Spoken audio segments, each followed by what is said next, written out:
Dietrich and Desire Richard Boothby. Psychoanalytic Theory in Lacan's Return to Freud Richard Boothby.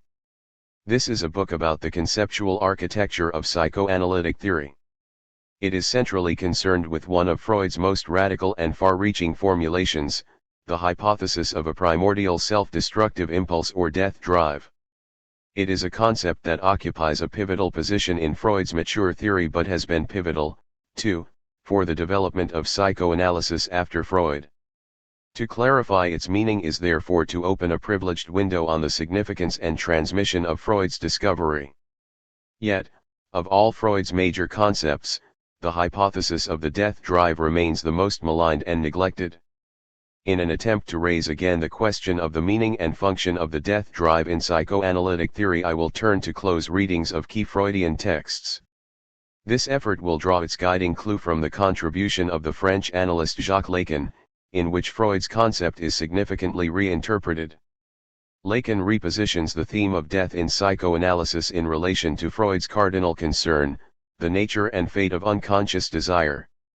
In doing so, Lacan challenges prevailing assessments of the death drive and invites us to revise our understanding of the psychoanalytic theory as a whole. This inquiry is subject to a number of limitations that should be indicated at the outset. First, its general orientation is not clinical but conceptual. I am not a clinician but a philosopher, and my effort here is to trace the outline of a theoretical problem, the clinical implications of which I will touch upon only in passing. Second, it is selective in its scope. Although the concept of the death drive is among the most basic of all psychoanalytic concepts, my discussion of it remains a restricted lens through which certain features of psychoanalytic theory will be brought into sharp focus while others will be left out altogether. Third, the primary aim of this inquiry is to show what light is shed on a Freudian concept by Lacan's innovations, but, as such, it is not intended as a comprehensive exposition of Lacan's teaching. In drawing on Lacan's rich legacy, I will say relatively little about the development of his thinking over the course of his career and will take the liberty of cutting across it along the bias of a single major concept. Within these limitations, the following discussions attempt to achieve several positive results. Primary among them is to sketch along Lacanian lines a distinctive interpretation of the meaning of death in psychoanalysis that restores to it the importance originally assigned to it by Freud. This task requires establishing a detailed correspondence between Freud's theoretical texts and Lacan's commentaries and constructions. The result is illuminating for both sides of the correspondence. With respect to Freud, a Lacanian angle of view allows many of Freud's major concepts of anxiety and repetition, castration and the superego, narcissism and sublimation to be reorganized in a distinctive integration. I hope to show how a Lacanian interpretation, far from muddying the waters of psychoanalytic theory, serves to clarify and coordinate the meaning of many of Freud's most basic ideas. With regard to Lacan, the interpretation I propose has the advantage of making visible an overarching coherence that may well escape the reader in an initial encounter with his teaching. Lacan's triad of key theoretical categories, the imaginary, the real, and the symbolic, are applied systematically to the task of regrasping Freud's theory, but in the process the relation between the three categories comes to light in a new way. A precisely structured dynamic emerges in the intersection of the three registers, the pivot point of which is the concept of the death drive. In general, the interpretation attempted here aims to substantiate Lacan's claim to return to Freud.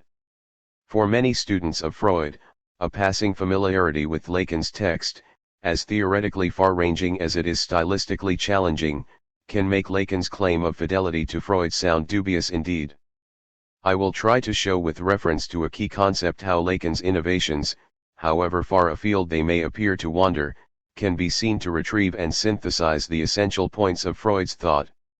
I hope to demonstrate in some detail how Lacan's work represents a remarkably nuanced and precise reading of Freud.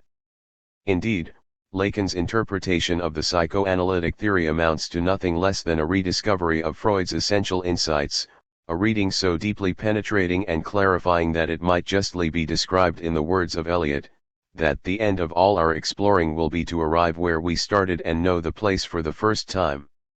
I wish to acknowledge the contribution of a number of people from whose guidance and support I have greatly benefited. I owe a special debt to William J. Richardson for the inspiration of his seminars, for the example of his intellectual integrity, and for the continuing privilege of his counsel and friendship. Thanks as well to Erasm Kohak, James Schmidt, Bernard Ilevich, and Jeffrey Melman, who helped see to completion the doctoral dissertation on which this book is based. I am especially grateful to Eric Olson, through whom I first became acquainted with the work of Jacques Lacan. I am still inspired by the memory of the many and marvelous discussions we shared in Cambridge over a period of years. I am also deeply appreciative of Judith Feher-Gurwitch for her wise and patient co-yegheship during the many hours we struggled together through Lacan's text and for collaboration with her in the years since. John Muller and Ed Casey read and meticulously commented on early versions of the manuscript. The completed version was improved by passing under the thoughtful eye of Jean Imbold, who generously commented upon it and more than once bolstered my sagging confidence. I am grateful to the members of the Lacanian Clinical Forum and to Wilfried Vereyck, Joseph Smith, and others in our Washington Lacan Circle for their stimulation. I benefited from the advice and encouragement of François Roustang, who read and commented upon portions of the text, and from the patience and support of Maureen McGrogan at Routledge, Chapman, and Hall. I would also like to thank William Desmond, Drew Leder, and my other colleagues in philosophy at Loyola College, as well as Dean David Roswell, for their insight, encouragement, and support. Finally, but most profoundly, I want to express my gratitude to my family, to my parents for their unstinting support and faith in me, to my uncle and aunt, Frank and Barbara Wendt, who have been like second parents in their encouragement and generosity, and to my wife, Elaine Foster Boothby, for half a life of love, courage, honesty, and forgiveness. To all these and many more whose names I know, thank you. November, 1990, Baltimore, Maryland 14. We stand upon the brink of a precipice. We peer into the abyss, we grow sick and dizzy. Our first impulse is to shrink from the danger. Unaccountably, we remain. By slow degrees our sickness, and dizziness, and horror, become merged in a cloud of unamiable feeling. By gradations, still more imperceptible, this cloud assumes shape, as did the vapor from the bottle out of which arose the genius in the Arabian Nights. But out of this our cloud upon the precipice's edge, there grows into palpability, a shape, far more terrible than any genius, or any demon of a tale, and yet it is but a thought, although a fearful one, and one which chills the very marrow of our bones with the fierceness of the delight of its horror. It is merely the idea of what would be our sensations during the sweeping precipitancy of a fall from such a height.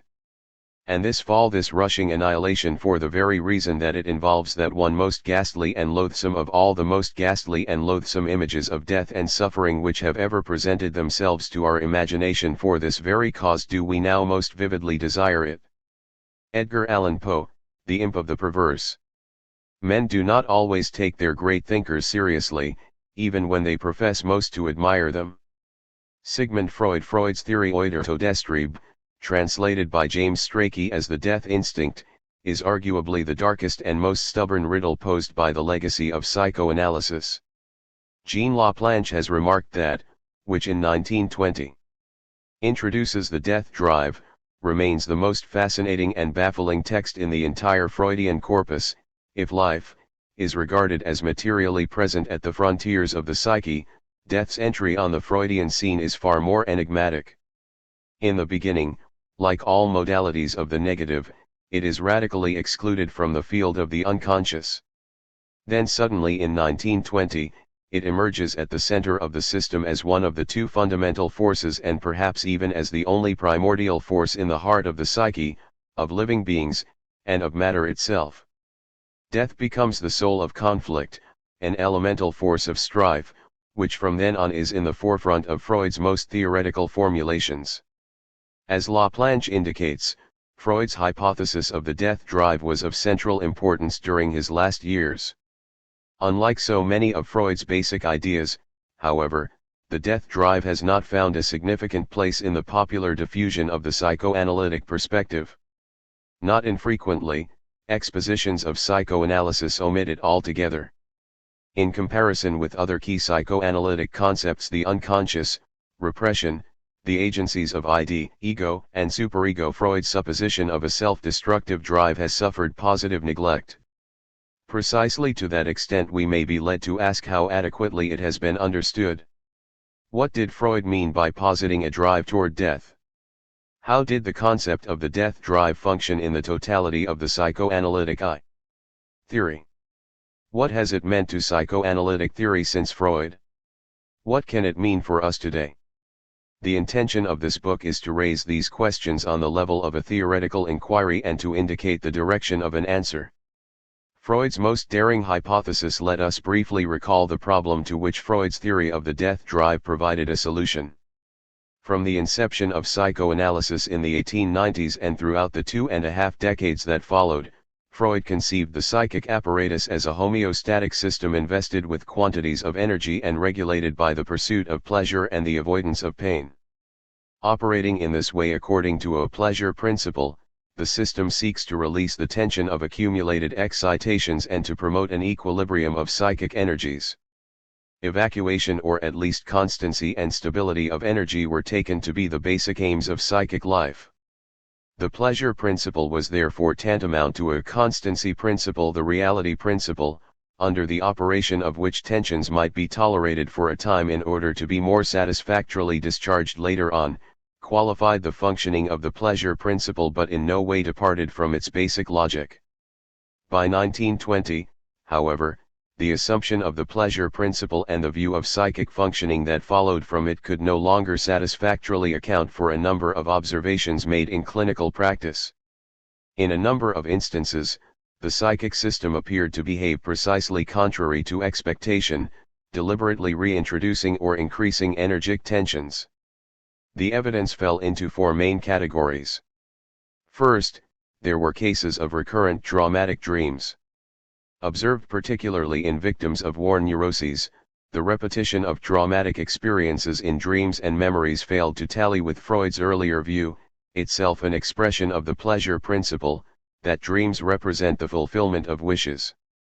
Why, if pleasure is the aim of psychic life, should specifically painful, traumatizing experiences be repeated? Second, Freud remarked upon the repetitive games of children in which a painful loss is symbolically re-experienced. A child left alone by his mother was seen to recreate the painful drama of the mother's disappearance by alternately throwing a spool over the edge of his bed, retrieving it, and casting it away again. Once more, the question was why the experience of an unpleasurable loss was repeated rather than repressed. Third, there was the problem of masochism, which, for obvious reasons, challenged the notion that mental life is governed simply by the pursuit of pleasure. In the case of the masochist, pleasure and pain seemed to be intertwined in a particularly striking and puzzling way. Lastly, Freud brought forward evidence specific to the analytic process itself, namely, the tendency of patients to obstruct the treatment by effectively recreating, with the analyst, their most painful losses and disappointments. The search for the motive of these self-defeating behaviors, or negative therapeutic reactions, touched upon one of the most fundamental challenges faced by psychoanalysis, that of explaining the apparently self-inflicted character of all neurotic suffering. Taken together, the traumatic dreams of the war neurotic, the presence/absence game of the child abandoned by its mother, the joy taken by the masochist in his own mistreatment, and the so-called negative therapeutic reaction indicated an order of satisfaction beyond the pleasure principle, a paradoxical pleasure in pain. The evidence pointed Freud to what he could only call mysterious masochistic trends of the ego. The repetitive, even compulsively repetitive character of these phenomena led Freud to suspect the operation of a fundamental instinctual force. Alongside the homeostatic principle of pleasure there must exist a second basic principle, a destabilizing, disruptive force that tends not toward equilibrium and harmony but toward conflict and disintegration. In addition to the life drives, there must exist a primordial drive toward death. In his very late essay on analysis terminable and interminable, Freud summarized the main thrust of his argument, if we take into consideration the whole picture made up by the phenomena of masochism immanent in so many people, the negative therapeutic reaction and the sense of guilt found in so many neurotics, we shall no longer be able to adhere to the belief that mental events are exclusively governed by the desire for pleasure. These phenomena are unmistakable indications of the presence of a power in mental life which we call the instinct of aggression or of destruction according to its aims, and which we trace back to the original death instinct of living matter.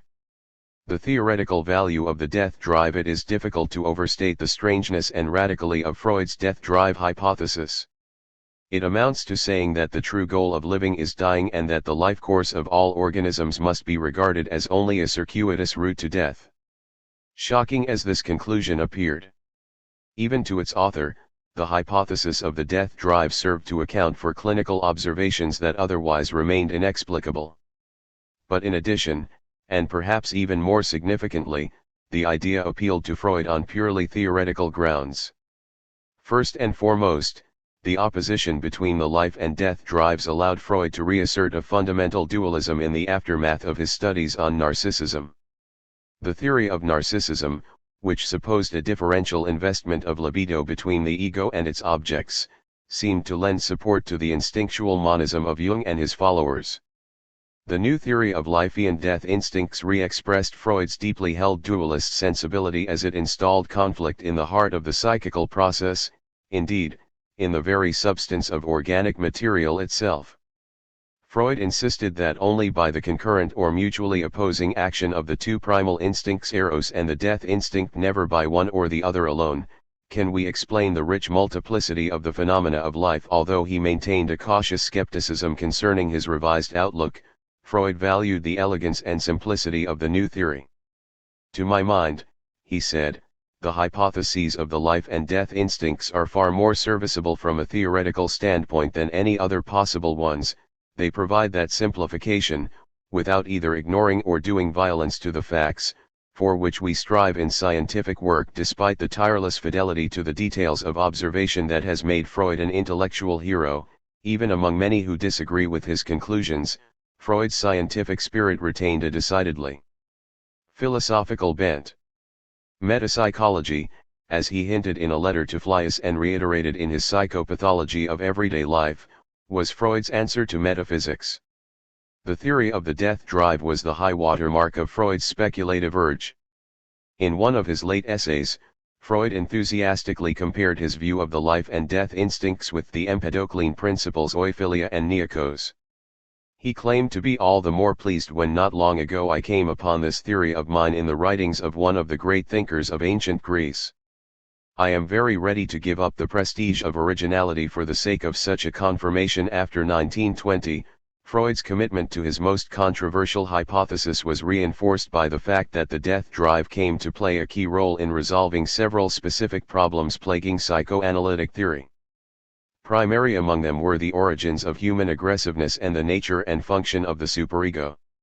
With respect to the former, although it was far from the case that Freud failed to recognize the importance of aggression in human affairs prior to 1920, there can be little doubt that, after that time and with the theory of the destructive drive in hand, he felt more confident in approaching the subject and in surveying it theoretically. In the new introductory lectures on psychoanalysis, he asked himself, why have we ourselves needed such a long time before we decided to recognize an aggressive instinct?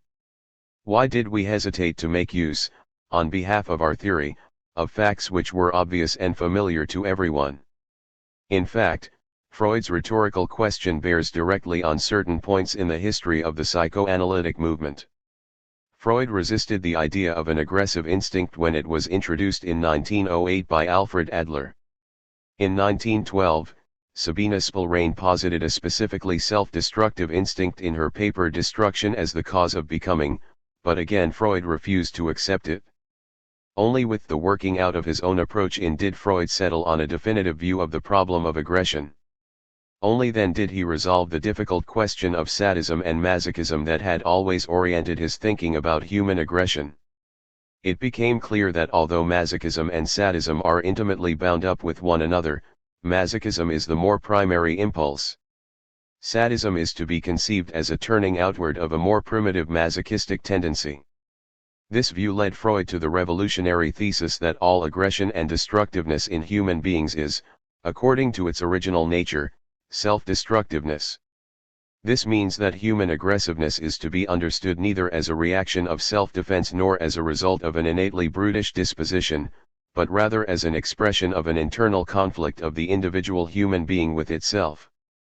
Freud consistently maintained these views throughout the last period of his life, emphasizing them in The Ego and the ID, the new introductory lectures on psychoanalysis, civilization and its discontents, and an outline of psychoanalysis. Just as the theory of the death drive contributed to a new understanding of aggressivity, it also shed new light on the activity of the superego and the feelings of guilt produced by it. As an attempt to understand neurotic behavior, psychoanalysis was centrally concerned from its very beginnings with the question of the motive force behind the experience of guilt. It was in answer to this question that Freud offered another of his most speculative hypotheses, the supposition of an inherited predisposition to guilt. Totem and Taboo traced the existence of an inborn propensity to guilt back to the murder of the primal father by the fraternal band of sons. It was an idea that exerted an enduring hold on Freud's imagination, even after the theory of the superego was introduced with the 1923 publication of The Ego and the ID. As late as 1933 he remarked in Civilization and its Discontents that the superego has no motive that we know of for ill-treating the ego, with which it is intimately bound up, but genetic influence, which leads to the survival of what is past and has been surmounted, makes itself felt. With the introduction theory of the death drive, however, a new avenue of approach opened up.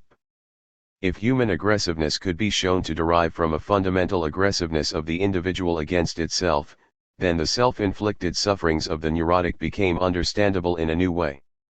The motive force behind the hostility of the superego could be assigned to its participation with the death drive. The punitiveness of the superego, most remarkable in Obsession and Melancholia, could be attributed to its containing a pure culture of the death instinct. Repudiation of Freud's idea, however mysterious a notion in itself, there can be no doubt as to the pivotal importance of the death drive in the theoretical constructions of Freud's maturity. In the series of Freud's metapsychological writings, James Strachey observes, may be regarded as introducing the final phase of his views. Despite occasional hesitations, Freud became increasingly convinced of the fundamental value of his most speculative construction. When, originally, I had this idea, he confided to Robert Fliess, I thought to myself, this is something altogether erroneous, or something very important. Well, lately I have found myself more inclined toward the second alternative. 13 years after the publication of Beyond the Pleasure Principle, Freud reaffirmed his faith in the basic correctness of the death drive theory, relying on the duality of life and death to frame his most sweeping conception of the nature and progress of human civilization. To begin with, he admitted, it was only tentatively that I put forward the views I have developed here, but in the course of time they have gained such a hold on me that I can no longer think in any other way. J.B. Pontalis has summarily remarked that the theme of death is as basic to Freudian psychoanalysis as is the theme of sexuality. I even believe that the latter has been widely put forward so as to cover up the former. The dialectic of life and death represented the culmination of Freud's effort to conceptualize his experience and guided his thinking throughout the last third of his intellectual life. The notion of the death drive was thus the veritable keystone of Freud's most mature and far-reaching theoretical synthesis. But to the degree that we more fully appreciate its importance to Freud and its central function in the final elaboration of his theory, it can only strike us as more astonishing that the death drive was almost unanimously repudiated by his early followers. Ernest Jones remarked on the singular unpopularity of the book, is noteworthy in being the only one of Freud's which has received little acceptance on the part of his followers. Thus, of the 50 or so papers that have since been directed to the topic, one observes that in the first decade only half supported Freud's theory, in the second decade only a third, and in the last decade, none at all. I am well aware, Freud himself complained, that the dualistic theory according to which an instinct of death or of destruction or aggression claims equal rights as a partner with eros as manifested in the libido, has found little sympathy and has not really been accepted even among psychoanalysts. Ernest Becker, although not himself a psychoanalyst, has pronounced what can be taken as the majority view both inside and outside the analytic community. Freud's tortuous formulations on the death instinct can now securely be relegated to the dustbin of history. The speculative tenor of the death drive that seems to have appealed to Freud, especially in his last years, was an important factor in the negative reception of his idea. Due in part to Freud's own influence, psychoanalysis has always measured itself against the ideal of practical, empirical work and evidences a certain uneasiness about theory spinning, in spite of or precisely because of the fact that the psychoanalytic field can be opened up only on the basis of the purely theoretical construct of the unconscious. It is not surprising, then, that many of Freud's followers judged the death drive to be a fanciful excess of theorizing, unjustified by the facts. David Rappaport characterized it as a speculative excursion which does not seem to be an integral part of the psychoanalytic theory. Kenneth Colby concluded that the postulation of a death instinct we now know was based on a misapplication of physical principles to living organisms. Today it is only an interesting part of psychoanalytic history. Otto Rank similarly accused Freud of allowing speculation to outrun the evidence, although for Rank the problem lay not so much in any discrepancy between the idea of the death drive and the rest of the psychoanalytic theory but rather in the way Freud seemed to distort the issue of death to make it compatible with his general paradigm of wish fulfillment. In Rank's view, the death drive seemed to be an instance of the sort of shoddy theorizing that Freud himself mocked by evoking Heine's image of the philosopher patching up the holes in the universe with the tatters of his nightshirt. According to Rank, even when he stumbled upon the inescapable death problem, Freud sought to give a new meaning to that also in harmony with the wish, since he spoke of death instinct instead of death fear. The fear itself he had meantime disposed of elsewhere. He made the general fear into a special sexual fear, castration fear. If one had held to the phenomena, it would have been impossible to understand how a discussion of the death impulse could neglect the universal and fundamental death fear to such an extent. Rank's criticism reflects another attitude that, although not always directly expressed, certainly motivated profound hostility to Freud's theory.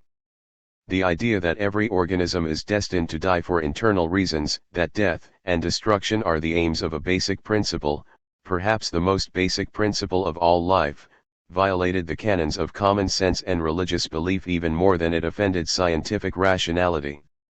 The death drive was the weightiest expression of Freud's much-touted pessimism and was no doubt especially disturbing to members of a profession devoted to the task of healing. Indeed, there seems to be something not only absurd but deeply and almost naturally repugnant about Freud's claim that the aim of all life is death. Given this spontaneous resistance to such an idea, it is not surprising to find among Freud's biographers ample assurances that his supposition of an ineluctable drive toward death cannot be taken as a result of scientific research but must be interpreted as an expression of bitter personal experience. In this view, it was not the evidence of psychoanalysis but rather the dark spectacle of the First World War, the recent deaths of his son and daughter, and increasing concern for his own mortality that led Freud to the death drive. Thus Henry Ellenberger has remarked that Freud's concept of the death instinct can be best understood against the background of the preoccupation with death shared by a number of his eminent contemporaries, biologists, psychologists, and existential philosophers. Paul Rosen reports that an unusual number of elderly analysts thought Freud's cancer preceded his theory of the death instinct. For his part, however, Freud anticipated and tried to combat allegations that his reflections on the death drive were motivated by personal losses. He wrote to Max Eitingon in July of 1920, "The Beyond is finally finished. You will be able to certify that it was half finished when Sophie was alive and flourishing." The most popular form of distortion to which Freud's position has been submitted can be similarly interpreted as a turning away from the most distressing aspect of his hypothesis.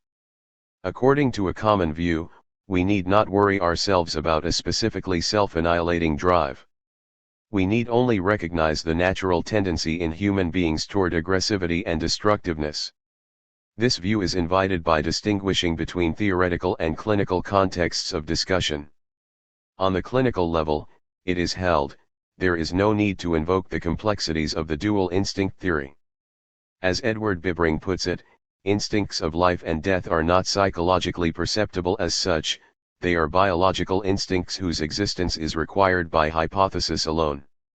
That being so, it follows that, strictly speaking, the theory of the primal instincts is a concept which ought only to be addressed in a theoretical context and not in discussion of a clinical or empirical nature.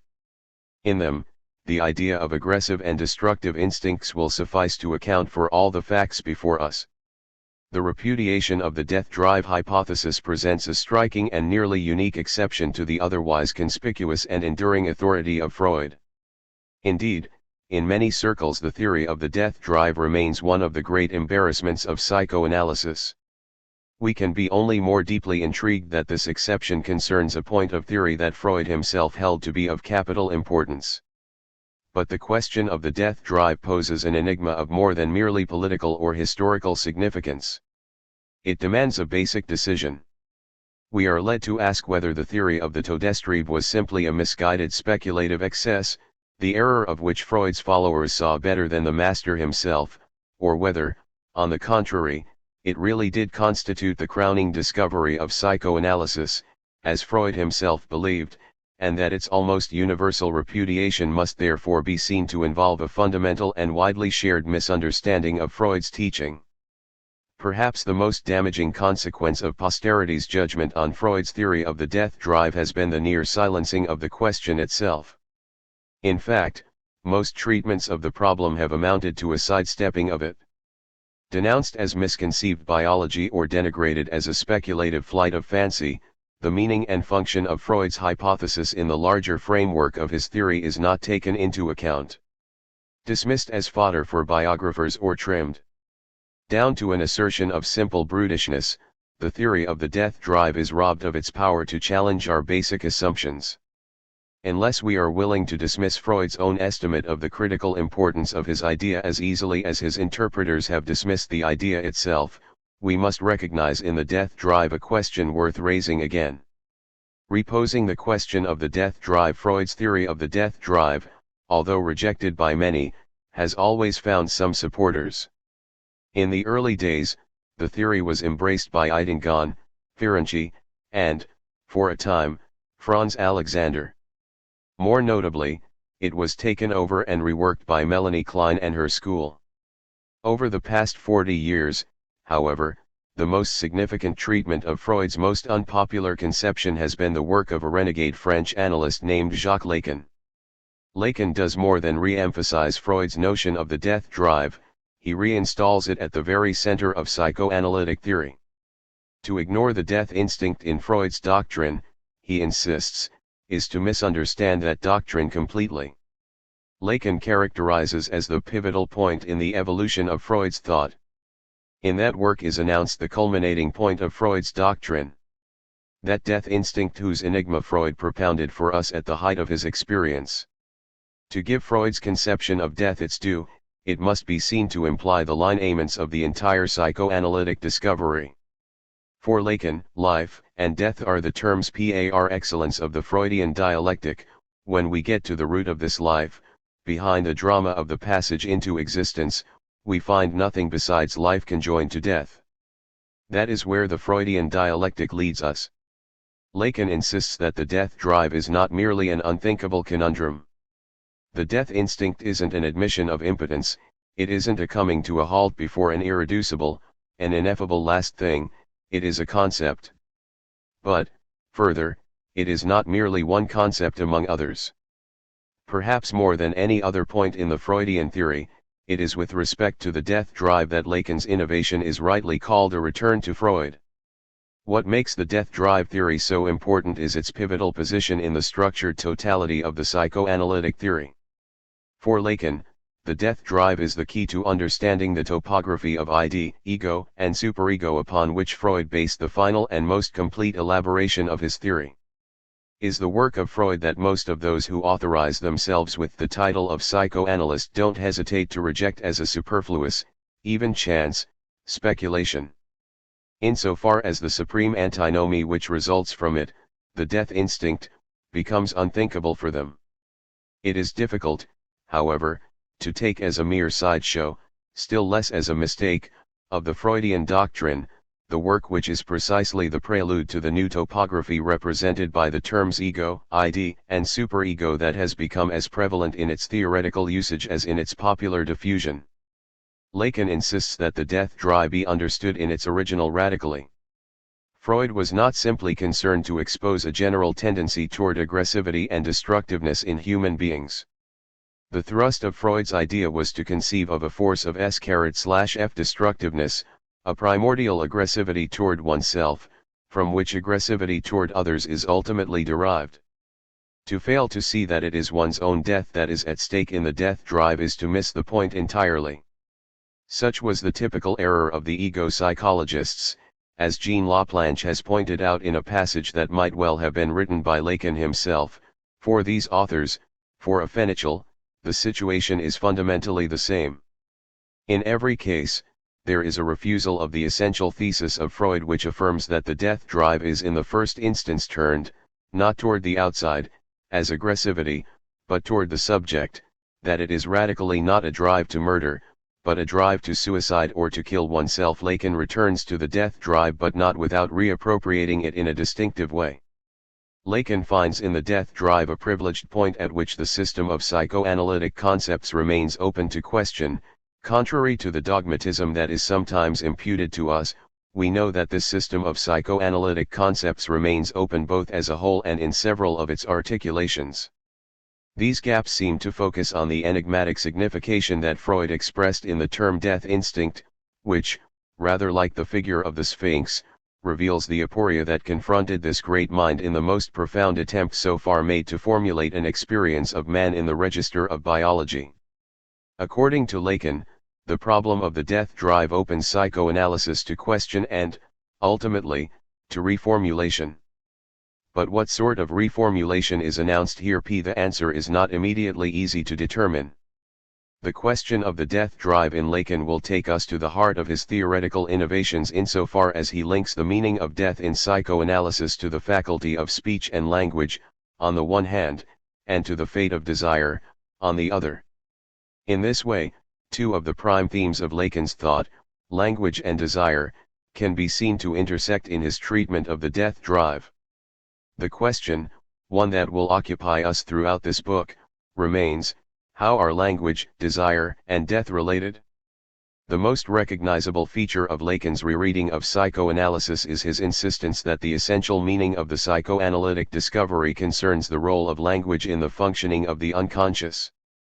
What the psychoanalytic experience discovers in the unconscious, Lacan maintains, is the whole structure of language. As he puts it in the well-known formula that stands like the sign over the door of the Lacanian school, the unconscious is structured like a language. And indeed, it is instructive to take up once again the early texts of Freud in which the foundations of psychoanalysis were established: the interpretation of dreams, the psychopathology of everyday life, jokes and their relation to the unconscious, and reread them in the light of Lacan's thesis. One cannot fail to be struck by the fact that over and again the phenomena of the unconscious, dreams, slips, jokes, symptoms, are traced back to essentially verbal mechanisms, plays of words, and phonemic concatenations. The remarkable thing is that Freud so masterfully discerned the operation of essentially linguistic mechanisms, although he remained ignorant of the new science of language pioneered by Ferdinand de Saussure and his followers. In Lacan's view, the concepts of structural linguistics, developed during Freud's lifetime but unavailable to him through an accident of history, offer an ideal framework for theoretically rendering the psychoanalytic experience. Lacking them, Freud modeled much of his theory on analogies to 19th-century physics and biology. Nevertheless, for Lacan, Freud's true discovery concerned the function of the linguistic signifier in the unconscious. If what Freud discovered and rediscovered with a perpetually increasing sense of shock has a meaning, it is that the displacement of the signifier determines the subjects in their acts, in their destiny, in their refusals, in their blindnesses, in their end and in their fate, their innate gifts and social acquisitions notwithstanding, without regard for character or sex, and that, willingly or not, everything that might be considered the stuff of psychology, Kit, and Cabo-Odle, will follow the path of the signifier. From the vantage point of mainstream psychoanalysis, Lacan's formulation readily appears an unlikely one. The common conception of Freud's discovery, far from suggesting an identity between the unconscious and language, tends to define them as mutually exclusive. As Jean Laplanche has pointed out, the Freudian unconscious and the language of the linguists are in such radical opposition to each other that a term-for-term transposition of their properties and laws may properly be regarded as a paradoxical undertaking. But if there is some paradox in linking language to the unconscious, how much greater is the difficulty of associating language with a drive toward death and destruction. Oriented by the role of the signifier, Lacan locates the meaning of the death drive in a function of language. I have demonstrated, he offers, the profound relationship uniting the notion of the death instinct to the problems of speech. From the approach we have indicated, the reader should recognize in the metaphor of the return to the inanimate, which Freud attaches to every living body, that margin beyond life that language gives to the human being by virtue of the fact that he speaks. For Lacan, the death drive can be understood only against the background of the matrix of linguistic signifiers that he calls the symbolic order. The death instinct is only the mask of the symbolic order. The symbolic order is simultaneously non-being and insisting to be. That is what Freud has in mind when he talks about the death instinct as being what is most fundamental, a symbolic order in travail, in the process of coming, insisting on being realized. The challenge of interpreting Lacan is to make sense of passages like these, passages that bristle with multiple perplexities. What is that margin beyond life of which he speaks? How and why is it associated with language? How are we to locate the thematics of language and death along the axis of non-being and insisting to be? Lacan links the death drive to the function of speech and language, but also, and equally improbably, to the nature and destiny of human desire. For Lacan, the issue of the death drive bears upon the essential concern of psychoanalysis as a hermeneutics of unconscious desire. Freud questioned life as to its meaning, Lacan poses, and not to say that it has none, but to say that it has only one meaning, that in which desire is born by death. The function of desire must remain in a fundamental relation with death. What does desire mean here? The sheer ubiquity of desire in Lacan's discourse signals its importance for his thinking. Even a brief encounter with Lacan's text serves to alert us to the very privileged status of the word in Lacan's vocabulary. Yet it is not easy to determine precisely its correspondence to Freud's terminology, nor does Lacan offer a vivid definition. Left deliberately unspecified in its meaning, the word not unfrequently assumes an aura of almost mystical significance. By linking death to desire, Lacan seems merely to compound one mystery with another. Interpreting Lacan, there can be no doubt about the importance of Lacan's interpretation of the Freudian death instinct. Lacan faces us with the disturbing possibility that the most readily recognizable and widely influential part of psychoanalytic theory, the triad of psychical agencies, id, ego, and superego, is based upon and is only fully understandable in terms of the most maligned and misunderstood part of the theory, the hypothesis of the death drive. Lacan thus takes the notion of the death drive to be a key point, perhaps the key point, for grasping the essential import of the psychoanalytic discovery. Further, he challenges us with the task of reconceiving the meaning of the death drive and of unconscious processes in general according to a new paradigm, that of the unconscious structured like a language. The main task of this essay is to make sense of Lacan's treatment of this crucial point. But before we can evaluate Lacan's contribution to the enigma of the death drive, it must be acknowledged that Lacan poses something of an enigma in himself. Despite the importance he attributes to it, Lacan nowhere devotes to the death drive a sustained discussion in which his position might be unambiguously grasped. Gathering together the many, but often brief and cryptic, references to the topic is equally disappointing. It is exceedingly difficult to discern in such a collection the main lines of a coherent theory. In reading Lacan, the experience of being unable to lay hold of a readily comprehensible position is not the exception, however, but the rule. And such, it seems, is Lacan's intention. Lacan clearly discourages his reader from expecting of him anything like a traditionally structured theory. My acrits, he warns, are unsuitable for a thesis, particularly for an academic thesis. They are antithetical by nature, one either takes what they formulate or one leaves them. As Anika Lemaire has put it, Lacan claims, therefore, not to have put forward any theories. His utterances or writings, seeds scattered among the thorns of traditional philosophy and psychology, in no way lend themselves to anything resembling a closure for Lacan. Then, any attempt to unify his scattered statements into a whole runs the risk of making erroneous interpolations. For all its brilliance and evocative power, Lacan's text remains stubbornly resistant to ready comprehension. The style of Lacan's discourse, first of all a spoken discourse, heard by those attending his famous seminar before appearing in print, is notoriously difficult. Jeffrey Melman has described it well as Mullarmine in hermetic density, Swiftian in aggressive virulence, Freudian in analytic acumen. Not surprisingly, Lacan has been accused of exercising a willful obscurantism that conceals a lack of rigor behind the dense foliage of a precious and overweight style. Francois Roustang has charged that understanding Lacan becomes a viciously never-ending and all-consuming labor.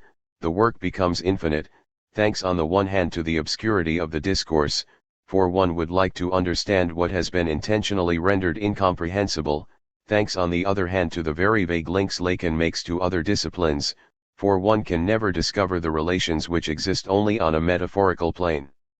It is necessary that the work be infinite, in order to absorb all one's energy in an effort to understand, leaving nothing for critique. The difficulty of Lacan's style is not wholly unintentional. Convinced that the curative effect of analysis does not consist in explaining the patient's symptoms and life history, convinced, that is, that the analyst's effort to understand the patient only impedes the emergence of the unconscious within the transference, and that what is effective in analysis concerns something beyond the capacity of the analyst to explain, Lacan's discourse is calculated to frustrate facile understanding. His aim in part is to replicate for his readers and listeners something of the essential opacity and disconnectedness of the analytic experience. Often what is required of the reader in the encounter with Lacan's dense and recalcitrant discourse, as with that of the discourse of the patient in analysis, is less an effort to clarify and systematize than a sort of unknowing mindfulness. We are called upon less to close over the gaps and discontinuities in the discourse than to remain attentive to its very lack of coherence, allowing its breaches and disalignments to become the jumping-off points for new movements of thought. Lacan says of himself, "I am not surprised that my discourse can cause a certain margin of misunderstanding. It is with an express intention, absolutely deliberate, that I pursue this discourse in a way that offers you the occasion of not completely understanding it. This margin allows that for you who say that you follow me, which is to say that you remain in a problematic position, a door is always left open toward a progressive rectification." In more than one way, then, Lacan's discourse resists systematic conception. The attempt to present a coherent account of his teaching is therefore a chancy undertaking, and perhaps especially so with regard to the concept of the death drive. The death drive seems to be the locus of theoretical obscurity par excellence. Nevertheless, I will argue that there is far broader and deeper coherence in Lacan's thought than may at first appear. This essay is an attempt to demonstrate some of that coherence with special reference to the problem of the death drive.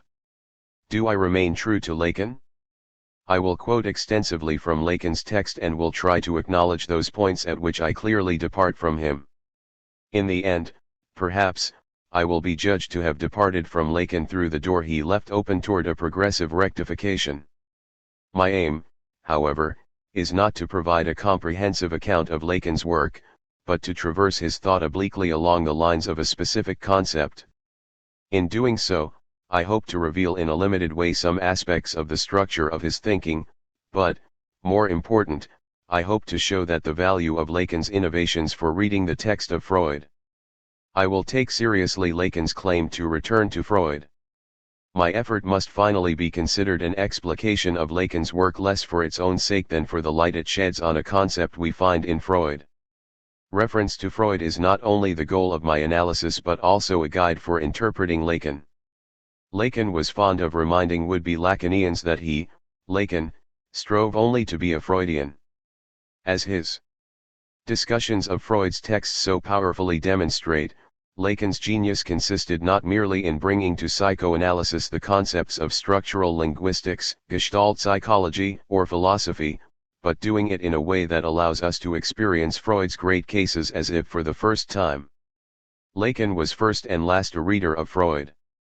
I must note, he remarked with pointed irony, that in order to handle any Freudian concept, reading Freud cannot be considered superfluous, even for those concepts that are homonyms of current notions, e.s.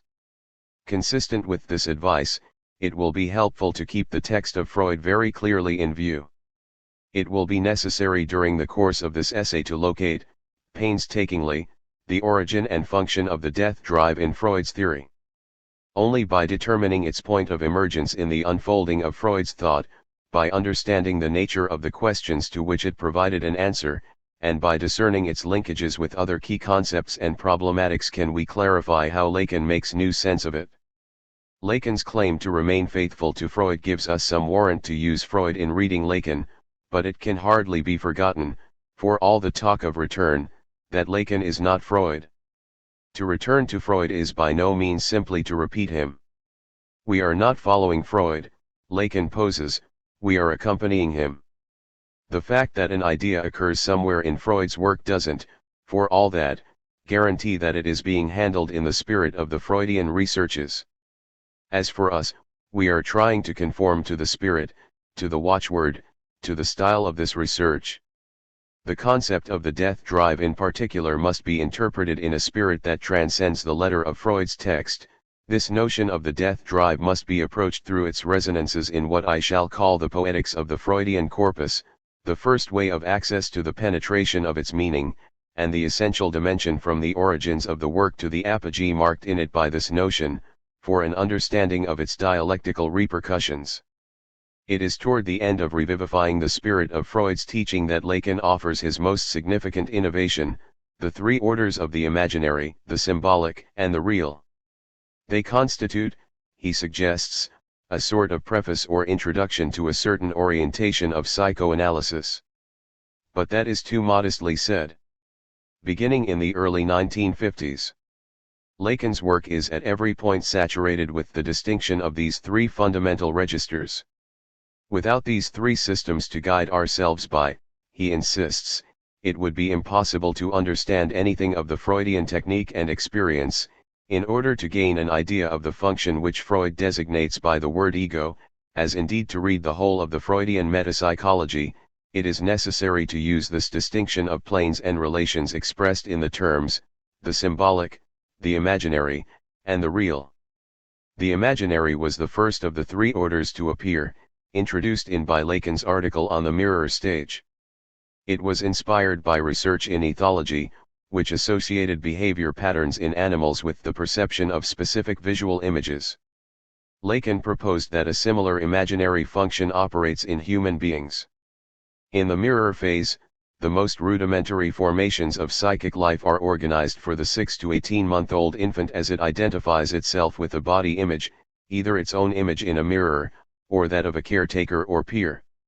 For Lacan, the imaginary designates that basic and enduring dimension of experience that is oriented by images, perceived or fantasized, the psychologically formative power of which is lastingly established in the primordial identification of the mirror phase.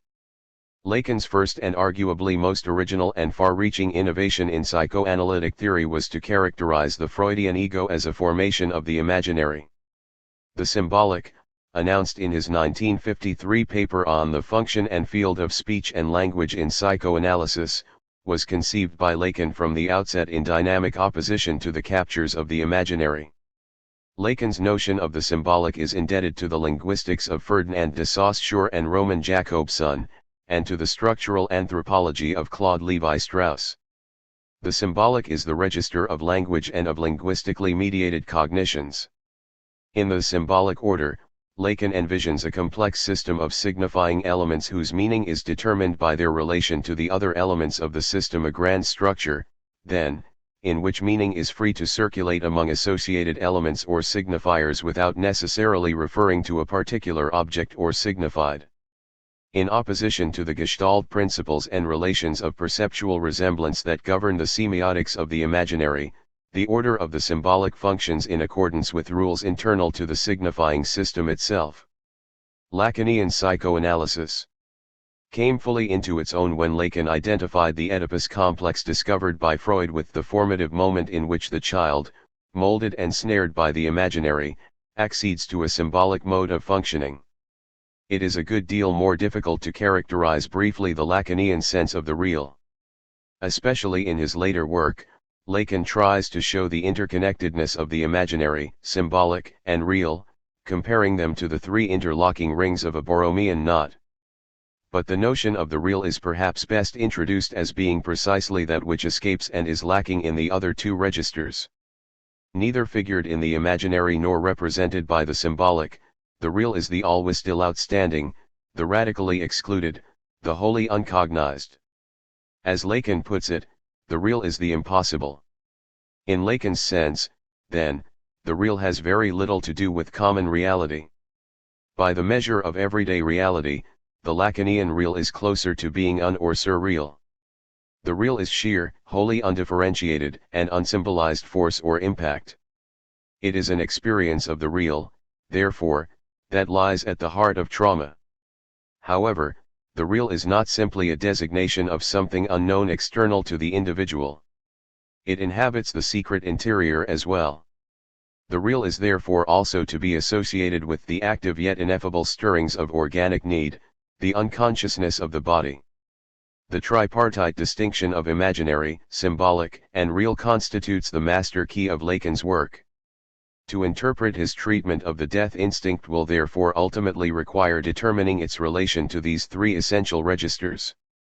As I hope to demonstrate in the following chapters, this task offers a unique opportunity for clarifying the interrelation of Lacan's three basic categories to one another. This is true in spite of the fact, or rather precisely because of the fact, that each of the three registers seems to claim the death instinct for its own. From one point of view, Lacan clearly associates the death drive with the imaginary. The point emphasized by Freud's thought, but that isn't fully made out in, Lacan asserts, is that the death instinct in man signifies that his libido is originally constrained to pass through an imaginary stage. At another point, however, it is the symbolic that appears as the order of death. Thus we read that the nature of the symbol is yet to be clarified. We have approached the essence of it in situating it at the very point of the genesis of the death instinct, point 3. Is the drive toward death to be associated primarily with the imaginary? With the symbolic? Or is it not more fittingly associated with the real? Lacan's notion of the real as lack or absence, as the impossible, as the unspeakable force of the trauma, or as the ineffable exigence of the body seems eminently qualified to be linked with the activity of what Freud called a death drive. As I hope to show in what follows, the problem of death is relevant to each of the three registers, but in a different way. Clarifying these differences yields not only a more adequate solution to Freud's problem of the death drive but also a better understanding of Lacan's own thought as it illuminates the relations of the imaginary, symbolic, and real to one another. Man begins by being reflected in another man as in a mirror. Only when Peter develops an attitude toward Paul which is similar to the attitude he has toward himself, does Peter begin to be conscious of himself as a man. Karl Marx quoted by Henry Wallin, Les origines du caractère chez l'enfant Jacques Lacan is best known for his rethinking of psychoanalysis in terms of linguistics. His contribution is often summed up by quoting his formula about the unconscious structured like a language.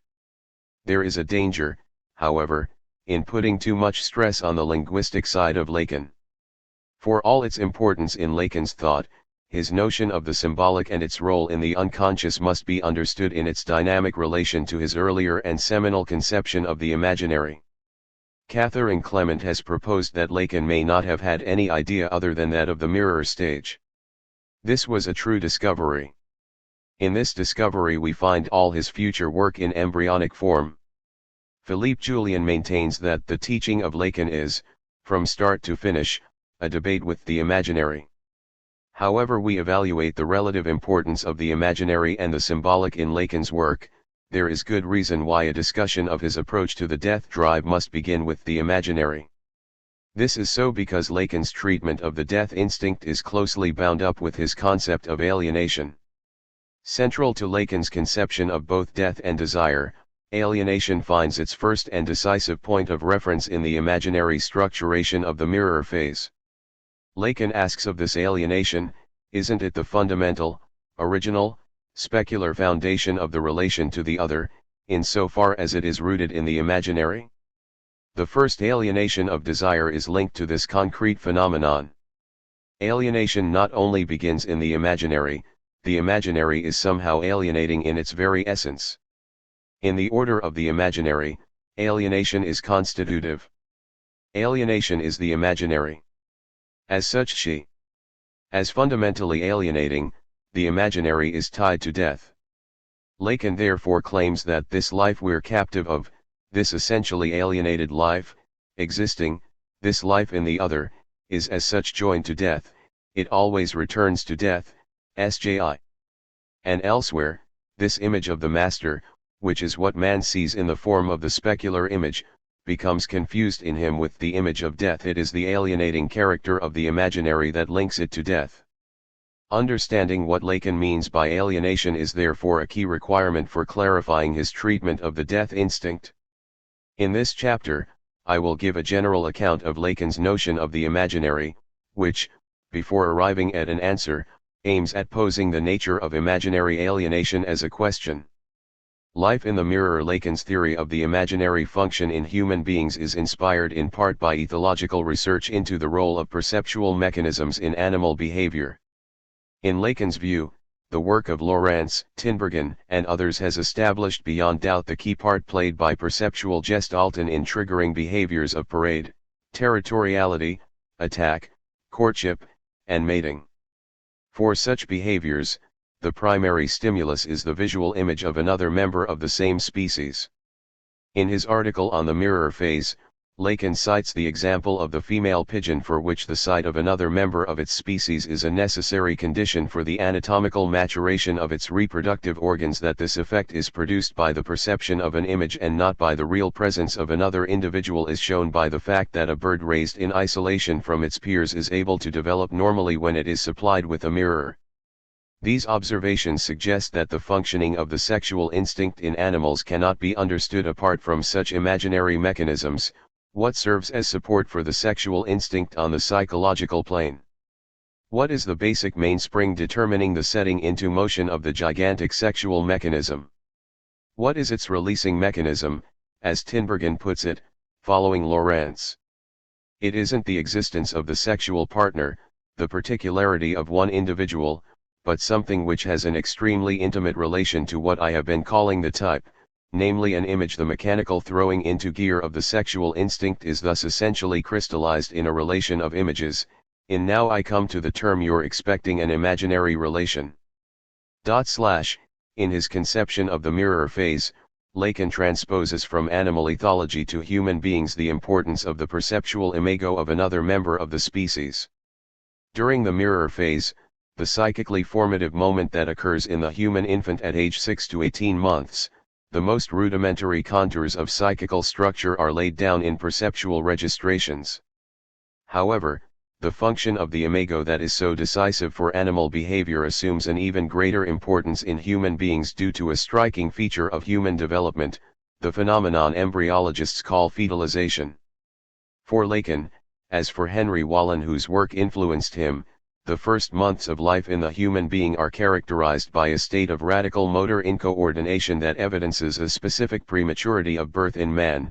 It must be remarked that the lateness of dentition and of walking, a lateness correlative for the majority of bodily equipment and functions, indicates in the infant a total vital impotence which lasts through the first 2 years. We must not hesitate to recognize in the first years a positive biological deficiency, and consider man as an animal prematurely born.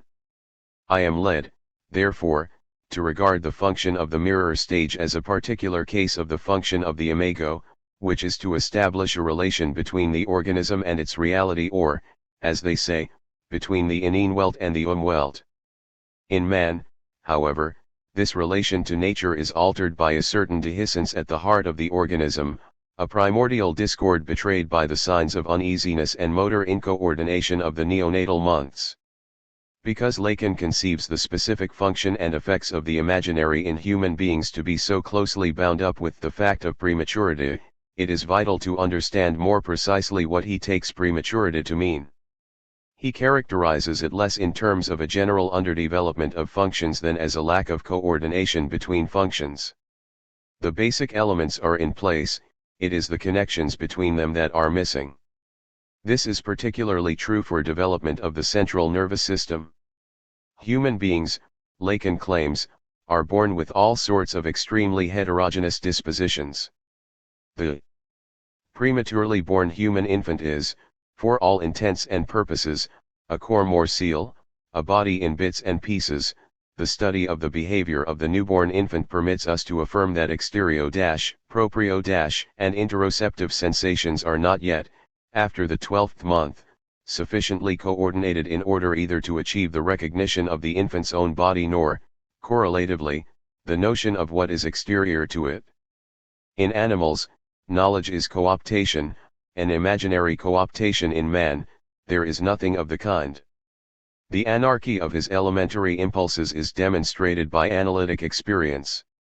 His partial behavior patterns, his relation to the libidinal object is subject to all sorts of risks.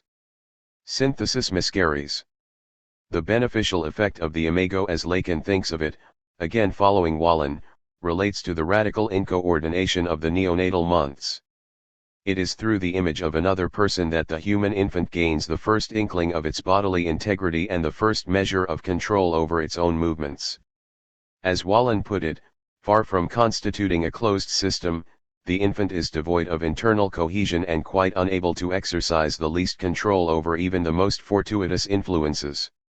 The newborn's behavior displays only discrete and sporadic reactions that achieve no more than the elimination, by whatever pathways may be available at the time, of tensions deriving either from organic sources or from external stimuli. Here is a being whose every reaction has to be completed, supplemented, and interpreted.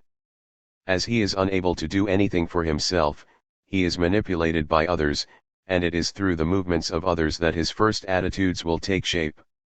The imago of the fellow human being functions to provide coordination in the midst of the infant's internal anarchy, to produce homogeneity out of an original heterogeneity, to establish organization in the field of a primal discord. A highly significant consequence of such imaginary mimicry, a consequence that will lend an initial orientation to the problem of imaginary alienation, is the way it introduces a profound confusion of self and other. Indeed, on the level of such primitive identification, the distinction between self and other remains almost meaningless. The effects of this confusion continues well into early childhood, as the phenomenon of transitivism suggests. Daku. Meant by Charlotte Buehler, transitivism refers to the frequently observed occurrence in which a young child mistakes the experience of a peer for his own. The 2-year-old, for instance, may complain of being struck when he hits another child or cry when he sees another child fall down. The salutary function of the imago thus consists first of all in its power to unify and integrate. In the imago of the other, the newborn relates itself to an ideal unity. The specular image is linked as a unifier to all the imaginary elements of what is called the fragmented body. Lacan's emphasis on the unitary character of the formative imago of the mirror phase shows the influence of yet another intellectual tradition, that of Gestalt psychology. What the infant finds in the sight of the other is the pairedness of a good form. What I have called the mirror stage is interesting in that it manifests the affective dynamism by which the subject originally identifies himself with the visual gestalt of his own body, in relation to the still very profound lack of coordination of his own motility. It represents an ideal of unity, a salutary imago. It is invested with all the original distress resulting from the child's intra-organic end. Relational discordance during the first 6 months, when he bears the signs, neurological and humoral, of a physiological natal prematuration. The primordial imago coordinates the chaotic inner life of the neonate by referring it to an ideal unity, but also establishes a basis of stability over time. The imaginary gestalt introduces a sort of fixed point into the flux of the infantile psyche. Thus Lacan asserts that the total form of the body by which the subject anticipates in a mirage the maturation of his power is given to him only as a gestalt. That fixes it and in a symmetry that inverts it, in contrast to the turbulent movements that the subject feels are animating him, e.s., my emphasis. This fixating quality of the imago in the human being entails a formal stagnation that is not present in animals. Lacan thus remarks the contrast between the behaviors of the human infant and chimpanzee when confronted with their image in a mirror. For the monkey, interest in the reflected image quickly passes; for the human being, however, the mirror image continues to support a kind of fascination. The tendency toward temporal inertia or fixity of the imago is presented by Lacan as a general and fundamental feature of the imaginary function in human beings. Imaginary formations thus serve not only to mobilize a nascent sense of identity and to introduce directedness into the chaos of infantile impulses, but also to lay down the ground lines of unity and stability along which the capacity for object recognition will be built. The imaginary gestalt provides the basis for the perception of discrete things as well as the enduring impression by which things can be repeatedly recognized. The temporal fixity of imaginary formations appears with particular vividness in certain pathological states.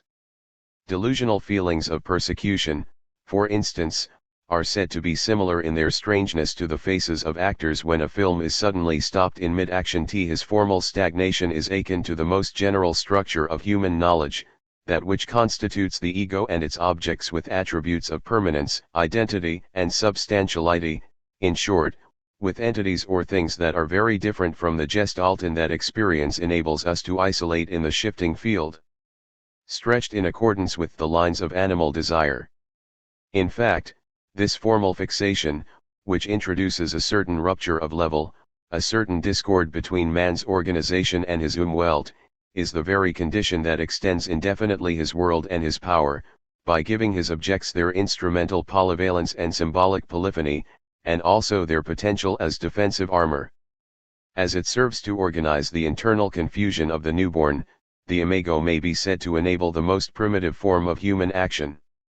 Although the infant's newfound capacity for coordination is still dependent upon the image of a being outside itself, the jubilation of the mirror phase consists in the child's dawning realization of itself as an agent. In the specular image, the slash is precipitated in a primordial form. The infant's joy is due to his imaginary triumph in anticipating a degree of muscular coordination which he has not yet actually achieved. The imaginary thus becomes the register of power par excellence. Fantasies of omnipotence and utter helplessness, mastery, and victimization, reflect the essential structure of the imaginary. The logic of the imaginary is a bipolar one of acting and being acted upon. To sum up the preceding points, although the functioning of the imaginary in human beings is in some ways reminiscent of perceptual trigger mechanisms in the behavior of animals, special effects are produced in the human being as a result of its prematurity of birth. In effect, the perceptual cues that operate for animals only within a framework of instincts are for human beings cut free from their moorings in any predetermined instinctual schema. As a result, the imago of the body's wholeness assumes a special motive power in the human being, with far-reaching effects for psychological development. For Lacan, the imago becomes the uniquely privileged psychological object. The imago is the proper object of psychology in exactly the same way that the Galilean notion of the inert material point served as the foundation for physics.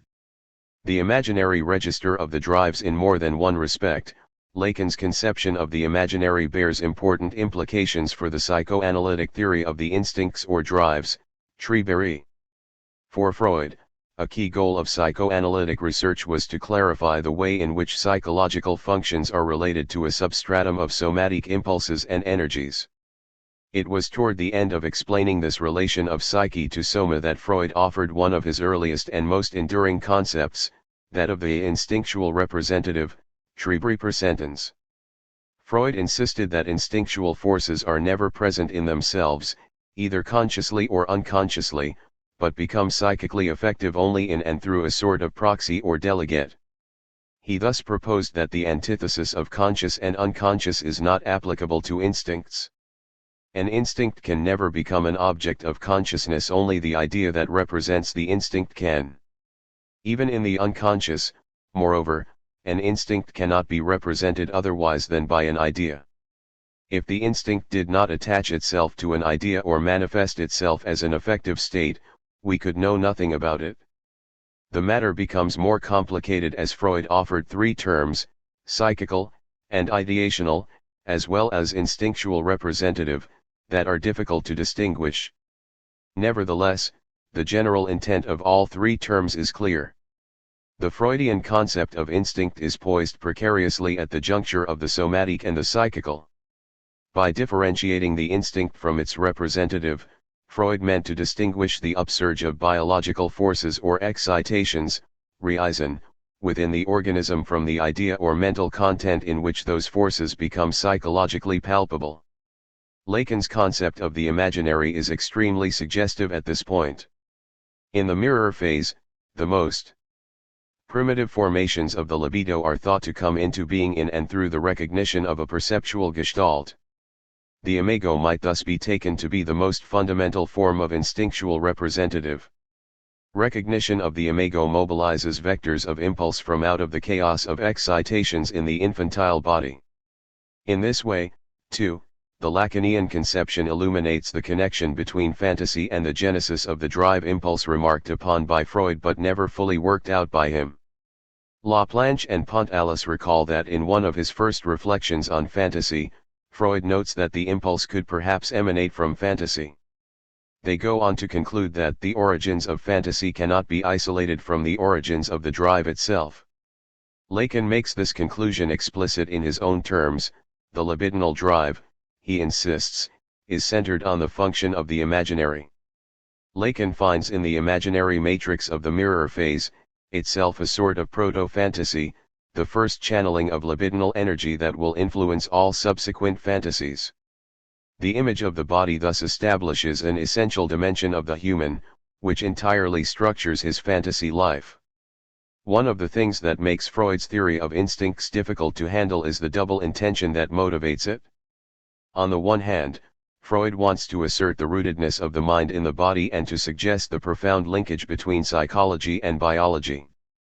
At one point, he makes bold to assert that all our provisional ideas in psychology may someday be based on an organic substratum, yet at the same time psychoanalysis continually rediscovers the autonomy of the psychical domain from the biological. Indeed, the specific character of the psychical consists in that very autonomy. Psychoanalysis thus reveals that human desire is not perverted from its natural aims only in certain pathological conditions but is in a sense intrinsically and essentially perverse. Lacan is especially sensitive to the issues involved in this problem, and his concept of the imaginary directly addresses it. Lacan can suggest that the imaginary is half-rooted in the natural. The recognition of the gestalt of the human face, for example, is a spontaneous function of human perception that appears within the first 2 weeks of birth. Yet for all the seeming naturality of the imaginary, for all its apparent continuity with examples from the animal kingdom, it cannot be forgotten that the mirror phase marks the point at which the impulse life of the human being is decisively tipped into the register of symbols. The gestalt of the body image, what Lacan calls imaginary anatomy, has relatively little to do with real anatomy. Imaginary anatomy orients itself in accordance with only the most superficial aspects of the body form. The emphasis in Lacan's work, partly in polemical response to overnaturalistic readings of Freud, is to insist on the disjunction between human desire and any biological reality. Although the distance of the human being from the biological only comes fully into its own under the aegis of the linguistic signifier, it is visible already in the order of the imaginary. According to Lacan, the imaginary function in human beings, far from doing full justice to the biological reality of the organism, is intrinsically denaturalizing. This illusion of unity, in which a human being is always looking forward to self-mastery, is the gap separating man from nature that determines his lack of relationship to nature. We are led to suppose that it is the peculiar temporality of the imago that accounts for its unnaturality. We noted above how the fixity of the imago involves a formal stagnation that contrasts markedly with the shifting field of animal desire. It is thus the formal fixity of the imaginary gestalt that distinguishes the drive in human beings from animal impulse. What differentiates the drive from any organic function is its constancy. The force of the drive remains constant over time. Lacan asks, what exactly does Freud mean by Trieb? Is he referring to something whose agency is exercised at the level of the organism in its totality? Does the real qua totality erupt here? Are we concerned here with the living organism? No, the characteristic of the drive is to be a constant craft, a constant force. The constancy of the thrust forbids any assimilation of the drive to a biological function, which always has a rhythm. The first thing Freud says about the drive is, if I may put it this way, that it has no day or night, no spring or autumn, no rise and fall. It is a constant force. FFC, although once invested in a particular representative, the drive tends toward constancy. The variable character of that investment over a range of possible objects adds another dimension to the essentially unnatural character of human impulses and further distances human desire from biological need. It is the variability of the drive with respect to its objects that leads Lacan to criticize Strachey's translation of the Freudian Trieb as instinct. What Freud calls Trieb, Lacan tells us, is quite different from an instinct. That is to say, the Freudian Trieb cannot be identified with the patterns of behavior in animals that are effectively pre-wired in relation to the environmental stimuli that produce them and to the objects that satisfy them. When it is a matter of innate animal responses, Freud uses the term instinct, not Trieb. What distinguishes Trieb from animal instinct is the greater latitude and openness to variation between the drive impulse and its mode and means of satisfaction. Freud went so far as to say that, for the Trieb, the choice of object is, strictly speaking, a matter of indifference. It belongs to the essential nature of Trieb to be errant, shifting, deviant, in a word, perverse. Lacan thus proposes to translate Trieb by derive, a word that suggests not only being deflected or turned aside but also being set adrift in ever-shifting currents. Human life, it seems, moves a la derive, it goes down the river. The Lacanian conception of the imaginary is especially well suited to characterize the essentially perverse tendency of the drive in relation to its object. Even in animals, those functions governed by the imaginary are most liable to the slippage from one object to another that is so characteristic of human sexuality. In the animal world, Lacan proposes, the entire cycle of sexual behavior is dominated by the imaginary. It is in sexual behavior that we find the greatest possibilities of displacement occurring, even for animals. The potential for displacement is at the heart of the imaginary function in human beings. It is, in fact, part of the very definition of imaginary. In man, it is also principally on the sexual plane that the imaginary plays a role and that displacement occurs. We would say, then, that behavior can be called imaginary when its direction to an image, and its own value as an image for another person, renders it displaceable out of the cycle within which a natural need is satisfied. Lacan's conception of the imaginary thus serves to explain and elaborate much that is present in Freud's formulations about the drives, but it also invites us to take a further step. The thesis of the mirror stage suggests that the drives are from the start directed more toward form than toward content. Lacan's view leads us to suppose that the contingency of the object that characterizes the drives in human beings may stem from the fact that the imaginary function is oriented less to the qualities of any particular object than it is to its discrete character as an object. It is precisely the unity of the imaginary gestalt that is salutary for the chaotic impulse life of the human infant. Satisfaction is linked not simply to the proximity of the object but to the experience of the very qualities of unity, identity, and substantiality. that ground recognition of its being an object. It is partly for this reason that Lacan makes so much of Freud's rather offhand remark about das Ding. For Lacan, human desire is forever haunted by the dream of the thing, the dream of refinding a primordially lost object, of recovering an original source of utter plenitude. The theory of the mirror phase suggests something both about the imaginary outline of das Ding but also about why human desire longs to refind an object that was in fact never possessed, an object that existed only as a mirage, indeed, that may have existed only as the shadow of a mirage. The imaginary ego. Lacan uses the concept of the imaginary and of the mirror phase to rethink the notion of the Freudian drive but also to recast the theory of the ego. For Lacan, the ego is essentially a formation of the imaginary. The fundamental fact which analysis reveals to us, and which I am in the process of teaching you, is that the ego is an imaginary function. Recognition of the primitive imagos of the mirror phase forms the basis for what Freud called primary identification. Lacan suggests that we have only to understand the mirror stage as an identification, in the full sense that analysis gives to the term, namely, the transformation that takes place in the subject when he assumes an image. Lacan associates the ego with all of the characteristics of the imaginary we have adduced above. The ego is constituted in relation to the perceptual gestalt or imago of the body. The theory we have in mind, says Lacan, is a genetic theory of the ego.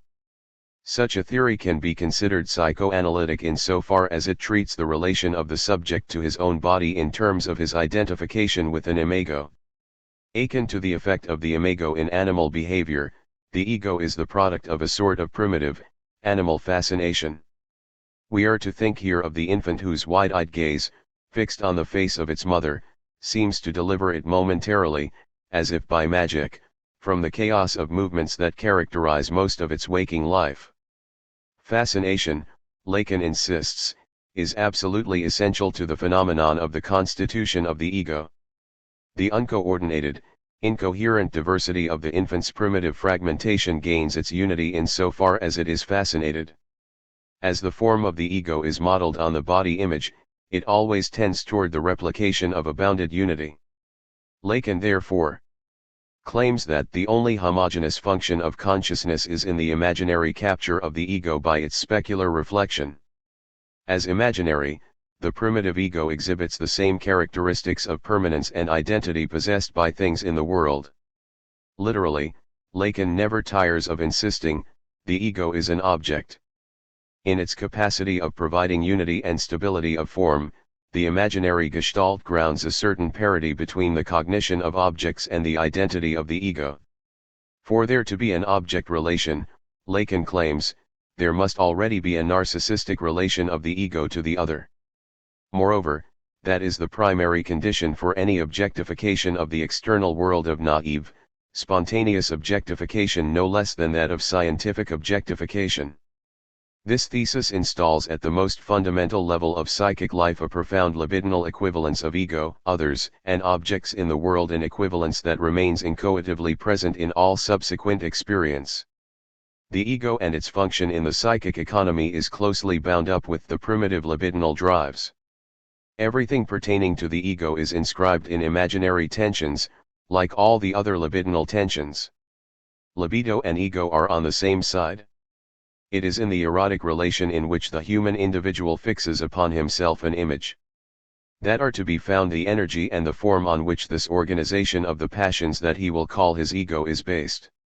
Finally, and perhaps related to the temporal fixity of the imago in human beings, the form of the ego is essentially resistant to change.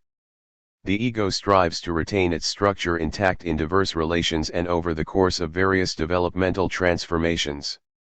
One cannot stress too strongly, Lacan suggests, the irreducible character of the narcissistic structure. Even under the influence of the most far-reaching effects of maturation and sublimation, the psychic organization remains at least partially oriented by the structure of the ego and can therefore never fully escape from the orbit of the imaginary. The narcissistic moment in the subject is to be found in all the genetic phases of the individual, in all the degrees of human accomplishment in the person. the history of the subject develops in a more or less typical series of ideal identifications which represent the purest psychic phenomena, in that they essentially reveal the function of the imago. And we conceive the ego to be nothing other than a central system of these formations, a system which must be understood in its imaginary structure and its libidinal value. Lacan's theory of the imaginary genesis of the ego in the mirror phase, although novel in many ways, is broadly consonant with Freud's own formulations about the nature and origin of the ego. The very term, narcissism, chosen by Freud as the keynote of his theory of the ego, connotes the same specular relation to a reflected image that Lacan takes to be paradigmatic. This choice of terminology, Lacan suggests, reveals in those who invented it the most profound awareness of semantic latencies. But there are other, less incidental, convergences. In fact, nearly every major point of Lacan's conception can be referred to a text of Freud in which a similar view is proposed. There is, for example, Freud's statement in his essay on narcissism that we are bound to suppose that a unity comparable to the ego cannot exist in the individual from the start. The ego has to develop. This assertion agrees well with the Lacanian view of the origin of the ego in the mirror stage. The theory of the mirror phase shows us quite precisely how and why the ego does not exist from the start. Lacan's account re-emphasizes the Freudian thesis that the ego is a differentiation, a bounded and specialized portion of the psychic apparatus. It faces us with the implication that the ego is not coextensive with the organism, nor even with the psychic individual or subject. The ego is not necessarily the center of the personality. Lacan forces us to re-ask the question of the nature of the ego and of its relations to the psychic system and to the organism as a whole. Lacan's emphasis on the prematurity of human birth and its significance for psychological development also finds an echo in Freud. From early on in his career, Freud had stressed the importance for psychic development of the incomplete maturation of the infant's bodily functions. When Freud refers in the ego and the ID to the lengthy duration of the human being's childhood dependence and to the diphasic onset of man's sexual life, he is sounding an old theme in inhibitions, symptoms, and anxiety. Freud returns to the subject of prematurity in an especially significant way. There, he discusses the source of intrapsychic conflict and seeks to isolate the key factors that predispose human beings to neurosis. He mentions three factors, one phylogenetic, one psychological, and one biological. The phylogenetic factor is based only on inference and concerns the inherited residuum of a momentous event in the prehistory of the species, the killing of the primal father. The psychological factor is the existence of the ego itself, differentiated from the ID and in conflict with it. The third factor is the biological fact of premature birth. Significantly, Freud explicitly relates this prematurity to the separation of ego and ID. The biological factor is the long period of time during which the young of the human species is in a condition of helplessness and dependence. Its intrauterine existence seems to be short in comparison with that of most animals, and it is sent into the world in a less finished state. As a result, the influence of the real external world upon it is intensified and an early differentiation between the ego and the ID is promoted. Se, smiley face. The emphasis on the image of the body that is so central to Lacan's mirror stage is also present in Freud. In the ego and the ID, Freud supposes that the ego is first and foremost a bodily ego. It is not merely a surface entity, but is itself the projection of a surface. So, too, Lacan's stress on identification and the object character of the ego repeats Freud's conclusion, especially in his later works, that the ego is the product of identifications and is cathected by the ID as an internal love object.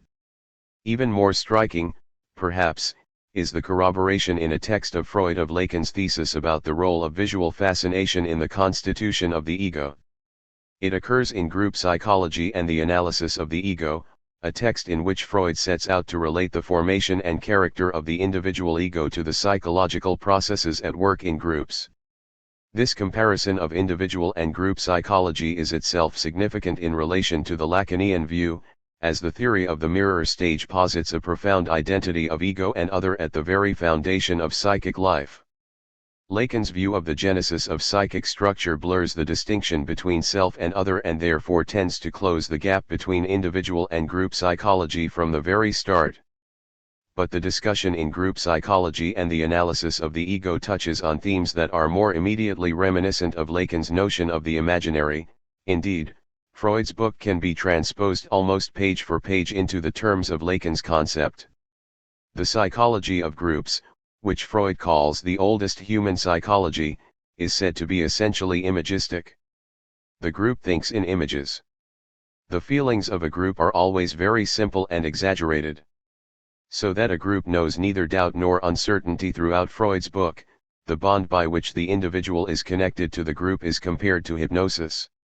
It is related to the state of fascination in which the hypnotized individual finds himself in the hands of the hypnotizer, se. This fascination is above all a function of looking and being looked at.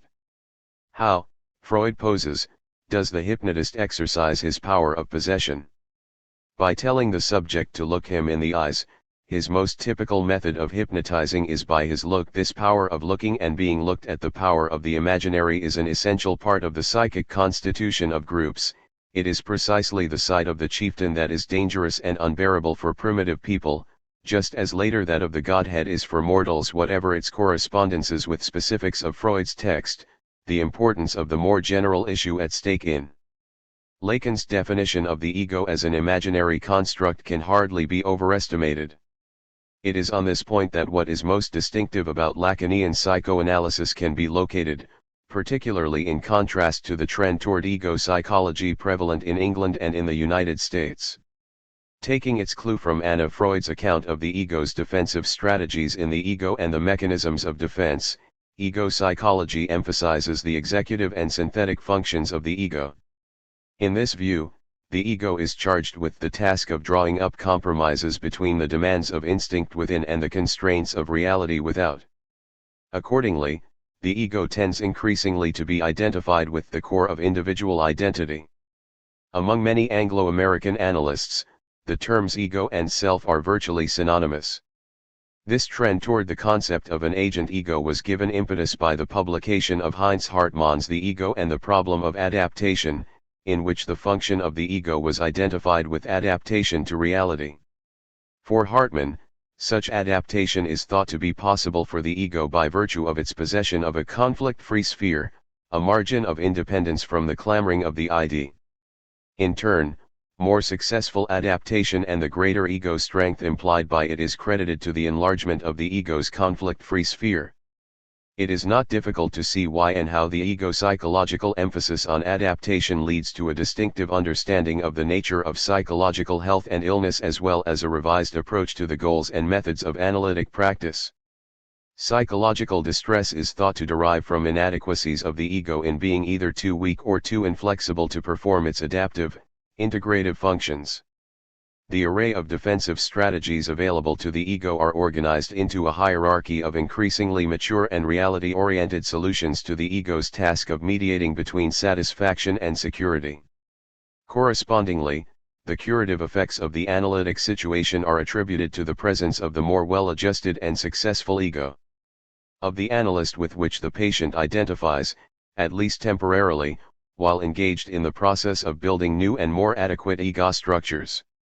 The analytic relation thus becomes a therapeutic alliance of egos, in which the patient can be said to borrow the ego strength of the analyst. Lacan's conception of the ego as a product of the imaginary leads him to emphatically reject the ego psychological program, both in its conception of health and illness and in its understanding of the progress of the cure. The key point concerns Lacan's insistence that the ego cannot be taken to be identical with the human subject.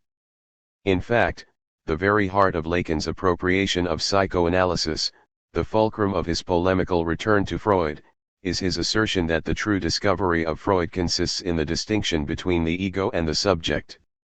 Of course, to sustain this claim Lacan cannot always rely on the letter of Freud's text. Freud's rather indiscriminate use of the German ich does not provide the index of differentiation suggested in French by Moyange.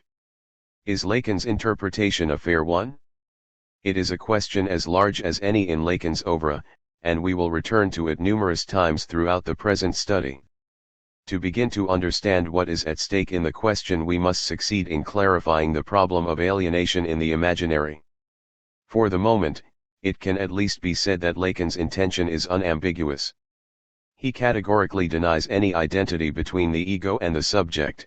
I think I have sufficiently emphasized that the unconscious is the unknown subject of the ego, that it is misrecognized mechanism by the ego, which is der Kern unseres Wessens, the core of our being. The core of our being does not coincide with the ego.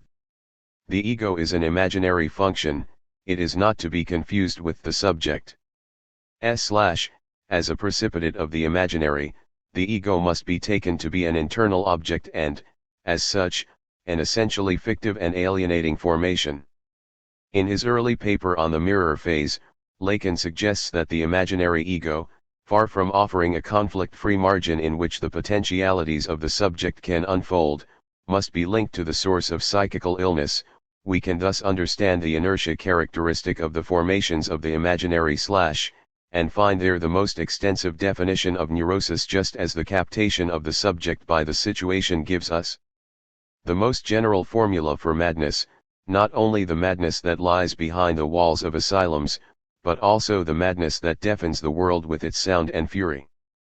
Especially in his early period, Lacan portrays the labor of analysis in terms of freeing the subject from the alienating effects of the imaginary. Psychoanalysis alone, he claims, recognizes this knot of imaginary servitude that love must always undo again, or sever. Analytic listening consists in locating the lines of cleavage between the empty discourse of the ego and the emergent speech of the true subject.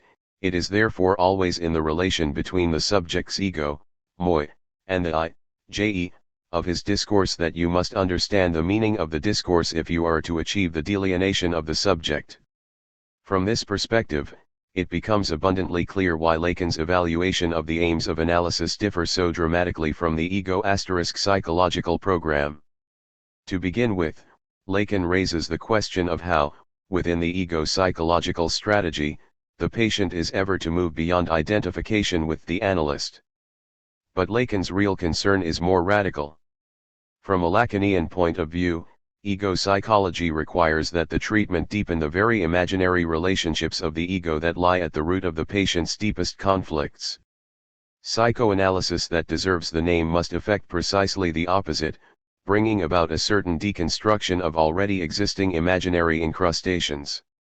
Lacan suggests that what is really at issue, at the end of analysis, is a twilight, an imaginary decline of the world, and even an experience at the limit of depersonalization.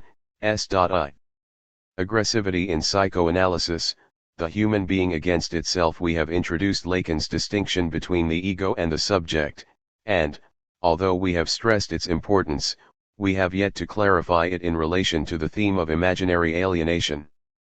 Before turning to that task, it is useful to note the way in which the opposition between ego and subject underlies Lacan's treatment of aggressivity. The topic of aggressivity will take us back to the problem of the death drive and will serve to link the death drive with narcissism. In his 1949 paper on aggressivity in psychoanalysis, Lacan re-articulates the Freudian connection between aggressivity and self-destructiveness by pointing to the special relation between human aggressivity and the gestalt of bodily wholeness that models the primitive ego. The keynote of the essay is that narcissism is intrinsically generative of aggressivity. The first requirement for understanding Lacan's treatment of aggressivity is to keep to the distinction he draws between the violence of an animal whose attempts at satisfaction are frustrated by external circumstances and the meaning of specifically human aggressivity discovered by Freud. With respect to the latter, Lacan is unequivocal. The aggressivity experienced by the subject at this point has nothing to do with the animal aggressivity of frustrated desire. Animal aggressivity is explained by the notion, so pleasing to common sense, that after all, one must eat when the pantry is empty. One tucks into one's fellow being semblable. Thus one assumes that the behavior of subjects, their interaggressivity, is conditioned and capable of explication by a desire which is fundamentally adequate to its object. But, Lacan continues, the significance of is that isn't enough. Masochism is not inverted sadism. The phenomenon of aggressivity isn't to be explained simply on the level of imaginary identification. No doubt there exists in human beings a form of aggression akin to the animal violence that originates in the frustration of an impulse directed by the imaginary. But it is not with that in mind that Lacans so closely associates aggressivity and narcissism. The phenomenon he tries to bring into focus in aggressivity in psychoanalysis draws its motive force from a dimension that is beyond the imaginary. It is a force of aggressivity that has its origin in the internal conflict between the subject and its own ego. Lacan asserts that it is the ego as an imaginary function of the self, as a unity of the subject alienated from itself, of the ego as that in which the subject can recognize itself at first only in abolishing the alter ego of the ego, which as such develops the very distinct dimension of aggression that is called from now on, aggressivity. It is only in view of the conflict between the imaginary ego and the claims of the subject beyond the imaginary and alienated by it that we can make sense of Lacan's definition of aggressivity as a correlative tension of the narcissistic structure in the coming to be, devenir, of the subject. Lacan maintains that aggressivity in psychoanalysis cannot be understood apart from the conception of the ego as it appears in Freud's mature theory. The ego must be seen in its opposition to the subject of the unconscious. Freud's final formulation of the ego, Lacan claims, can be understood only by grasping its coordination with the notion of primordial masochism and that of the death instinct, laid down in his study will give meaning to the mounting interest claimed by aggressivity in the transference and in resistance no less than in civilization and its discontents, in showing that it isn't a matter of the aggressivity one imagines at the root of the vital struggle. The notion of aggressivity corresponds, on the contrary, to the splitting of the subject against himself. Some commentators on Lacan have characterized aggressivity, exactly contrary to Lacan's intention, as a defense of the imaginary unity of the ego. Thus one finds it said that the main point of Lacan's theory of aggressivity is that aggressivity is a defensive strategy used when the loss of an ideal threatens the unity of the self. The real upshot of Lacan's theory is more nearly the opposite. The aggressivity that interests Lacan is not a defense of an ideal unity of the self but a rebellion against it. Aggressivity is a drive toward violation of the imaginary form of the body that models the ego. It is because aggressivity represents a will to rebellion against the imago that aggressivity is specifically linked in fantasy to violations of bodily integrity. Lacan thus characterizes a gestalt proper to aggression in man in terms of the images of castration, mutilation, dismemberment, dislocation, evisceration, devouring, bursting open of the body, in short, the imagos that I have grouped together under the apparently structured term of images of the fragmented body. It is because aggressivity in psychoanalysis is provoked not by a threat to the unity of the ego but by the alienating structure of the ego itself that a maximum aggressiveness would be produced by the individual's confrontation with an exact replica of himself. Let us imagine what would take place in a patient who saw in his analyst an exact replica of himself. Everyone feels that the excess of aggressive tension would set up such an obstacle to the manifestation of the transference that its useful effect could only be brought about extremely slowly, and this is what sometimes happens in the analysis of prospective analysts. To take an extreme case, if experienced in the form of strangeness proper to the apprehensions of the double, this situation would set up an uncontrollable anxiety on the part of the analysand. The Lacanian theory of the imaginary origin of aggressivity helps to explain a conspicuous and enigmatic feature of human experience, the fascination with bodily violation and dismemberment. It is a phenomenon remarked by Plato in the Republic. In passing by the place of public execution, a certain Leontius is said to have found himself unable to resist the urge to gaze upon the dead bodies laid out there. With wide, staring eyes, he rushed up to the corpses and cried, "There, ye wretches, take your fill of the fine spectacle." Saint Augustine, too, observes the peculiar magnetism exerted by the sight of the violated body. What pleasure can there be, he asks, in the sight of a mangled corpse? Yet people will flock to see one lying on the ground, simply for the sensation of sorrow and horror that it gives them. The captivating power of body horrors noted in these classical texts is equally manifest in that modern banality, the rubbernecking of motorists passing a bad accident on the highway. What is it that they hope to see there by the roadside, hoping to see in the very heart of fearing it?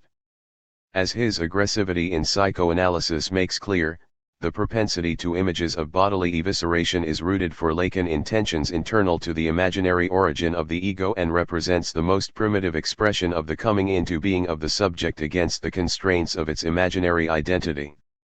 Properly understood, Lacan's notion of aggressivity restores the central point of Freud's view: aggressivity is a function of a primordial destructiveness toward oneself. The whole point of Lacan's aggressivity in psychoanalysis, as is evident from its first page, is to shed some light on the enigmatic significance that Freud expressed in terms of the death instinct. Aggressivity for Lacan is tied to death. Aggressivity gnaws away, undermines, disintegrates, it castrates, it leads to death, but not only to someone else's death. Lacan's approach allows us to understand anew why Freud claims that violence directed toward other persons or objects is traceable to an essentially self-destructive impulse.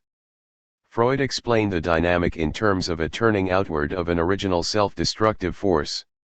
Thus Freud claims that a portion of the death instinct is diverted towards the external world and comes to light as an instinct of aggressiveness and destructiveness. To be sure, there is a self-protective moment in this turning outward of the death drive, a projective mechanism that satisfies the self-destructive drive by means of a substitution.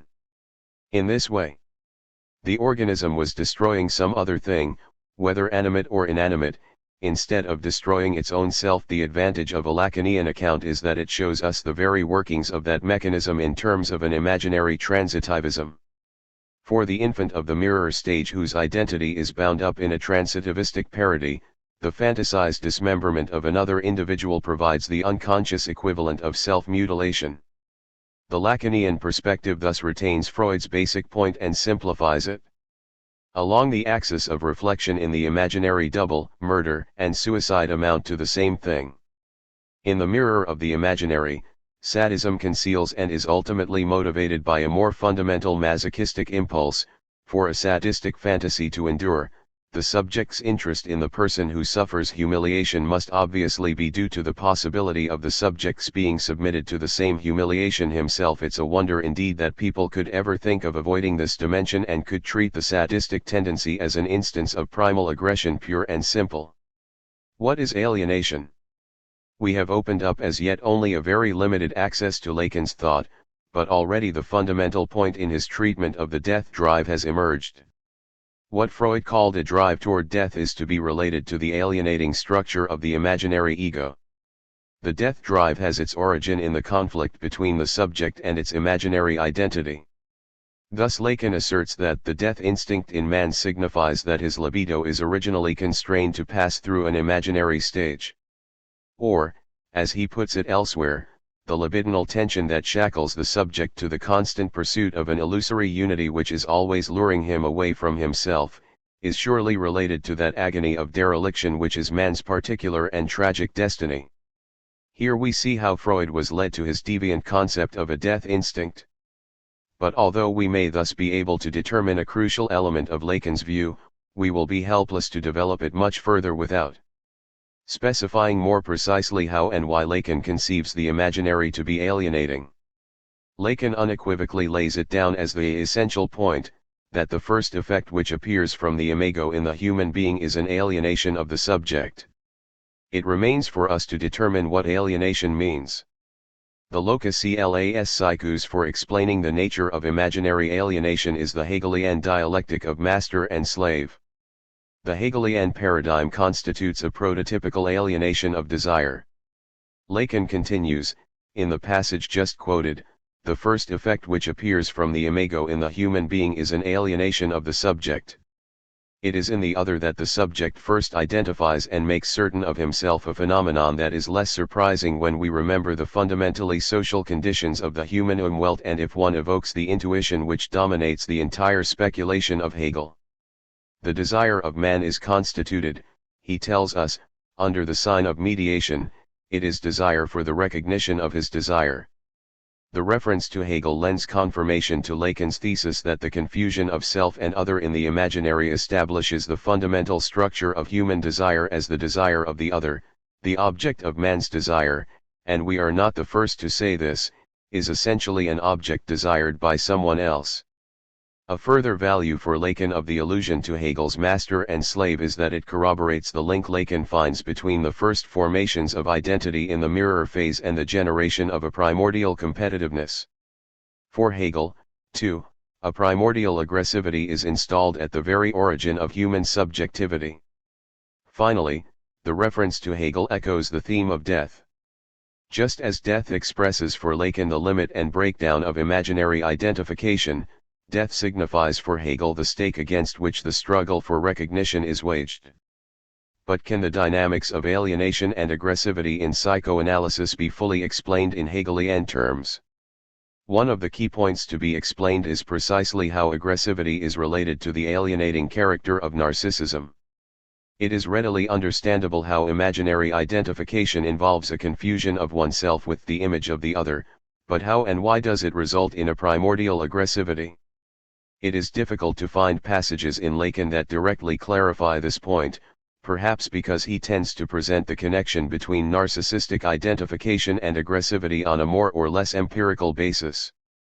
Whatever makes it so, the vivid scenes of violation and dismemberment so characteristic of dreams, fantasies, and delusions give evidence of a positive desire for destruction linked to the imago of the bodily form. But the task of unraveling the meaning of the death drive forces us to conceive the relation of narcissism to aggressivity more exactly.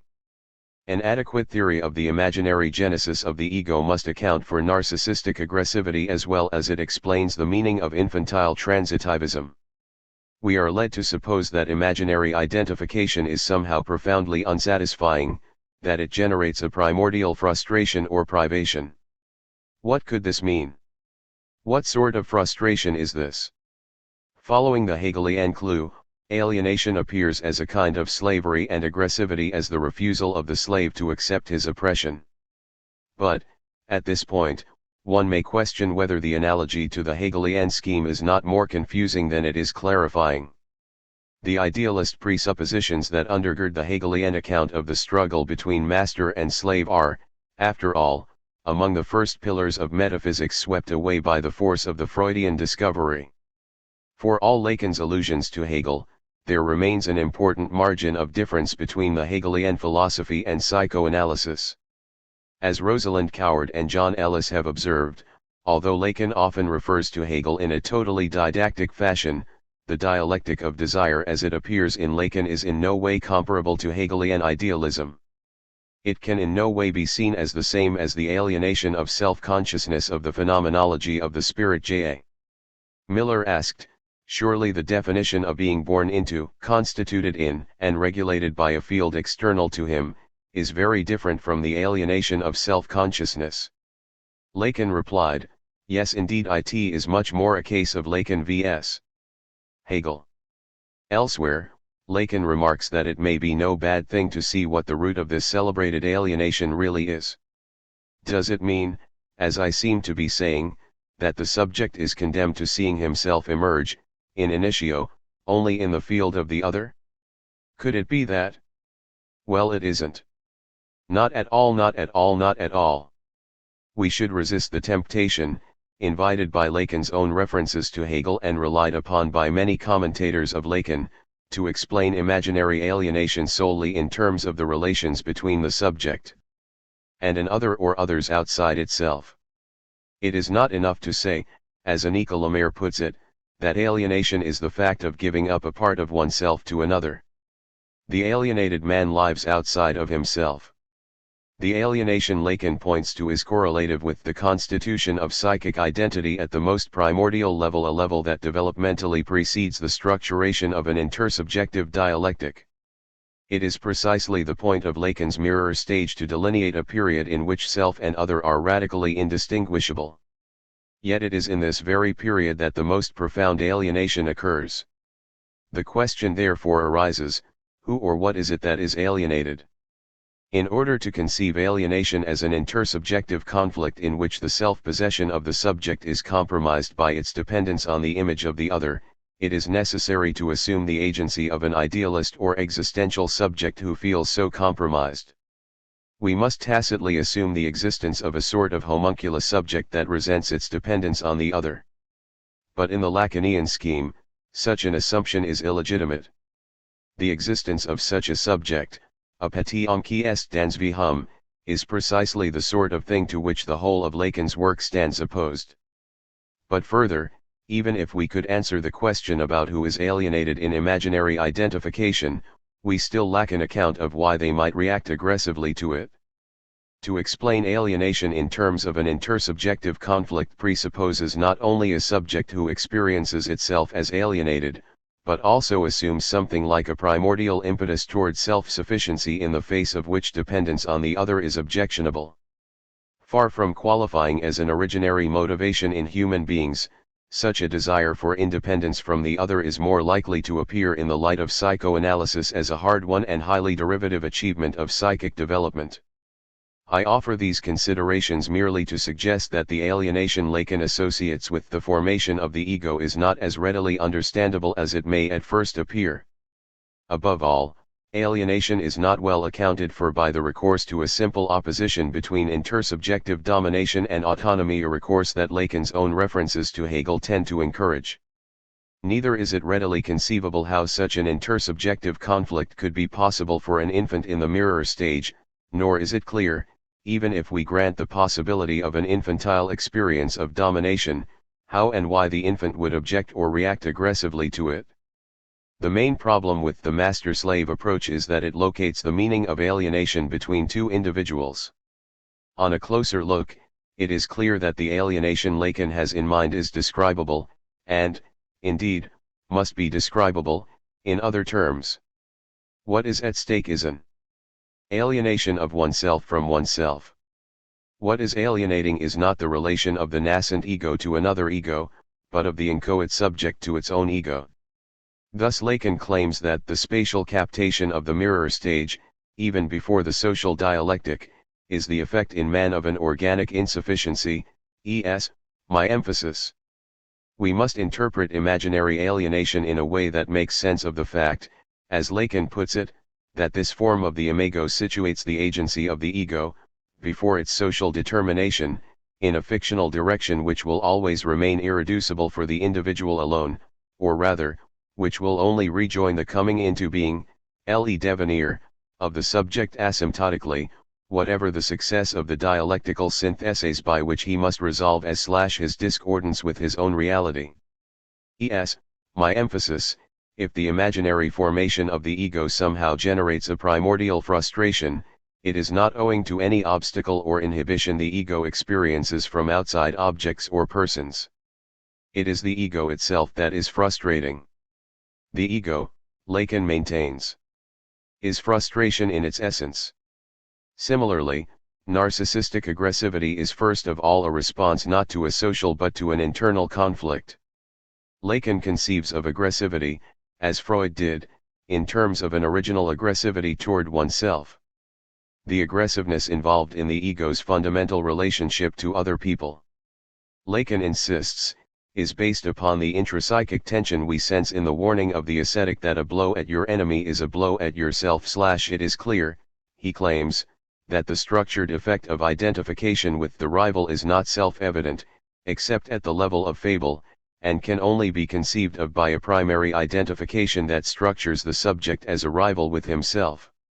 The key to the problem imaginary alienation lies in conceiving what it means for the subject to be constituted as a rival with himself. Only by clarifying this point will it be possible to unfold Lacan's answer to the problem of the death drive. But how are we to proceed? In the following chapter, I will propose a reading of Lacan's concept of the imaginary in terms not often met with in commentaries on his work, a reading in terms of psychic energetics. Only after this reading has been established will it be possible to return to the other, more familiar characterization of alienation in terms of the desire of the other. In the meantime, however, an energetic perspective will open up fresh and fertile possibilities for interpretation. Why does the subject alienate himself the more he affirms himself as ego? Thus we return to the question of the preceding session: what is it, beyond the ego, that seeks to make itself recognized? From the seminar of Jacques Lacan I have suggested that the question of the death instinct in Lacan is closely related to the notion of imaginary alienation. The nature of this alienation, however, remains obscure. The appeal to an intersubjective dialectic, which seeks to characterize alienation as a compromise of personal autonomy, does not account well for an essential point of Lacan's conception. Alienation in the imaginary is first and foremost an estrangement of oneself from oneself. The imaginary formation of the ego is alienating not just because it is modeled on an other outside the subject, but because imaginary identification somehow splits the subject from itself. In this chapter, we will try to move beyond this impasse by offering an alternative account of imaginary alienation from the standpoint of psychic energetics. Why energetics? The metaphor of psychic energy may seem an unlikely point of reference for a discussion of Lacanian psychoanalysis. Nevertheless, it offers a valuable orientation with respect to Freud's system of concepts. The energetic perspective will help to clarify what Lacan means by alienation in a way that creates a bridge between the discourse of Lacan and the energetic assumption on which Freud's thinking was based. In this way, an energetic interpretation of the imaginary prepares the way for outlining a distinctively Lacanian conception of the death drive. The career of a metaphor. The metaphor of psychic energy was arguably the single most significant idea relied upon by Freud in the theoretical elaboration of his experience. Especially as it was made more precise in the concept of libido, the energy metaphor functioned as a quantitative principle by means of which the psychical equivalence of manifestly different mental contents could be postulated. The notion of psychic energy, along with its companion idea of energy cathexis or investment, played a crucial role in conceptualizing such basic mechanisms as displacement, condensation, resistance, and repression. But, further, energetics makes a special claim on our attention in this essay, as it is obviously a primary frame of reference for any discussion of what Freud meant by drives. The notion of some raw force or energy coming to bear on psychic life seems especially unavoidable in the case of the death drive, thought by Freud to be the most primordial of the drives.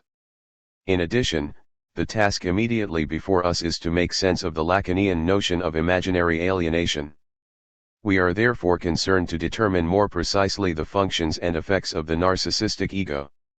An energetic perspective is relevant as it was precisely a problem of energetics, the problem of the investment or disinvestment of the ego and of objects, that led Freud to propose his theory of narcissism.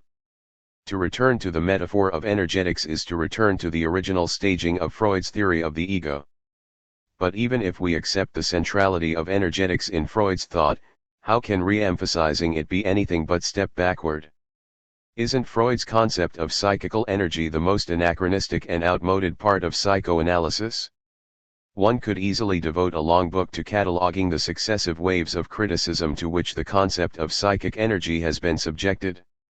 There is wide agreement, as L. Brieger puts it, that Freud's emphasis on the basic urges and forces that underlie human psychology in man's unconscious impulses, in sexuality and aggressivity, have made psychoanalysis the most influential theory of human motivation. But there is equally widespread consensus with Brieger's caveat that the conceptual underpinning of the motivational theory, the concepts of psychic energy, of libido, of conservation or economy, of the life and death instincts, has long been its weakest aspect. In the first place, the link between Freud's idea of psychic energy and the concepts of energy or force in the natural sciences that inspired it is based, at best, on a very liberal analogy. The psychoanalytic system is based on energy concepts, K.S. Lashley has charged, and I do not believe that the data justify them. There is no known source of energy of such character in the nervous system. Arguing along similar lines, Roy Grinker charges that the series of words instinct, drive, action, force, and energy are misconceptions. There is no relation of psychic energy to any known form of energy, and it is not remotely related to the physical concept of force. The validity of the very concept of psychical energy has thus come into question, but, in addition, as Grinker points out, energetics is becoming more and more obsolete as psychoanalysis turns to other theoretical frameworks that seem to do very well without it. Slowly but inevitably, Information theory is replacing libido theory and its energic concomitant. Silently but definitely the dual drive theory, never fully accepted even by its originator, Freud, is being replaced by a monolithic theory of motivation, eros, not too different from the ancient ideas of life. Life is a process that is there and necessary. Any other consideration at this time becomes speculative science, philosophy, or religion. Any recourse to the idea of psychic energy runs against a general tide of criticism of organicist and vitalist notions in psychoanalysis, but isn't it especially unsuitable for a discussion of Lacan? Isn't the critique of psychoenergetics one instance in which Lacan is moving in harmony with the general trend? What else are we to conclude from Lacan's thesis that the unconscious is structured in the most radical way like a language? Isn't it Lacan who insists that the pure gold of analysis is to be found, not in any effulgence of affect, but in the verbal articulations of the patient's discourse, in the algebra of the signifier? Doesn't this mean that it is precisely the notion of psychic energy that Lacan's reinterpretation of Freud seeks to eradicate from psychoanalysis?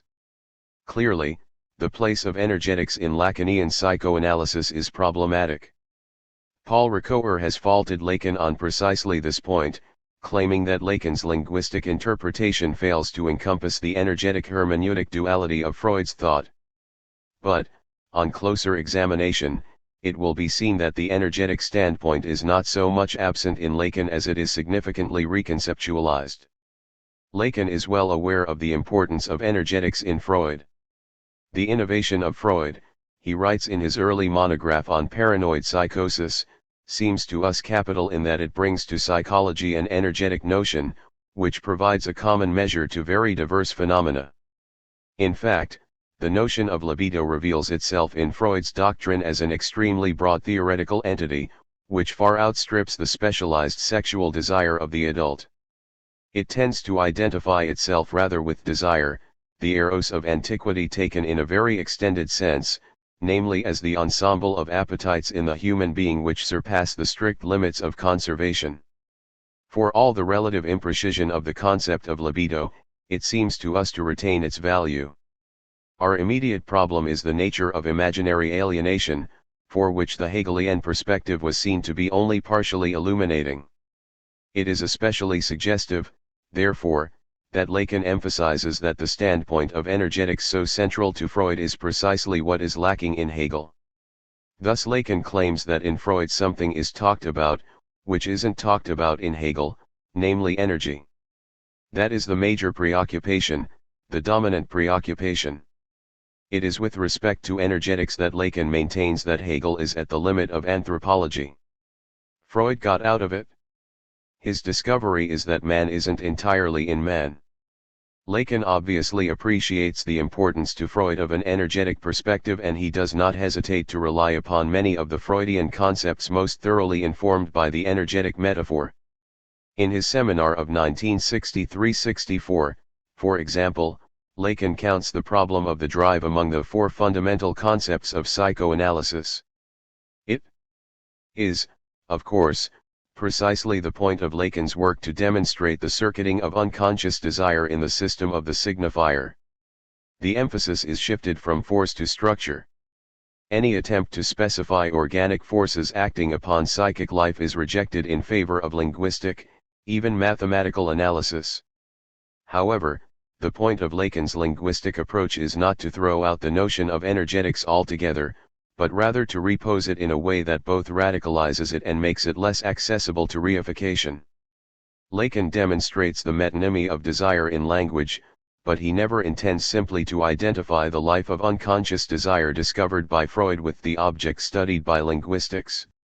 In Lacan's later work, energetics is apparently absent because he conceives of it by means of another category, that of the real. There are good reasons, as I hope to show in the course of this chapter, why Lacan shifts the problem of energetics into the domain of the real, the domain of the unthinkable and, as he puts it, of the impossible. But my first concern will be to demonstrate that the nature of the imaginary function and the alienation associated with it is approachable in energetic terms. An energetics of the imaginary provides a key for determining the relation of the imaginary to the real. When this is done, it will become possible to see Lacan's innovation in relation to Freud's order of concepts in a way that lends new meaning to the notion of the death drive. Returning to Freud's project for a scientific psychology, Lacan nowhere devotes a sustained discussion to the topic of psychic energy. Determining the place and meaning of energetics in Lacan is therefore unavoidably a matter of weaving together a number of oblique references and drawing out their implications. All the more valuable, therefore, is the commentary Lacan offers on Freud's most sustained effort to construct a purely quantitative account of the psychic apparatus, the Project for a Scientific Psychology of 1895. Before turning to Lacan's commentary, it is worthwhile to examine Freud's argument in some detail. References to Freud's views in the project will help locate the place of energetics in Lacan, but will also be of indispensable value in the following chapter when we turn to a more specific analysis of the theory elaborated in the project is at every point based on the assumption of psychic energy. Nowhere else in Freud's work is his conception of the mind as an apparatus for mastering excitation more rigorously worked out. Freud sets out to represent psychical processes as quantitatively determinate states of specifiable material particles. His concern is to identify the basic psychic structures that make possible processes such as stimulus, substitution, conversion, and discharge. He is guided by the conception of neuronal excitation as quantity in a state of flow. The basic building blocks of Freud's theory in the project are the neurons, thought to be capable of absorbing and discharging quantities of energy. As each individual neuron exhibits the double function of investment and discharge, it mimics the operation of the psychic apparatus as a whole. A single neuron is thus a model of the whole nervous system with its dichotomy of afferent and efferent structures, the axis cylinder being the organ of discharge in the interconnecting network of neurons.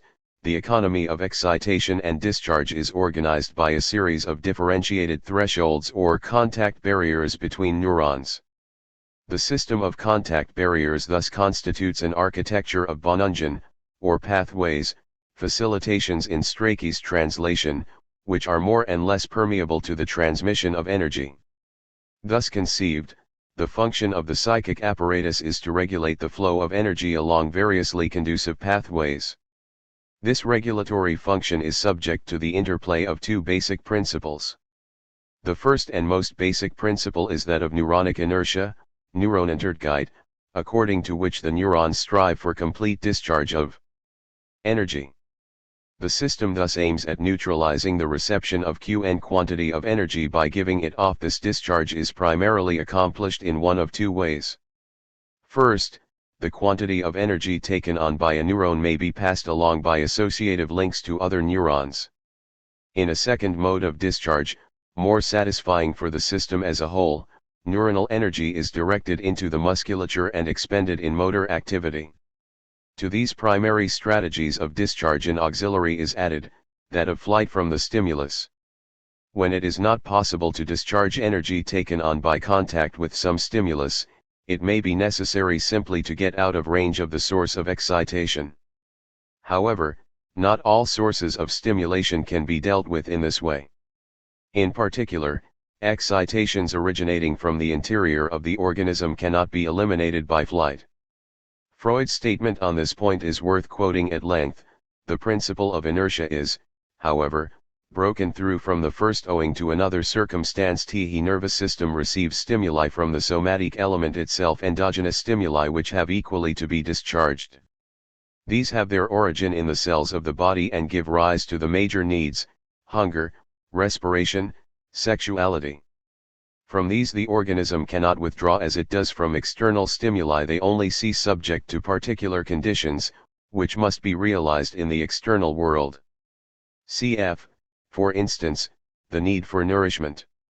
In consequence, the nervous system is obliged to abandon its original trend to inertia, that is, to bringing the level of Qn to zero. It must put up with maintaining a store of Qn sufficient to meet the demand for a specific action. Nevertheless, the manner in which it does this shows that the same trend persists, modified into an endeavor at least to keep the Qn as low as possible and to guard against any increase of it, that is, to keep it constant. All the functions of the nervous system can be comprised either under the aspect of the primary function or of the secondary one imposed by the exigencies of life. SE, smiley face. In relation to endogenous stimuli, the function of the contact barriers is in large part defensive. They protect against unmanageable excitations originating within the organism itself by setting up points of resistance to the passage of energy between neurons. The barrier network serves to filter or diminish internal excitations. In a limited sense, the inhibitory contact barriers and the restricted pathways or facilitations they establish can be said to be continuous with the first principle of inertia. They function to prevent investments of energy that would otherwise have to be evacuated. The system thus avoids, partly at least, being filled with cathexis, by setting up facilitations.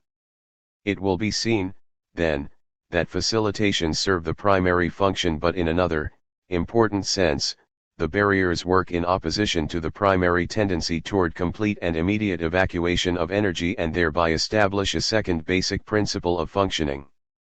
The contact barriers inhibit the flow of energy, but also make possible the storage of limited quantities of energy in permanently cathected neurons. A quantity of energy arriving at such a facilitated neuron is not immediately passed off to another neuron but is at least temporarily retained or stored. Such storage of energy, although it violates the basic drive toward discharge, serves the advantage of the organism as a whole by establishing a reservoir of energy for the performance of specific actions in response to basic needs of the organism. In accordance with this second principle, the apparatus seeks not evacuation but constancy and stability of energy. Over and against the principle of inertia, therefore, Freud poses the principle of constancy. In distinguishing the two principles of inertia and constancy, Freud lays down the first articulation of the primary and secondary processes. The endogenous energies screened out by the phi system of the contact barriers represent what Freud will later come to call drives. The system of facilitated neurons, on the other hand, which affects a general inhibition of excitations, but with the benefit that a quantity of energy is maintained to meet the demand for a specific action, comes to be identified with the secondary organization of the ego. According to the views set forth in the project, therefore, the ego is an essentially defensive, regulatory structure. It establishes a controlled economy of excitations by acting as a kind of sieve or semi-permeable membrane. It admits some portion of energies impinging upon the psychic apparatus from both outside and inside the organism but screens out other energies, thereby protecting the system from overload. In his seminar on the ego, Lacan identifies the barrier pathway system outlined by Freud in the project with a function of the imaginary. Such an identification is not surprising. In each case it is the problem of the origin and structure of the ego that is at stake. Yet pausing to examine the comparison more carefully is helpful both for making sense of the Freudian scheme and for understanding better the nature of the imaginary as Lacan conceives it. The gist of Lacan's claim is that the inhibitory function of the ego attributed by Freud to the system of contact barriers is to be related to the effects of the imaginary gestalt. It is the gestalt function of perception that performs the selective, filtering action characteristic of the ego. Freud isn't a gestaltist, Lacan poses. One cannot give him credit for everything, but he does sense the theoretical demands which gave rise to the gestaltist construction. Indeed, so that a living being doesn't perish every time it turns round, it must possess some adequate reflection of the external world. This tells you that the schema is in fact based on what will later be isolated in the term homeostasis. We find this here already in the notion of an equilibrium which has to be conserved and of a buffer zone, which maintains the excitations at the same level, which therefore serves as much for not recording as for recording badly. It records, but in a filtered fashion. The notion of homeostasis is therefore already there, implying something which is called an energy both at the entry and the exit. The Gestalt idea serves to explain the filtering process, presumably by analogy to the selective process by which a figure is separated from a ground in the formation of a visual gestalt. Relatively little of the total content of the perceptual field is focally included in the gestalt figure. In fact, the figure comes forward to explicit awareness only because the background has been screened out or dimmed down in some way in a parallel fashion. Only a fraction of the energies coming to bear on the psychic apparatus are allowed to enter and influence psychic processes. Like the figure abstracted from its background in the perceptual gestalt, the ego is constructed by means of a bifurcation within the total economy of organismic excitations. The ego inevitably represents a reduction of the total quantity of excitation, a limited charge that has been siphoned off and forced to circulate within the confines of a closed structure. The Gestalt principle enables us to understand how the filtering process is at the same time an informing of sensation. The perceptual Gestalt produces a selection of stimuli, but also presents a definite, formal structure and internal organization. The Gestalt function thus allows us to answer a question that otherwise remains unresolved in Freud, namely, how it is that the contact barriers, which are thought to be merely valve-like stoppage points between neurons, give rise to a system of pathways serviceable for the guidance of behavior? Left as it stands, Freud's account lacks an answer to this question. Thus Lacan claims that Freud's schema proves to be inadequate. If the nervous system in fact operates a filtering, it is an organized, progressive filtering, which brings with it facilitations. However, nothing here entitles one to think that the facilitations will ever have a functional utility. The sum total of all these facilitations, the events, the incidents which have occurred in the development of the individual, constitutes a model which provides the measure of the real. Is that the imaginary? The imaginary must indeed be there. In short, memory is here conceived as a succession of engrams, as the sum of a series of facilitations, and this conception proves to be completely inadequate if we don't introduce the notion of image into it. Point 2. The fertile remainder, something left to be desired. Lacan's rereading of the project in the light of the Gestalt concept gives a clue for determining what we might call the energetics of the imaginary. The key point can be modeled on the double function Freud attributes to the network of contact barriers. The phi system of barrier facilitations admits and stores measured quantities of energy only insofar as it blocks or inhibits energy transfer within the psychic apparatus as a whole. The link between these two functions of storage and inhibition can be readily conceived on the level of individual neurons. If a flow of energy from one neuron to another is inhibited by the existence of a contact barrier between them, some or all of the energy will remain bottled up, as it were, in the first neuron. But what is thus envisaged on the microscopic level of neurons is also discernible on the macroscopic level of psychic agencies, and it is on the latter plane that the distinction between the two functions becomes most significant. The scheme of the project anticipates a fundamental ambiguity in the function of the ego as it appears in Freud's mature theory, according to which the activity of the ego is divided between storage and inhibition of energy. On the one hand, the ego is thought to absorb instinctual energy into itself. It is posed by Freud as a great reservoir of libido, from which libido is sent out to objects and which is always ready to absorb libido flowing back/rom objects. On the other hand, the ego is poised defensively in relation to the ID and is, to that extent, essentially resistant to the demands of instinct. Laplanche and Pontalis can therefore say summarily that in Freud's description of the defensive conflict, the ego emerges as the agency which opposes itself to desire. This double function of energy absorption and inhibition is clearly present in Lacan's formulation. The imaginary is associated by Lacan with the genesis and action of the libidinal drives. Libido and ego, Lacan says, are on the same side. The libidinal drive is centered on the function of the imaginary. But, in addition, the imaginary gestalt acts as a buffer or filter that refuses the transmission of energy. Lacan claims that the ego, doubly emphasizing the regulatory function of this buffer, must allow the maximum inhibition of the passage of energy through the system. Distinguishing between what is absorbed by the ego and what is excluded by it echoes another way of characterizing the genesis and function of the ego that occurs repeatedly in Freud, that of the analogy to bodily incorporation and expulsion.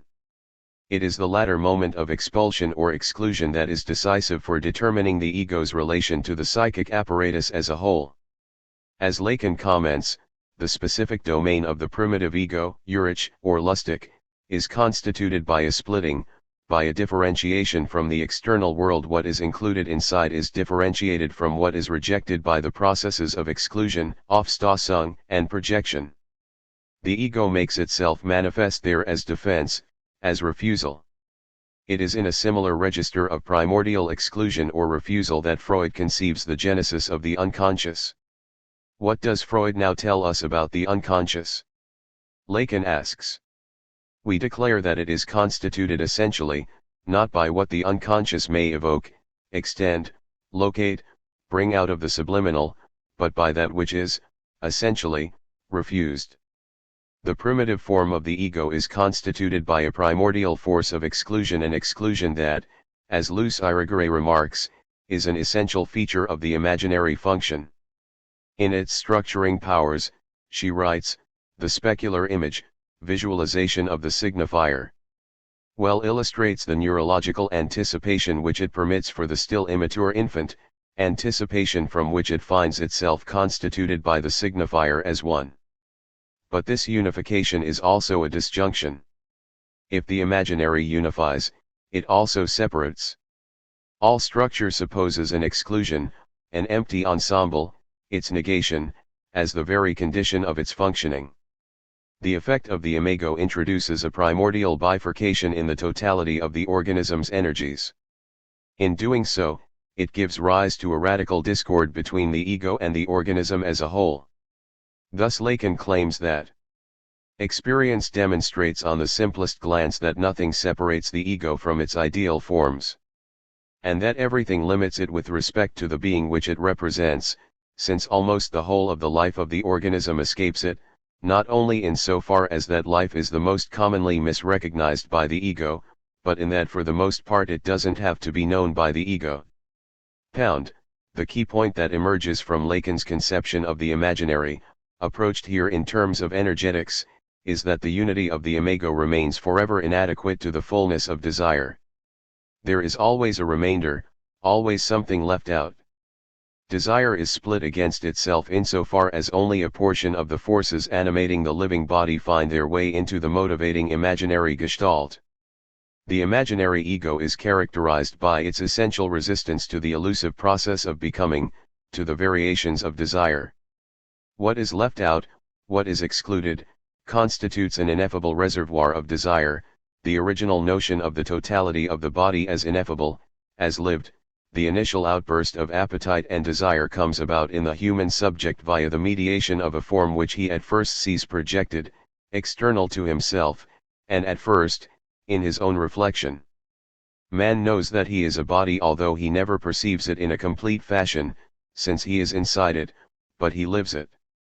This image is the ring, the bottleneck, through which the confused bundle of desires and needs must pass in order to be him, that is to say in order to accede to his imaginary structure. The energetics of the imaginary enables us to understand the note of opposition that Lacan remarks between drive and desire.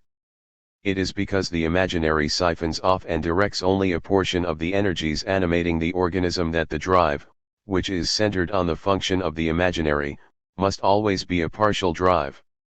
Every drive is by its essence as drive, a partial drive. The drive is partial, in Freud's idiom, because the drive originates in relation to the function of a single erotogenic zone and assumes the form of a component instinct. But it is precisely in the register of what Freud called erotogenic zones that Lacan speaks of an imaginary anatomy. The drive is a specification or determination of desire in terms of selected organ functions, but, as such, no drive can exhaust the potentialities of desire. At the same time, an energetic perspective brings Lacan's theory of the imaginary into accord with Freud's insistence that the somatic substratum of the drive remains intrinsically inaccessible to consciousness.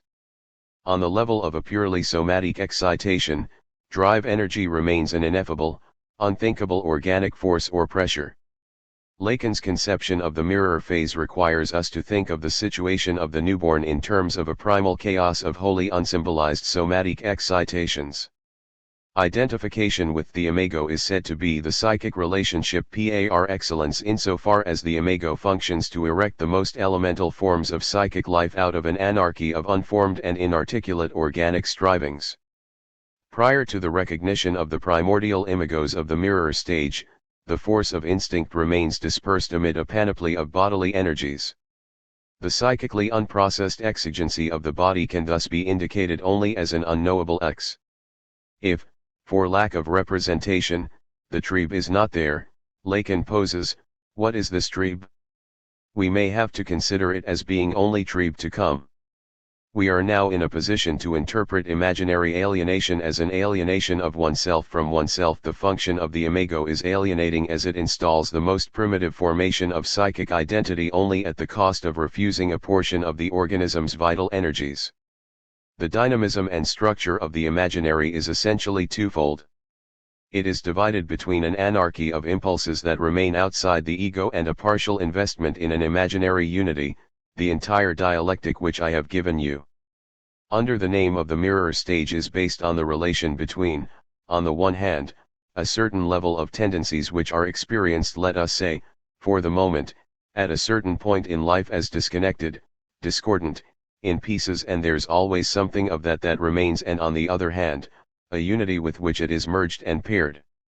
It is in this unity that the subject for the first time knows himself as a unity, but as an alienated, virtual unity.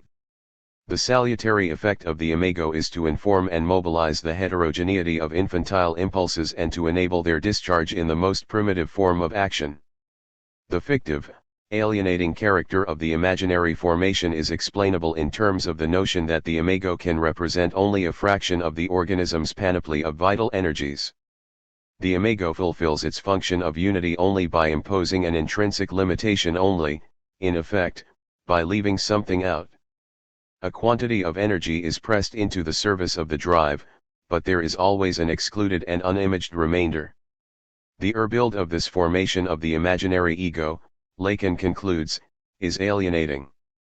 By virtue of its capacity to render extraneous. The alienating tension that is established in this way between the organism and its imaginary identity affects all subsequent psychic life. This discordance between the ego and the being, Lacan suggests, will be the fundamental note which will be retained in the whole harmonic scale which, through the phases of psychic history, will function to resolve it by developing it. As we have seen, the energetics of the imaginary is conceivable by analogy to the selective structure of the perceptual act. What is organized by inclusion and exclusion is in one case quantities of energy, in the other case, portions of the sensory field. Energetically, the imaginary articulates a directed impulse by suppressing an original energetic heterogeneity. Perceptually, it gives rise to a unitary gestalt by shunting the greater part of incoming sensory information into a relatively unformed and irrelevant background. But we can further speculate on the nature of imaginary alienation by referring to its temporal dimension. The fixity and constancy of the imago gives rise to a temporal exclusion insofar as it poses an impediment to the natural unfolding of instinctual impulses over the course of development. Lacan thus maintains that the imaginary formation of the ego turns the I into that apparatus for which every instinctual thrust constitutes a danger, even though it should correspond to a natural maturation, e.s. He asks of the imaginary unity of the ego, how can one not conceive that each great instinctual metamorphosis in the life of the individual will once again challenge its delimitation, composed as it is of a conjunction of the subject's history and the unthinkable innateness of his desire. What is excluded by the imago can therefore be viewed from either of two angles. In analogy to the intrinsic selectivity of the perceptual gestalt, the imago entrains certain potential impulses and excludes others.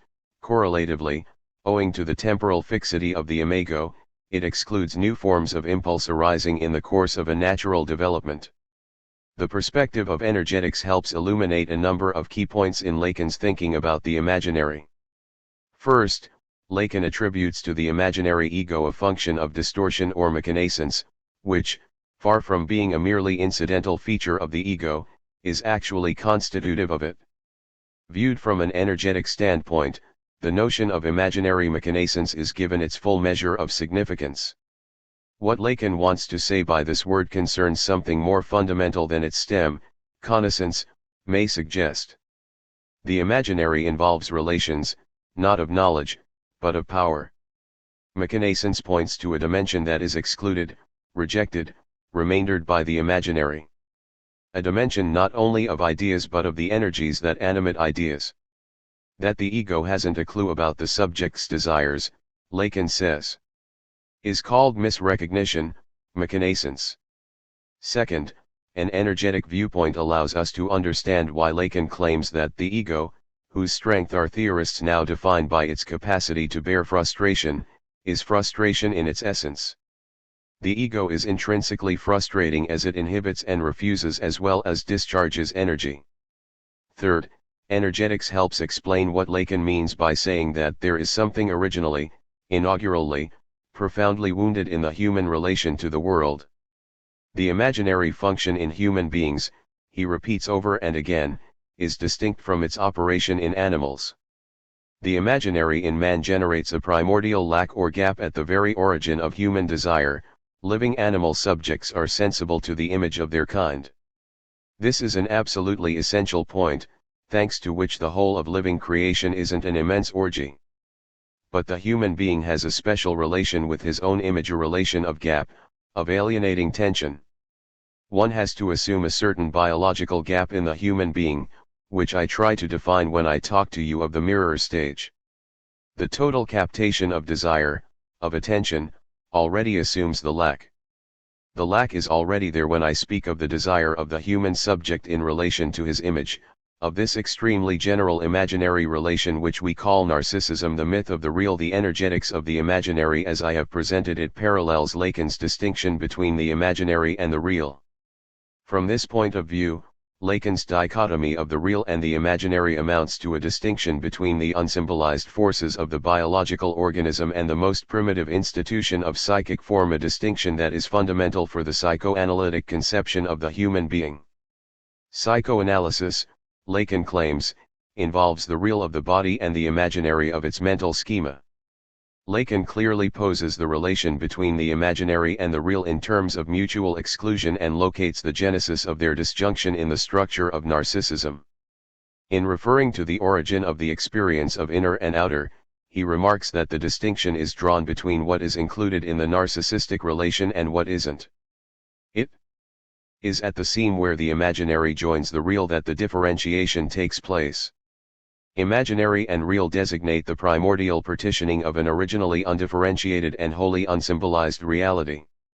Lacan thus proposes that insofar as one part of reality is imagined, the other is real, and inversely, insofar as one is reality, the other becomes imaginary. He compares the disjunction of imaginary and real to the non-coincidence of mathematical sets and maintains that the conjunction of different parts, of sets, can never be accomplished. It is in terms of the real that the place and function of an energetic perspective in the discourse of Lacan can be understood. Like the notion of the real, the concept of psychic energy designates an irreducible dimension that is required by the theory, yet is radically impossible to specify. At the center of the problem is the relation of psychology to biology, a relation that is in a certain way paradoxical. Lacan is unequivocal in saying that the Freudian biology has nothing to do with biology. Yet it is precisely with respect to the notion of energetics, apparently the most biologically determined point of Freud's theory, that Lacan insists on Freud's distance from biology. Freudian biology has nothing to do with biology. It is a matter of manipulating symbols with the aim of resolving energy questions. Freud's whole discussion revolves around that question: what, in terms of energy, is the psyche? This is where the originality of what in him is called biological thought resides. He was not a biologist any more than any of us are, but throughout his work he placed the accent on the energy function. In the notion of psychic energy, the discourse of psychoanalysis maintains a necessary but problematic point of contact with biology. Lacan is far from dismissing altogether the relevance of biology to psychological life. I think ordinary organicism is a stupidity, he maintains, but there is another variety which doesn't in any way neglect material phenomena. The energetic metaphor reminds us that the psychic apparatus is materially dependent on the body and that mental life represents a specialized response to bodily functions and needs. But, at the same time, Lacan is wary of energetics. The danger is that energetic concepts are liable to simple-minded reification. He warns against the need we have to confuse the st degree ff degree our primitive matter, or impulse, or flux, or tendency with what is really at stake in the exercise of the analytic reality. Why, then, speak of energy at all? The problem, if it can be put this way, is knowing how to talk about psychic reality before it comes to be symbolically represented. I am not at all trying to deny here that there is something which is before. Lacan asserts that, for example, before I become a self or an it, there is something which the it was. It is simply a matter of knowing what this it is. Strictly speaking, this prior it is unthinkable. It is an aspect of the real. In an analogy that explicitly links the problem of psychic energy with the real, Lacan compares the real to the energy of a hydroelectric dam. The important point is that it is impossible to specify the energy of the river without referring to the structure of the dam that will interrupt and redirect its flow. It is always possible, even necessary, to presuppose the potential force of the unharnessed river, but that force is incalculable without reference to the mechanism in which it becomes operative. Like the force behind the dam, organismic energy is meaningful only in conjunction with the psychical machinery through which it moves. As Lacan puts it, to say that the energy was in some way already there in a virtual state in the current of the river is properly speaking to say something that has no meaning, for the energy begins to be of interest to us in this instance only beginning with the moment in which it is accumulated, and it is accumulated only beginning with the moment when machines are put to work in a certain way, without doubt animated by something which is a sort of definitive propulsion which comes from the river current, but the reference to the current of the river as if it were the primitive order of this energy amounts to a notion of the order of mana, which is very different from the idea of energy or even of force. The concept of energy in psychoanalysis is therefore a theoretical requirement that, although it refers to an organic substratum, cannot be meaningfully articulated without reference to the psychical matrix within which it is invested or by which it is repressed. The energetic presupposition warrants a certain mode of discourse about psychical effects the way that, as Lacan puts it, to draw the rabbit out of the hat, you always have to have put it in beforehand. That is the principle of energetics, and that is why energetics is also a metaphysics. Energetics implies a metaphysics, or, as Freud thought of it, it grounds a metapsychology. Lacan maintains that the metapsychological enterprise as a theoretical strategy that proceeds on economic assumptions is in truth completely impossible, but one cannot practice psychoanalysis, not even for 1 second, without thinking in metapsychological terms. The presupposition of psychic energy is necessary, but also necessarily indeterminate. That becomes completely mysterious. We are absolutely ignorant as to what it might mean, to say that there's an equivalence of energy between the internal pressure, tied to the equilibrium of the organism, and what results from it. So what use does it serve? It's an X, which, after having been used as a starting point, is totally abandoned. As an indeterminate X, the psychic energy presupposed by psychoanalysis has the character of a theoretically useful myth. Such was Freud's way of talking about the drives. The theory of the instincts, he wrote in the new introductory lectures on psychoanalysis, is so to say our mythology. Instincts are mythical entities, magnificent in their indefiniteness. In our work we cannot for a moment disregard them, yet we are never sure that we are seeing them clearly. Lacan is even more sensitive to the mythical status of libido. In the end, at this existential level, we can only talk about the libido satisfactorily in a mythical way. It is the genitrix, hominum devunt voluptas. That is what Freud is getting at. In former days what returns here used to be expressed in terms of the gods, and one must proceed with care before turning it into an algebraic sign. They're extremely useful, algebraic signs, but on condition that you restore their dimensions to them. That is what I am trying to do when I talk to you about machines. Not content simply to assert the mythic character of libido, Lacan provides the thing itself in his myth of the lamel. His answer to the dyad of Aristophanes, Lacan's lamel is also a creation story that aims at accounting for the genesis of the human being. If you want to stress its jokey side, you can call it V. Homilet, and in particular the genesis of human desire. Lacan's fiction of the lamel is especially significant as it integrates in a playful construction the main points of our discussion in this chapter. The lamel is at once a representation of the libido, it is an aspect of the real, and it embodies, in a figure as suggestive as it is outrageous, the excluded residue of desire that I have tried to evoke by talking about an energetics of the imaginary. The lamel is the closest Lacan comes to the supposition of a pure psychic energy. The lamel, Lacan claims, is the libido, qua pure life instinct, life that has need of no organ, simplified, indestructible life. Such an expression of pure energy, for reasons we have noted above, must be associated with the register of the real. Lacan therefore calls the lamel an organ, but a false organ. Its character is not to exist, it is real precisely by virtue of not being figured in the imaginary.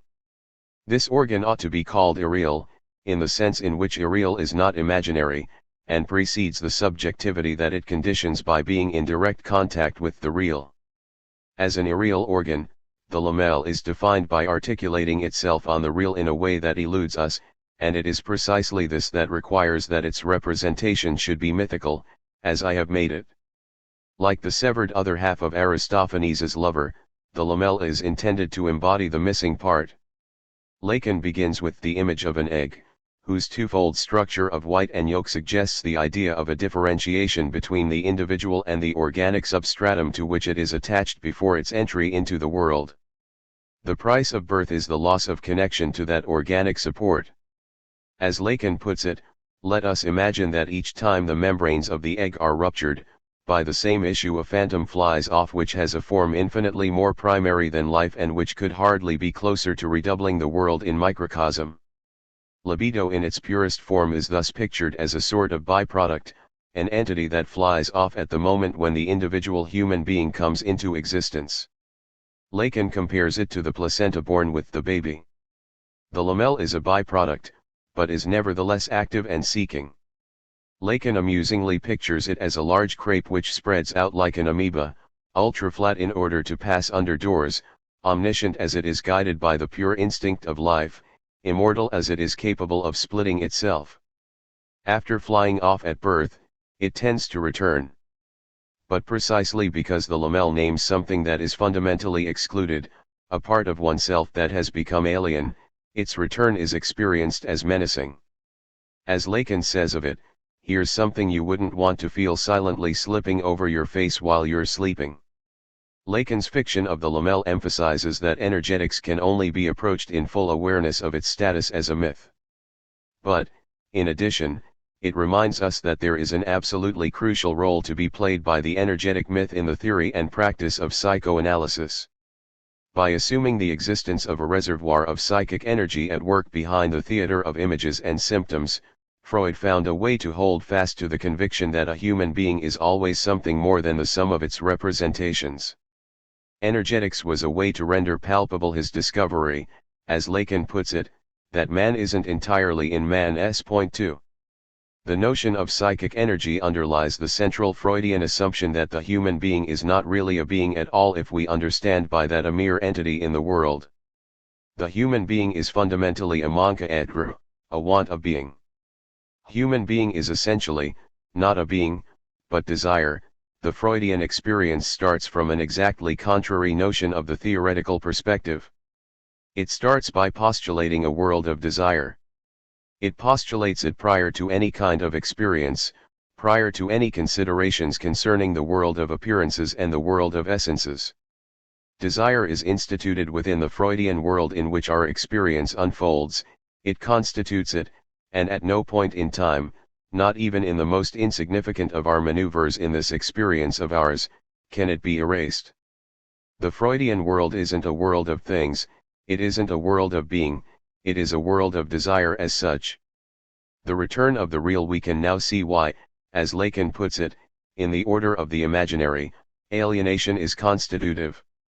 Described in energetic terms, the first formation of psychic identity in the mirror phase can be said to originate and maintain itself by submitting the libidinal economy to a radical bifurcation. The imaginary mobilizes and informs the primitive drives, but does so only by refusing and excluding some portion of the energies animating the body.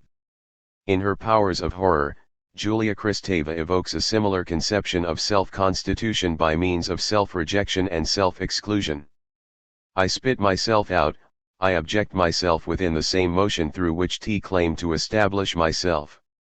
So, too, in Kristeva's view, what is in this way refused and remaindered in the constitution of the ego assumes the aspects of utter opacity, of uncanny, unthinkable otherness that Lacan associates with the real.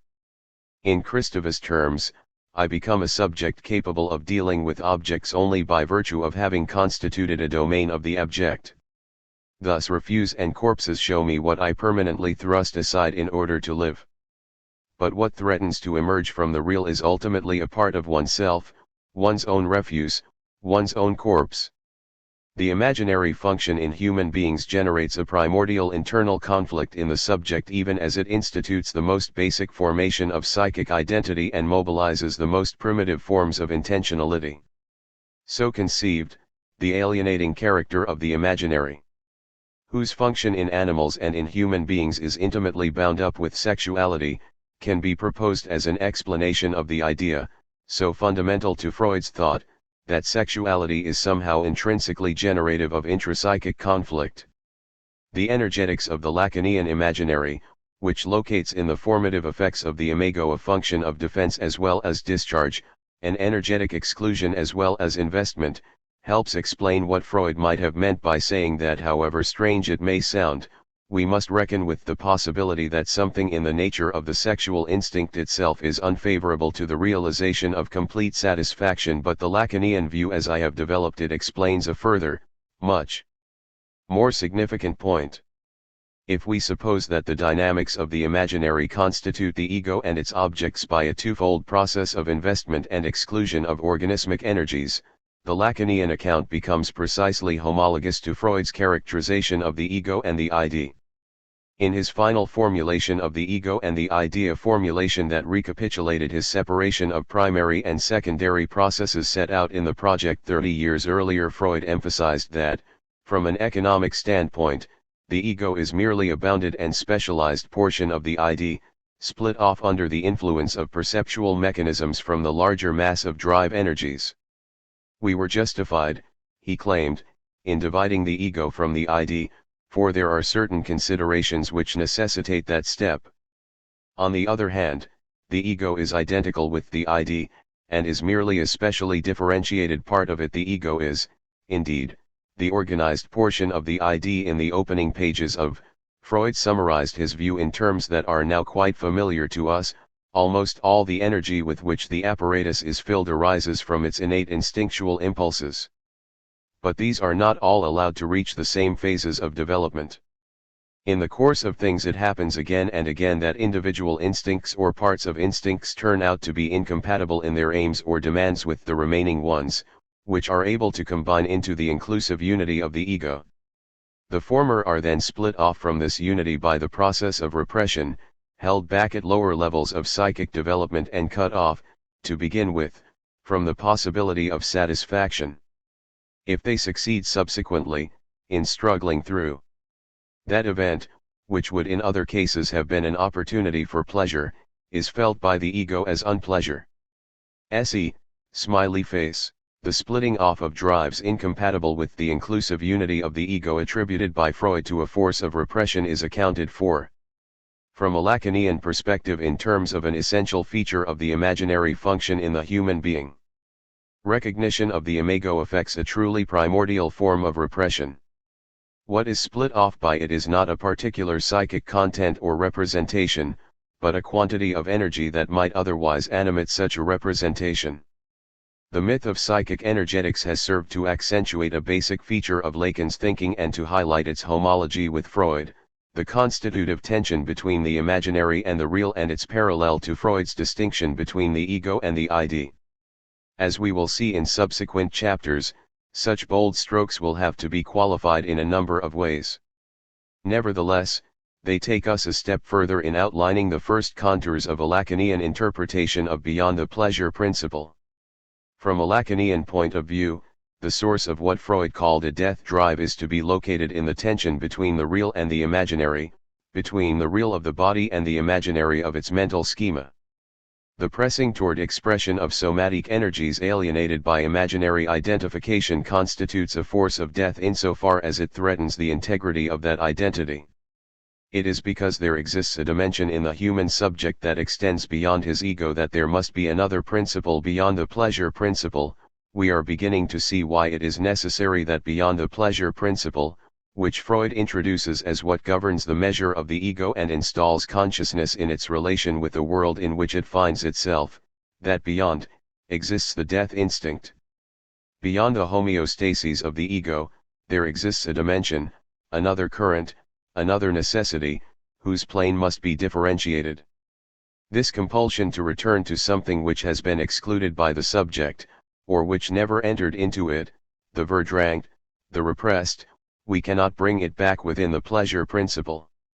If the ego as such rediscovers itself and recognizes itself, it is because there is a beyond to the ego, an unconscious, a subject which speaks, unknown to the subject. We must therefore posit another principle. In the section of High-End 7th Seminar devoted expressly to La Pulsion de Mort, Lacan offers an explanation of the essential dynamic of the death drive in terms that are characteristically indirect, cast in a myth or fable, but which line up very precisely with the energetic interpretation we have pursued. He refers to the fable recounted in Sada's Juliet, the system of Pope Pius VI. It is from this text of Sada that Lacan draws inspiration for the concept of the second death that plays a major role throughout the remainder of the seminar. Not that what Freud offers us in the notion of the death drive is scientifically unjustifiable, says Lacan, but it is of the same order as the system of Pope Pius VI. In response to Juliet's question about the origin of his monstrous appetite for murder, Sada's pontiff appeals to nature herself and seeks to explain why murder is one of her laws. Nature, he explains, is a pure creative power, a great birthing ground of being that gives rise to a myriad of forms, mineral, vegetable, and animal. Nature's desire for ever new and different progeny is inexhaustible. Once particular forms have been cast, however, the great blind mother takes no further interest in them. Indeed, the very existence of created beings, reproducing themselves in mere repetitions of the same, becomes an impediment to the proliferation of new creations. Therefore it is only by means of destruction that the primordial generative forces of nature can be again set to work. Only death can refertilize the great womb of the universe. An ever greater destruction of nature's offspring inevitably liberates an ever greater resurgence of the creative power. Precisely when created forms are most utterly crushed, smashed, burned, and ground into ashes is the soil best prepared for nature's new growths. The more our destroying is of a broad and atrocious kind, concludes the pontiff, the more agreeable it is to her. Lacan describes this text. Sada puts before us the theory that crime enables man to collaborate in the new creations of nature. The idea is that the pure élan of nature is obstructed by its own forms, that the three realms, because they comprise fixed forms, bind nature in a limited cycle, and moreover a manifestly imperfect one, as is demonstrated by the chaos, the conflicts, the fundamental disorder of their reciprocal relations. Thus the most profound concern that one can attribute to this psychical subject of nature, in the sense of the term that connotes being most profoundly hidden, is to make a clean slate so as to be able to begin again her activity, to emerge again in a new burst. It is not difficult to recognize the likeness of the Sadian cosmology to the view we have taken of the Freudian death drive as destructive of the alienating form of the ego. From this perspective, the psychical individuation of the imaginary ego is seen in analogy to the created forms of nature and, as such, is opposed to the inexhaustible reservoir of nature's untamed energies. Just as the destruction of existing forms serves to liberate the unfettered creative energy of nature, Likewise in the death drive the stultifying form of the ego is submitted to dismantling as desire alienated by the imaginary strives toward expression. There is, of course, a difference between the two views. The dynamic attributed in Sada's fable to the whole of nature is located by the Freudian conception within the psychical economy insofar as it is bifurcated between ego and id. Beneath this difference, however, a deep similarity can be discerned. What is at stake in both cases is a tension between the existing, relatively stable forms by which beings are specified and individuated and the pure law of nature that is obstructed by such forms and that welcomes their destruction as the means of its release from bondage. It will be noticed, of course, that from such a perspective life and death assume deeply paradoxical relations to one another.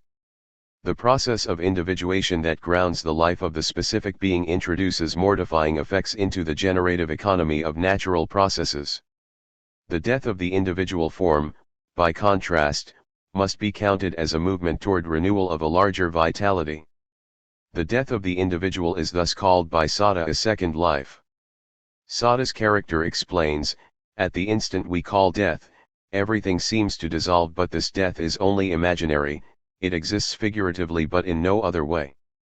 Matter, deprived of the other portion of matter which communicated movement to it, is not destroyed for that, it merely abandons its form, it decays and proves that it is not inert, it enriches the soil, fertilizes it, and serves in the regeneration of the other kingdoms as well as of its own. There is, in the final analysis, no essential difference between this first life we receive and the second, which is the one we call death. The ambiguity of life and death is further accentuated by Lacan in the fact that it seems to be from the example of the Sadian second life that he takes his concept of second death. In fact, the paradoxical relation of vitality and mortality is a frequent theme in Lacan's discourse. He remarks, for example, on the ambiguity present in the very term death instinct. As a moment's reflection shows, the notion of the death instinct involves a basic irony, since its meaning has to be sought in the conjunction of two contrary terms, instinct in its most comprehensive acceptation being the law that governs in its succession the cycle of behavior whose goal is the accomplishment of a vital function, and death appearing first of all as the destruction of life. As a psychically unrepresented force of vital energy, the death drive is itself a potential source of life. Lacan thus suggests that it is not enough to decide on the basis of its effect death. It still remains to be decided which death, that which is brought by life or that which brings life. From this perspective, we can understand Lacan's paradoxical claim that it is death that sustains existence. The death drive as Lacan reads it is, in effect, a mythical expression of pure desire, the effects produced in the psychical structure by vital forces that remain active and striving beyond the bounds of representation.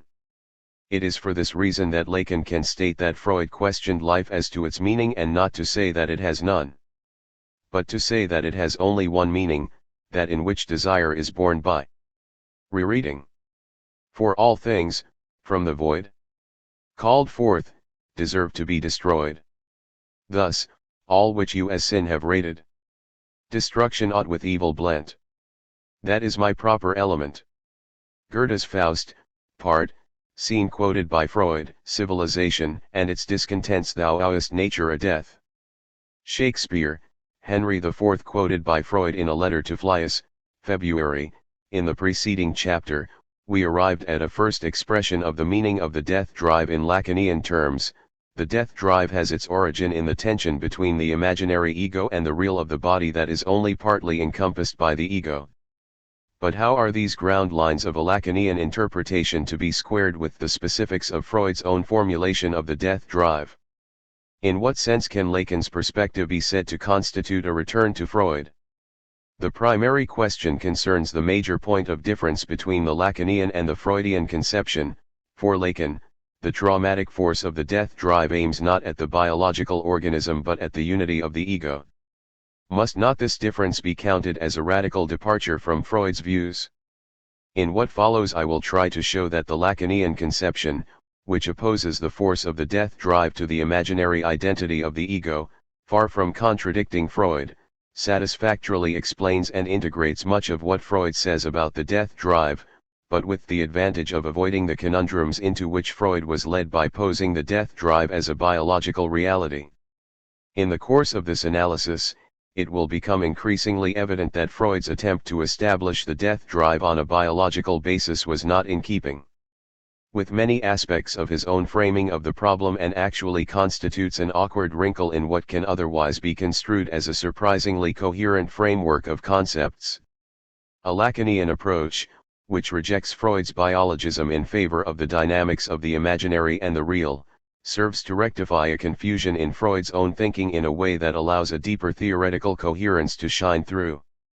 Such a perspective restores to the death drive its privileged position within the totality of the psychoanalytic theory, making it possible to see for the first time the internal coherence and continuity between the hypothesis of a death instinct and the larger conceptual architecture of Freud's thought. It allows us to integrate consistently Freud's theory of the life and death drives with the dynamics of binding and unbinding, the principles of constancy and inertia, and the problematic of pleasure and unpleasure. I hope to demonstrate that Lacan's treatment of the death drive is rightly called a return to Freud. Indeed, in a certain sense Lacan can be said to return Freud to himself. To begin this task, it is imperative that we expose and clarify the conflicts interior to Freud's original posing of his idea. What is required is a meticulous examination of Freud's detailed and subtly nuanced argument. Only by plunging ourselves deep into the labyrinth of that argument and arriving at a lucid recognition of its points of internal tension will we arrive at the clues for a coherent rereading of Freud's theory. Similarly, it is only in terms of those details and difficulties that the advantages of such a rereading can be appreciated. The plan and pitfalls of Freud's argument let us return, then, to the text of. The primary phenomenon Freud sought to explain was the tendency of patients in analysis to repeat unpleasant experiences by means of dreams, memories, or enactments in the transference. What was especially curious was that these painful repetitions were apparently motivated by a primitive compulsion. Patients repeat all of these unwanted situations and painful emotions in the transference and revive them with the greatest ingenuity. They seek to bring about the interruption of the treatment while it is still incomplete. They contrive once more to feel themselves scorned, to oblige the physician to speak severely to them and treat them coldly. They discover appropriate objects for their jealousy. Instead of the passionately desired baby of their childhood, they produce a plan or a promise of some grand present which turns out as a rule to be no less unreal. None of these things can have produced pleasure in the past. In spite of that, they are repeated, under pressure of a compulsion. S-pound, smiley face. Freud dubbed the repetitive insistence of such behaviors der Wiederholungswahn, the repetition compulsion. The mystery presented by the repetition compulsion came down to this: how and why, contrary to the rule of pleasure that Freud took to be the fundamental law of psychic processes, is the ego deliberately subjected to pain? Freud was no stranger to the idea that impulses felt to be pleasurable for one psychic agency might be painful to another. In fact, some such mechanism, by which a yield of satisfaction at one level of psychic life is experienced as unpleasure at another level, might well be offered as the very heart of Freud's discovery of the unconscious. What psychoanalysis reveals within the neurotic symptom is a paradoxical mixture of unconscious pleasure and conscious pain. In the present case, however, Freud rejected this line of thought. Unlike the familiar instances of repressed wishes, what was repeated in traumatic dreams could not have been pleasurable at any time or at any level of the psyche. Thus Freud claimed, it is clear that the greater part of what is re-experienced under the compulsion to repeat must cause the ego unpleasure, since it brings to light activities of repressed instinctual impulses. That, however, is unpleasure of a kind we have already considered and does not contradict the pleasure principle, unpleasure for one system and simultaneously satisfaction for the other. But we come now to a new and remarkable fact, namely that the compulsion to repeat also recalls from the past experiences which include no possibility of pleasure, and which can never, even long ago, have brought satisfaction even to instinctual impulses which have since been repressed. The repetition compulsion apparently presented an instance in which pain experienced by the ego resulted not merely from the pressure of instinctual forces repressed by the ego, but from a specific will to mistreatment of the ego for its own sake. The repetition compulsion represented, in effect, a compulsion of the patient to torment his own ego. It indicated the activity of a primordial masochism. So long as Freud viewed the ego essentially as a servant of instinctual satisfaction, instituting repressions only in response to the constraints of reality, the subjection of the ego to such torment appeared to be wholly gratuitous. The compulsion to repeat therefore seemed to be motivated by a kind of demonic power. So far, Freud's argument was prompted by observed phenomena and proceeded on an entirely psychological level.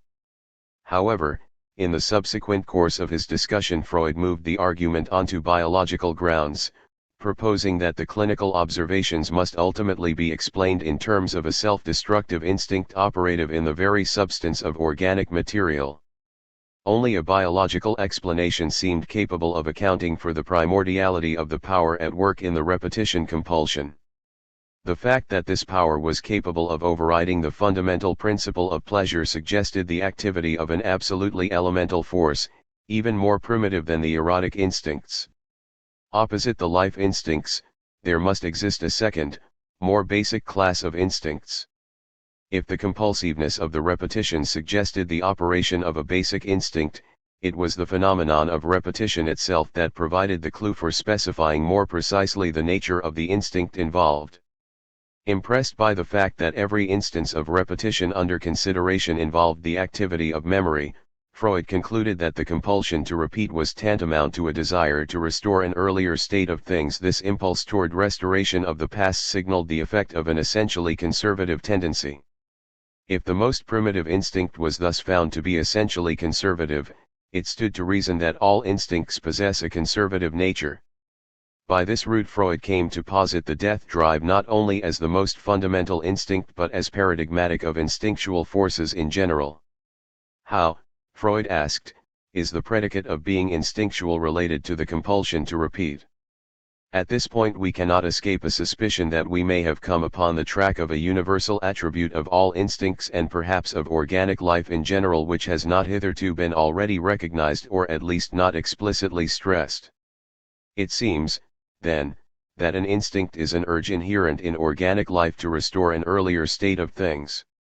Se, Freud's emphasis, the difficulties introduced into Freud's theory by the supposition of a biologically based drive toward death are hard to overestimate. In a number of ways the new hypothesis seemed both incoherent in itself and contradictory in relation to Freud's long-standing views about the nature of the instincts. First, the notion that the most primordial force at work in organic matter is a drive to return to an inorganic state threatened to make the growth process of organisms almost unintelligible. Abandoned to its own innermost tendencies, organic material would immediately self-destruct. Freud was thus forced to suppose that the progressive, vital development of organisms is due to the disturbing influence of external circumstances. According to this view, the course of life appears to be only a circuitous path to death, a detour that is sustained by factors external to the organism. Freud was led to conclude that for a long time perhaps, living substance was thus being constantly created afresh and easily dying, till decisive external influences altered in such a way as to oblige the still surviving substance to diverge ever more widely from its original source of life and to make ever more complicated detours before reaching its aim of death. Se, smiley face. This conclusion was paradoxical in the extreme, if not completely nonsensical. It was a notion as foreign to widely accepted biological assumptions as it was repugnant to common sense. We are accustomed to assuming the opposite view, that external circumstances generally pose obstacles, constraints, and limitations to the self-assertion of the living organism. Freud was neither able to specify the external influences that preserve the organism from an early death nor to describe the process by which that preservation occurs. Perhaps even more damaging was his inability, assuming that the most basic drive in organic material is a drive toward the inorganic, to explain why living forms ever arose in the first place. Freud confessed that the attributes of life were at some time evoked in inanimate matter by the action of a force of whose nature we can form no conception in various ways. Then, the concept of a death instinct constituted a sort of biological oxymoron that threatened to collapse under the incompatibility of its own terms. But Freud's new idea was also incompatible with some of his own most cherished assumptions. Freud's supposition that the conservative character of the death instinct is somehow paradigmatic of all instinctual forces conflicted with the characterization of instinct as a progressive, forward-seeking tendency that otherwise guided all his thinking. This new view of instincts, he confessed, strikes us as strange because we have become used to seeing in them a factor impelling towards change and development, whereas we are now asked to recognize in them the precise contrary and expression of the conservative nature of living substance. Throughout the rest of his work, Freud took the force of instinct to be an unspecified striving, an indeterminate pressure toward activity that raises in the organism a pure demand for work. In Instincts and Their Vicissitudes he remarked that by the pressure drang of an instinct we understand its motor factor, the amount of force or the measure of the demand for work which it represents. The characteristic of exercising pressure is common to all instinct, it is in fact their very essence. Every instinct is a piece of activity. If we speak loosely of passive instincts, we can only mean instinct whose aim is passive. Directly or indirectly, Freud himself acknowledged all of these difficulties. Indeed, the fact that he so tenaciously defended the death instinct despite the near absurdities readily implied by it indicates in itself Freud's high estimation of the importance of his new idea. However, the argument of is plagued by an even more damaging internal conflict that Freud seems never to have recognized. The problem at issue involves determining whether the death drive increases or decreases psychical tension. The concept of tension, Spannung, constitutes the pivot on which turns the entirety of Freud's argumentation. Inspired by the psychophysics of Gustav Fechner, Freud associated pleasure and unpleasure respectively with decreases and increases in the level of psychic tension. Such changes in tension corresponded to decreases or increases in the quantities of excitation with which the psychical system is invested. In his opening sentence Freud unambiguously laid out his view. In the theory of psychoanalysis we have no hesitation in assuming that the course taken by mental events is automatically regulated by the pleasure principle. We believe, that is to say, that the course of those events is invariably set in motion by an unpleasurable tension, and that it takes a direction such that its final outcome coincides with a lowering of that tension, that is, with an avoidance of unpleasure or a production of pleasure. From the outset, then, Freud clearly associated pleasure with the diminution of psychic tension and unpleasure with its increase. In accordance with this initial framework, the death drive would be quite logically associated with an increase in tensions. Such, at least, would be the conclusion to be drawn from identifying the effect of the death drive with repetition of the trauma. For Freud, what characterized traumatic experience was precisely the overwhelming influx of new and psychically unmastered energies introduced by the trauma into the psychic system. Thus he remarked that we describe as traumatic any excitations from outside which are powerful enough to break through the protective shield.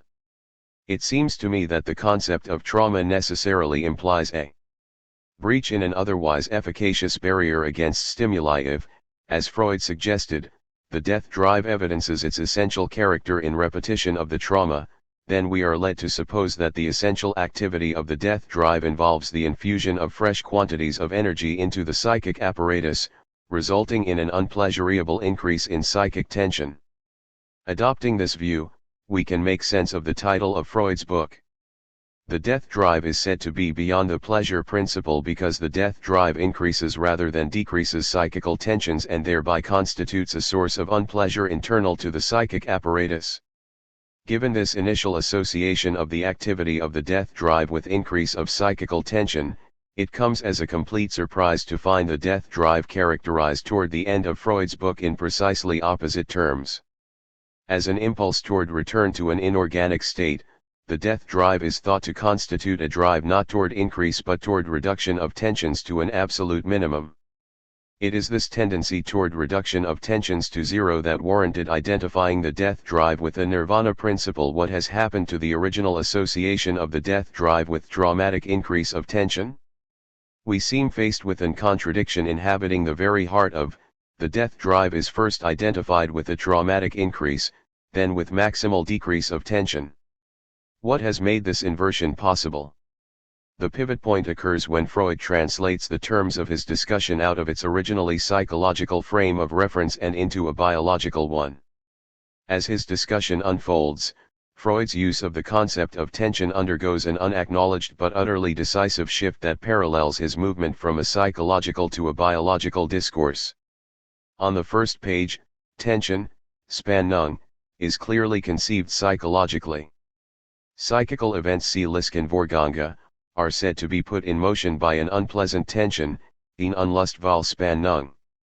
During the course of the argument, however, the meaning of tension changes from its original signification of intrapsychic conflict, relevant to the problem of pleasure and unpleasure, to a second, biological sense of the term, which Freud uses to speak of the coalescence of material particles into a living being. Speaking of such biological or chemical tensions, Freud claims that the life instinct, which promotes union with the living substance of a different individual, increases those tensions Spannungen, introducing what may be described as fresh vital differences which must then be lived off. The death drive, by contrast, is responsible for the fact that the life process of the individual leads for internal reasons to an abolition of chemical tensions Spannungen, why, that is to say, to death. Does the death drive increase or decrease tensions? Given the ambiguity in the concept of tension itself, we are unable to answer. Psychologically speaking, the death drive increases tensions; biologically or chemically speaking, it decreases them. The consequences of this confusion are anything but insignificant, as they bear directly upon the relationship between the death drive and the pleasure principle to which it is ostensibly opposed. It has long been a source of perplexity to many commentators that Freud's identification of the death drive with the nirvana principle makes the force of the death drive almost indistinguishable from the workings of the pleasure principle. Both the nirvana and the pleasure principle seek to diminish tensions through the reduction of excitations to zero or, failing that, through the maintenance of a constant level of excitation. Are the death instinct and the pleasure principle one and the same? Freud himself came very close to saying so when he claimed in his conclusion that the pleasure principle seems actually to serve the death instinct. But if that is so, how are we to rescue any meaning for the title of Freud's work, which points to a force beyond the pleasure principle? More important, how are we to retrieve the insistence on a radical dualism that is unquestionably the underlying intention of Freud's work?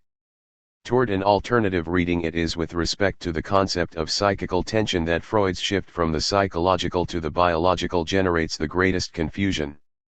However, as we just saw, what is at stake in this confusion is no minor difficulty. On the contrary, the coherence, indeed, the very meaning of Freud's entire construction hangs on resolving it. If we suppose, as the identification of the death drive with the nirvana principle suggests, that the work of the death drive involves a reduction of tensions, we are at a loss to see how the death drive is in any way opposed to the pleasure principle. The central intention of Freud's book can be fulfilled only by reaffirming the link drawn by Freud at the outset between the force beyond pleasure and the repetition of the trauma, that is, by recuperating the idea that the death drive invariably increases tension. But how is this recuperation to be accomplished? It is the resolution of this problem and the assessment of its implications that will occupy us for the remainder of this chapter. Inasmuch as Freud's appeal to biology can be shown to be at the root of the confusion surrounding the concept of tension, we are led not only to question the soundness of Freud's excursion into biology but also to wonder again what led him into it in the first place. If we examine more closely the unfolding of Freud's argument, the precise juncture at which the discussion is turned toward biology can be located at what may well seem an unlikely point. It concerns the concept of repetition. This concept functions in Freud's text like a sort of lightning flash that blinds even as it illuminates. It is at once Freud's initial clue to the operation of a force beyond the pleasure principle, yet it also provides the point of slippage at which his argument veers off into questionable biology. We noted above that Freud construed repetition as a tendency to return to an earlier state of things. If he was right to suspect in repetition the effects of a truly elemental force of instinct, then it seemed necessary to interpret the tendency to restore an earlier state of things in some very fundamental sense. Such a tendency must ultimately point to the very earliest state, understood in its most radical meaning. In this light, an instinctual drive toward repetition appeared as a drive toward the most extreme form of regression, a drive to return to the inorganic state that preceded the organization of the living being. It was along this line of reasoning that the death drive came forward as a function of organic matter itself, a drive operative within cellular material that aimed at its dissolution. By this path, the mysterious masochistic trends of the ego brought to light by repetition assumed the dimensions of biological life and death. It was the idea of repetition that gave Freud the opportunity to make the jump from psychology to biology, but there are good reasons to question his argumentation at this crucial juncture. The main point that the compulsion to repeat, as an urge to restore an earlier state of things, implies a will to return to an inorganic state may be dubious enough on biological grounds, but it also involves an abuse of logic. From a purely logical point of view, the idea of repetition does not by itself imply any tendency toward a restoration of an earlier state of things. A drive toward repetition implies only that a state of affairs, once attained, will tend to recur. Without the addition of some other factor, there is no reason to suppose that the tendency toward repetition also involves a tendency to reach into the more and more distant past. Repetition does not necessarily imply regression. Freud himself struggled with this confusion between a merely repetitive or conservative process and a genuinely retrograde one.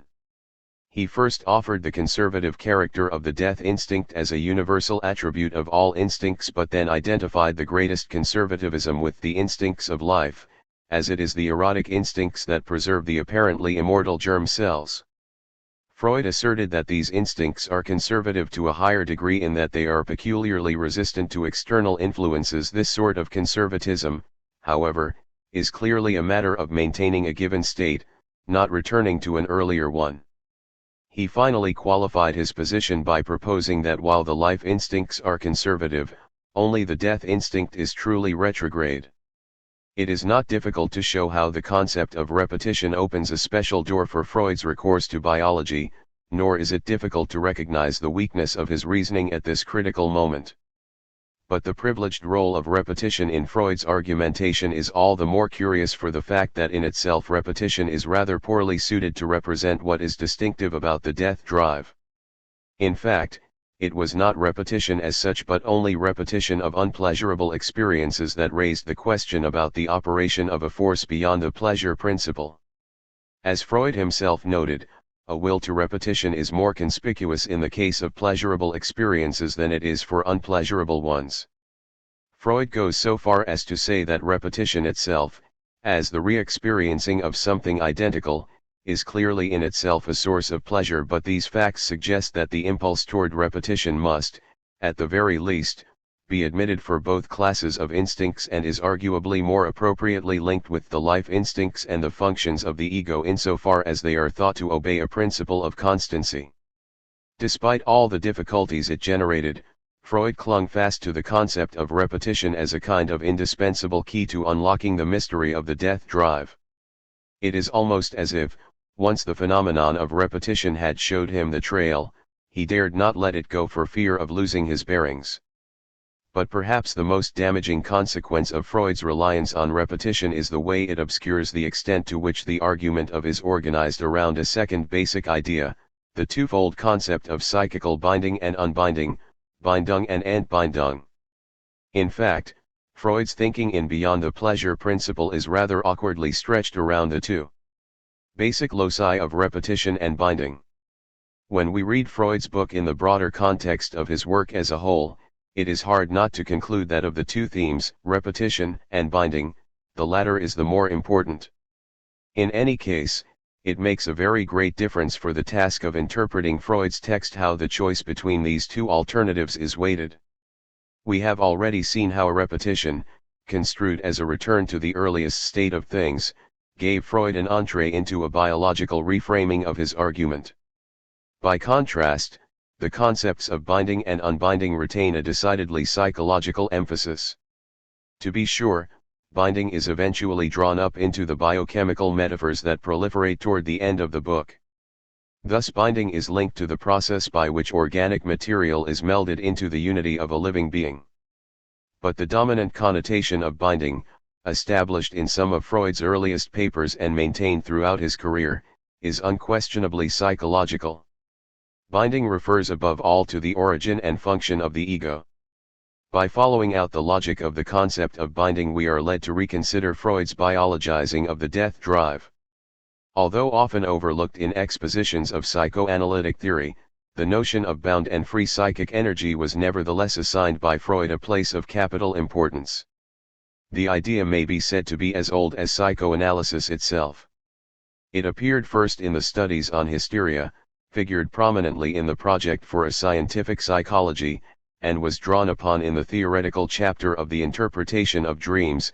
In his 1915 essay on the unconscious, Freud remarked that the distinction of bound versus freely mobile energy represents the deepest insight we have gained up to the present into the nature of nervous energy, and I do not see how we can do without it. Psychical binding and unbinding again came to the fore in 1920 and continued to occupy a significant place in Freud's writings until the end of his life. What is crucial for our purposes is that the concept of binding is relevant first and foremost to the genesis and functions of the ego. It was in terms of unbound versus bound energies that Freud distinguished between the psychically unmastered instinctual forces of the id and the more organized and differentiated processes characteristic of the ego. Freud commented in that the impulses arising from the instincts do not belong to the type of bound nervous processes but of freely mobile processes which press toward discharge. As early as the project, Freud associated the ego with bound energies. In fact, he offered the quality of being in a bound state as the very definition of the ego. The ego itself, he claimed, is a mass like this of neurons which hold fast to their how to talk about psychic reality before it comes to be symbolically represented. I am not at all trying to deny here that there is something which is before. Lacan asserts that, for example, before I become a self or an it, there is something which the it was. It is simply a matter of knowing what this it is. Strictly speaking, this prior it is unthinkable. It is an aspect of the real. In an analogy that explicitly links the problem of psychic energy with the real, Lacan compares the real to the energy of a hydroelectric dam. The important point is that it is impossible to specify the energy of the river without referring to the structure of the dam that will interrupt and redirect its flow. It is always possible, even necessary, to presuppose the potential force of the unharnessed river, but that force is incalculable without reference to the mechanism in which it becomes operative. Like the force behind the dam, organismic energy is meaningful only in conjunction with the psychical machinery through which it moves. As Lacan puts it, to say that the energy was in some way already there in a virtual state in the current of the river is properly speaking to say something that has no meaning, for the energy begins to be of interest to us in this instance only beginning with the moment in which it is accumulated, and it is accumulated only beginning with the moment when machines are put to work in a certain way, without doubt animated by something which is a sort of definitive propulsion which comes from the river current, but the reference to the current of the river as if it were the primitive order of this energy amounts to a notion of the order of mana, which is very different from the idea of energy or even of force. The concept of energy in psychoanalysis is therefore a theoretical requirement that, although it refers to an organic substratum, cannot be meaningfully articulated without reference to the psychical matrix within which it is invested or by which it is repressed. The energetic presupposition warrants a certain mode of discourse about psychical effects the way that, as Lacan puts it, to draw the rabbit out of the hat, you always have to have put it in beforehand. That is the principle of energetics, and that is why energetics is also a metaphysics. Energetics implies a metaphysics, or, As Freud thought of it, it grounds a metapsychology. Lacan maintains that the metapsychological enterprise as a theoretical strategy that proceeds on economic assumptions is in truth completely impossible, but one cannot practice psychoanalysis, not even for 1 second, without thinking in metapsychological terms. The presupposition of psychic energy is necessary, but also necessarily indeterminate. That becomes completely mysterious. We are absolutely ignorant as to what it might mean to say that there's an equivalence of energy between the internal pressure, tied to the equilibrium of the organism, and what results from it. So what use does it serve? It's an X, which, after having been used as a starting point, is totally abandoned. As an indeterminate X, the psychic energy presupposed by psychoanalysis has the character of a theoretically useful myth. Such was Freud's way of talking about the drives. The theory of the instincts, he wrote in the new introductory lectures on psychoanalysis, is so to say our mythology. Instincts are mythical entities, magnificent in their indefiniteness. In our work we cannot for a moment disregard them, yet we are never sure that we are seeing them clearly. Lacan is even more sensitive to the mythical status of libido. In the end, at this existential level, we can only talk about the libido satisfactorily in a mythical way. It is the genitrix, hominum divunc voluptas. That is what Freud is getting at. In former days what returns here used to be expressed in terms of the gods, and one must proceed with care before turning it into an algebraic sign. They're extremely useful, algebraic signs, but on condition that you restore their dimensions to them. That is what I am trying to do when I talk to you about machines. Not content simply to assert the mythic character of libido, Lacan provides the thing itself in his myth of the lamel. His answer to the dyad of Aristophanes, Lacan's lamel is also a creation story that aims at accounting for the genesis of the human being. If you want to stress its jokey side, you can call it V. Homilet, and in particular the genesis of human desire. Lacan's fiction of the lamel is especially significant as it integrates in a playful construction the main points of our discussion in this chapter. The lamel is at once a representation of the libido, it is an aspect of the real, and it embodies, in a figure as suggestive as it is outrageous, the excluded residue of desire that I have tried to evoke by talking about an energetics of the imaginary. The lamel is the closest Lacan comes to the supposition of a pure psychic energy. The lamel, Lacan claims, is the libido, qua pure life instinct, life that has need of no organ, simplified, indestructible life. Such an expression of pure energy, for reasons we have noted above, must be associated with the register of the real. Lacan therefore calls the lamel an organ, but a false organ. Its character is not to exist, it is real precisely by virtue of not being figured in the imaginary. This organ ought to be called irreal, in the sense in which irreal is not imaginary, and precedes the subjectivity that it conditions by being in direct contact with the real. As an irreal organ, the lamel is defined by articulating itself on the real in a way that eludes us, and it is precisely this that requires that its representation should be mythical, as I have made it. Like the severed other half of Aristophanes' lover, the lamel is intended to embody the missing part. Lacan begins with the image of an egg, whose twofold structure of white and yolk suggests the idea of a differentiation between the individual and the organic substratum to which it is attached before its entry into the world. The price of birth is the loss of connection to that organic support.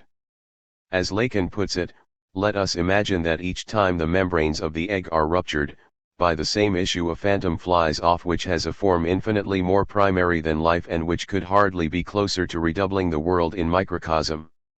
Libido in its purest form is thus pictured as a sort of byproduct, an entity that flies off at the moment when the individual human being comes into existence. Lacan compares it to the placenta born with the baby. The lamel is a byproduct, but is nevertheless active and seeking. Lacan amusingly pictures it as a large crepe which spreads out like an amoeba, ultra-flat in order to pass under doors, omniscient as it is guided by the pure instinct of life, immortal as it is capable of splitting itself. After flying off at birth, it tends to return. but precisely because the Lamel names something that is fundamentally excluded, a part of oneself that has become alien, its return is experienced as menacing. As Lacans says of it, here's something you wouldn't want to feel silently slipping over your face while you're sleeping.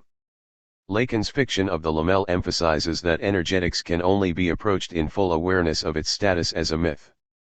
But, in addition, it reminds us that there is an absolutely crucial role to be played by the energetic myth in the theory and practice of psychoanalysis. By assuming the existence of a reservoir of psychic energy at work behind the theater of images and symptoms, Freud found a way to hold fast to the conviction that a human being is always something more than the sum of its representations. Energetics was a way to render palpable his discovery, as Lacan puts it, that man isn't entirely in man. The notion of psychic energy underlies the central Freudian assumption that the human being is not really a being at all if we understand by that a mere entity in the world. The human being is fundamentally a manque d'être, a want of being. Human being is essentially, not a being, but desire. The Freudian experience starts from an exactly contrary notion of the theoretical perspective. It starts by postulating a world of desire. It postulates it prior to any kind of experience, prior to any considerations concerning the world of appearances and the world of essences. Desire is instituted within the Freudian world in which our experience unfolds, it constitutes it, and at no point in time, not even in the most insignificant of our maneuvers in this experience of ours, can it be erased. The Freudian world isn't a world of things, it isn't a world of being, it is a world of desire as such. The return of the real we can now see why, as Lacan puts it, in the order of the imaginary, alienation is constitutive. Described in energetic terms, the first formation of psychic identity in the mirror phase can be said to originate and maintain itself by submitting the libidinal economy to a radical bifurcation. The imaginary mobilizes and informs the primitive drives, but does so only by refusing and excluding some portion of the energies animating the body.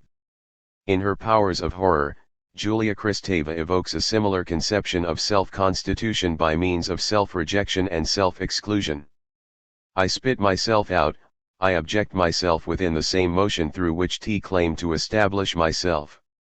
So, too, in Kristeva's view, what is in this way refused and remaindered in the constitution of the ego assumes the aspects of utter opacity, of uncanny, unthinkable otherness that Lacan associates with the real.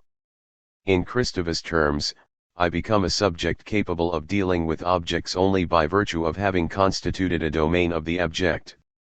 Thus refuse and corpses show me what I permanently thrust aside in order to live. But what threatens to emerge from the real is ultimately a part of oneself, one's own refuse, one's own corpse. The imaginary function in human beings generates a primordial internal conflict in the subject even as it institutes the most basic formation of psychic identity and mobilizes the most primitive forms of intentionality. So conceived, the alienating character of the imaginary, whose function in animals and in human beings is intimately bound up with sexuality, can be proposed as an explanation of the idea, so fundamental to Freud's thought, that sexuality is somehow intrinsically generative of intrapsychic conflict.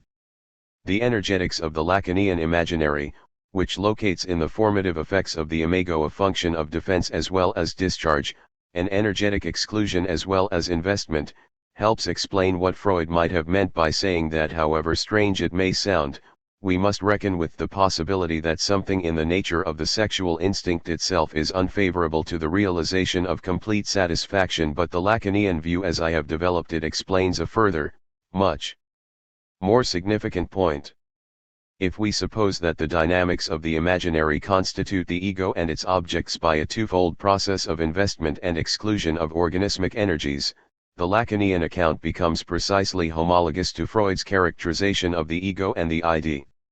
In his final formulation of the ego and the idea, formulation that recapitulated his separation of primary and secondary processes set out in the project 30 years earlier, Freud emphasized that, from an economic standpoint, the ego is merely a bounded and specialized portion of the idea, split off under the influence of perceptual mechanisms from the larger mass of drive energies. We were justified, he claimed, in dividing the ego from the id, for there are certain considerations which necessitate that step. On the other hand, the ego is identical with the id, and is merely a specially differentiated part of it. The ego is, indeed, the organized portion of the id. In the opening pages of Freud summarized his view in terms that are now quite familiar to us. Almost all the energy with which the apparatus is filled arises from its innate instinctual impulses. But these are not all allowed to reach the same phases of development. In the course of things it happens again and again that individual instincts or parts of instincts turn out to be incompatible in their aims or demands with the remaining ones, which are able to combine into the inclusive unity of the ego. The former are then split off from this unity by the process of repression, held back at lower levels of psychic development and cut off, to begin with, from the possibility of satisfaction. If they succeed subsequently, in struggling through that event, which would in other cases have been an opportunity for pleasure, is felt by the ego as unpleasure. Se, smiley face, the splitting off of drives incompatible with the inclusive unity of the ego attributed by Freud to a force of repression is accounted for, from a Lacanian perspective, in terms of an essential feature of the imaginary function in the human being. Recognition of the imago affects a truly primordial form of repression.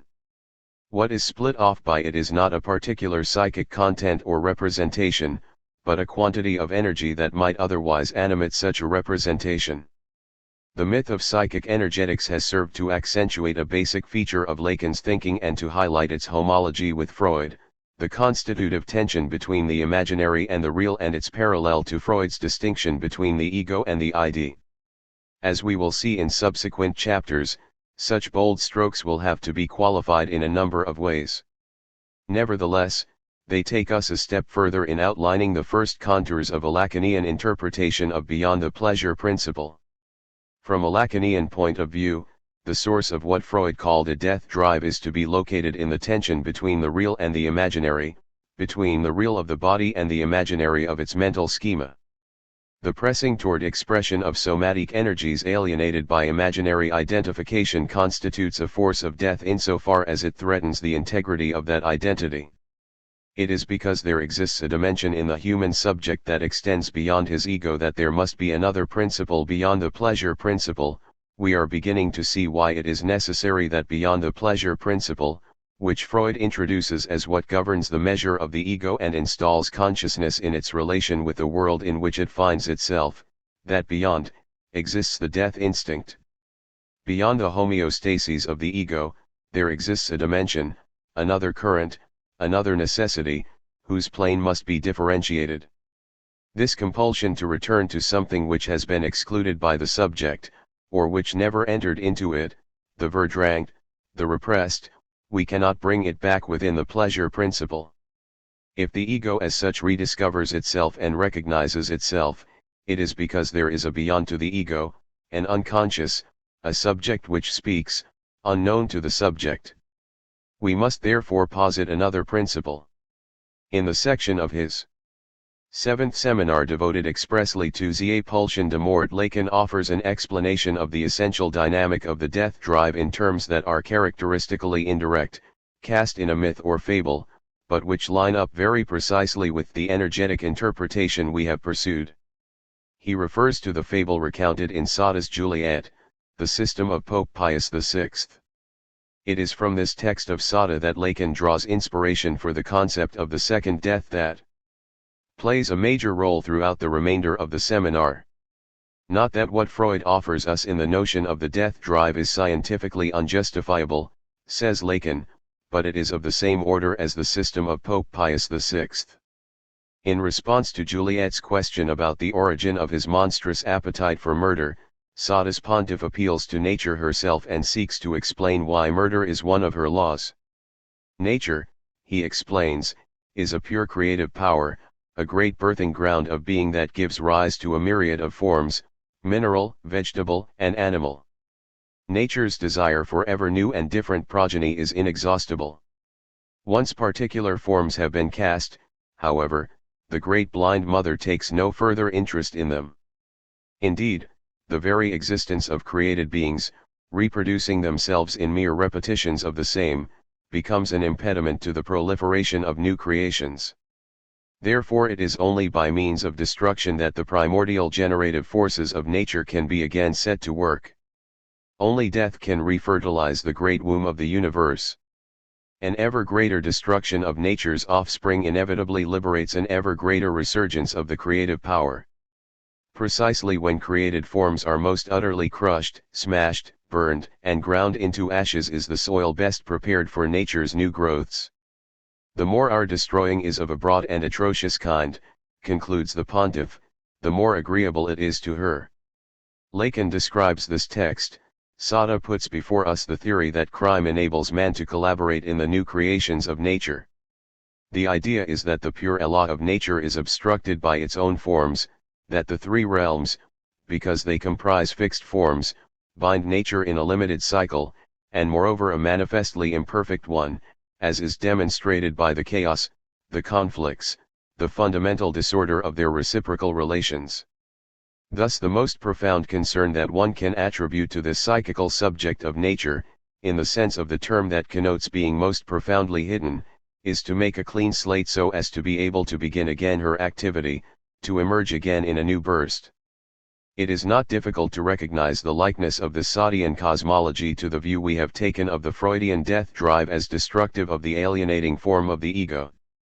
From this perspective, the psychical individuation of the imaginary ego is seen in analogy to the created forms of nature and, as such, is opposed to the inexhaustible reservoir of nature's untamed energies. Just as the destruction of existing forms serves to liberate the unfettered creative energy of nature, likewise in the death drive the stultifying form of the ego is submitted to dismantling as desire alienated by the imaginary strives toward expression. There is, of course, a difference between the two views.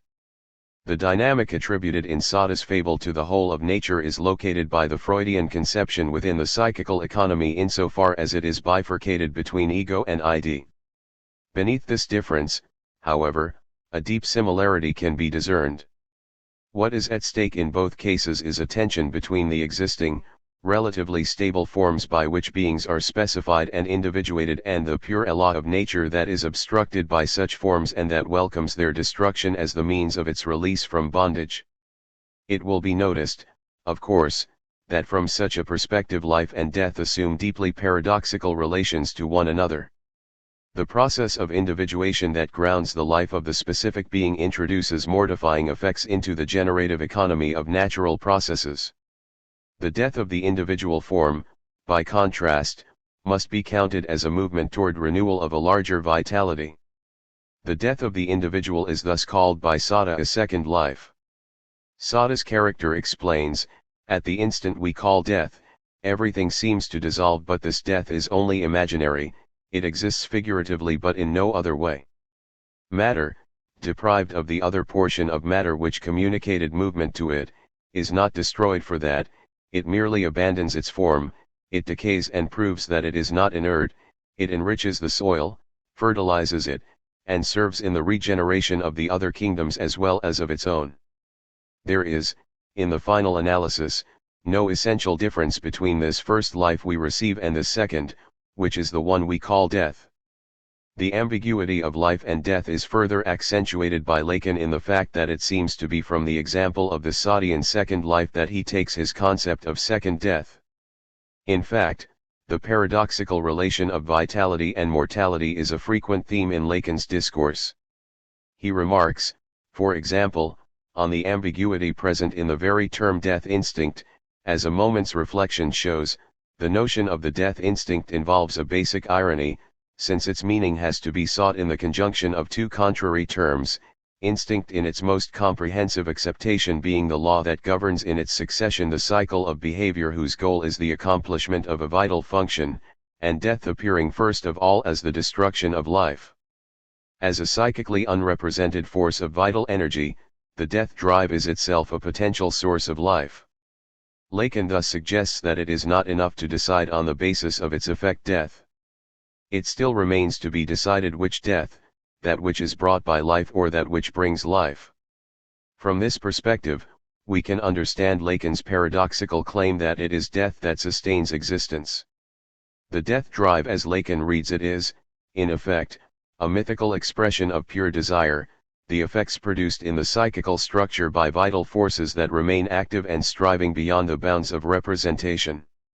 It is for this reason that Lacan can state that Freud questioned life as to its meaning, and not to say that it has none, but to say that it has only one meaning, that in which desire is born by rereading.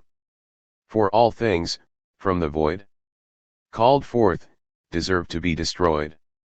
Thus, all which you as sin have rated destruction ought with evil blent. That is my proper element.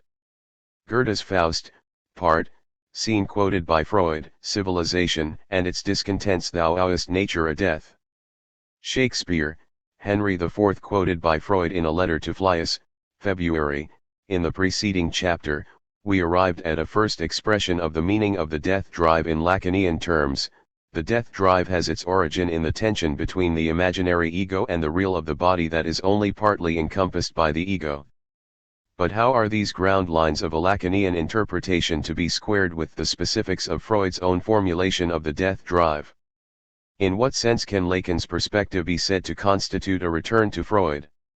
The primary question concerns the major point of difference between the Lacanian and the Freudian conception.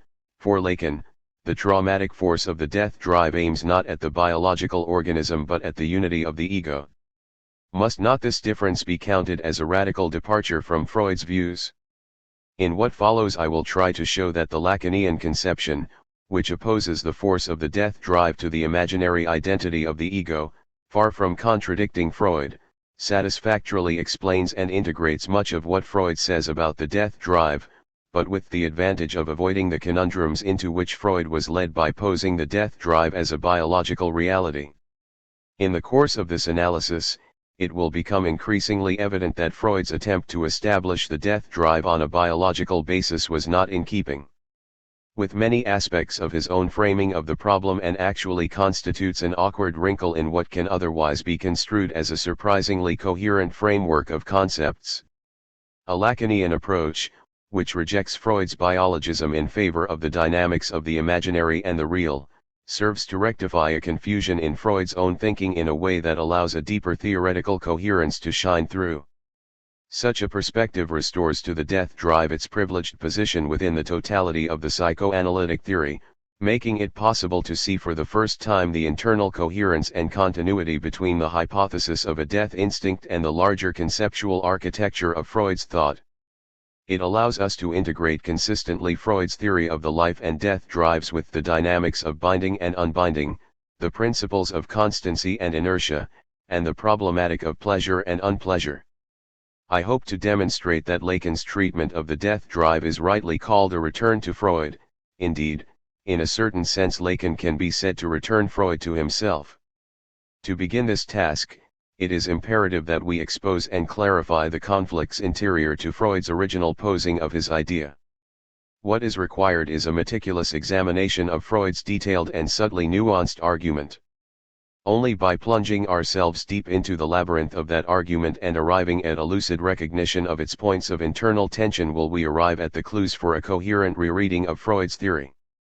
Similarly, it is only in terms of those details and difficulties that the advantages of such a rereading can be appreciated. The plan and pitfalls of Freud's argument let us return, then, to the text of. The primary phenomenon Freud sought to explain was the tendency of patients in analysis to repeat unpleasant experiences by means of dreams, memories, or enactments in the transference. What was especially curious was that these painful repetitions were apparently motivated by a primitive compulsion. Patients repeat all of these unwanted situations and painful emotions in the transference and revive them with the greatest ingenuity.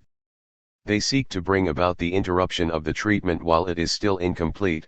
They contrive once more to feel themselves scorned, to oblige the physician to speak severely to them and treat them coldly. They discover appropriate objects for their jealousy. Instead of the passionately desired baby of their childhood, they produce a plan or a promise of some grand present which turns out as a rule to be no less unreal. None of these things can have produced pleasure in the past. In spite of that, they are repeated, under pressure of a compulsion. S-pound, smiley face. Freud dubbed the repetitive insistence of such behaviors der Wiederholungszwang, the repetition compulsion. The mystery presented by the repetition compulsion came down to this: how and why, contrary to the rule of pleasure that Freud took to be the fundamental law of psychic processes, is the ego deliberately subjected to pain? Freud was no stranger to the idea that impulses felt to be pleasurable for one psychic agency might be painful to another. In fact, some such mechanism, by which a yield of satisfaction at one level of psychic life is experienced as unpleasure at another level, might well be offered as the very heart of Freud's discovery of the unconscious. What psychoanalysis reveals within the neurotic symptom is a paradoxical mixture of unconscious pleasure and conscious pain. In the present case, however, Freud rejected this line of thought. Unlike the familiar instances of repressed wishes, what was repeated in traumatic dreams could not have been pleasurable at any time or at any level of the psyche. Thus Freud claimed, it is clear that the greater part of what is re-experienced under the compulsion to repeat must cause the ego unpleasure, since it brings to light activities of repressed instinctual impulses. That, however, is unpleasure of a kind we have already considered and does not contradict the pleasure principle, unpleasure for one system and simultaneously satisfaction for the other. But we come now to a new and remarkable fact, namely that the compulsion to repeat also recalls from the past experiences which include no possibility of pleasure, and which can never, even long ago, have brought satisfaction even to instinctual impulses which have since been repressed. The repetition compulsion apparently presented an instance in which pain experienced by the ego resulted not merely from the pressure of instinctual forces repressed by the ego, but from a specific will to mistreatment of the ego for its own sake. The repetition compulsion represented, in effect, a compulsion of the patient to torment his own ego.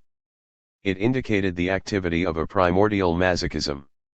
So long as Freud viewed the ego essentially as a servant of instinctual satisfaction, instituting repressions only in response to the constraints of reality, the subjection of the ego to such torment appeared to be wholly gratuitous. The compulsion to repeat therefore seemed to be motivated by a kind of demonic power. So far, Freud's argument was prompted by observed phenomena and proceeded on an entirely psychological level.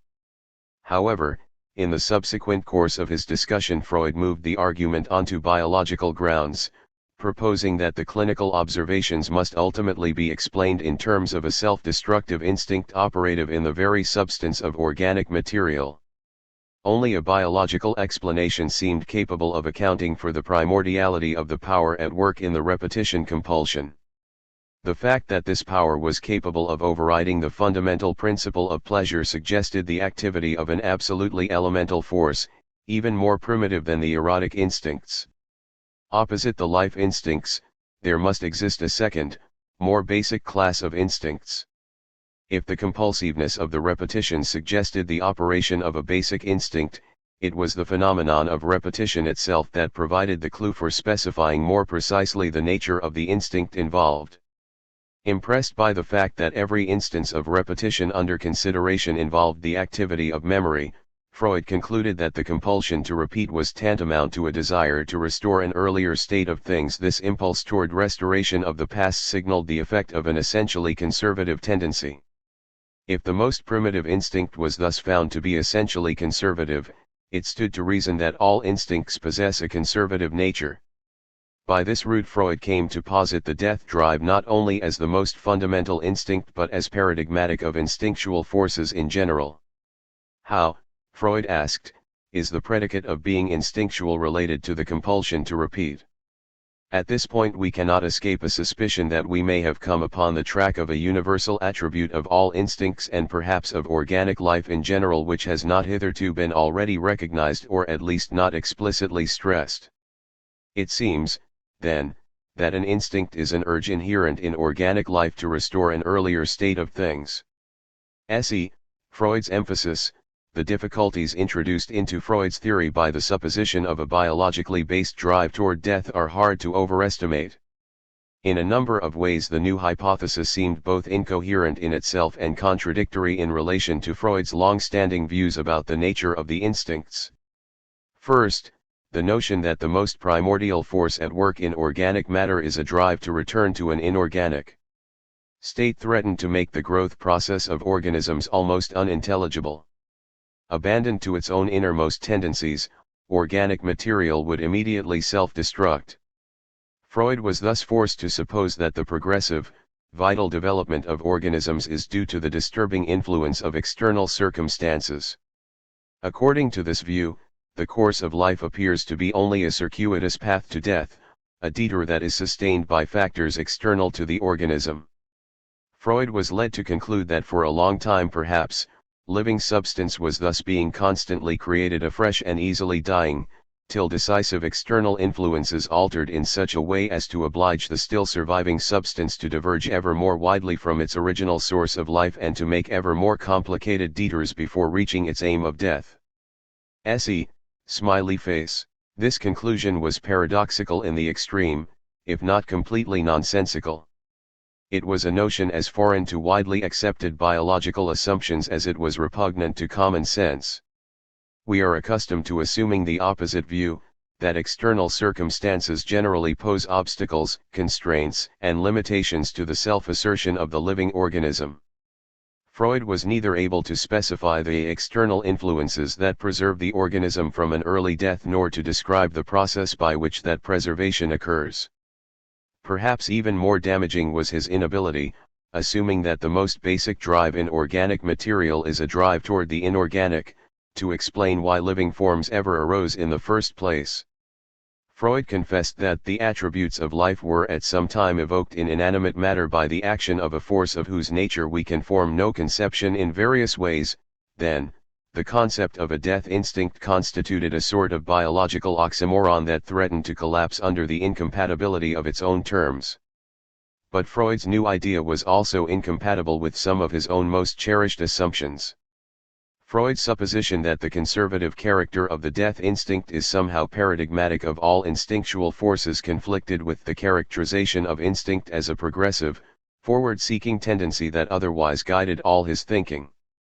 This new view of instincts, he confessed, strikes us as strange because we have become used to seeing in them a factor impelling towards change and development, whereas we are now asked to recognize in them the precise contrary and expression of the conservative nature of living substance. Throughout the rest of his work, Freud took the force of instinct to be an unspecified striving, an indeterminate pressure toward activity that raises in the organism a pure demand for work.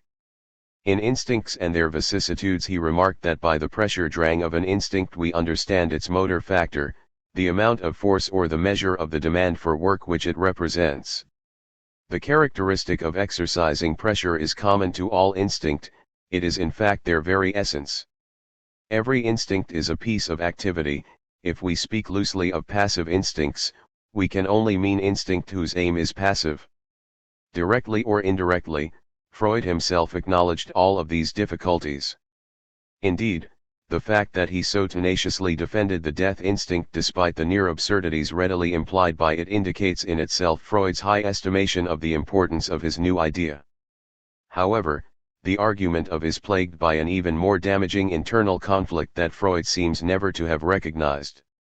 The problem at issue involves determining whether the death drive increases or decreases psychical tension. The concept of tension, Spannung, constitutes the pivot on which turns the entirety of Freud's argumentation.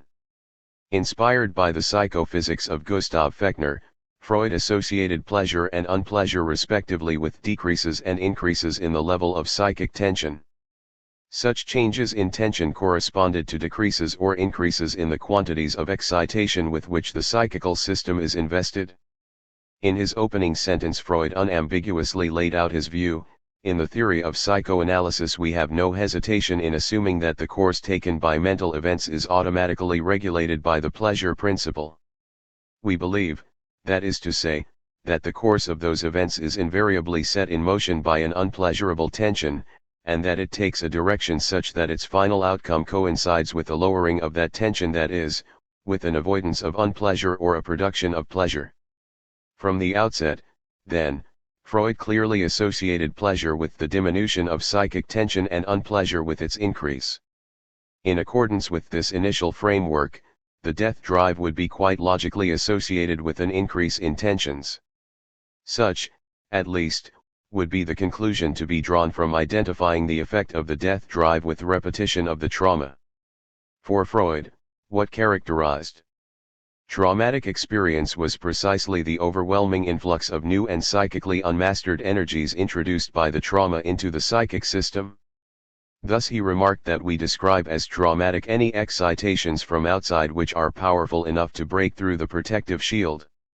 It seems to me that the concept of trauma necessarily implies a breach in an otherwise efficacious barrier against stimuli if, as Freud suggested, the death drive evidences its essential character in repetition of the trauma, then we are led to suppose that the essential activity of the death drive involves the infusion of fresh quantities of energy into the psychic apparatus, resulting in an unpleasurable increase in psychic tension.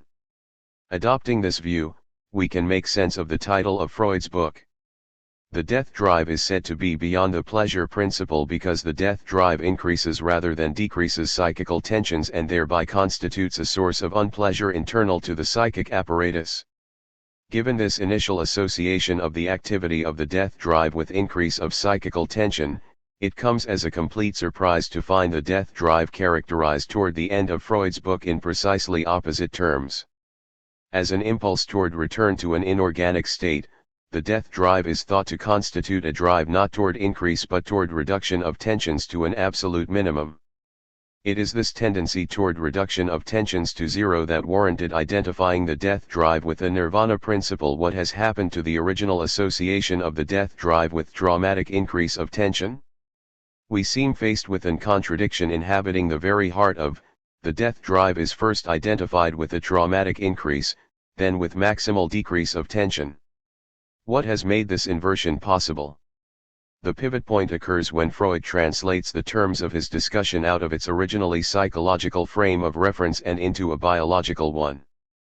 As his discussion unfolds, Freud's use of the concept of tension undergoes an unacknowledged but utterly decisive shift that parallels his movement from a psychological to a biological discourse. On the first page, tension, Spannung, is clearly conceived psychologically. Psychical events, see Lacans, are said to be put in motion by an unpleasant tension, eine unlustvolle Spannung. During the course of the argument, however, the meaning of tension changes from its original signification of intrapsychic conflict, relevant to the problem of pleasure and unpleasure, to a second, biological sense of the term, which Freud uses to speak of the coalescence of material particles into a living being. Speaking of such biological or chemical tensions, Freud claims that the life instinct, which promotes union with the living substance of a different individual, increases those tensions Spannungen, introducing what may be described as fresh vital differences which must then be lived off. The death drive, by contrast, is responsible for the fact that the life process of the individual leads for internal reasons to an abolition of chemical tensions Spannungen, that is to say, to death. Does the death drive increase or decrease tensions? Given the ambiguity in the concept of tension itself, we are unable to answer. Psychologically speaking, the death drive increases tensions, biologically or chemically speaking, it decreases them.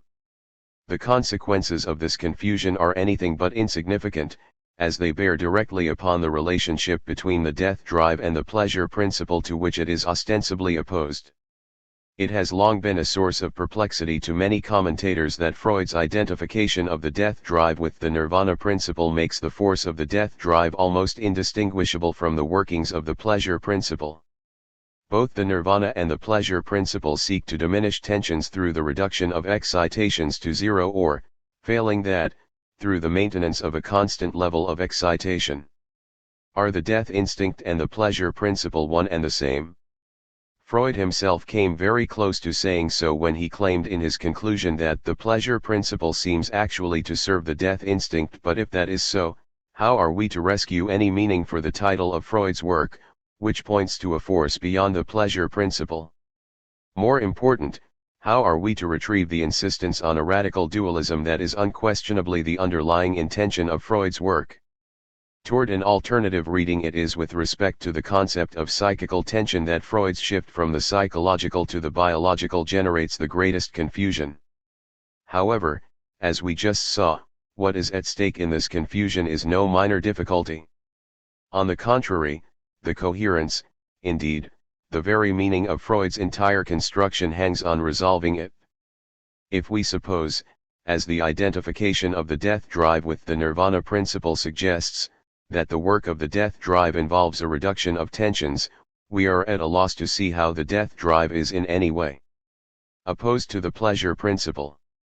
The central intention of Freud's book can be fulfilled only by reaffirming the link drawn by Freud at the outset between the force beyond pleasure and the repetition of the trauma, that is, by recuperating the idea that the death drive invariably increases tension.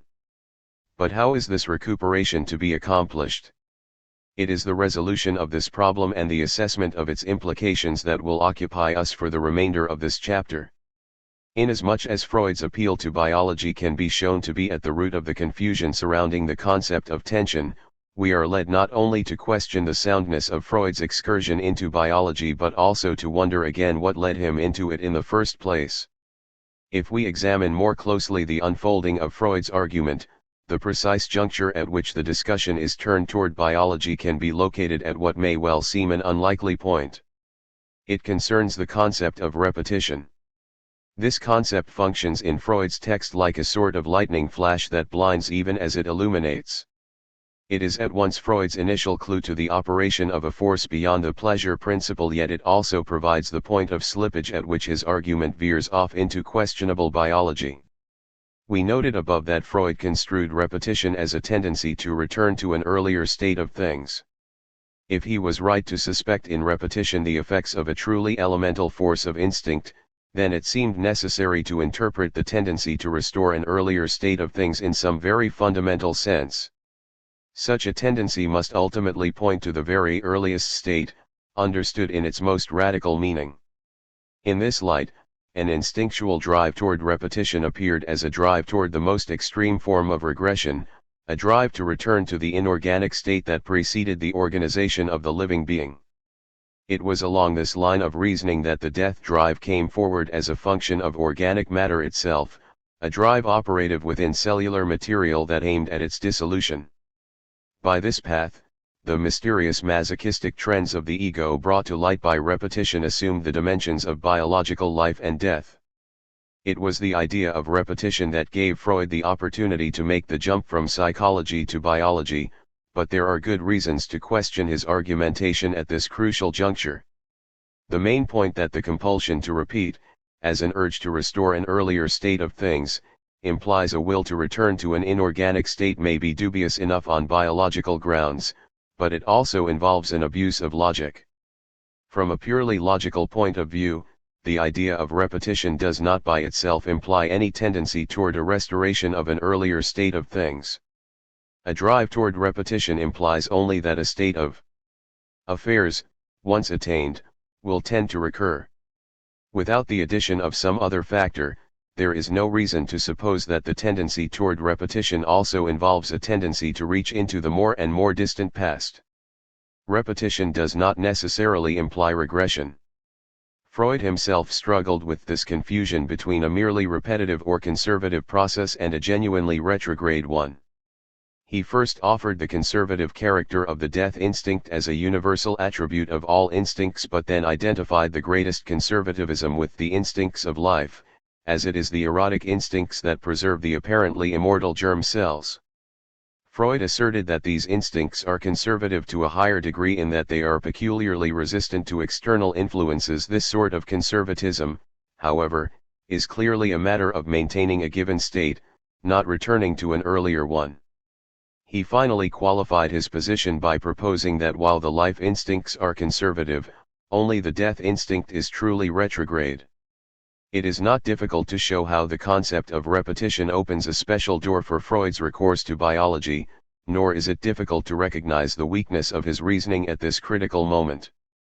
But the privileged role of repetition in Freud's argumentation is all the more curious for the fact that in itself repetition is rather poorly suited to represent what is distinctive about the death drive.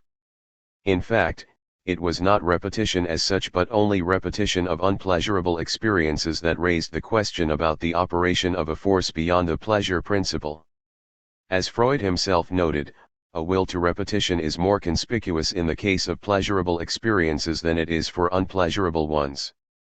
Freud goes so far as to say that repetition itself, as the re-experiencing of something identical, is clearly in itself a source of pleasure, se, smiley face, but these facts suggest that the impulse toward repetition must, at the very least, be admitted for both classes of instincts and is arguably more appropriately linked with the life instincts and the functions of the ego insofar as they are thought to obey a principle of constancy. Despite all the difficulties it generated, Freud clung fast to the concept of repetition as a kind of indispensable key to unlocking the mystery of the death drive. It is almost as if, once the phenomenon of repetition had showed him the trail, he dared not let it go for fear of losing his bearings. But perhaps the most damaging consequence of Freud's reliance on repetition is the way it obscures the extent to which the argument of is organized around a second basic idea, the twofold concept of psychical binding and unbinding, Bindung and Entbindung. In fact, Freud's thinking in Beyond the Pleasure Principle is rather awkwardly stretched around the two basic loci of repetition and binding. When we read Freud's book in the broader context of his work as a whole, it is hard not to conclude that of the two themes, repetition and binding, the latter is the more important. In any case, it makes a very great difference for the task of interpreting Freud's text how the choice between these two alternatives is weighted. We have already seen how a repetition, construed as a return to the earliest state of things, gave Freud an entree into a biological reframing of his argument. By contrast, the concepts of binding and unbinding retain a decidedly psychological emphasis. To be sure, binding is eventually drawn up into the biochemical metaphors that proliferate toward the end of the book. Thus binding is linked to the process by which organic material is melded into the unity of a living being. But the dominant connotation of binding, established in some of Freud's earliest papers and maintained throughout his career, is unquestionably psychological.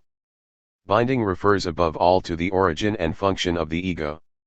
By following out the logic of the concept of binding, we are led to reconsider Freud's biologizing of the death drive. Although often overlooked in expositions of psychoanalytic theory, the notion of bound and free psychic energy was nevertheless assigned by Freud a place of capital importance. The idea may be said to be as old as psychoanalysis itself. It appeared first in the studies on hysteria, figured prominently in the Project for a Scientific Psychology, and was drawn upon in the theoretical chapter of the Interpretation of Dreams. In his 1915 essay on the unconscious, Freud remarked that the distinction of bound versus freely mobile energy represents the deepest insight we have gained up to the present into the nature of nervous energy, and I do not see how we can do without it. Psychical binding and unbinding again came to the fore in 1920 and continued to occupy a significant place in Freud's writings until the end of his life.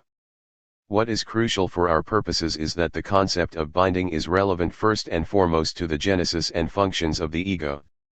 It was in terms of unbound versus bound energies that Freud distinguished between the psychically unmastered instinctual forces of the ID and the more organized and differentiated processes characteristic of the ego. Freud commented in that the impulses arising from the instincts do not belong to the type of bound nervous processes but of freely mobile processes which press toward discharge. As early as the project, Freud associated the ego with bound energies. In fact, he offered the quality of being in a bound state as the very definition of the ego. The ego itself, he claimed, is a mass like this of neurons which hold fast to their. The dialectic of the death and life drives is no longer to be conceived as a conflict of two opposing biological trends, but rather as marking the problematic interface between the biological and the psychological. In its struggle against the ego formations of eros, the death drive is appropriately referred to as the most primordial instinctual force. The death drive presents the mute exigence of the organic as such. Over the course of this chapter, the reader will no doubt have noticed that despite our earlier precautions about Strachey's translation of the Freudian Trieb, we have constantly flipped back and forth between the terms instinct and drive. Although this slippage is in part the result of frequent citations from the Strachey translation, we can take it as the occasion to define again more precisely the meaning of Freud's term. In the view we have taken, what distinguishes the death drive from the functioning of the ego is precisely its lack of determinate representation. To this extent, the Todestrieb is unlike animal instincts, which tend to be determinate with respect to their aims and objects, and is better called a drive. Yet there remains something in the concept of the Todestrieb, as the word instinct tends to connote, that is bound up with the biological forces that animate the living body. Even having admitted with Lacan that the death drive threatens the ego and not the biological organism, there remains a sense in which the death drive is rooted in the inarticulate strivings of the body. The death drive has its source in the impossible depths of the real. We are now in a position to appreciate more fully Lacan's assertion that the doctrine of the death drive constitutes the culmination of Freud's thought. The quintessential Freudian problematic is located on the limen between the psychical and the somatic. Unlike Jung, for whom the basic forms of psychical conflict are posed within a matrix of images and archetypes, Freud is continually drawn toward the very threshold of representation, that outer boundary of the thinkable at which the structures of psychic life trail off into a reservoir of forces that remain active but relatively devoid of form. For Freud, the fundamental problem is that of symbolization itself. The underlying conflict is that between psychically represented and unrepresented somatic forces. The dialectic of the life and death drives constitutes the master concept by which this conflict is expressed. In this way, too, beyond the pleasure principle can be more clearly recognized in its preparatory and grounding relation to the ego and the id. The notion of the death drive can be seen to open the way for that of the id, marking the border along which the formations of the ego are liable to disintegration under the pressure of forces excluded by it. The death drive emerges as the key moment in the movement of Freud's thought toward recognition of the non-repressed unconscious. It is the supreme expression of the view that psychic structure arises in response to the exigence of bodily forces yet remains forever inadequate to the task of exhaustively representing them. Sing, heavenly muse. Instruct me, for thou knowest, thou from the first wast present, and with mighty wings outspread dove-like sat st brooding over the vast abyss and mad st it pregnant, what in me is dark illumine, what is low raise and support. Milton, Paradise Lost. We now arrive at a crucial juncture in the course of our inquiry.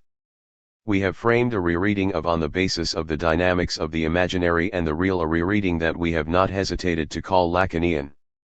Yet this Lacanian interpretation has made almost no reference to the linguistic register that is the most distinctive mark of Lacan's thinking. The most radical and innovative feature of Lacan's approach is to have demonstrated the profound relationship uniting the notion of the death instinct to the problems of speech. The purpose of this chapter is to make up this deficit by exploring the relation Lacan finds among death, desire, and language.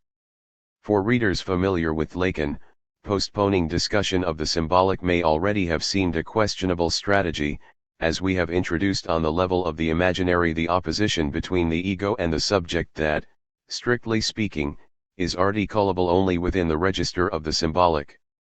The Lacanian subject is above all the subject of language, the subject who speaks. So, too, we have linked desire with an aspect of the real alienated by the imaginary structuration of the ego, but have made no mention of Lacan's insistence that desire manifests itself only as a function of a speaking subject in a signifying chain. Indeed, to speak of the imaginary function of the ego in isolation from the symbolic can be misleading. Over the course of his teaching, Lacan increasingly insists that the influence of the symbolic is present from the beginning.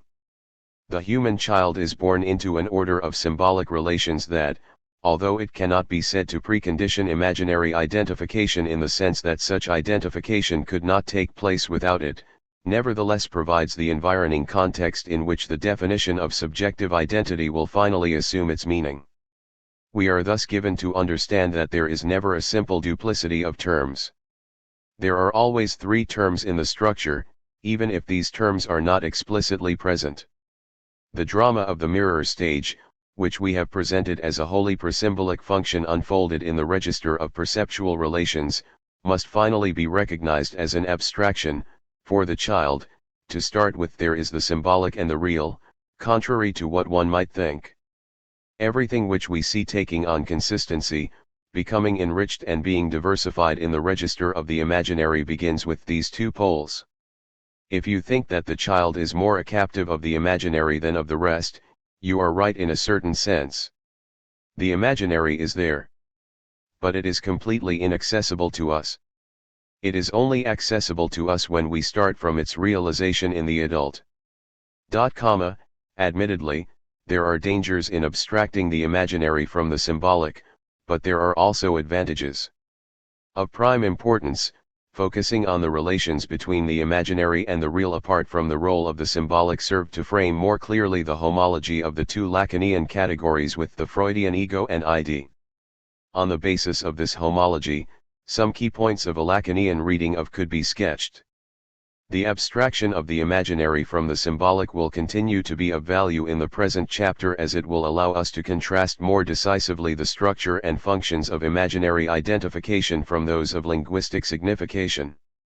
In chapter, it will help to unfold more deliberately the structure and consequences of the Oedipal drama as Lacan conceives it. But a further question immediately arises: if our focus on the imaginary must now be rectified by accounting for the role of the symbolic, hasn't our way of interpreting the imaginary in terms of energetics made the task of reintroducing the symbolic even more difficult? Our reliance on the concept of energetics has been a vital part of our interpretive strategy. Energetics provided the scaffold along which Lacanian categories of the imaginary and the real could be aligned with the conceptual register in which Freud worked. As we saw earlier, the concept of energetics is by no means wholly absent in Lacan. It is clearly resonant with Lacan's treatment of the real and is strikingly embodied in his fable of the lamel. What is not so clear, however, is how the energetic metaphor is to be related to the characteristically Lacanian concern with linguistic signification.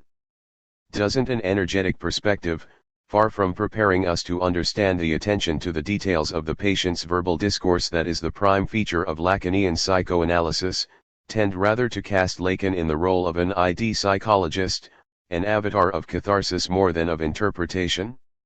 From the viewpoint we have adopted, Lacan's conception of psychoanalysis may seem to have more in common with Grodek's book of the It than with Saussure's course in general linguistics. It must be admitted that in outlining an energetics of the imaginary we have relied on a problematic construction. There is a constant danger of over-literalizing the energetic metaphor, thereby resurrecting precisely the sort of crude instinctualism of organismic needs that Lacan tries to combat. Nevertheless, there is something to be gained by running these risks. In positing a quantity of energy excluded by the imaginary, the energetic perspective will provide an initial frame within which the function of the symbolic can be introduced.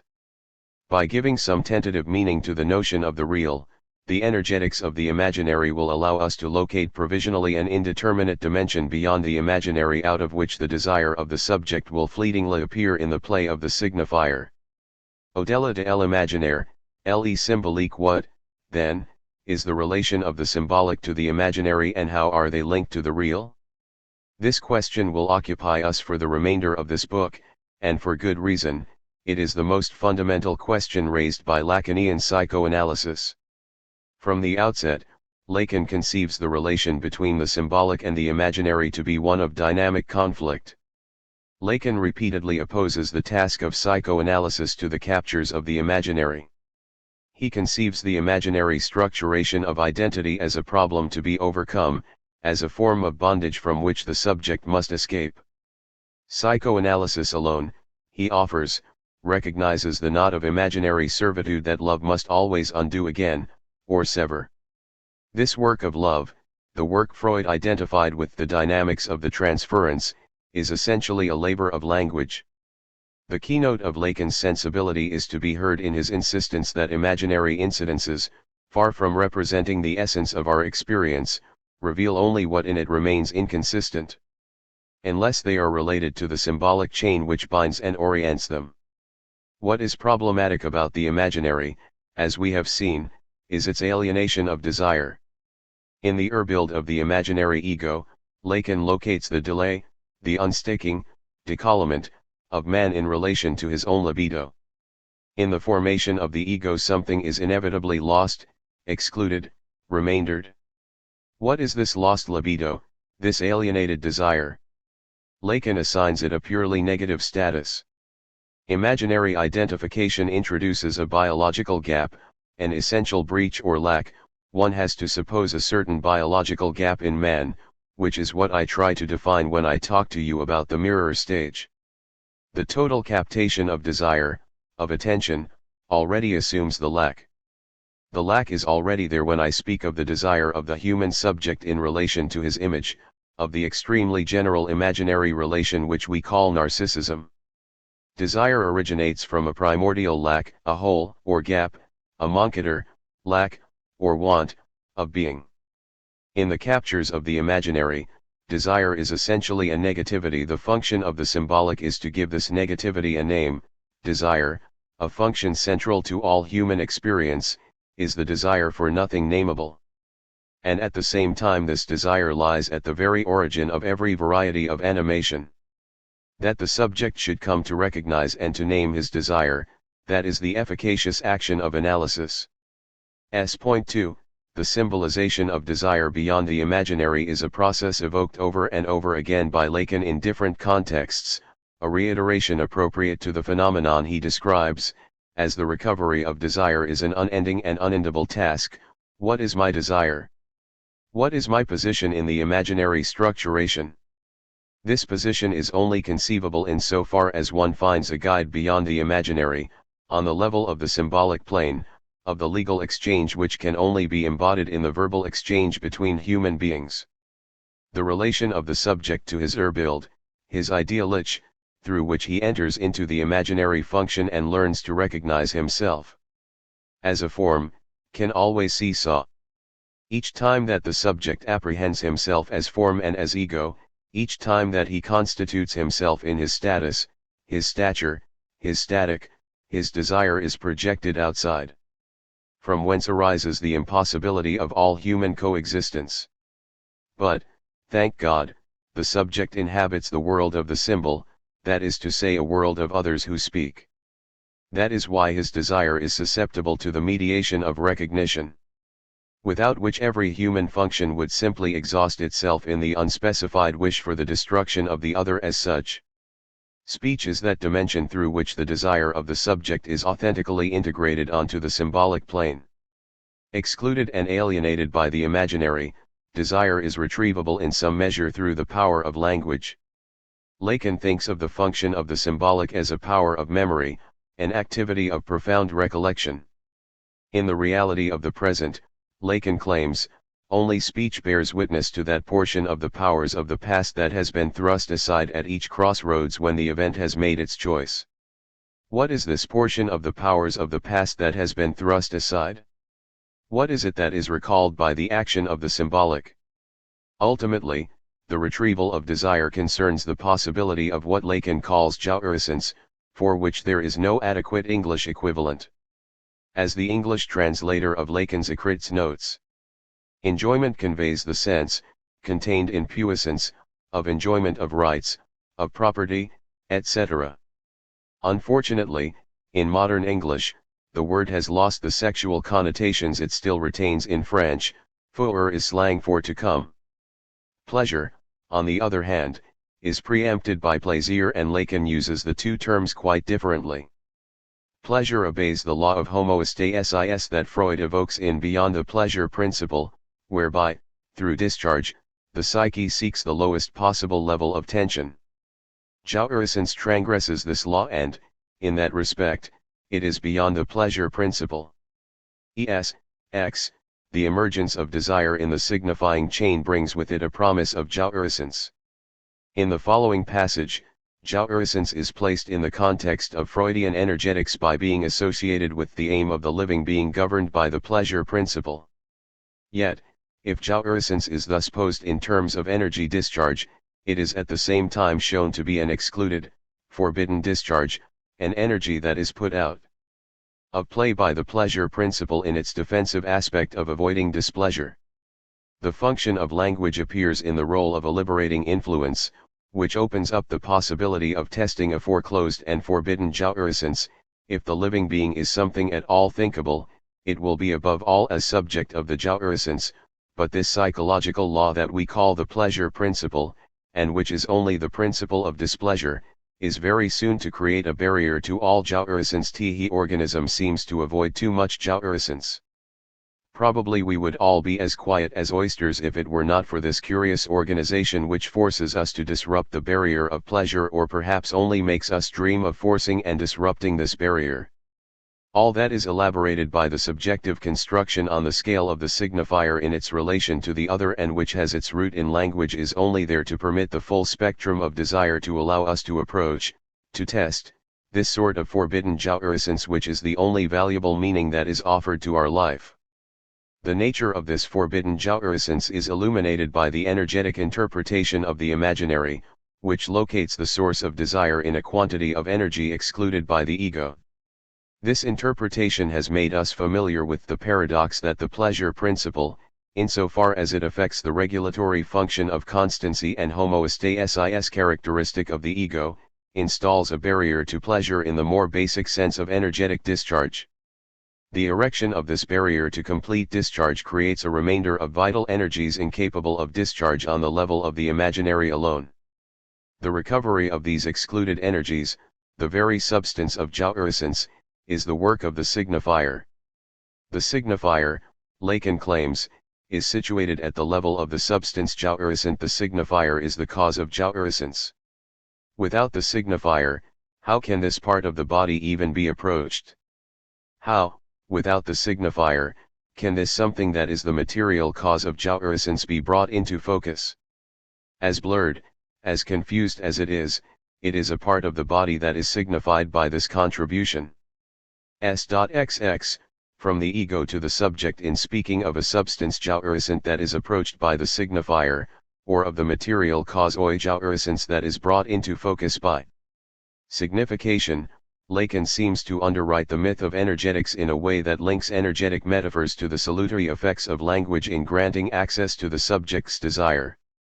Following that clue, we may be tempted to characterize the symbolic as Lacan conceives it by means of a relatively simple schema. The symbolic reveals itself as the capacity to pass beyond the alienation of the imaginary and to represent the real. The symbolic functions to give desire a name in the sense of lending form to an inarticulate dimension beyond the ego.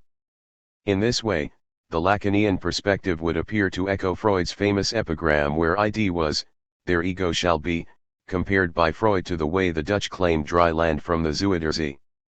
One might even imagine that the symbolic comes to the aid of the ego in its effort to achieve a progressive conquest of the id. Lacan seems at times to reinforce this impression, as when he suggests that in the unconscious, excluded from the system of the ego, the subject speaks. The subject is there to rediscover where it was. I anticipate the real.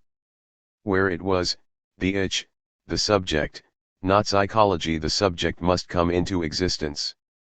We are led to suppose that a formless substance jouissant, excluded by the ego, is approached and focused by the signifier in the same way that the wild energies of the id are progressively annexed by the organization of the ego. There is something correct about this scheme. Lacan does speak of the symbolic as affording a recovery of alienated desire and as opening a renewed access to the real. However, there is also something significantly wrong about it.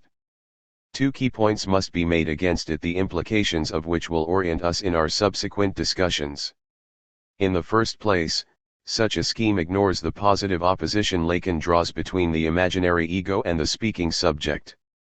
It is that opposition that prompts Lacan to reread Freud's epigram precisely contrary to the prevailing interpretation and, it must be admitted, at variance with the way Freud himself seems to have taken it.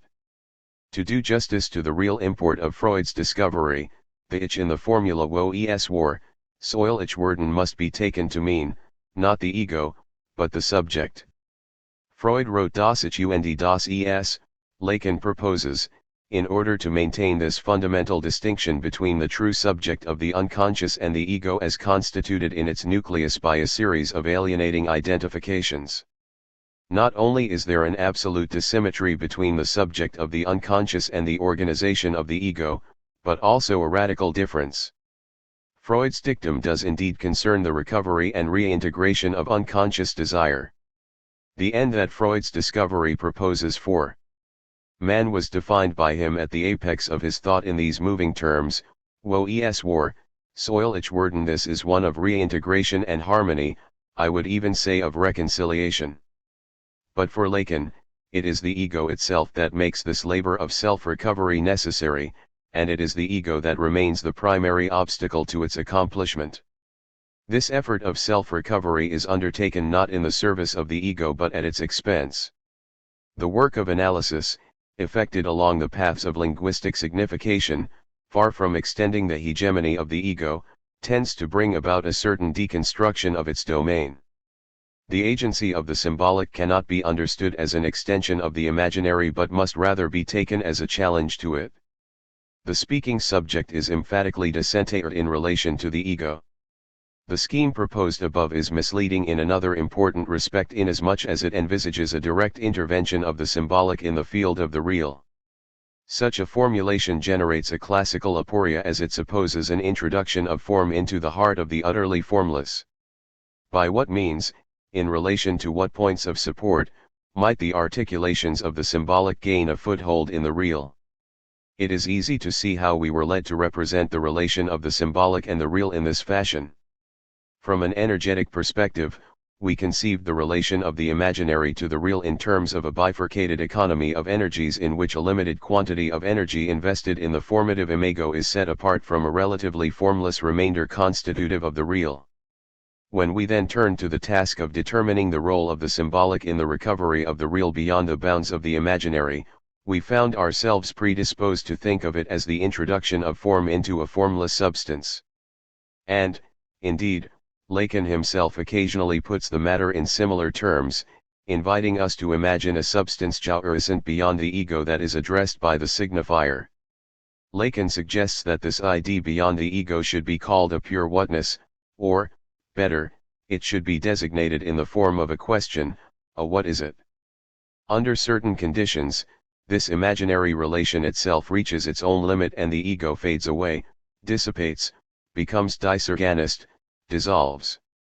The subject is precipitated into a confrontation with something which under no circumstances can be confused with the everyday experience of perception, something we could call an idea, and which we will simply call, so as not lead to confusion, a quad, a what is it? It is presumably to this indeterminate idea excluded by the ego that Lacan refers in saying that the action of analysis leads the subject to recognize and to name his desire. Yet Lacan does more than emphasize the indeterminateness of the idea, he insists on its radically negative character. What arises as desire in the movement of discourse cannot be supposed to pre-exist in some unconscious dimension.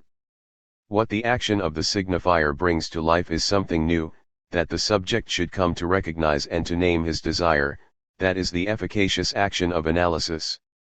But it isn't a question of recognizing something which would be entirely given, ready to be co-opted.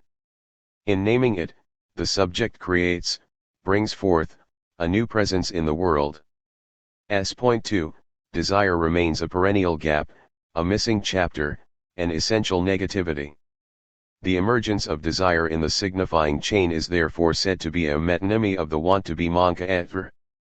The lack Lacan associates with the origin of desire outruns all possibility of representation. Desire is a relation of being to lack. This lack is the lack of being properly speaking. It isn't the lack of this or that, but lack of being whereby the being exists. This lack is beyond anything which can represent it. It is only ever represented as a reflection on a veil. It is at this point that we must begin to correct and limit the energetic metaphor that has guided so much of our inquiry and to underline its status as a mythic construction. We are led to conclude that the power of language to provide access to desire alienated by the imaginary derives not from any capacity to generate form out of formlessness, but rather from the way in which the symbolic function tends to deconstruct imaginary unities, that is, from the way in which the symbolic challenges and transforms the structure of the ego itself. In effect, there is no direct access to the real. Rather, the prime contribution of the symbolic consists in its power to negate the imaginary. Lacan thinks of the relation of the symbolic to the real less as a generation of form in the heart of the formless than as a transmutation of existing forms. When we attempt to specify the being of the subject and the source of its desire prior to the effects of the signifier, we are limited to expressing ourselves in purely negative terms.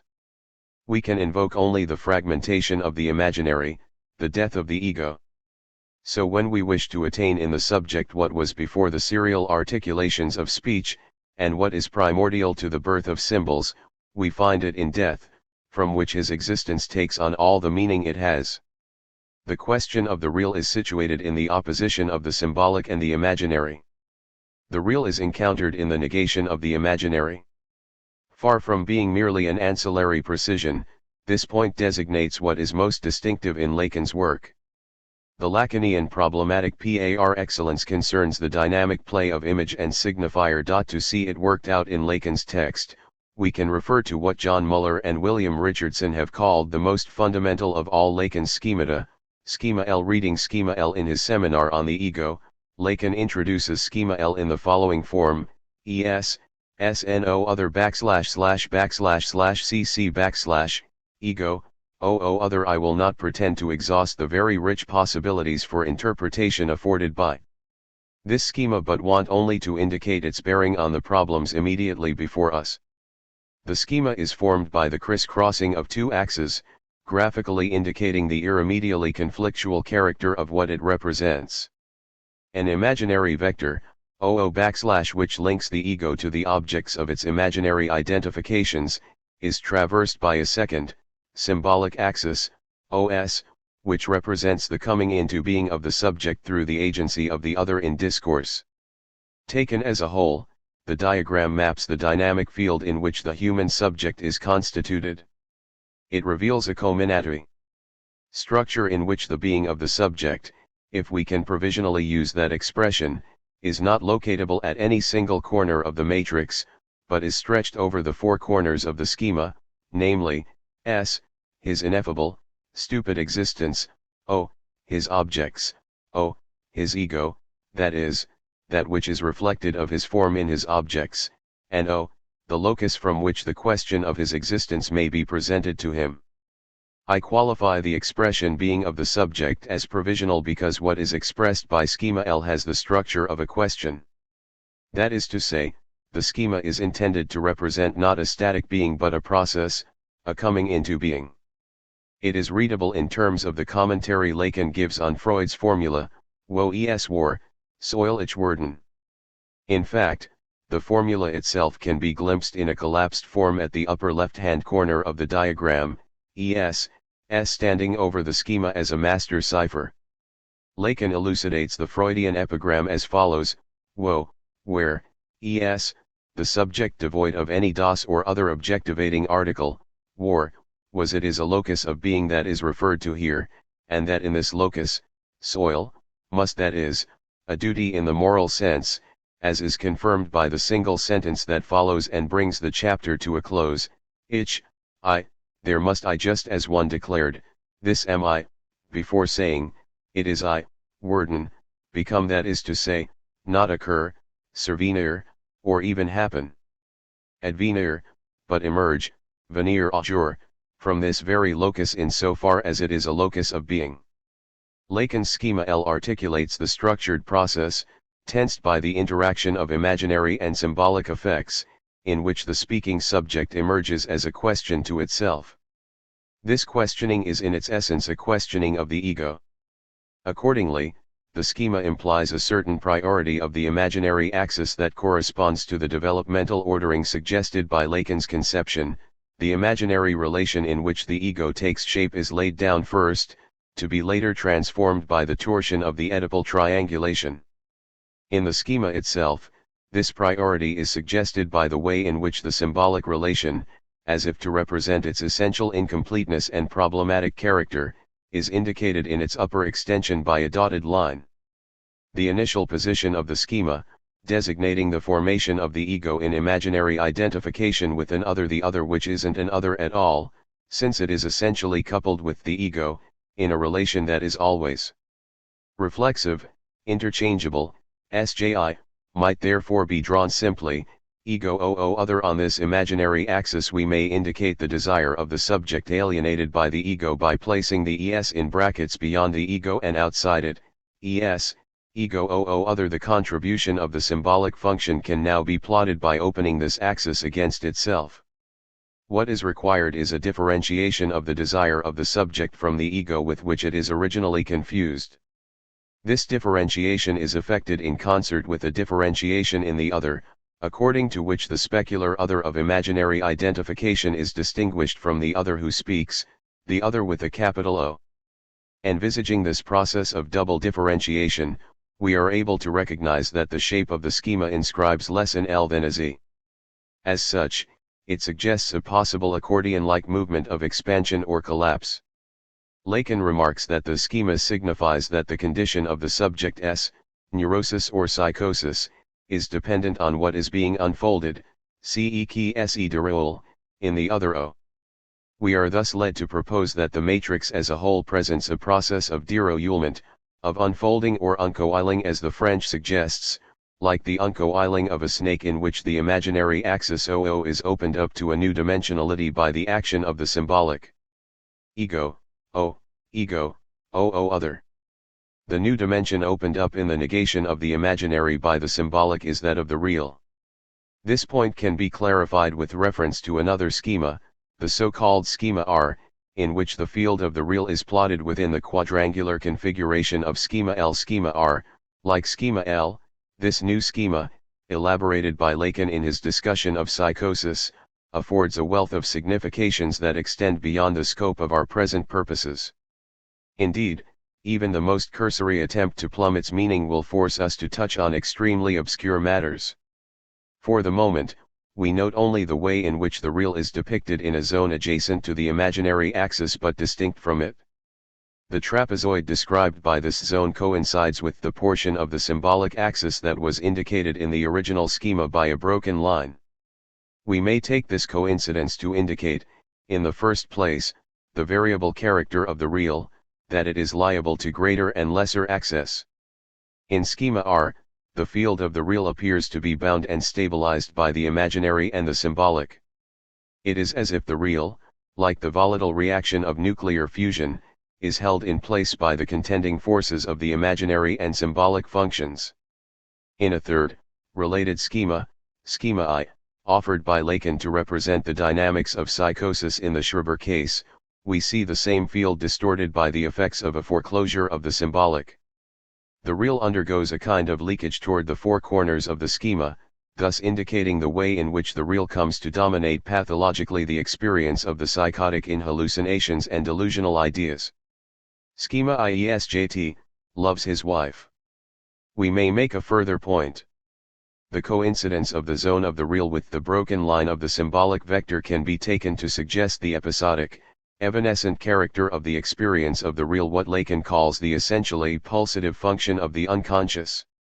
The broken line indicates the way in which the real emerges in an uncanny eruption in the gaps produced by discourse. It is in such gaps or breaks in the signifying chain that Lacan locates the unconscious effects explored by Freud in dreams, slips, and symptoms. In this light the following passage becomes interpretable: the Freudian unconscious is situated at that point, where, between cause and that which it affects, there is always something wrong. What the unconscious does is to show us the gap through which neurosis recreates a harmony with a real that may well not be determined. In this gap, something happens. What does Freud find in the hole, in the split, in the gap so characteristic of cause? Something of the order of the non-realized. Returning to schema L, we can see how the schema expresses the emergence of the subject in a fashion consonant with Lacan's analysis of Freud's war. The analysis we have given enables us to make better sense of Lacan's claim that the subject is there to rediscover the real. The schema shows how the movement from the subject's ineffable and stupid existence finds the means in the other of discourse to pose itself as a question. This question constitutes a birth of desire inasmuch as the relation to the other serves not only to articulate the question what am I there, where it was, but also, what do I want? When Lacan insists that human desire is the desire of the other, he means that it is only in and through the other, to whom I am linked in a relation of symbolic interchange, that I am able to announce to myself my own desire, the question of the other, which comes back to the subject from the place from which he expects an oracular reply in some such form as "che vuoi," what do you want, is the one that best leads him to the path of his own desire. Our analysis of schema L has foregrounded the effect of negation exercised by the symbolic over the imaginary in a way that returns us to our theme of the death drive. It enables us to understand in a preliminary way how the emergence of the speaking subject and the pursuit of its desire is tied to death. The symbolic function is an essentially disruptive force, which exerts a manifestly disturbing influence in human and interhuman relations. Point 3. What makes the coming into being of the subject a being towards death is that it entails a certain disintegration of the ego. If this speech received by the subject didn't exist, this speech which bears on the symbolic level, there would be no conflict with the imaginary. As a presentation of the intersection of imaginary and symbolic axes, schema L may thus be taken to map the very structure of primordial masochism. The schema shows how the question of his existence bathes the subject, supports him, but also invades him, tears him apart even.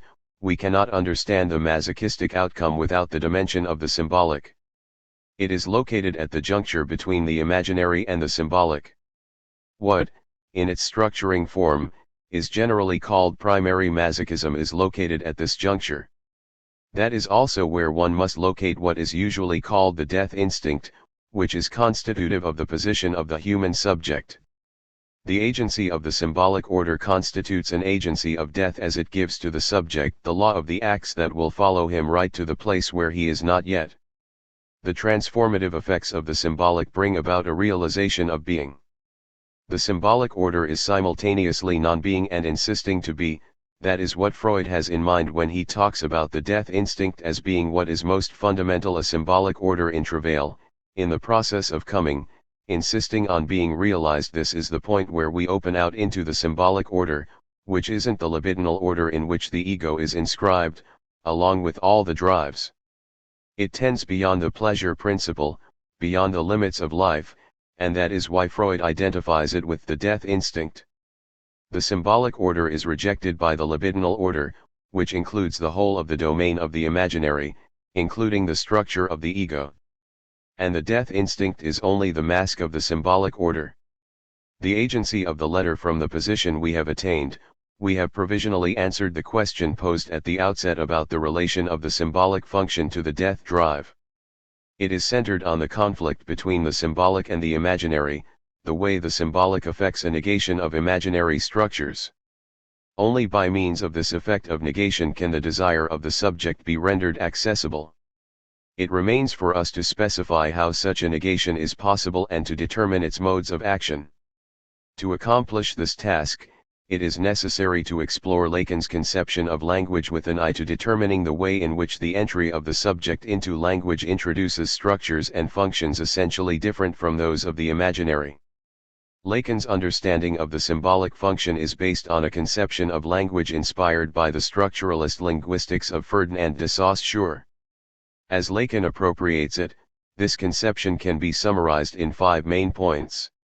The structure of language is transcendent, diacritical, comprehensive, conventional, binary. By the transcendence of language I refer to the fact that language constitutes an organization of codes and meanings shared by the members of a human community over and beyond the individual speaker. The acquisition of language involves entrance into an already established institution. Language and its structure exist prior to the moment at which each subject at a certain point in his mental development makes his entry into it. Language is not invented, nor does it have the character of an instrument that the speaker is free to manipulate or discard as he wishes. The human being's relation to language is less like that of a workman to his tools than it is like that between a fish and the water in which it swims and breathes. Following Saussure, Lacan conceives language as a diacritical system. That is to say, language is a structure of internal relations in which the meaning of each of its signifying elements is determined by its interconnectedness with the organization of the whole. A rough idea of the point at stake is gained simply by reflecting on the self-containedness of a dictionary in which each word is defined in terms of the other entries in the dictionary. According to Saussure, language is a system of pure values which are determined by nothing except the momentary arrangement of its terms. In an analogy to chess, Saussure proposes that the respective value of the pieces depends on their position on the chessboard, just as each linguistic term derives its value from its oppositions to all the other terms. Language is by its very nature comprehensive. This is not to say that there exists a word in every language specific to every possible denotation. Particular languages are more and less well outfitted with words for specific uses. According to the often cited example, the Eskimos have some 24 terms for snow. The point is rather that language, as a system of meanings in which each element is dependent for its signification on other elements in the system, is always capable of producing new meanings even when a specific word is lacking. To propose another analogy, language is a system of interconnecting pathways on the basis of which any point in the topography of the signified may be reached by more than one route. As Lacan puts this idea, no signification can be sustained other than by reference to another signification.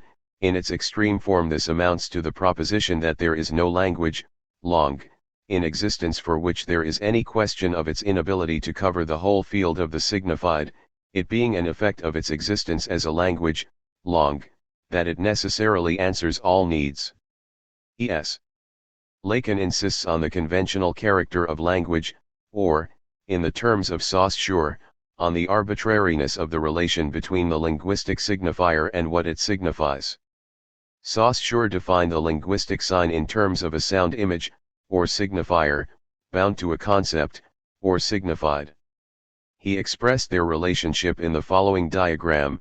The relation of signifier to signified is called arbitrary or unmotivated insofar as it is not based on a relation of resemblance, as, for example, the image on a dollar bill stands for George Washington, or on a relation of causality, as a footprint indicates that someone has passed.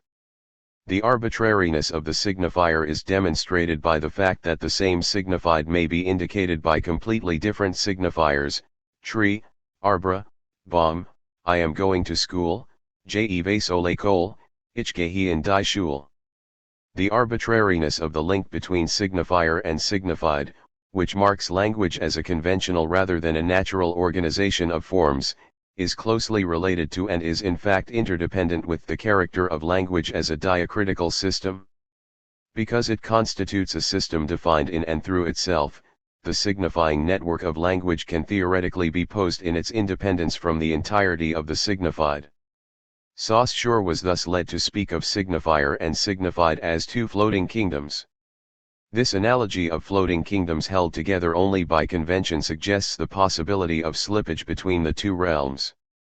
We are forced, then, Lacan claims, to accept the notion of an incessant sliding of the signified under the signifier, (s).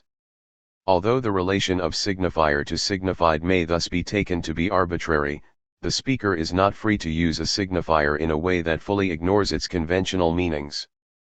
Precisely because each signifying element is determined by its relation to all the other elements in the system, the meanings of particular signifiers are stabilized for a community of speakers. From this point of view, as Émile Benveniste has remarked, the relation of signifier to signified is not arbitrary but necessary.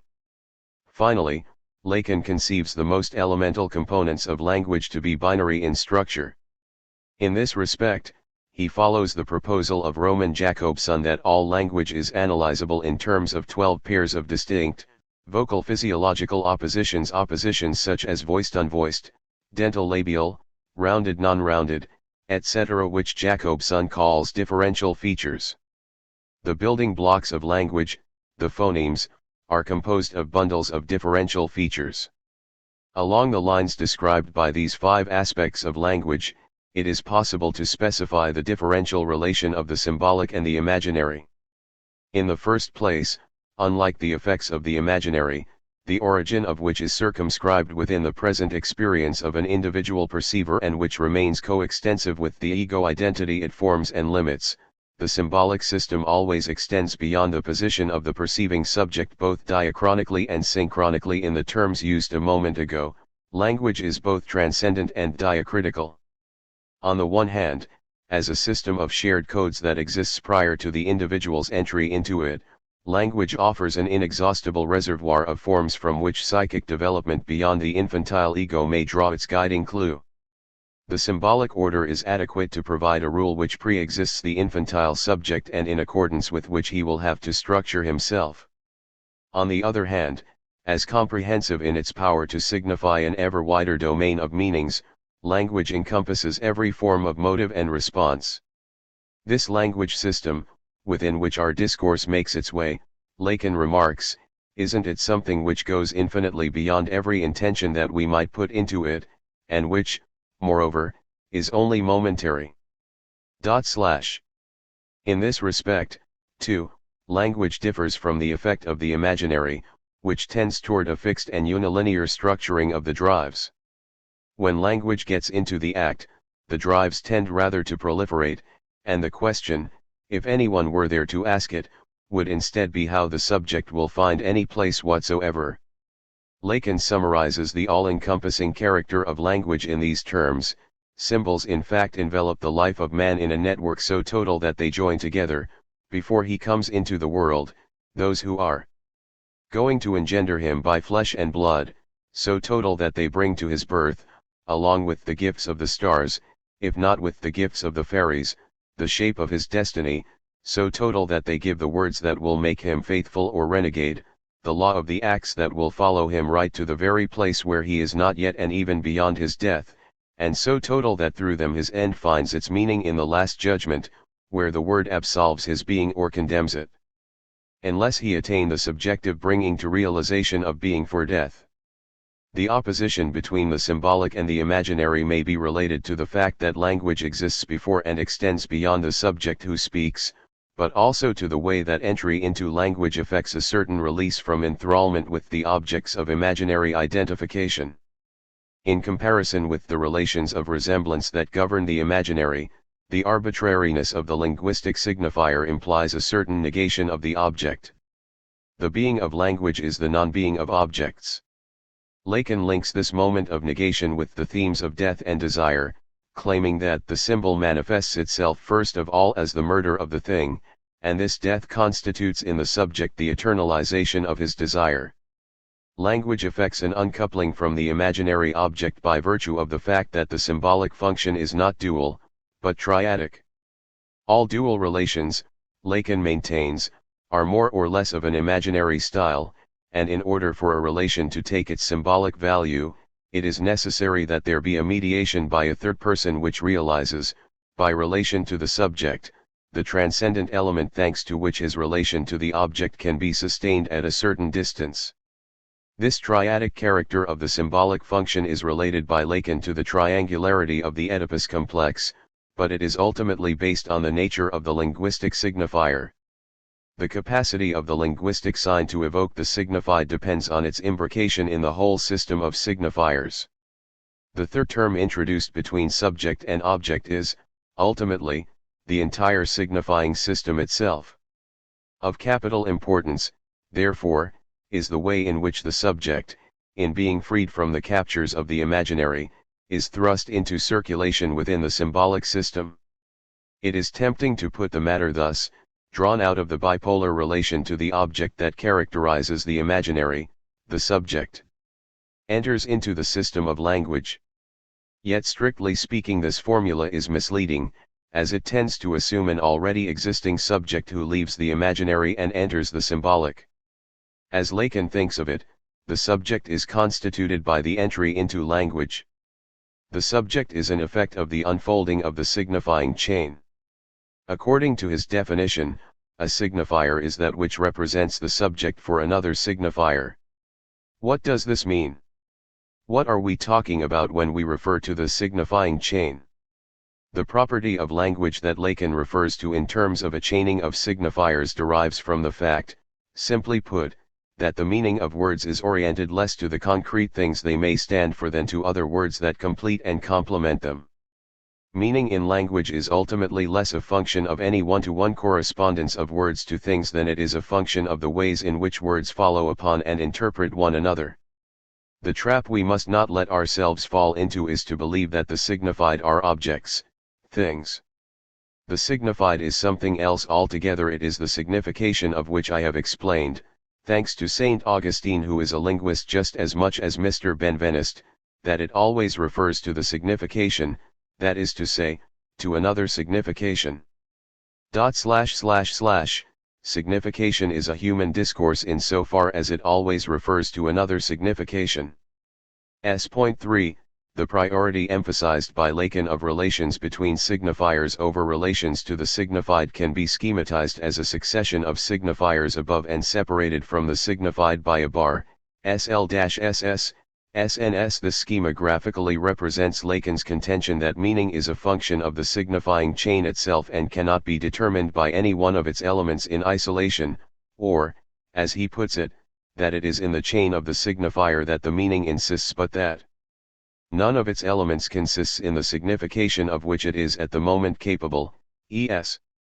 Although the image of a chain suggests a linear progression, reminiscent of the essential linearity Saussure attributed to the linguistic act, one word after another, the signifying chain is by no means one-dimensional.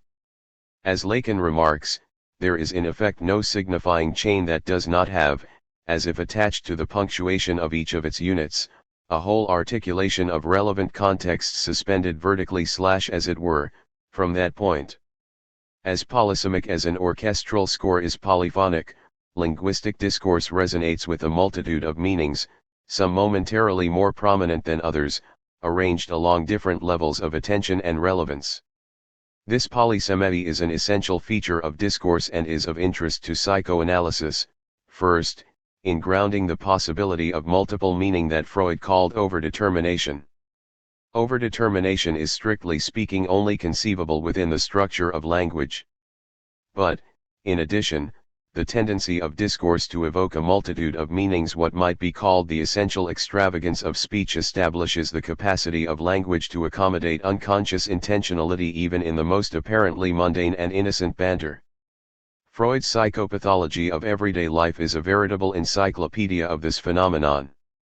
Lacan makes this point by insisting that what this structure of the signifying chain discloses is the possibility I have, precisely in so far as I have this language in common with other subjects, that is to say, in so far as it exists as a language, to use it in order to signify something quite other than what it says. The multiple reverberations of meaning generated within the symbolic system as a whole by the signifying chain brings to light an aspect of what Lacan calls the decentering of the subject. The meaning of the subject's discourse always and essentially outstrips his or her intention in speaking.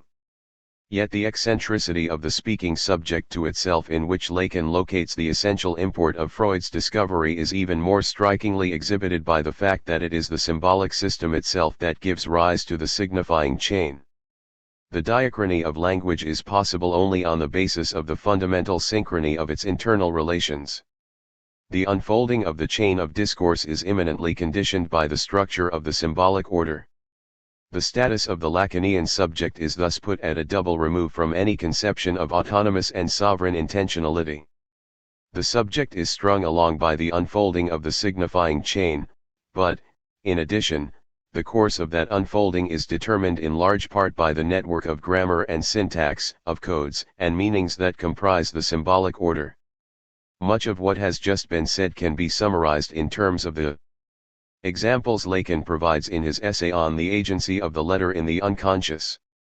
As we have seen, Saussure diagrams the complex of the sign by placing a tree drawing, indicating the concept of tree, over the sound image, or signifier, arbor.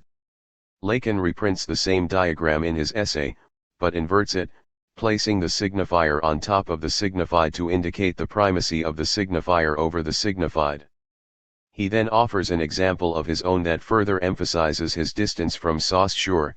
Ladies gentlemen, this Lacanian revision of the definition of the sign not only gives the signifier priority over the signified, thus silencing the nominalist debate by a low blow, but also fundamentally alters the status of the signified and the relationship of the signifier to it, ss. For Saussure, the signified is a concept, the idea called up by the Sonneimage. In Lacans' diagram, what is offered in the place of Saussure's concept is an indication of the thing itself. The two doors in the diagram do not indicate two different rooms but a single room under the influence of two signifiers. Lacans' example thus illustrates how different modes of signification determine the very being of the thing signified. And what is this signified? It has assumed the status of the real. Without the intervention of the signifier, it remains completely undifferentiated. The signifier functions to realize an order of being that did not exist before.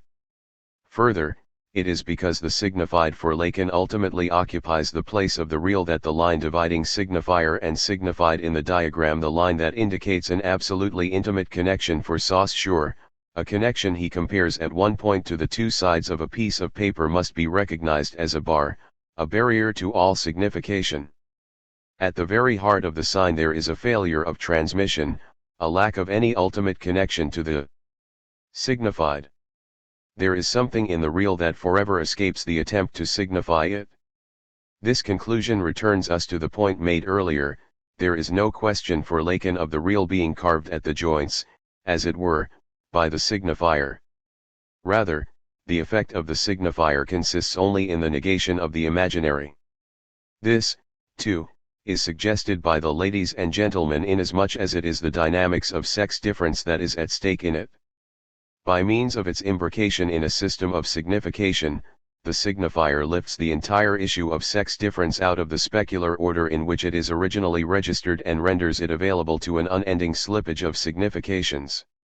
A final point: we have emphasized that the symbolic introduces a certain negation of the imaginary, insofar as it severs the specular relation to the object. But the symbolic negates the imaginary in another and more fundamental sense related to the binary structure of the linguistic sign. The imaginary form is essentially a Gestalt unity. By contrast, the linguistic signifier is structured, not by unity, but by difference. The units of language are not really units at all. The elements of language, the phonemes, and the differential features that compose them, are in no way monadic entities.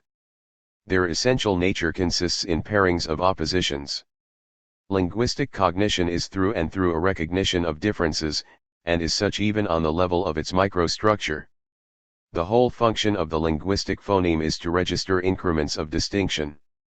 All phonemes, Jacobson emphasizes, denote nothing but mere otherness. This means that for any phonemic element to perform its function, its contrary must be implicitly given in thought. As Jacobson makes this point, the opposed terms are two in number and they are interrelated in a quite simple way: if one of them is present, the mind educes the other.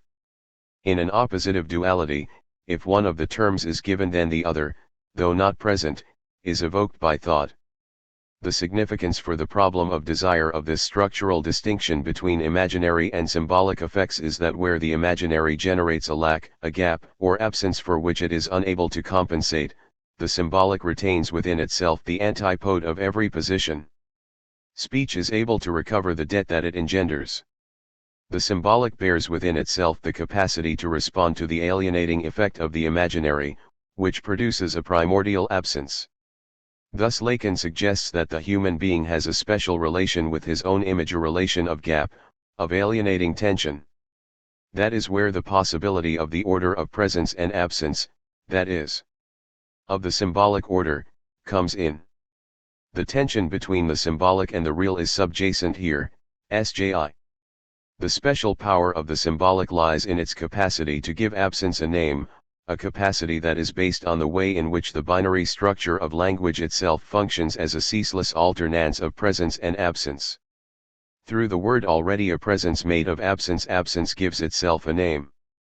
Every phonemic opposition, although it becomes effective through the presence of one feature and the absence of its binary opposite, must be implicitly given to thought not in its disjunction but in its conjunction.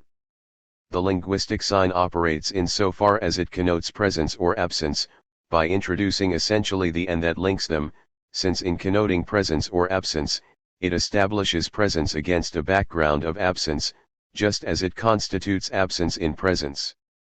The symbolic is distinguished from the imaginary by the fact that for every linguistic determination of meaning an opposite and complementary determination is always preserved, so to speak, in potentia.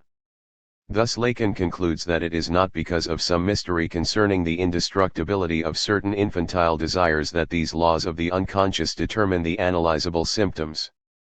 The imaginary shaping of the subject by desires more or less fixed or regressed in their relation to the object is too inadequate and partial to provide the key to it. The repetitive insistence of these desires in the transference and their permanent recollection in a signifier that has been taken possession of by repression, that is to say, in which the repressed element returns, find their necessary and sufficient reason, if one admits that the desire of recognition dominates in these determinations the desire that is to be recognized, by preserving it as such until it is recognized.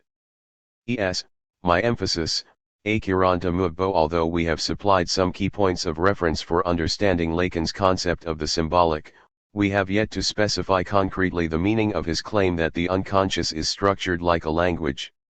It is to that task that we will turn in the following chapter. Nevertheless, on the basis of what we have said so far, it is possible to draw up some broad conclusions with regard to our central concern with the death drive and to relate them to the problem of the Freudian unconscious in general. Those conclusions have bearing on the problem of energetics in psychoanalysis that has figured so prominently in this inquiry.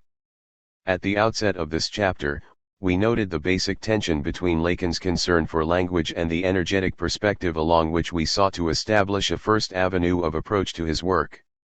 This tension between energetics and signification is by no means peculiar to Lacan but may be said to occupy the very center of the theoretical field opened up by Freud. Perhaps the greatest challenge of Freud's thought consists in the way it is ambiguously poised at the interface between the physical and the psychical. The fundamental concerns of psychoanalysis tend to agitate the boundary between body and mind, the boundary on which the concept of the unconscious itself is located.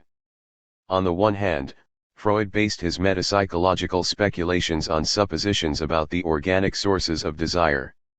The most conspicuous feature of Freud's legacy is its emphasis on sexuality and the economics of libido.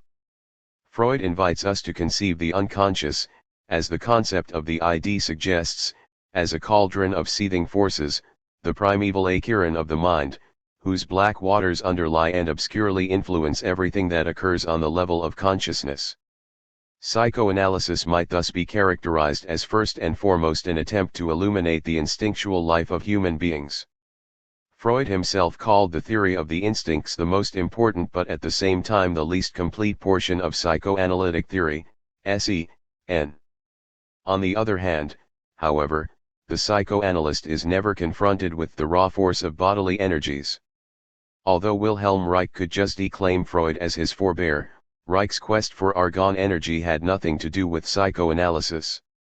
The practice of analysis, in both its evidence and its agency, relies upon the verbal exchange between an analyst and patient. Freud's discovery, so aptly dubbed by one of his patients the talking cure, is intimately bound up with the process and structures of speech and language. From this second angle of view, for which Lacan is often taken to be the major spokesperson, the unconscious is to be identified with the precisely articulated processes of symbolization revealed by analysis in the overdetermined structure of dreams, the signifying play of slips and bungled actions, the symbolic architecture of symptoms. How are these two conceptions of the unconscious to be reconciled? In the extreme, we may be tempted to speak of two Freuds. On one hand, Freud the anatomist and neurologist, the author of the Project for a Scientific Psychology and 3 essays on sexuality, who pursued a lifelong fascination with the problem of the instinctual drives. On the other hand, Freud the semiologist or even linguist, who so brilliantly teases apart the complexities of jokes and verbal slips or deciphers the private codes of dreams. And how is the problem of the death drive related to this fundamental ambiguity in the psychoanalytic unconscious? These questions can be seen to occupy a central place in Paul Ricoeur's monumental and penetrating study of psychoanalysis, Freud, and philosophy. Ricoeur takes Freud's dualist sensibility as his guiding motif. For Ricoeur, psychoanalysis rests on the double foundation of energetics and hermeneutics. Ricoeur appreciates the necessity of the energetic-hermeneutic distinction, observing that it is from the simultaneous pursuit of both economic and interpretive approaches that psychoanalysis derives much of its fertility as a theory and its power as a therapeutic modality. This mixed discourse is the raison d'etre of psychoanalysis, yet Ricoeur also stresses its status as an epistemological problem. The tension between energetic and hermeneutic perspectives threatens to imply an incommensurability between force and meaning. The most difficult notion of all, he claims, is the idea of an energy that is transformed into meaning. For a philosophical critique, the essential point concerns what I call the place of that energy discourse. Its place, it seems to me, lies at the intersection of desire and language. In thus defining the problem, Ricoeur indicates the direction of a solution. There must be a reconciliation between the energetic and hermeneutic orders, an intersection of desire and language. This reconciliation is required not simply to satisfy a logical requirement imposed on psychoanalysis from outside, but to do justice to what Ricoeur calls the implicit teleology of psychoanalysis. Ricoeur maintains that if psychoanalysis unavoidably relies upon a mixed discourse, which implies a disjunction between desire and language, it must also be recognized that Freudianism exists only on the basis of its refusal of that disjunction. Ricoeur takes as his task to overcome the gap between the two orders of discourse and to reach the point where one sees that the energetics implies a hermeneutics and the hermeneutics discloses an energetics. What makes this project especially challenging is that its objective is not merely to show the compatibility of desire and language, but also to show how they are necessarily and inextricably bound up with one another. The greatest significance of Freud's work consists in the discovery that desire actually comes into being through symbols, that the positing or emergence of desire manifests itself in and through a process of symbolization. The burden then becomes explaining how this emergence of desire occurs. The difficulty in the Freudian epistemology is not only its problem but also its solution. Ricoeur comes closest to a solution in his discussion of sublimation. The implicit teleology of psychoanalysis is already located by Freud in the concept of sublimation.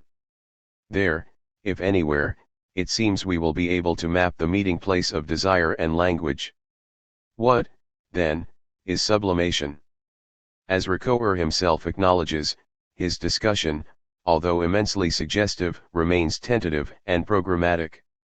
His treatment of sublimation finally offers less an answer than a better articulated statement of the question. The problem of sublimation presents particular difficulties, in part because Freud said relatively little about it.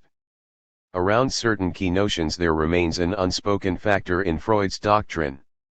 The empty concept of sublimation, Ricoeur suggests, is the final symbol of this unspoken factor, but there is a deeper reason why the problem of sublimation refuses to yield its secret, for its solution is dependent on the solution of a prior problem, that of the genesis and function of the superego. It is only through the activity of the superego that sublimation becomes possible at all. The whole economy of the superego, Ricoeur observes, is reflected in the concept of sublimation. The link between sublimation and the function of the superego, present in Freud but never fully worked out, might seem to make things even more mysterious. Far from making possible an emergence of desire, the superego is often taken to be the agency of repression par excellence. But the plot thickens yet again. Associated with the superego, the problem of sublimation is referred to the topography of superego, ego, and id, and to the master key of Freud's entire experience, the drama of the Oedipus complex, topics for which there is no shortage of Freudian texts, yet for which a coherent account of the plan of the whole is still lacking. Why? On this point, the result of Ricoeur's inquiry is especially intriguing for the problematic we have been pursuing. The nature of the superego remains a mystery so long as its relations with the death drive, the enigmatic climax of Freud's mature theory, remain unclarified. It is not without reason, therefore, that the first half of Ricoeur's book, his reading of Freud, culminates with a discussion of the death drive and the destructiveness of the superego. We must indeed admit, he remarks, that the theory of the superego remains incomplete as long as we have not understood its deathly component. For Ricoeur, what begins as an inquiry into the unresolved dualism of energetics and hermeneutics in Freud's theory ends up in an appeal to sublimation, but only by way of the twin problems of conscience and death. How, then, does Ricoeur understand the death drive? At every point, his treatment of it raises the possibility of a fundamental reinterpretation. Ricoeur recalls the child's forte game, in which Freud discerned a first adumbration of a force beyond the pleasure principle, and proposes that the primitive vocalizations of the child bereft of its mother somehow represent the very essence of the death drive. What is surprising is that the death instinct is represented by such an important function which has nothing to do with destruction, but rather with the symbolization of play, with aesthetic creation, and with reality testing itself. Ricoeur proposes that the death instinct, which is finally regarded as anti-cultural destructiveness, may conceal another possible meaning. Do we not discover another aspect of the death instinct, a non-pathological aspect, which would consist in one's mastery over the negative, over absence and loss? And is not this negativity implied in every appeal to symbols and to play? He is then led to ask, are we not invited thereby to reinterpret the death instinct and relate it to the negativity through which desire is educated and humanized? Is there not a profound unity between the death instinct, the mourning of desire, and the transition to symbols? Certainly, this brief catalogue of passages from Ricoeur yields only the barest glimpse of the reinterpretation of the death drive that he calls for. But it may at least be said that it leaves no doubt that Ricoeur finds in the problem of the death drive a privileged, if perhaps unexpected, opportunity to address his central problematic. His inquiry suggests that the unspoken factor in Freud's thought, the key for explaining sublimation and for resolving the aporia about the linkage of desire and language, is the death drive itself. It is all the more remarkable, then, that the question Ricoeur poses about the profound unity between the death instinct, the mourning of desire, and the transition to symbols is left unanswered. This very suggestive passage is, quite literally, his last word on the matter. In the remaining 70 pages of his book, the death drive is mentioned only once, and in passing. It is difficult to avoid the conclusion that Ricoeur very masterfully works his way toward the framing of a question about the relation of language, desire, and death in psychoanalysis that is as important and fascinating as it is unusual, only to let it drop once he has succeeded in raising it. The guiding clue for pursuing Ricoeur's question is to be found in an unspoken factor of his own text. Despite the curious paucity of references to Lacan, it is impossible to mistake the influence of Lacan on Ricoeur's work. Indeed, Ricoeur's book is in large part a veiled challenge to Lacan's teaching. In particular, Ricoeur criticizes Lacan for failing to do justice to the energetic side of Freud. The linguistic conception of the unconscious makes sense only in conjunction with the economic concepts of Freudian theory. Instead of replacing the Freudian topographical and economic point of view, it parallels that point of view in every respect. Fp. In the course of this essay, I have tried to show that Ricoeur's criticism of Lacan is unwarranted, or at least that his claim that the linguistic conception of the unconscious, instead of replacing the topographical and economic view, parallels it in every respect, is less a criticism of Lacan's perspective than a description of it. Lacan variously supplies support for both views of the unconscious, energetic, and symbolic. At times, Lacan evokes the unconscious as an utterly indefinite substance, linking it with the indeterminate domain of the real, and designating it by a variety of mythical tropes. He will claim, for example, that for the subject of the unconscious, to be rigorous, it, like Jehovah, should be neither represented, nor named. Such a characterization recalls the image of the Freudian ID, rooted in the mute exigencies of an organic substratum, a substance jouissent, the very juice, so to speak, of the body. At other times, and doubtless more consonant with most accounts of his innovation, Lacan insists on the linguistically structured character of the unconscious. In fact, he will go so far as to claim, against the views of his students Laplanche and Leclerc, that without language there is no such thing as the unconscious. We are thus faced with a basic ambiguity in Lacan's treatment of the unconscious, an ambiguity that is unmistakable in the following passage. On the one hand, the unconscious is, as I have just defined it, something negative, something ideally inaccessible. On the other hand, it is something quasi-real. Finally, it is something which will be realized in the symbolic, or, more precisely, something which, thanks to the symbolic progress which takes place in analysis, will have been. The ambiguous character of the unconscious evidenced by this passage is to be related, as the wording of the passage indicates, to the duality of the real and the symbolic.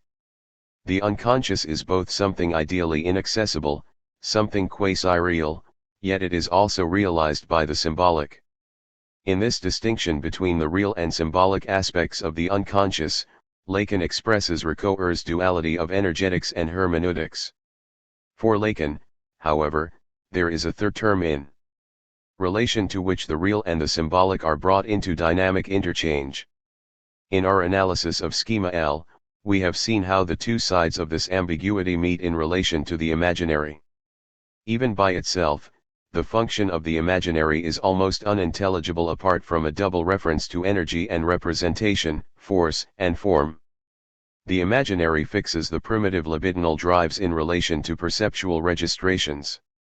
Earlier we underlined this point by associating the imaginary with Freud's concept of instinctual representative, a concept that embodies in itself the duality of force and form.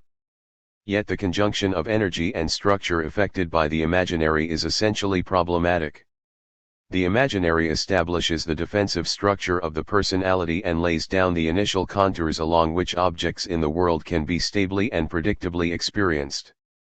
The imaginary is revealed as the foundation for the twofold system of the pleasure and reality principles. This imaginary structuration is established only at the price of an alienation of the subject from itself. The reality system, however far it is elaborated, leaves an essential part of what belongs to the real a prisoner in the toils of the pleasure principle, FFC. When the imaginary is brought under the influence of the symbolic, the effect is both to transform existing structures and to release hitherto inaccessible potentialities of desire. The symbolic function wins access to the real indirectly by means of the effect of negation it exercises over the imaginary. In contrast to the homeostatic tendency of the imaginary, the symbolic introduces difference and discontinuity. Discontinuity, then, is the essential form in which the unconscious first appears to us as a phenomenon. Such discontinuity produces a certain fragmentation of the imaginary, in the gaps of which something of the real emerges as surprise, impediment, failure, split. In a spoken or written sentence something stumbles. Freud is attracted by these phenomena, and it is there that he seeks the unconscious. There, something other demands to be realized which appears as intentional, of course, but of a strange temporality. What occurs, what is produced in this gap, is presented as the discovery. It is in this way that the Freudian exploration first encounters what occurs in the unconscious. This discovery is, at the same time, a solution not necessarily a complete one, but, however incomplete it may be, it has that indefinable something that touches us, that peculiar accent. Namely, surprise, by which the subject feels himself overcome, by which he finds both more and less than he expected, but, in any case, it is, in relation to what he expected, of exceptional value. Filling out this schema of interrelation between the three registers, it is possible to see how and why Lacan characterizes the dynamics of the imaginary, real, and symbolic in terms of the three interlocking rings of a Borromean knot. Only insofar as the three registers act upon one another are the effects of the unconscious produced. So, too, Clarifying this interrelation enables us to complete the basic outline of Lacan's account of the death drive, satisfying the anticipation set out in the first chapter that the death drive is to be variously related to all three of the Lacanian categories. The death drive may be said to involve the emergence of the real in the disintegration of the imaginary, a disintegration that is effected by the agency of the symbolic. In accordance with this formula, we can complete the mapping of the Lacanian categories in relation to the concepts of binding and unbinding that informed Freud's theory of the life and death drives. The function of the imaginary grounds the process of binding insofar as it tends toward the establishment of unities characteristic of the Gestalt. The effects of unbinding, associated by Freud with the trauma, are to be attributed in the first place to the real. Thus Lacan remarks that at the origin of the analytic experience, the real presented itself in the form of that which is unassimilable, it is in the form of the trauma. However, although it is tied to the real, the unbinding of imaginary structures is brought about by the intervention of the symbolic. The power of the symbolic to actualize the process of unbinding stems from the fact that linguistic signification is structured not by unity but by difference and opposition. It is for this reason, then, that Lacan claims that the signifier you perhaps begin to understand materializes the agency of death. From a Lacanian perspective, the Freudian death drive, as a drive toward difference over unity, fragmentation over wholeness, heterogeneity over any principle of sameness, is identifiable with the drive to signification. Life is only caught up in the symbolic piecemeal, morcely, decomposed.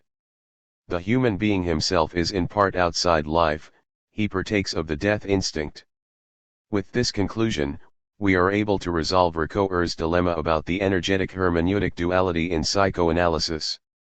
Energetics, as an aspect of the real, is accessible in the action of psychoanalysis as a function of the relation between imaginary and symbolic structures.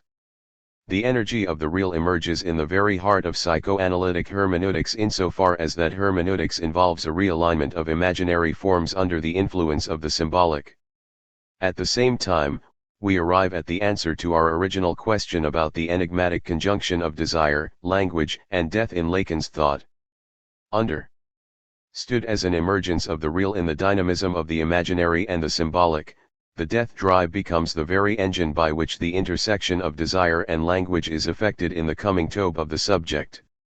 In the activity of the death drive, the unrealized potentialities of the subject's question "what am I there, where it was?" emerges beyond the imaginary in the metonymy of the signifier. We are able to see further why Lacan takes the death drive to be the culminating point of Freud's doctrine. As we have interpreted it, the death drive emerges as the master concept around which the entire Freudian metapsychology can be unified and integrated. The action of the death drive becomes virtually consubstantial with the effects of the unconscious. The Freudian Acheron, like the mythical river of Hades, flows along the boundary separating life and death. In the following chapter, we will try to articulate these conclusions more precisely in relation to the Freudian topography of ego, id, and superego. On the basis of that analysis, it will be possible to venture some remarks on the relation of the death drive to sublimation, a problematic that is located, as Ricoeur suggests, at the furthest horizon of the Freudian discovery. The look in thy glass, and tell the face thou viewest now is the time that face should form another. Shakespeare, Sonnet 3. In this chapter, we set our sights on clarifying the relations of the death drive with sublimation, thus committing ourselves to an itinerary that will take us beyond the conclusions explicitly laid down by Freud. It is a problem for which Freud's text provides only fragmentary, tentative, and ambiguous clues.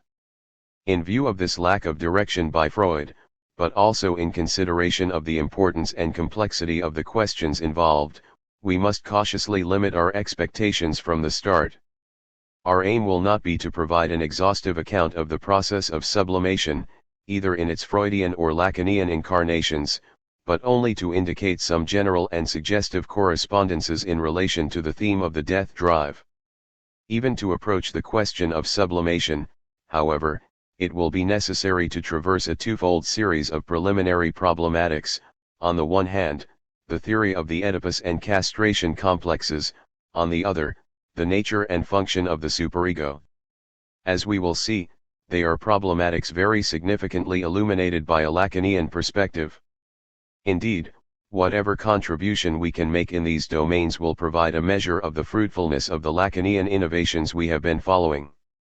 In introducing Lacan's concept of the symbolic, we have stressed the conflict between the symbolic and the imaginary, suggesting how linguistic signification implies a certain deconstruction of imaginary formations. As we move toward the question of sublimation, it will be necessary to shift this focus on the negative effects of the symbolic function toward an understanding of its positive contribution. In the dialectical play between these twofold effects, negative and positive, we will trace the emergence of what Lacan calls the formations of the unconscious. They constitute what might otherwise be called the thematics of psychoanalytic interpretation, centered on the Oedipus. Wrote in Inhibitions, Symptoms, and Anxiety, is the reaction to danger, but what, he went on to ask, is a danger? If the prototypical situation of anxiety is to be found in the experience of birth and the helplessness of the newborn baby, it remained unclear by what means danger becomes psychically effective. As Freud put it, in the act of birth there is a real danger to life. We know what this means objectively, but in a psychological sense it says nothing at all to us. The danger of birth has as yet no psychical content. We cannot possibly suppose that the foetus has any sort of knowledge that there is a possibility of its life being destroyed. It can only be aware of some vast disturbance in the economy of its narcissistic libido. Large sums of excitation crowd in on it, giving rise to new kinds of feelings of unpleasure. Linking anxiety to the perception of danger enabled Freud to draw a parallel between the experiences of anxiety and fear. The difference between the two is to be related to the presence or absence of a specific object. Anxiety has a quality of indefiniteness and lack of object. In precise speech, we use the word tier first rather than anxiety auxj if it has found an object, but, in addition to its indefiniteness with regard to an object, the danger that calls forth anxiety is related less to a threatening external situation than to an overflow of internal excitations. It was this economic consideration that dominated Freud's final version of the theory. The significant factor in anxiety is the economic disturbance caused by an accumulation of amounts of stimulation which require to be disposed of. It is this factor, then, which is the real essence of the danger. Although James Strachey has emphasized the way in which this new conception overturned Freud's long-held theory of anxiety as repressed libido, in another sense it renewed an old idea present in the project for a scientific psychology. As we saw earlier, the project posits the mastery of excitation as the aim of the psychic apparatus.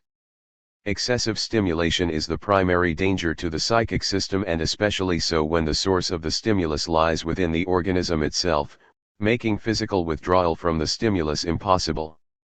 It was as a defense against the onslaught of such unchecked endogenous stimuli that Freud first posed in a systematic way the notion of the ego. The idea that anxiety expresses the danger to the ego of an unmanageable economic disturbance was therefore a direct inheritance from a conception that Freud developed very early in his experience. Lacan's view of anxiety builds on the Freudian account in a way that unifies and integrates Freud's various formulations. Like Freud, Lacan links anxiety to the vulnerability and internal discord experienced by the infant during the first months of life. The prototype of anxiety appears in the suffocation of birth, the cold, linked to the nudity of the skin, and the labyrinthine malaise which is allayed by the satisfaction of rocking, organizing by their triad the painful tone of organic life which, for the best observers, dominates the first 6 months of human life. These primordial afflictions all have the same cause, an insufficient adaptation to the rupture of the conditions of environment and of nutrition which ground the parasitic equilibrium of intrauterine life. Lacan and Freud are in agreement, too, that it is the integrity of the ego that is threatened in anxiety. The ego, as Freud put it, is the actual seat of anxiety insofar as the imaginary formation of the ego serves to deliver the infant from its original chaos and helplessness. The structure of the ego itself becomes the primary bulwark against anxiety. Yet anxiety remains an ever-present possibility to the extent that the ego is vulnerable to disintegration.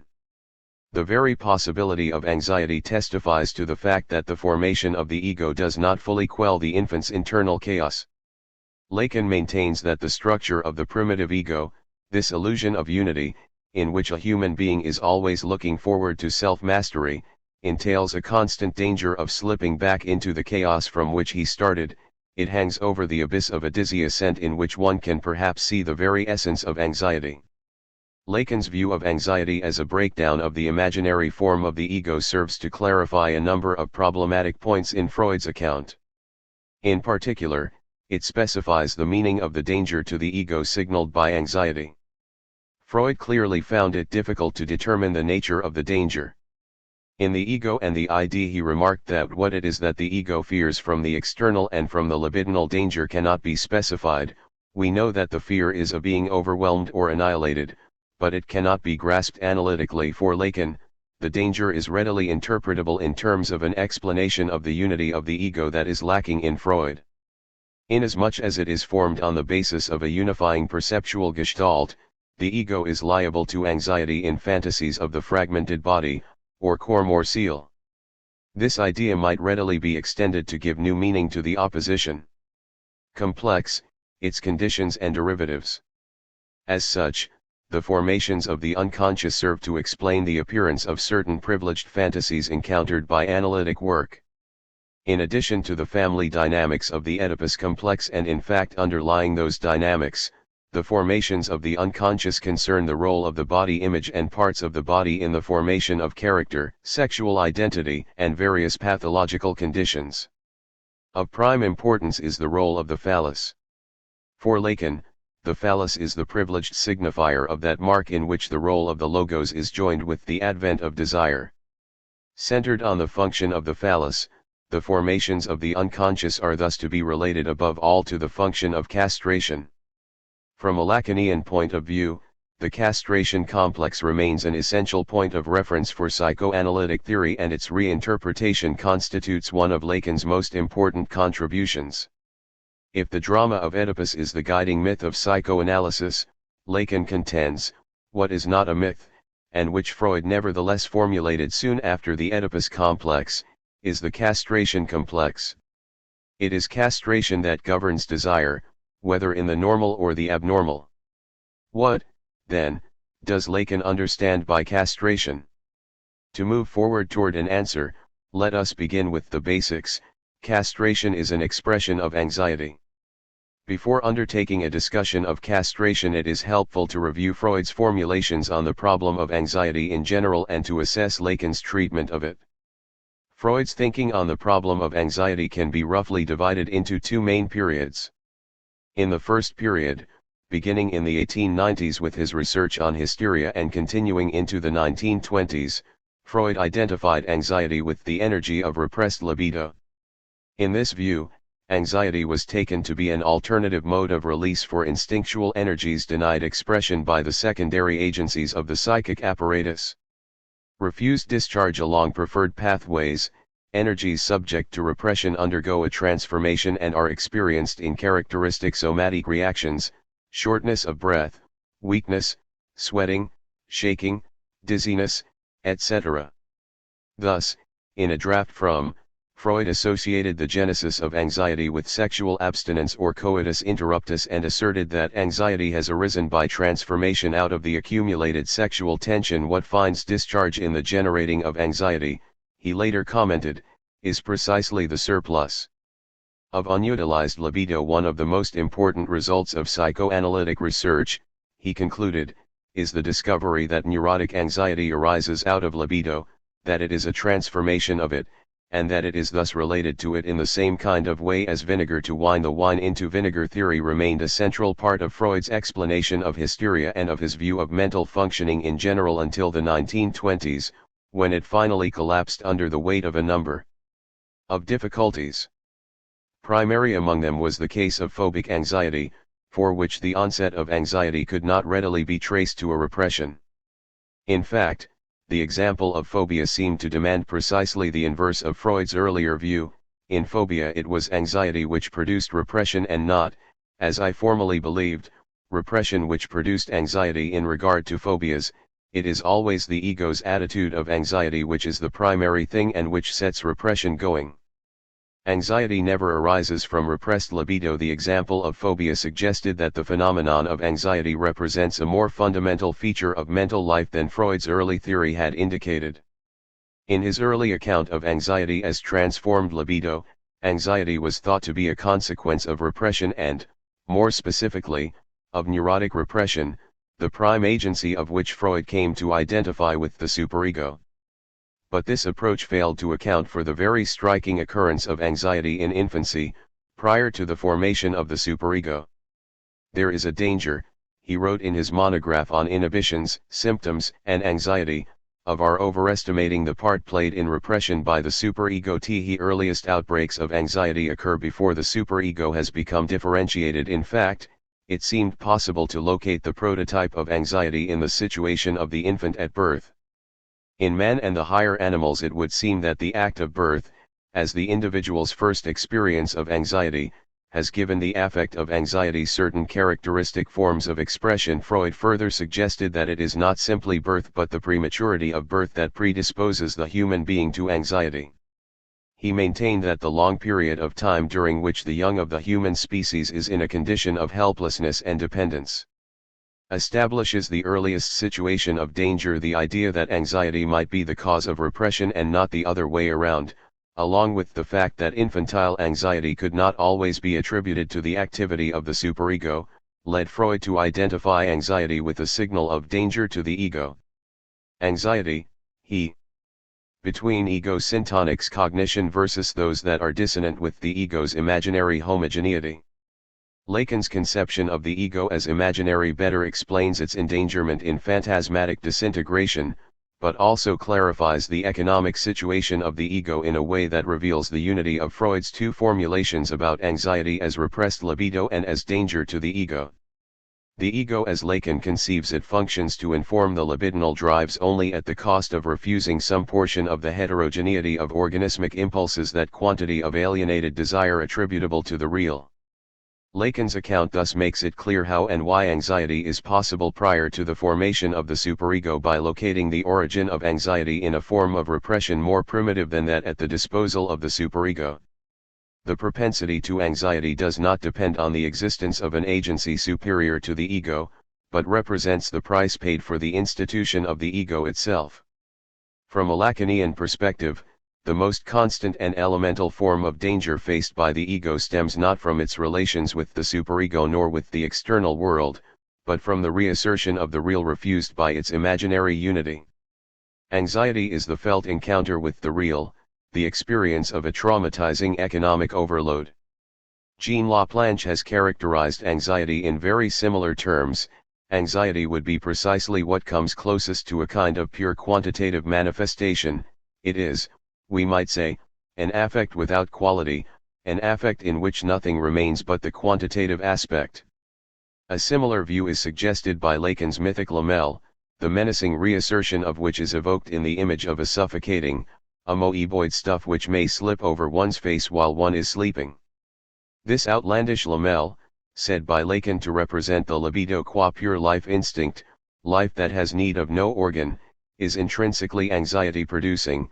Its very indeterminacy threatens the stability and integrity of the ego.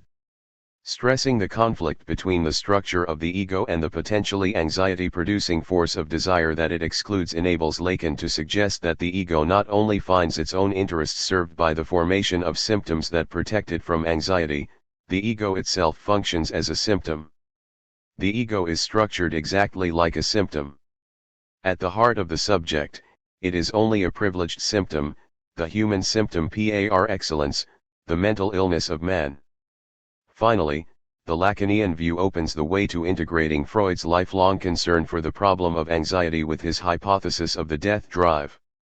As a signal of danger to the ego, anxiety can be said to constitute a response to the effects of psychical unbinding that figure so prominently in his characterization of the death drive. As Serge Leclerc has remarked, if it is difficult to conceptually grasp the death drive, at least we have in anxiety the experience of being grasped by its force. From this perspective, what Freud called a death instinct may be taken to represent a fundamental predisposition to anxiety. Freud never made this connection explicit, even in his lecture on anxiety and instinctual life, where he put summary discussions of anxiety and the theory of the dual instincts back to back. Yet the link between anxiety and the death drive should hardly be surprising. It represents a return to the key notion of repetition of the trauma that first put Freud on the track of the death drive. Understanding castration, first approach the preceding discussion of the nature of anxiety in general provides a valuable preparation for understanding Lacan's treatment of castration. Freud and Lacan agree that the Oedipal crisis, for which castration is the pivotal issue, is precipitated by an intensification of the child's sexual strivings toward its parents, along with a shift in the aims of those strivings from an oral or anal to a genital orientation. Such a blossoming of instinctual impulses, for reasons we have just seen, tends to generate anxiety as it brings to bear on the infantile ego the force of psychically unmastered impulses. Freud describes the anxiety of little Hans, his paradigm case of castration anxiety, in similar terms. According to Freud, the boy felt anxiety in the face of a demand by his libido, in this case, anxiety at being in love with his mother, so the case was in fact one of neurotic anxiety. What he is afraid of is evidently his own libido. The key questions remain: first, why Oedipal anxiety emerges in the form of a fear of castration, and second, how and why this particular manifestation of anxiety constitutes such a privileged moment in the radical crisis of psychological transformation located by Freud in the Oedipus complex. Freud's view of castration is decisively influenced by his tendency to emphasize the paternal threat over the libidinal danger. He tends to shift the issue from neurotic to realistic anxiety. He thus qualifies the description of little Hans quoted above by insisting that this being in love only appeared to him as an internal danger which he must avoid by renouncing the object, because it conjured up an external situation of danger. An internal instinctual danger turns out to be a determinant and preparation for an external, real, situation of danger. This external danger is the father's threat of castration. As Freud explains in Inhibitions, Symptoms, and Anxiety, an instinctual demand is, after all, not dangerous in itself, it only becomes so inasmuch as it entails a real external danger, the danger of castration. The theoretical advantage of emphasizing the role of the paternal threat was presumably in explaining how and why Oedipal anxiety emerges specifically as an anxiety about castration. Yet this approach runs into difficulties, as Freud himself recognized, as it fails to account for the ubiquity of castration fears, even in instances where a real threat, pronounced by the father or by some other caretaker, is absent. Freud attempted to resolve this difficulty by assuming an innate predisposition to the fear of castration based upon a phylogenetic inheritance from a primeval time in which castration was actually carried out. Assuming the existence of such a predisposition, fears of castration might arise even without any actual threat being made. The upshot of Lacan's interpretation is to return to the internal determinants of castration anxiety. He rejects Freud's phylogenetic construction and also his emphasis on the role of the paternal threat. Lacan refers to castration as a radical function for which a more primitive stage in the development of psychoanalysis found more accidental, educative, causes. The main lines of Lacan's approach to castration parallel his treatment of anxiety in general. As a form of anxiety, castration signals a threat to the integrity of the imaginary ego. What sets this challenge to the ego in motion is an upsurge of libidinal energies that are foreign to its organization. The origin of Oedipal anxiety is the force of emergent sexuality, for which the infantile ego lacks adequate means of symbolization and discharge. It becomes possible, therefore, to speak of two moments of libido, the first associated with investment in the formative imagos of the mirror phase, and a second that, although it emerges in the course of a natural development, challenges the limits of the initial imaginary organization. The libido which is related to the genital object is not on the same level as the primitive libido, whose object is the subject's own image. That is a crucial phenomenon. If the primitive libido is relative to prematuration, the nature of the second libido is different. It goes beyond, it responds to an initial maturation of desire, if not of organic development. Here there is a complete change of level in the relation of the human being to the image, to the other. It is the pivotal point of what is called maturation, upon which the entire Oedipal drama turns. It is the instinctual correlative of what, in Oedipus, takes place on the situational plane. Lacan's emphasis on the imaginary organization of the ego enables us to move beyond the impasses of Freud's treatment of castration and to respond to a number of key questions. It becomes possible to say why Oedipal anxiety tends to assume the form of fantasies of dismemberment. As a specialized form of dismemberment, castration is a representative of the core morcele of prematurity over and against which the imaginary unity of the ego claimed its rights. From a Lacanian perspective, therefore, the human child is predisposed to fantasies of dismemberment, even in the absence of any parental threat and without any contribution of a phylogenetic inheritance, inasmuch as the organization of the infantile ego has taken shape in relation to an image of bodily wholeness. Indeed, it is striking to observe how children 3 to 6 years old relish tearing off dolls' heads and limbs, how they gleefully threaten to pluck out the eyes and bite off the fingers of caretakers and peers, or how they squirm with giddy but delighted fascination at fairy tale scenes of violence. This underlying predisposition, which amounts to a readiness, even a desire to imagine the violation of the body, is activated for reasons that are now familiar. The imaginary form of the ego tends to become the target of a destructive impulse to the extent that it excludes or alienates the subject from the unfolding of its own desire. What predisposes the subject toward the fantasy of decrepitude offered by castration is the portion of libido that remains preserved from immersion in identification with the imaginary object. Thus Lacan suggests, the imaginary function is that which Freud formulated to govern the investment of the object as narcissistic object. It was to this point that I returned myself when I showed that the specular image is the channel taken by the transfusion of the body's libido towards the object.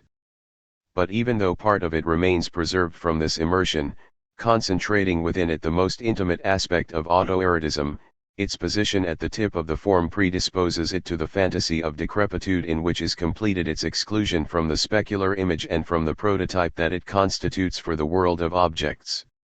If the Oedipal crisis tends to produce fears of dismemberment in general, how and why does it emerge in concern for a particular organ? Lacan gives an answer by focusing on the function of the penis as a sacrifice. The anxiety of castration is, in effect, a specialization of and a defense against a more general anxiety. Like certain species of lizard whose tail drops off in the jaws of a would-be predator, castration in its literal meaning as a loss of the penis functions to save the whole by giving up one of its parts.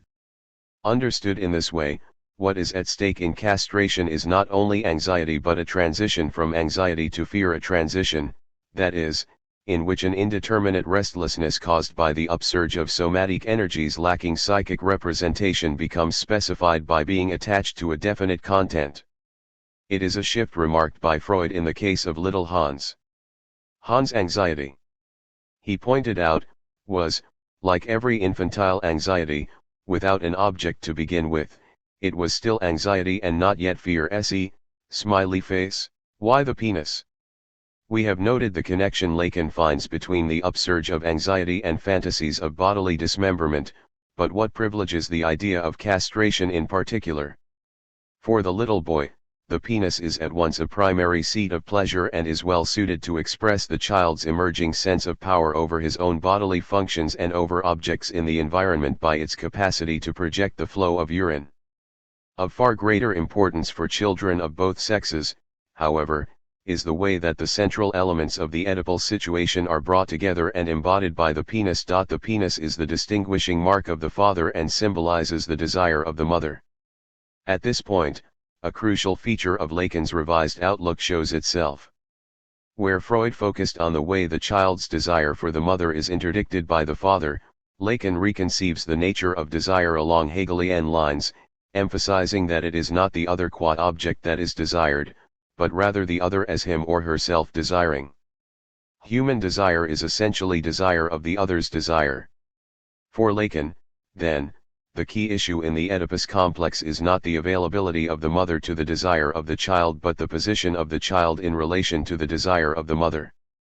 The narcissism of the pre-Oedipal period is centered on the child's desire to be the privileged object of the mother's desire, that is, to offer himself as what is lacking to the mother. If the desire of the mother is the phallus, Lacan contends, the child wishes to be the phallus in order to satisfy that desire. The specter of the phallus thus arises in the child's imagination not because a part of his body is threatened by the father but because the phallus is taken to signify the mother's desire. Prior to the Oedipal stage, the child longs to be the phallus of the mother.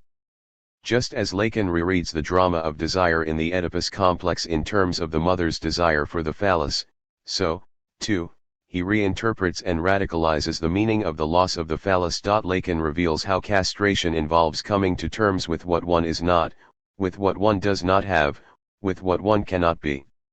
The relation of castration to loss, limit, and, ultimately, to the recognition of finitude can be glimpsed in the interpersonal triangle of the Oedipus complex just discussed. The child loses its privileged position as the be-all and end-all of the mother's desire with the dawning realization that her desire gravitates toward a third object, the father. Around the inevitability of this loss proliferate the terrors of separation anxiety. But the link between castration and loss ultimately derives from the nature of desire itself insofar as desire is occluded by the imaginary. Lacan sharpens and deepens Freud's insight that the love object is essentially a lost object, indeed, a lost object that was never possessed. Human desire turns around a fundamental lack, a manque d'être or want of being. Castration means recognizing that something crucial is always already lost, and irretrievably so. Castration is therefore related in an essential way to the encounter with desire. In castration, the human subject confronts the intrinsic unfulfillability of its desire. Once again, castration is only incidentally related to a paternal threat of violence. Castration anxiety arises in the unfolding of an essential rational task. It is not merely a possibility to be feared or anticipated, but a task to be symbolically accomplished. Acceptance of castration means abandoning the narcissistic dream of absolute self-adequacy and submitting to an original being at a loss. In the light of this formulation, we can point to some important implications of Lacan's reinterpretation. Lacan enables us to understand how the complex of castration, although it unfolds differently for the little girl than for the little boy, is set in motion by a developmental crisis that is the same for both sexes. The situation is not, as Freud's account may tempt us to suppose, that where the little girl is lacking or missing something by an accident of anatomy, the little boy has from the start the advantage of possessing an essential wholeness and only later comes to fear that he, too, might suffer the little girl's loss. According to Lacan, castration anxiety is not a fear over the loss of an original wholeness but a re-emergence of the sense of chaos and virtual dismemberment into which every human infant is born. The Lacanian view thus implies that too stubborn a resistance to castration reflects an inability to tolerate the anxiety produced by the upsurge of impulses foreign to the organization of the ego. Far from being an unqualified advantage, therefore, possession of the penis tends to tip masculine psychology into the orbit of fetishism. The boy's own penis, which readily offers itself as a reassuring presence, the guarantor of a false promise of wholeness, becomes the prototype of the fetishistic object. Lacan deepens the significance of castration fear by radicalizing the meaning of loss. Yet the most distinctive feature of Lacan's treatment of castration and the point of his most significant advance over Freud consists in the way he reveals in castration the stakes of the subject's own desire. For Lacan, the castration complex is initiated by emergence of the subject's desire against the constraints imposed by the imaginary organization of his own ego. Castration becomes the occasion of both anxiety and obscure desire, of fear and of longing that does not yet know itself as longing. The relation to the mother becomes problematic in Lacan's view because the mother constitutes the primary pole of imaginary identifications. In this way, Lacan brings to light the source of a primordial ambivalence toward the maternal relation. If there arises in the child a drive, informed by an imaginary identification, to be the phallus for the mother, there is also a will to resist that identification.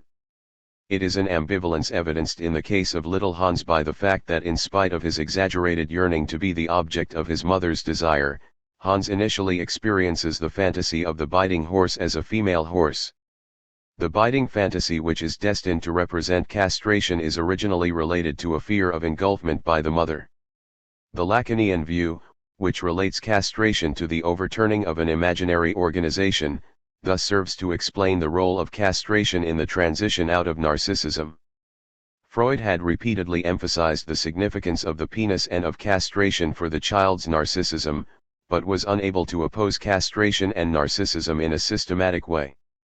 So, too, and here we are brought back to the problem of the death drive. Freud clearly understood the final theory of the life and death drives to be the necessary amendment to his theory of narcissism, yet failed to attribute any other significance to their relation than that of restoring an essential dualism. For Lacan, the key problem is to answer the question: why does man get out of narcissism? Why in the position of narcissism is man dissatisfied?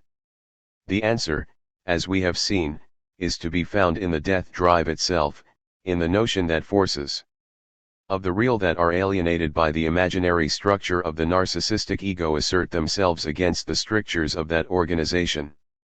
In the light of this perspective, the castration complex appears to be the inaugural and privileged phantasmatic expression of the drive toward death. In the crisis of castration, desire and death are intimately intertwined. It is with respect to castration that the most mysterious aspect of Freud's discovery impresses itself upon us, the aspect that Lacan emphasizes in his claim that Freud questioned life as to its meaning, and not to say that it has none, but to say that it has only one meaning, that in which desire is born by death. For Lacan, the destiny of desire in the human being is inextricably bound up with its most profound experiences of fear. Castration, imaginary and symbolic. Up to this point, our discussion of castration has focused on the way in which Lacan's concept of the imaginary structure of the ego serves to clarify problems arising from Freud's account. Lacan reveals the internal determinants of the castration complex in the alienating character of the imaginary ego. But this is only half the story. To complete it, we must take account of Lacan's claim that the Oedipal complex marks the moment when the child enters language. For Lacan, castration is the pivotal moment in which the child effects the transition from a predominantly imaginary mode of functioning to a predominantly symbolic one. This shift can be variously described. At the Oedipal stage, the subject that previously found its identity in the Gestalt unity of the ego comes to be represented by what linguists call shifters, the personal pronouns whose meaning alters depending on whether they are sounded by my mouth or that of another. The dyadic bond with the perceived other that structures the imaginary gives way to triadic relations in which social exchange is mediated by the laws of language. The imaginary register of perceptual presence governed by resemblance yields to a system of differences that operates through a vacillating play of presence and absence. The simultaneities of the imaginary, which ground anticipations limited to repetition of the same, now contrast with the serial unfolding of the signifying chain, which finds its circuit in the diacritical web of the symbol system.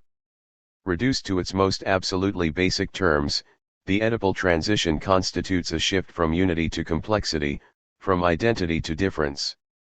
In progressing through the Oedipus complex, the subject ceases to be held in thrall to imaginary formations and passes into the defile of the signifying system.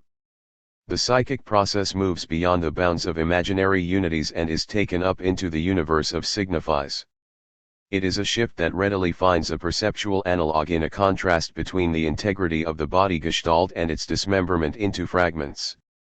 To the extent, therefore, that Lacan reads the Oedipal crisis in terms of a transition between imaginary and symbolic functions, he understands the entry of the subject into language to be concomitant with, even conditioned upon, a certain transformation in the way the integrity of the body is experienced. It is this crisis of identity that makes possible a new mode of relation to the child's own impulses and to the surrounding world. As such, castration involves both an anxiety of fragmentation, as it implies the giving up of the imaginary unity of the ego, and a corresponding anxiety of separation, insofar as it requires tolerating the absence of the object, or at least absence of resemblance to the object, that is constitutive of linguistic signification. From a Lacanian point of view, castration is the central moment of the child's acquisition of language, not in the sense of its becoming able to voice words or to use them in some way. Of this both the pre-Oedipal child and the psychotic are capable, but rather in the sense of becoming able to dwell in language, to rely on language for the guidance of thought and action, genuinely to appropriate language and to be appropriated by it. In and through castration, the speaking subject comes into being by becoming subject, by being subjected, to language. Relevant to this aspect of castration as the hinge between imaginary and symbolic functions, we can add a number of further remarks. We have already seen how the relation of imaginary and symbolic functions are charted by Lacan in the matrix of schema L. If castration can be taken as the privileged moment of that relation, it should be possible to reread the schema in terms of the castration complex and the family dynamics that structure it. In his fifth seminar, on the Lacan provides precisely such a rereading by offering the following schema: mother, child, father, by substituting the phallus, the child, the mother, and the father in the positions occupied in the original schema by the ID, the ego, the imaginary object, and the other of language. Lacan maps onto schema L the configuration of what he calls the paternal metaphor.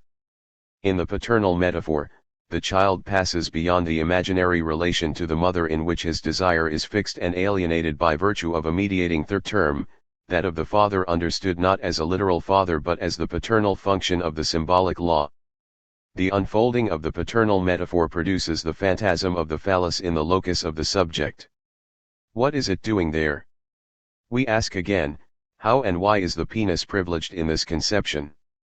If the Oedipus complex concerns above all the transition from an imaginary to a symbolic mode of functioning, the penis offers itself as the ideal vehicle of that transition. The penis is especially well suited both to represent the breakdown of an imaginary gestalt and to anticipate the structure of the linguistic signifier. On the one hand, the anatomical vulnerability of the penis readily symbolizes the possibility of a violation of the body's imaginary wholeness. Aside from the mother's breast, the penis is the only bodily appendage unsupported by bone and the only appendage incapable of voluntary movement. It is sensitive and easily hurt. By virtue of its very physiology, therefore, the penis designates a special point of cleavage in the imaginary unity of the body.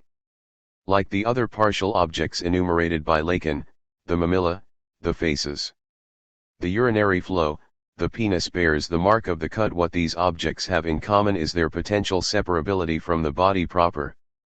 In so far as they either literally separate from the body, feces, urine, or project beyond the general body surface in a way that suggests a possibility of separation, they readily represent fears of loss and bodily fragmentation. On the other hand, the penis displays the features of difference and of presence and absence that distinguish the structure of the linguistic signifier. As Freud himself was wont to emphasize, the child's conception of the penis soon comes to include a recognition of its presence in the male and its absence in the female. The penis thus functions anatomically like a differential feature in linguistics. Its presence or absence signifies male or female. It constitutes on the level of anatomy what Jacobson calls the marked and the unmarked. Even in the male alone, the penis embodies a principle of difference in its alternance of flaccidness and erection. This discussion helps resolve the ambiguity around the terms penis versus phallus. The anatomical literality of the penis is by no means irrelevant to Lacan's concept of the castration complex, yet it is in terms of the symbolic function of the penis as phallus that castration must ultimately be understood. When Lacan refers to the phallus as a privileged signifier, it is to emphasize the way that the male organ functions to mark the point of intersection between the imaginary and symbolic orders. Talk of a privileged signifier has prompted some commentators to take Lacan's concept of the phallus as an assertion of a privileged point of contact between the battery of signifiers and the truth of the signified. Jacques Derrida has argued, for example, that Lacan's phallocentrism amounts to a logocentrism, the implication of which is to install a traditional concept of truth at the heart of psychoanalysis. Although a detailed treatment of this debate cannot be undertaken here, it is perhaps evident from the preceding discussions that the result of Lacan's concept of the phallus is the opposite of what Derrida has attributed to it. Far from opening the door on any special or guaranteed access to the signified, the Lacanian concept of the phallus implies the impossibility of such access. As a giving up of the phallus, castration means precisely a relinquishing of the dream of a final signifier or of a fully adequate act of signification. The phallus signifies the necessity of ever-ongoing signification. Ironically, then, Lacan's concept of the phallus implies the unending slippage of meaning that Derrida has called dissemination. The phallus is the never realized object, the object that is forever out of reach, the object that can be approached only in a further movement of the signifying chain. At the core of Lacan's theory of castration is the idea that the imaginary schema of the body's wholeness plays a crucial role in the unfolding of symbolic competence. The imaginary body gestalt provides an initial organization of unitary form upon which the differentiating function of linguistic signification can go to work. The body imago functions as an originary frame or matrix over against which difference within identity can first be registered. The imaginary thus constitutes the proto-context for symbolic activity. It forms the original myth of human identity, but, as such, it becomes something more than a myth, a near-necessary myth. The imaginary has a peculiar epistemological status. On the one hand, it is an autochthonous function that arises from perceptual mechanisms that are more primitive than activities of conscious judgment and reflection. Yet, at the same time, the imaginary is essentially active, since it grounds a perception of sex difference that has little to do with biology. Biologically speaking, there is nothing lacking in the female. We can note in passing the implications of this idea for the question of gender difference. The problem faced by any theorist is to explain how gender difference, if it is not merely a biological fact, occurs with such regularity across different cultures and epochs.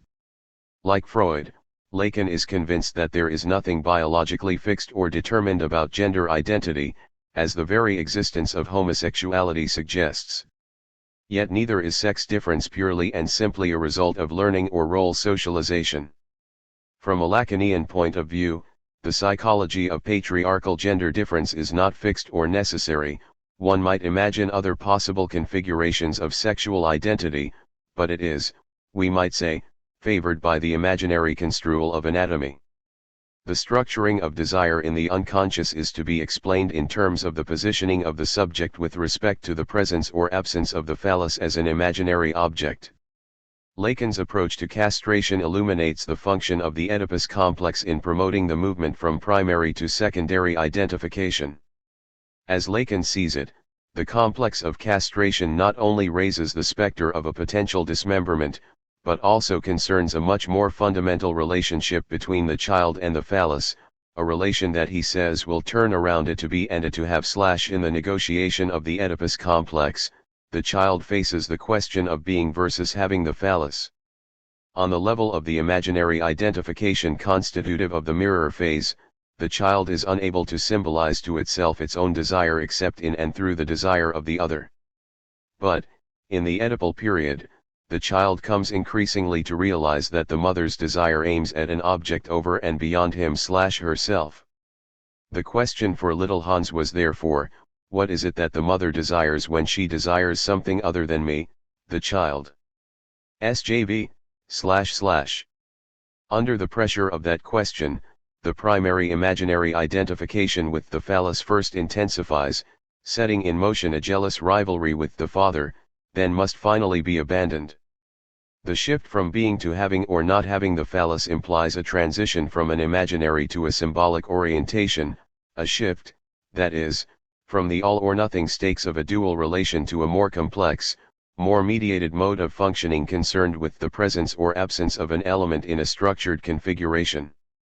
In this way, identification in the aftermath of the Oedipal crisis is no longer bound to assume the properties of the object as a whole, as a gestalt, but is free to adopt particular traits or aspects of the other in a patchwork of borrowings.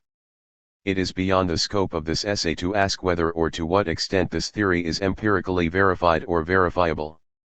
However, it is interesting to note briefly its corroboration in what is perhaps the most famous example of language acquisition, the education of Helen Keller.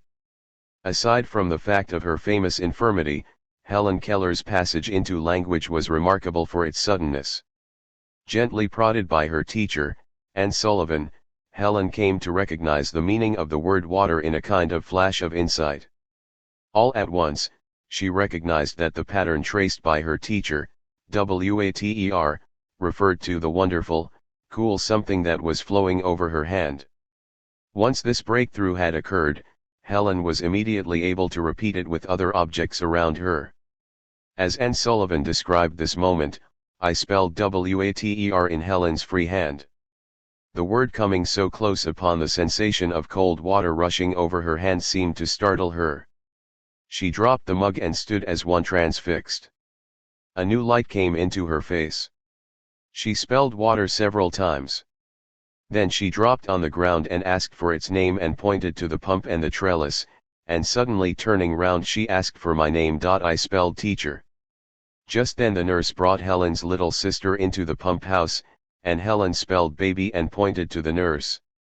All the way back to the house she was highly excited, and learned the name of every object she touched, so that in a few hours she had added 30 words to her vocabulary. What made possible the breakthrough at the well house? We may be tempted to think of it as a sort of magical spark of association that leapt between Helen's two hands, the one drawn upon and the other wetted. However, bearing in mind Lacans' emphasis on the necessity of an imaginary violation for the transition to symbols, we are prompted to look more closely. In fact, the drama at the pump house is a story within a story. The larger story concerns a doll given to Helen by her teacher. One day, while I was playing with my new doll, Miss Sullivan put my big rag doll into my lap also, spelled do and tried to make me understand that do applied to both. Earlier in the day we had a tussle over the words mug and water. Miss Sullivan had tried to impress it upon me that mug is mug and that water is water, but I persisted in confounding the two. In despair she had dropped the subject for the time, only to renew it at the first opportunity. I became impatient at her repeated attempts and, seizing the new doll, I dashed it upon the floor. I was keenly delighted when I felt the fragments of the broken doll at my feet. Neither sorrow nor regret followed my passionate outburst. I had not loved the doll. In the still, dark world in which I lived there was no strong sentiment of tenderness. I felt my teacher sweep the fragments to one side of the hearth and I had a sense of satisfaction that the cause of my discomfort was removed. She brought me my hat, and I knew I was going out into the warm sunshine. This thought, if a wordless sensation may be called a thought, made me hop and skip for pleasure. We walked down the path to the well house, attracted by the fragrance of the honeysuckle with which it was covered. Someone was drawing water and my teacher placed my hand under the spout. As the cool stream gushed over one hand she spelled into the other the word water, first slowly, then rapidly. I stood still, my whole attention fixed upon the motions of her fingers. Suddenly I felt a misty consciousness of something forgotten, a thrill of returning thought, and somehow the mystery of language was revealed to me. I knew then that water meant the wonderful cool something that was flowing over my hand. That living word awakened my soul, gave it light, hope, joy, set it free.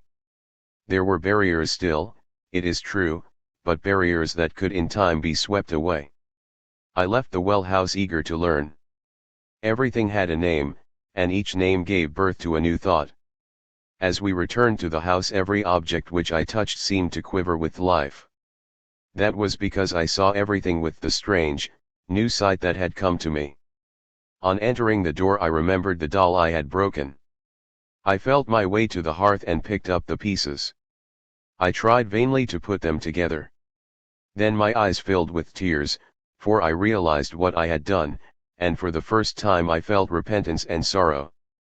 Reading Helen Keller's account in the light of Lacan's theory of the role of castration in the accession to symbols, we are prompted to ask about the relation between the broken doll and the miracle of dawning signification that occurred a few moments later.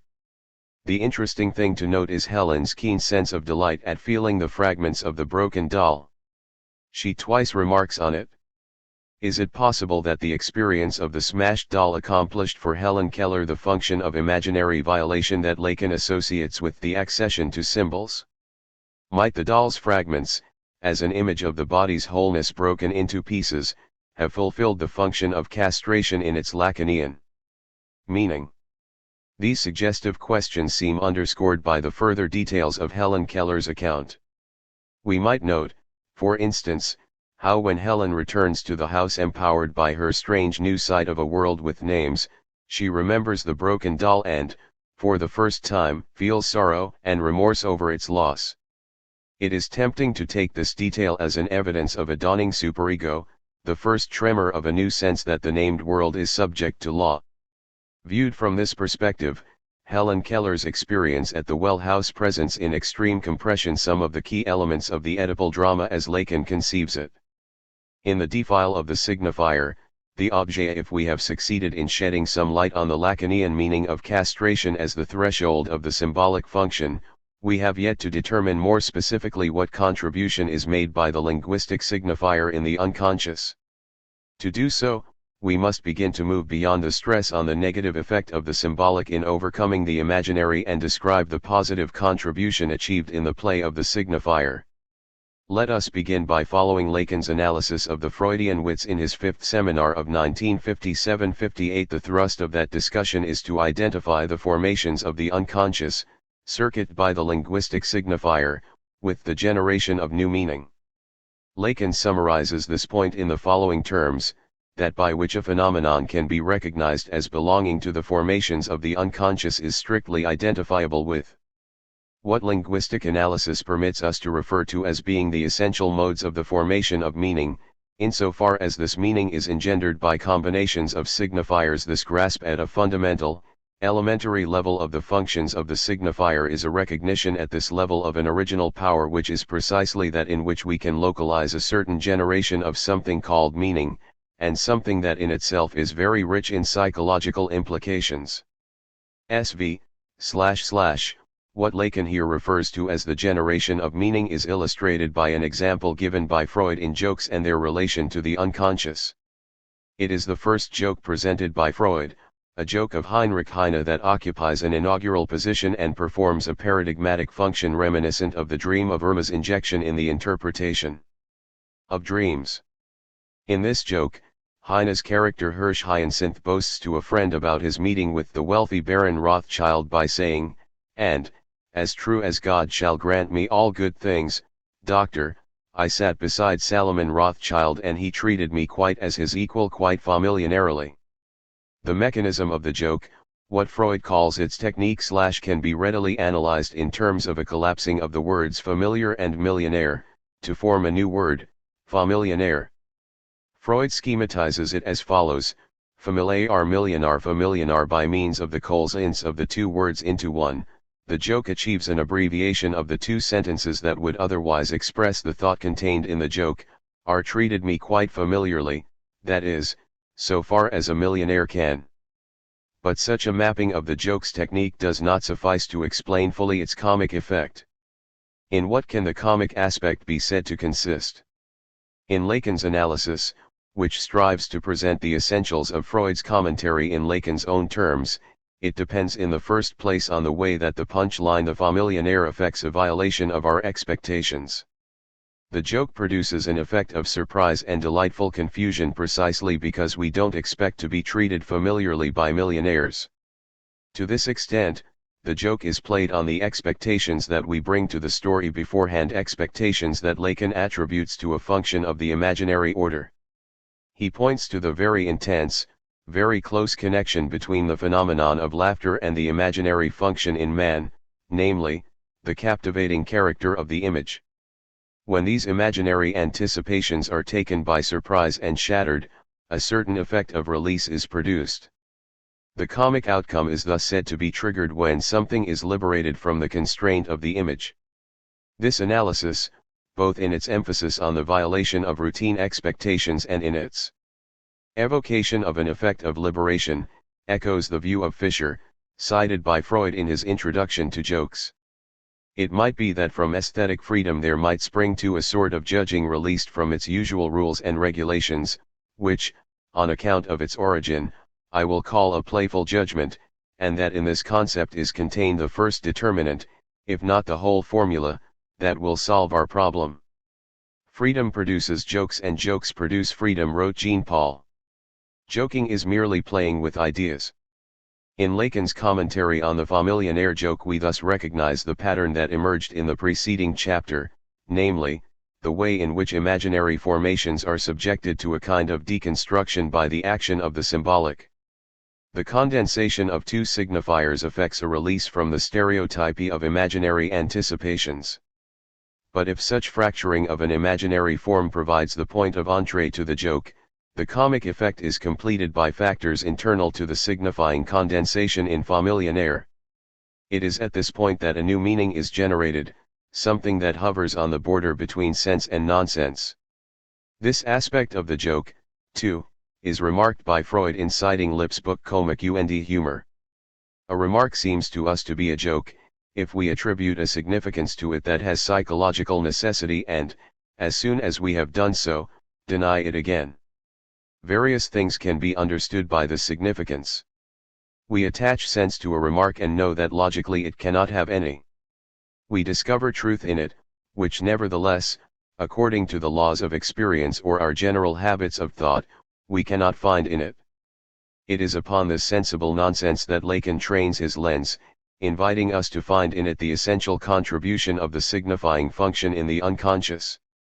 What is produced in the familiar is an absolute minimum, and almost nothing of meaning, a put sens, or pot sens. This nonsense has the role of deluding us for an instant, long enough to register a meaning not grasped before, and which moreover also passes very quickly, furtively, in a flash. In the composite of familiar and millionaire, a new modicum of meaning emerges against the background of our expectation of an antithesis between them. What occurs is a kind of reverberation in the code in which the meanings of each of the words, previously understood to be contraries, cross-fertilize each other to produce a strange but curiously pleasing offspring. A new and hitherto unthinkable being is generated, a familiar millionaire, in which the particular condescension of the very wealthy towards someone of lower status is compactly expressed in a way that foregrounds all the tensions and ironies of being on the receiving end of such an attitude. By means of his invention, Heine's character is able to remain in a naive position, basking in the attention paid to him by the wealthy man, yet he is able simultaneously to remark his awareness of the disingenuousness of the baron's behavior and even to mock it. It will be fruitful to push further our analysis of the mechanism by which the sense-nonsense of the familiar is produced. It is precisely in the failure of agreement between familiarity and the millionaire, in the dissonance between the two words, that a generative spark is struck. The creation of meaning of familiar is thus said to derive from those losses of meaning that are all the sparks, all the spatters produced around the creation of the word familiar, and that constitute its radiation, its weight, that which lends it for us its literary value. This process Lacan calls metaphor. It is in the action of the metaphor, insofar as certain original circuits impact upon the everyday, banal, commonly recognized circuit of metonymy, that the emergence of new meaning is produced. In this remark, Lacan pictures a conflict between two circuits of meaning, one well-worn and commonplace that is acted upon by original and unexpected ones. What is going on here reflects Lacan's conception of the nature of the linguistic signifier. Unlike the imaginary gestalt, which derives its special properties from the way it constitutes a self-contained presentation, the linguistic signifier participates in a whole network of relations to other signifiers. In the web of the synchrony, the meaning of a linguistic signifier trails off into the signifying system of language itself in ways that cannot be made simultaneously co-present. What the metaphoric concatenation of signifiers effects is a kind of realignment of such tendrils of meaning, in which the more accustomed pathways of sense give way to the emergence of hitherto unnoticed potentialities of signification. The metaphor thus functions to evoke something in the penumbra of connotation that surrounds the signifiers it conjoins. Metaphor plays upon language insofar as it carries within itself its moments of meaningful creation but in a non-active, latent state. A similar conception of metaphor was explored by the artists of Surrealism and Dada. For Breton, the highest endeavor to which poetry can aspire is to compare two objects as remote as possible from one another, or, by any method whatsoever, to bring them into confrontation in an abrupt and striking way. In his Agency of the Letter in the Unconscious, Lacan explicitly refers his view of metaphor to the Surrealists. It should be said that modern poetry and especially the Surrealist school have taken us a long way in this direction by showing that any conjunction of two signifiers would be equally sufficient to constitute a metaphor, except for the additional requirement of the greatest possible disparity of the images signified, needed for the production of the poetic spark, or in other words, for metaphoric creation to take place. The paradigmatic metaphor offered by Lacan in The Agency of the Letter is the line by Victor Hugo from his poem Booze Endormi. His sheaf was neither miserly nor spiteful. The relevance of this metaphor for the functioning of the unconscious is often attributed by commentators to the way the figure of Booze himself disappears in the metaphoric substitution of the sheaf. Booze is said to pass beneath the bar of signification in a movement comparable to repression. However, in the light of the present discussion, an additional and perhaps more important aspect of the metaphor comes into view.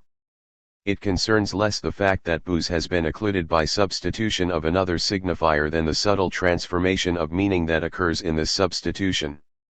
In the substitution of signifier for signifier, an effect of signification is produced that is creative or poetic.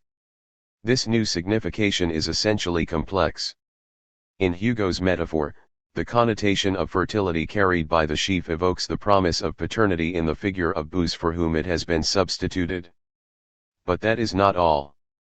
In addition to this primary signifying effect, we can detect a second, less palpable but nevertheless important resonance of meaning. This secondary effect of the metaphor runs precisely contrary to its ostensible meaning of celebrating the grace and generosity of Booze. By means of it, the figure of Booze is obscurely claimed by the very greed and spite that are refused to the sheaf. Lacan devotes a lengthy passage to describing it. It is obvious that in the line of Hugo cited above, not the slightest spark of light springs from the proposition that the sheaf was neither miserly nor spiteful, for the reason that there is no question of the sheaf's having either of these attributes, since the attributes, like the sheaf, belong to Booze, who exercises the former in disposing of the latter and without informing the latter of his sentiments in the case.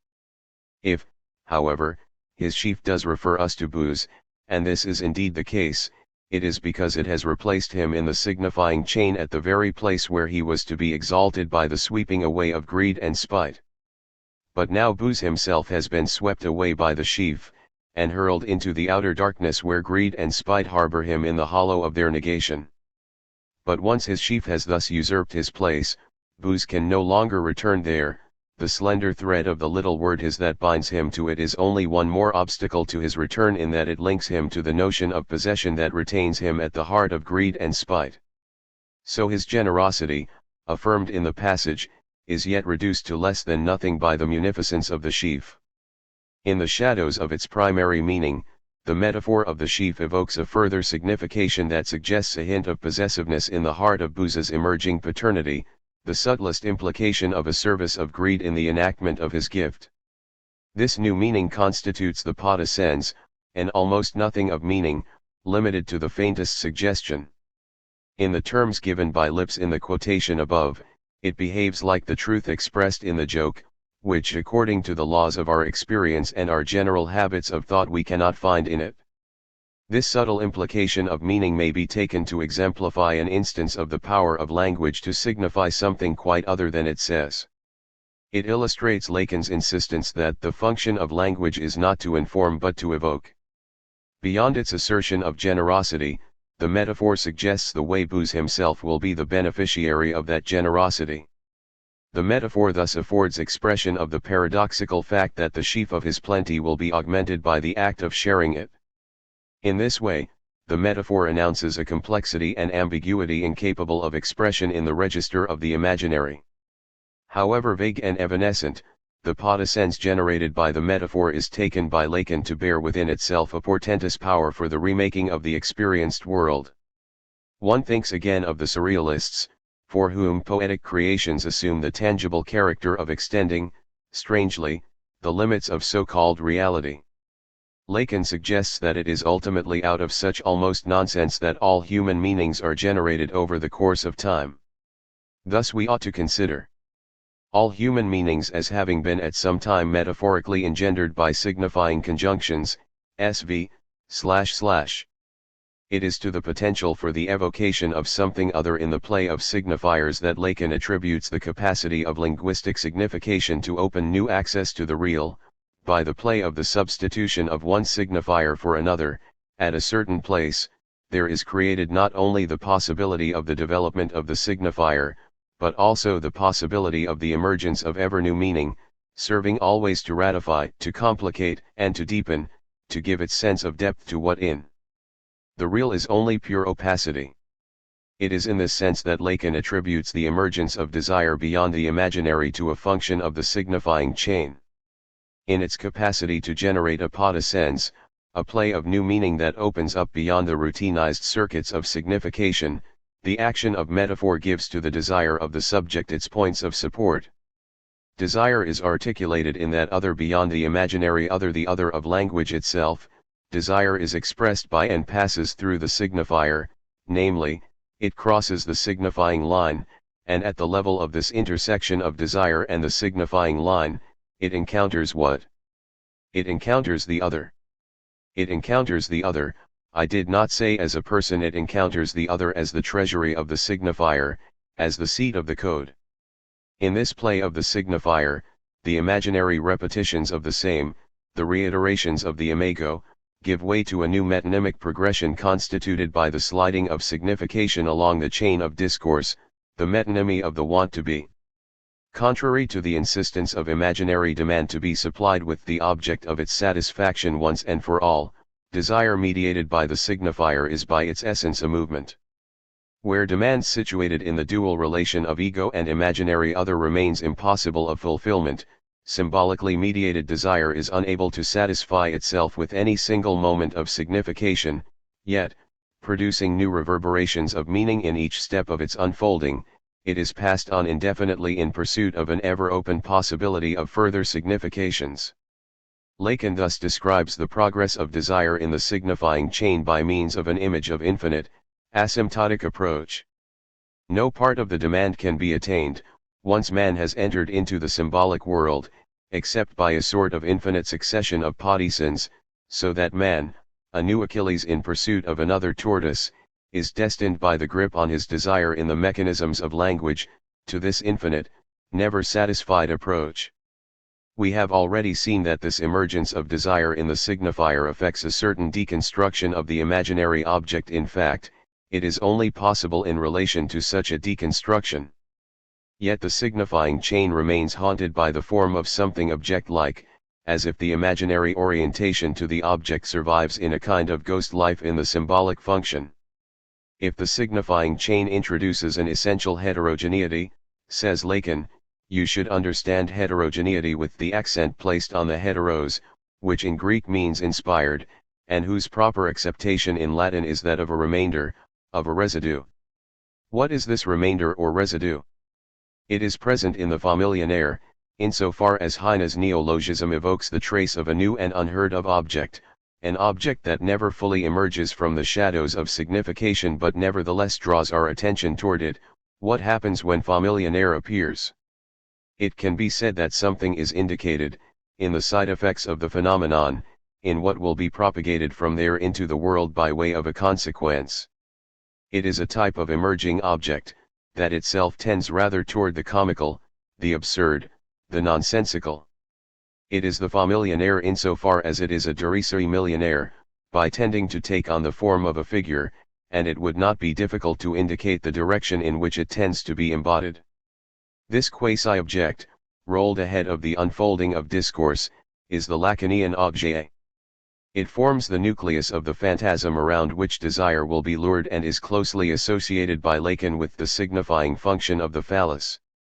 As we have seen, under the influence of castration, the phallus is shifted from its place in the child's relation to the mother's desire and assumes the role of a key element of the signifying chain. Castration is thus not so much the detachment of a part of the subject from himself as it is a detachment of his desire from the imaginary other. It is with respect to this process that we can situate the emergence of sublimation in its Lacanian meaning. The objet harkens back to the primordial object of satisfaction, that original object in relation to which every subsequent attempt at satisfaction must be deemed a refinding of the object, the mother. Yet by virtue of being imbricated within the system of language, the locus of the objet cannot be occupied by any imaginary form. It is cut free from the maternal relation and circulates in the signifying chain, drawing into its orbit the fragmentary resonances of significance generated by signifying combinations. As objet, the phallus becomes a key signifier in the unconscious, or better, it becomes the mark of the necessity of ever-ongoing signification. What we have evinced in the preceding discussion can serve as a preface for the analysis Lacan gives of the child's forte game, cited by Freud in the course of his approach to the concept of the death drive. For Lacan, the forte episode offers a kind of microscope through which the essentials of the emergence of the subject's desire in the signifier can be glimpsed. The alternance of fort and de embodies on the most primitive level the way that all linguistic signification reaches beyond the utterance of any signifier and reverberates within the diacritical structure in which it is situated. In every fort / the dal is tacitly implicated. The fort is correlative with the de. The fort can express itself only in the alternance stemming from a fundamental synchrony. The child's game thus leads him beyond the disappearance of the mother that instigated it.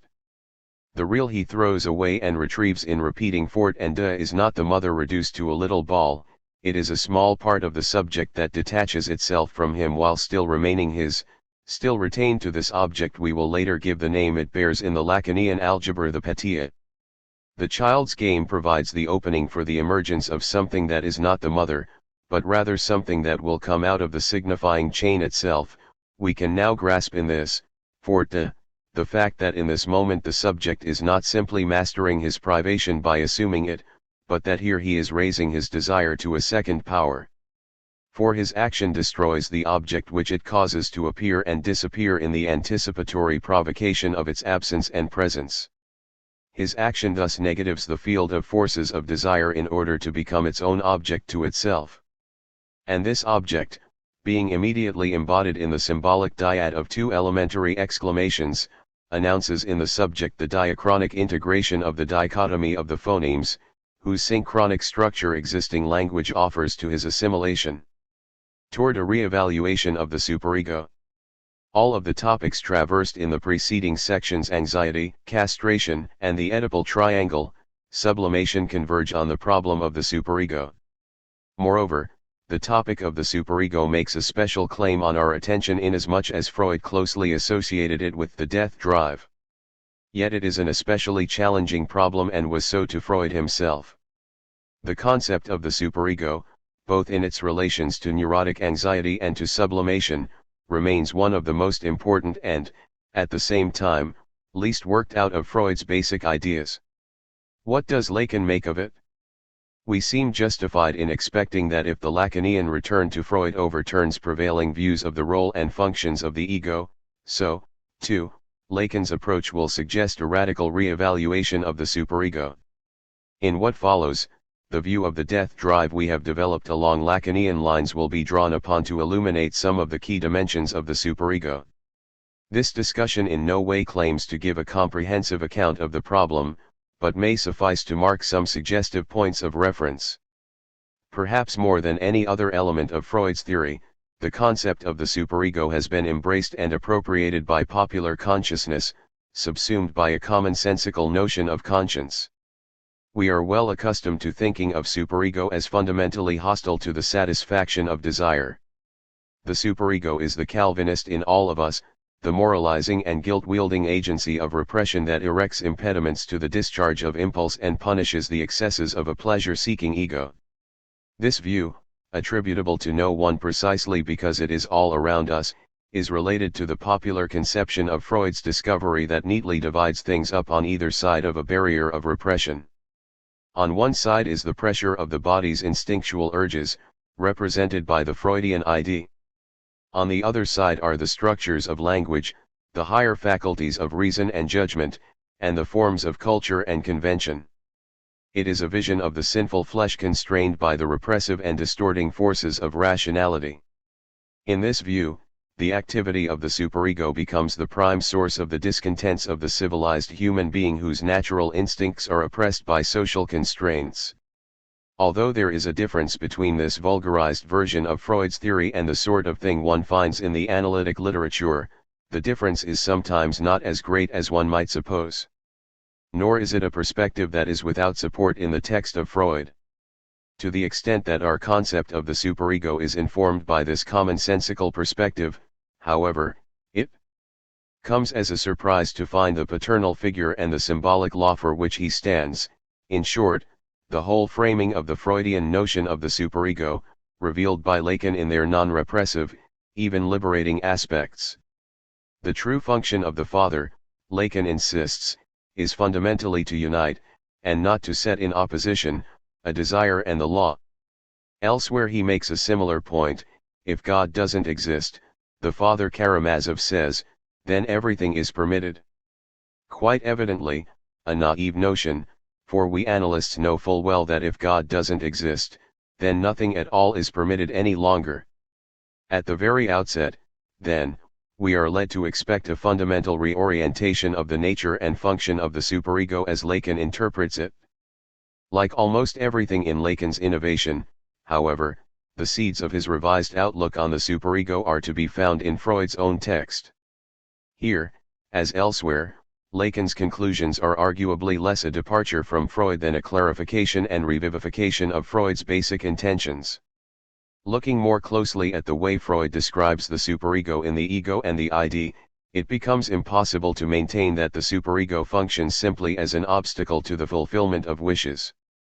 Two considerations militate against it.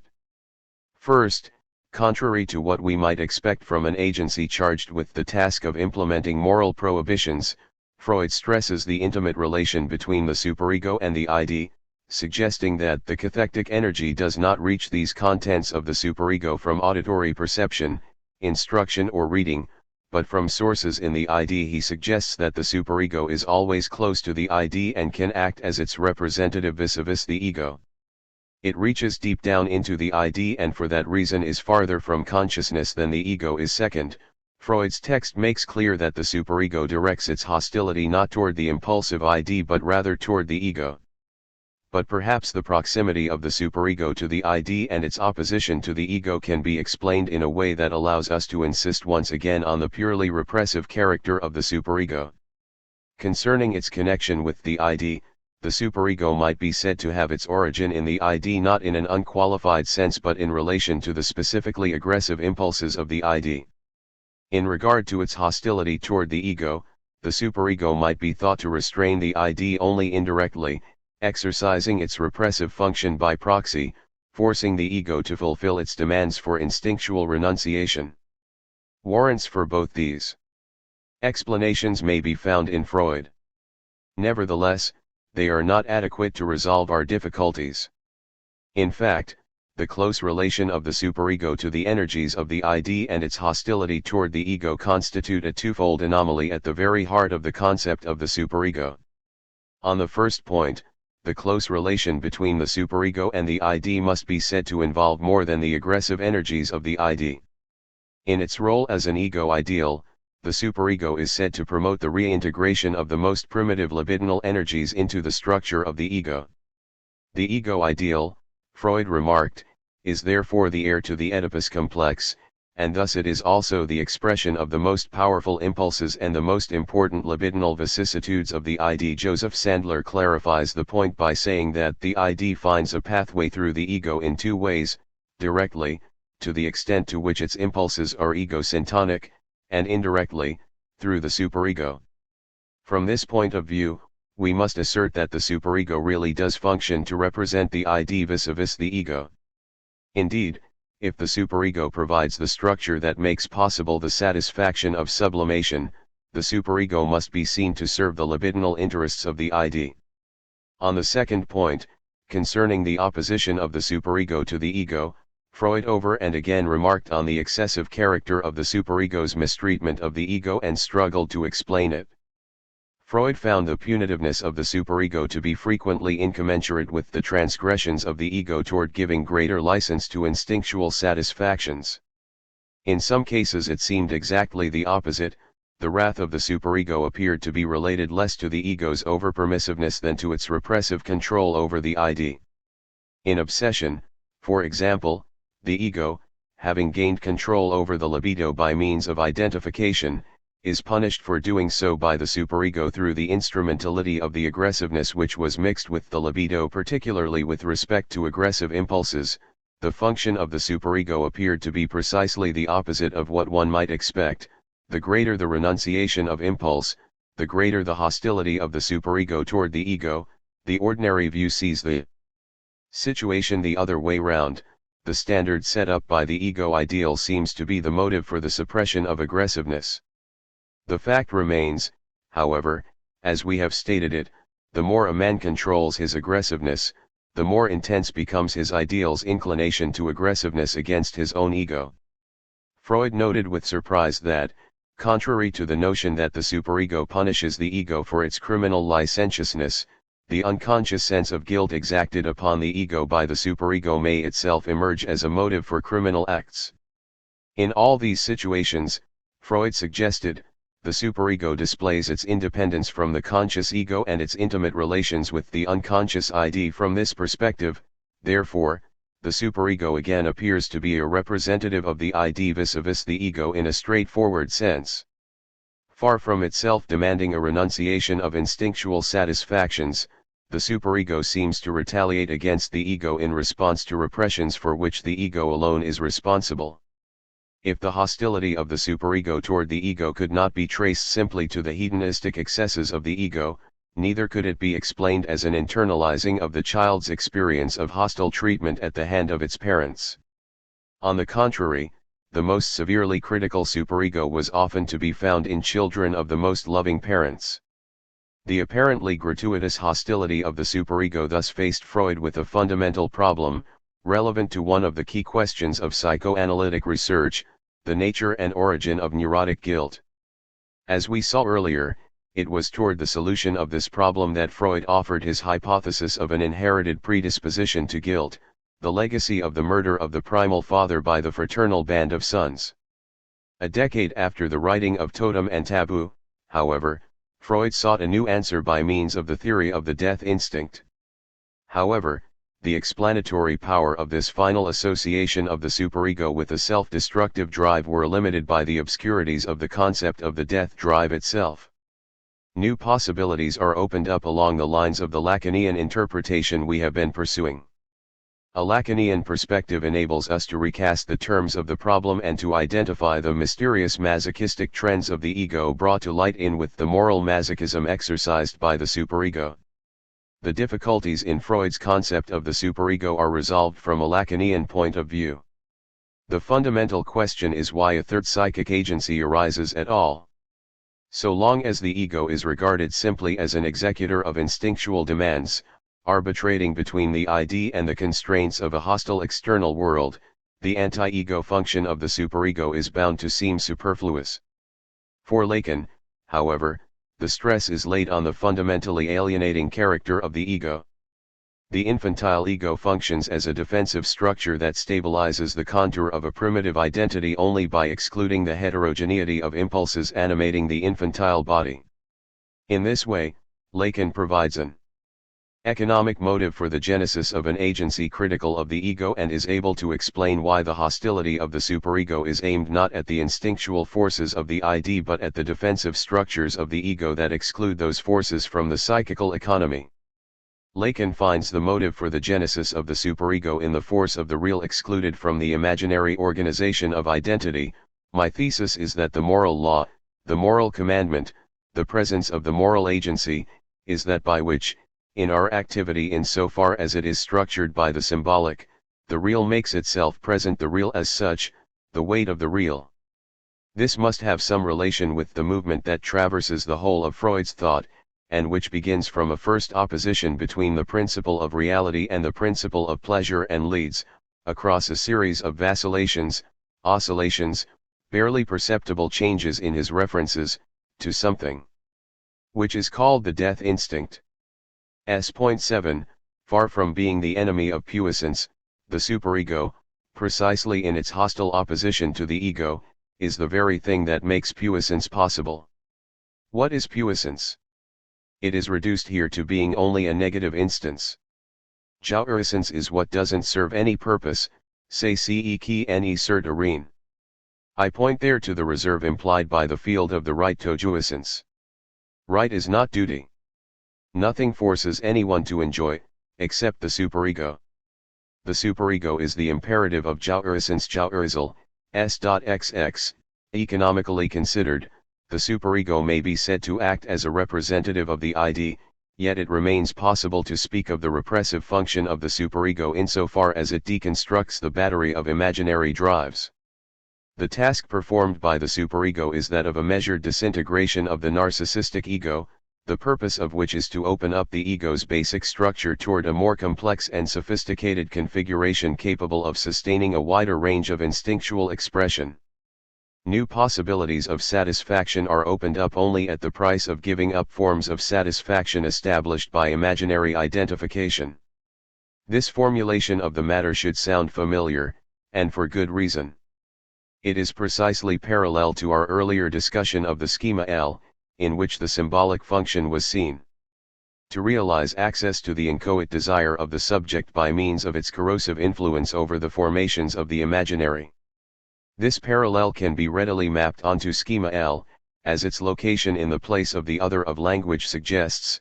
The superego is identified by Lacan with the insertion of the subject into the signifying system. The superego is essentially located within the symbolic plane of speech.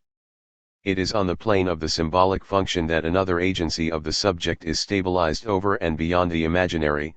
The superego is produced in the symbolic system integrated by the subject. This symbolic world is not limited to the subject, because it is realized in a language, the universal symbolic system, insofar as it establishes its empire over a specific community to which the subject belongs. S.L. With this conclusion in hand, it is possible to summarize and integrate the main points of discussion in this chapter. As an agency of self-transformation, the function of which is to install the law of the signifier over every narcissistic formation, the superego becomes the engine of the death drive as Lacan conceives it. The superego effects a deconstruction of the imaginary homogeneity of the ego, thereby introducing into the subjective economy a symbolic revival of the core morceal of prematurity. This means that the superego has two aspects, correlative to the imaginary and symbolic father. The birth of the superego is intrinsically tied to the emergence of the fantasies of dismemberment and thus related to the menacing no of the father. But as the pun in Lacan's nom du père suggests, the no of the father is also the name of the father. The fantasied agent of imaginary castration gives way to the rule of the symbolic law to which the father, too, is subject. The transition out of the narcissistic position effected by the superego implies a certain failure of integration that would have occasioned a crisis on the level of imaginary identification and a consequent outbreak of anxiety. Circuited by the symbolic system, however, this passage beyond the imaginary is rendered tolerable by the inauguration of a new mode of psychical functioning. The incompleteness of the subject is temporalized by the insertion into language. The recovery of a basic lack or fault in the subject is passed into the unfolding of the signifying chain.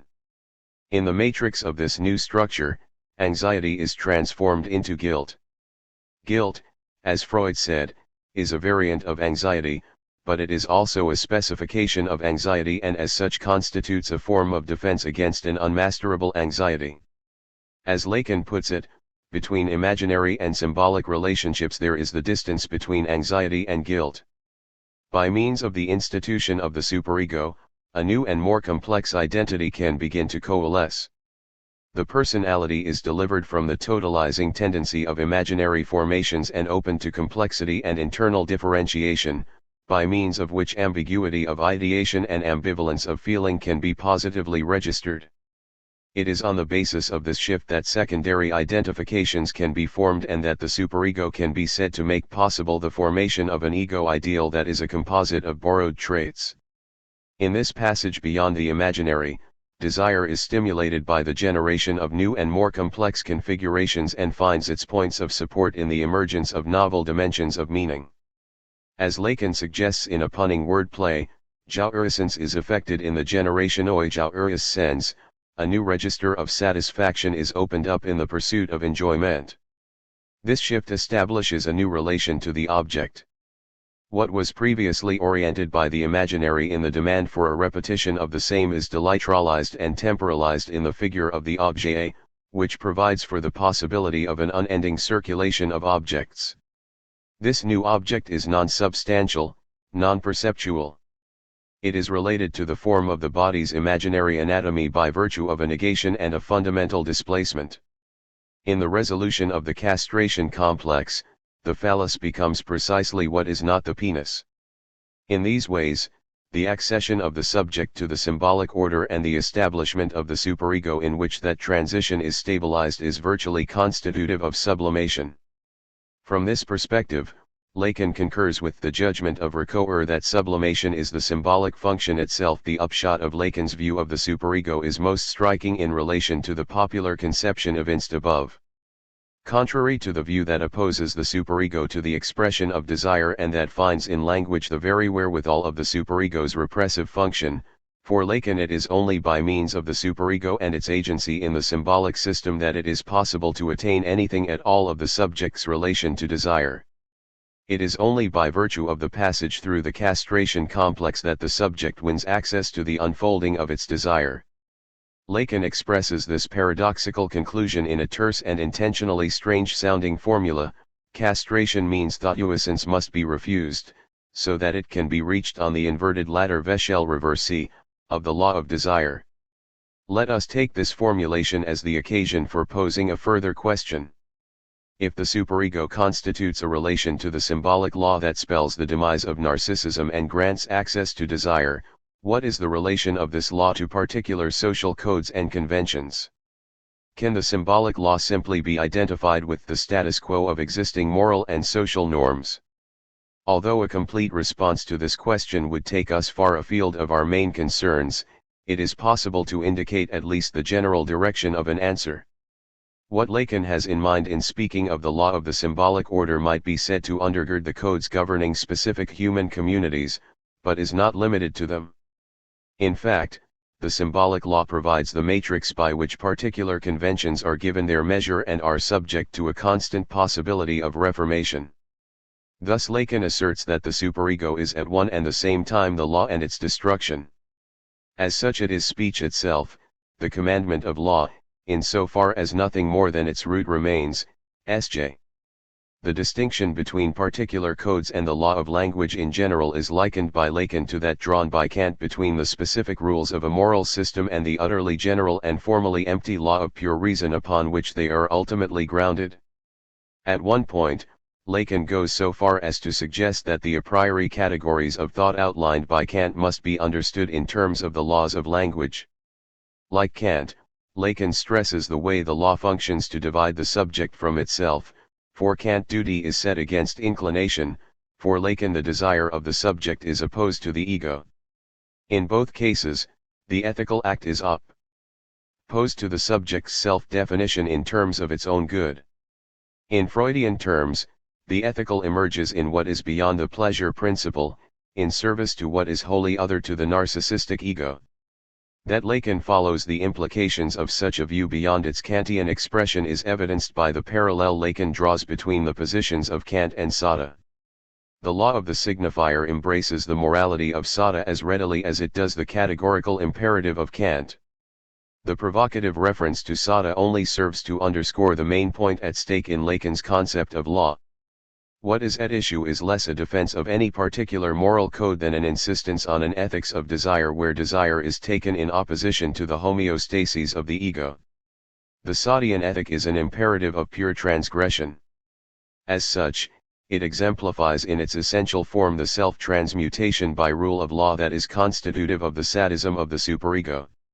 What emerges as the ethics of psychoanalysis implied by the law of the signifier is thus a wholly negative ethic. It is the law of the symbolic over the imaginary, the priority of the decentered subject over the ego. It is a law of unceasing transgression against the incrustation of the narcissistic substructure of the personality, a transgression that is effected in the name of desire. Transgression in the sense of puissance, Lacan concludes, is accomplished only by supporting itself on a contrary principle, on the forms of the law. What then is the law of language? Just as the Lacanian sense of the law is more fundamental than any particular social code, so, too, the law of language refers to something more basic than the rules of grammar or syntax.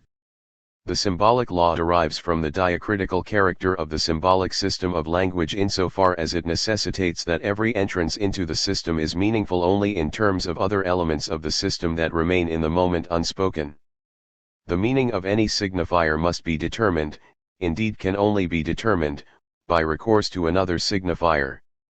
Every entry into the symbolic order is intrinsically unfinished, there is always another move in the game, there is always another reply. The law of language thus refers to the inevitable finitude of discourse, the impossibility of ever having the last word. We cannot conceive of human discourse as being unitary. Every emission of speech is always, up to a certain point, under an inner necessity to err. So we are led, it would appear, to a historical Pyrrhonism which suspends the truth value of everything which the human voice can emit, suspends it in the expectation of a future totalization. The law of language that provides for the passage beyond the strictures of narcissism implies in addition the impossibility of refinding any image of totality in the symbolic system. The function of the signifier that opens to desire the circuits of its unfolding also guarantees the unending character of that unfolding.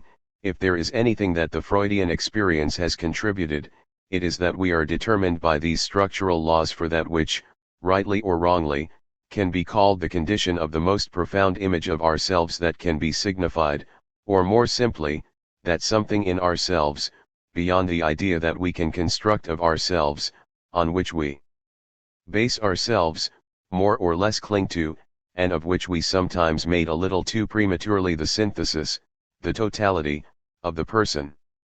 The vicissitudes of the death drive, violence and sublimation. Over the course of this chapter, we have seen how a Lacanian interpretation repeatedly locates the activity of the death drive at the heart of key psychoanalytic concepts: anxiety, castration, the superego. In this way, Lacan reveals how Freud's theory of the dual instincts can be seen to unify and integrate the main points of the psychoanalytic metapsychology. But it also enables us to go beyond Freud's formulations toward a new understanding of the function of sublimation. We have already pointed to the way in which the insertion of the subject into the symbolic order opens new access to desire in the generation of new dimensions of meaning that jouissance is effected in the production of jouissance. From this point of view, sublimation is effected by the transition from imaginary to symbolic structures and, as such, is attributable to the work of the death drive.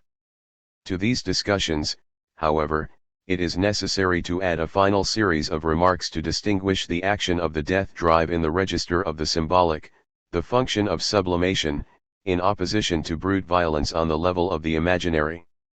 In the light of what has been said so far, the psychical processes that issue in the formation of the superego appear virtually continuous with the aggressivity that for Lacan is a concomitant feature of the narcissistic organization of the ego.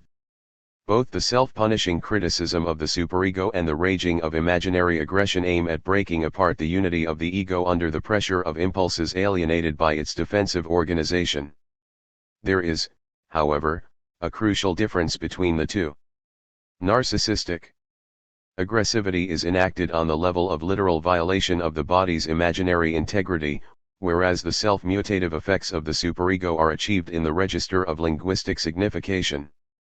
We are thus led to propose that the death drive operates on two levels, imaginary and symbolic. In either case, the death drive attempts to have its way with the imaginary ego, seeking to deconstruct its false unity.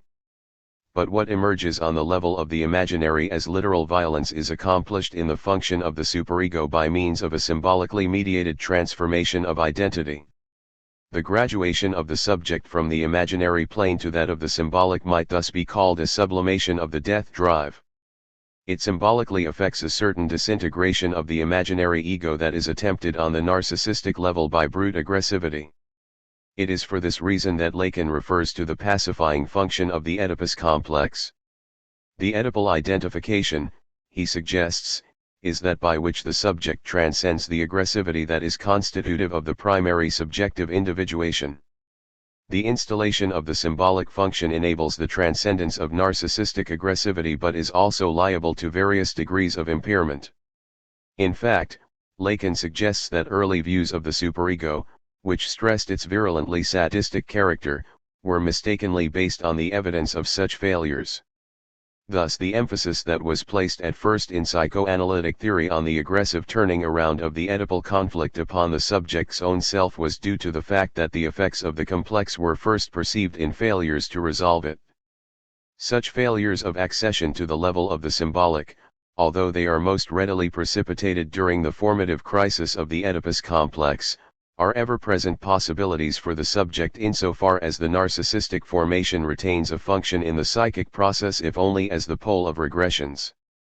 Thus Lacan asserts that this narcissistic moment in the subject is to be found in all the genetic phases of the individual, in all the degrees of human accomplishment in the person, in an earlier stage in which it must assume a libidinal frustration and a later stage in which it is transcended in a normative sublimation. This conception allows us to understand the aggressivity involved in the effects of all regression, all arrested development, all rejection of typical development in the subject, especially on the plane of sexual realization, and more specifically with each of the great phases that the libidinal transformations determine in human life. The idea that a failure in the insertion of the subject into the symbolic matrix brings about a regression of the death drive to the level of imaginary violation illuminates Lacan's analysis of the hallucination recounted by Freud in the case of the wolf man. Seated beside his nurse in the garden, the boy is struck speechless with horror at the vision of his finger almost completely severed from his hand. The loss of speech is especially significant for Lacan, as it betokens a foreclosure of the symbolic function that is in a more general sense the central point around which the wolfman's pathology revolves. The foreclosure of the symbolic implies a refusal of castration, the effect of which is an emergence of something uncanny in the field of the scene, something that can be represented only in the hallucinated violation of the imaginary. Castration, which is precisely what didn't exist for him, manifests itself in the form of something he imagines to have cut his little finger, so deeply that it hangs solely by a little piece of skin. He is then overwhelmed by a feeling of a catastrophe that is so inexpressible that he doesn't even dare to talk of it to the person by his side. There is a sort of immediate external world, of manifestations perceived in what I will call a primitive real, a non-symbolized real. In the experience of the wolf man, a hallucination of bodily violation erupts as a consequence of the foreclosure of the symbolic law. Although it is risky to extrapolate too much from this example, it is tempting to draw from it the clue for a more general explanation of certain violent behaviors. A suggestive point of reference can be drawn from an historical example, the atrociously violent crimes committed in Colombia between 1949 and 1958 during the period known as La Violencia.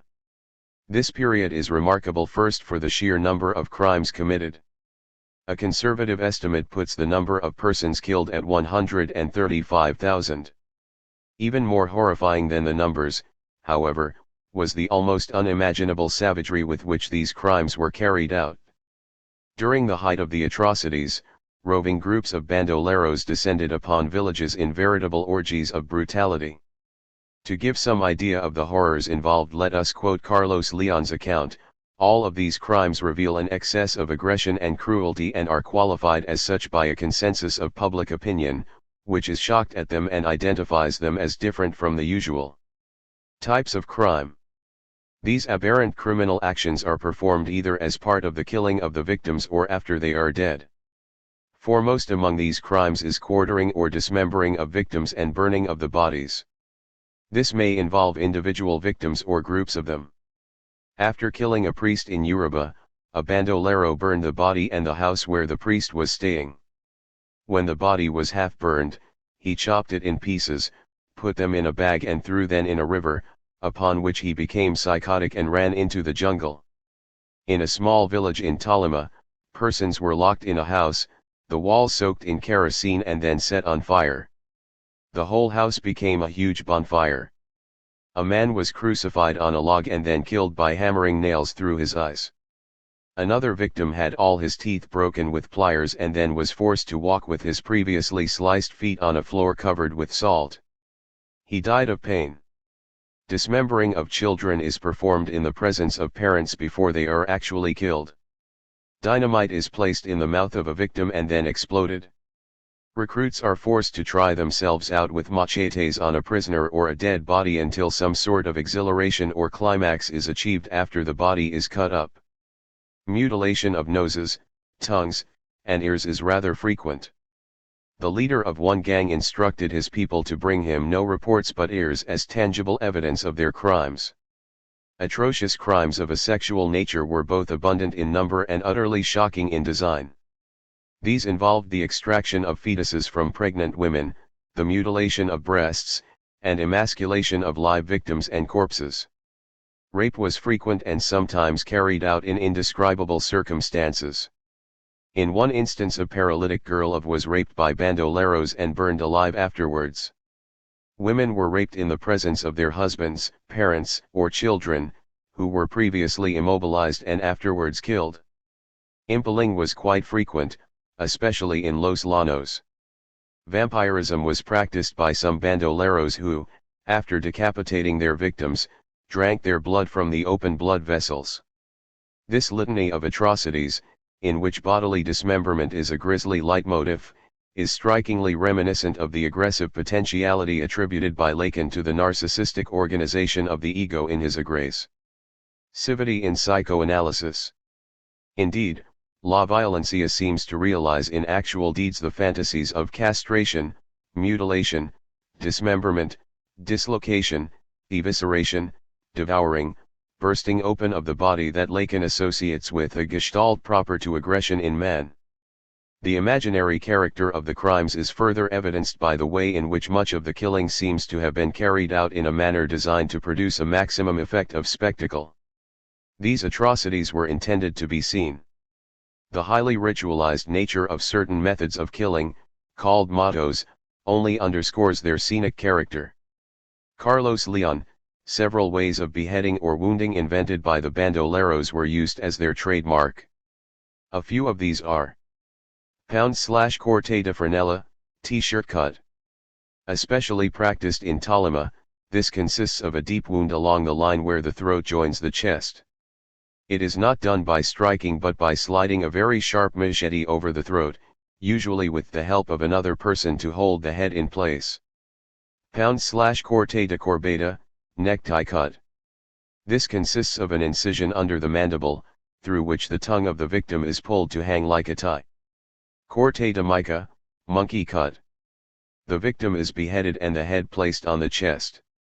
Corte de reines, French cut. It is practiced by incision of the scalp, which exposes the skull of the victim when he is still alive. Sometimes a hose is used to spray the skull and make it look neater. In response to the question of the underlying causes of the more atrocious crimes committed during La Violencia, Leon points first to certain psychological preconditions, informed by a generally repressive social, economic, and religious environment that is reflected in the family by the authority of a despotic father who uses brutal punishment to assert his domination. Given the context of these conditioning factors, Leon invites us to suppose that a breakdown in the structure of political authority affects a violent release of forces previously held in repression. And, in fact, in the years just prior to the outbreak of violence, the political situation in Colombia underwent a series of convulsive and destabilizing shifts in which power vacillated between liberal and conservative factions. Putting the emphasis on this political upheaval, the descent into spectacular violence in Colombia appears to parallel on the level of a whole society the process by which the hallucination of bodily violation was produced in the experience of the wolfman by the impairment of the paternal metaphor and its institution of the symbolic law. If this parallel can be sustained, we are led to amend the conclusions of Leon, who tends to pose the outbreak of atrocities as the explosion of repressed forces that occurs when the weight of repression is lifted. From a Lacanian point of view, the structure of authority and the violence that erupted in its collapse can be seen ultimately to aim at the accomplishment of the same end by different means and, of course, with very different effects. What is aimed at is the deconstruction of the imaginary either by the institution of a symbolic order or by a kind of self-mutilation of the imaginary itself. In the failure of adequate symbolic mediation, the destructive forces of the death drive are unleashed on the level of the imaginary. To these conclusions we can add a further speculation about the factors that predisposed Colombian society to the violent outcome of political disturbance. The outbreak of violence may have been favored by the way in which the law in Colombian culture was over-literally embodied in the figure of the father. In Lacanian terms, there was an inadequate distinction between the symbolic and imaginary father. Such a confusion might be especially likely to occur in predominantly Catholic countries, where the authority of the divine tends to be so closely invested in the very person of the Father. Leon goes to some lengths in describing the role of religious factors in the psychological predisposition to violence precipitated by a crisis of authority. In summarizing the general characteristics of the bandoleros, he notes that almost without exception they belong to the Catholic religion. The imaginary character of the father figure may be further suggested by the way leaders of many of the bandolero groups assumed religious identities and became among their followers and the population at large the objects of almost mystical veneration. Uil Mosco, a ferocious bandit of the Caldo region, was said to be a very religious man. He was convinced that, due to divine protection, bullets would not enter his body. Another bandolero in Tolima had the skin of his chest opened, then placed a crucifix inside the wound, and had it sewn up. He wanted to carry the crucifix under his skin as a protection against the bullets of his enemies. In these instances, the symbolic power of the father is literally invested in the very body of the leader. Not infrequently, the prestige of bandit leaders extended beyond the bandolero group to the local population. A shrine was erected on the site where one bandit leader was killed by the army in Bogotá. This shrine inspired men and women of all social classes to make a pilgrimage. Busloads of people, as well as hundreds of automobiles, came from several regions of the country. Leon notes that in a certain Colombian city, the courtesy musical programs of the radio stations were loaded with requests from local girls and women to play certain records for well-known bandoleros. Needless to say, this Lacanian analysis is entirely speculative. It is a construction based on the barest summary of the facts and is offered here less in a conclusive explanation of la violencia than as an illustration of the implications of the Lacanian theory we have been following. Yet, even accepting this limitation of its intention, one might still protest that this analysis stretches the bounds of believability. Is it legitimate to invoke an elaborate Lacanian interpretation of the events of la violencia when a much simpler explanation is ready to hand? After all, the atrocities committed in Colombia call to mind the more recent activities of so-called death squads throughout South and Central America. The murderous handiwork of such death squads is often just as horrifying as anything that occurred during la violencia. Not infrequently, we hear reports of murders committed with outrageous savagery, after which the mutilated bodies of victims are intentionally exposed to public display. These atrocities seem to have a twofold objective that is purely political. They serve to eliminate enemies of one or another political faction at the same time that they are intended to silence other voices of dissent by paralyzing the community at large with fears of imminent reprisals. It may thus seem possible to dispense with psychologically sophisticated explanation and to interpret acts of atrocious violence in terms of carefully calculated strategies of political terror. On second thought, however, a Lacanian explanation may illuminate the function of even the most deliberate program of political terror. The effect of vigilante violence of the sort committed by goons and death squads is precisely to reduce the spirit of a people to the level of the imaginary. By collapsing the will of the people onto an imaginary register, political terror induces a pervasive atmosphere of paranoia. By means of this paranoia, the larger bonds of social relation are undermined, reducing the possibility of broader social concern to the level of anxiety for individual survival. The body politic is atomized as each individual becomes preoccupied by the fear that every other member of the group may turn out to be a stooge or informer. In the same stroke, the psychological ground is well prepared for the emergence of a charismatic leader who enlists the structure of the imaginary to consolidate his own position of power. He promises individual safety in return for blind allegiance and provides the public imagination with a circumscribed group of public enemies on whom the full force of paranoid aggressivity can be focused. In these ways, the formations of the imaginary are revealed as the matrix of the psychology of fascism.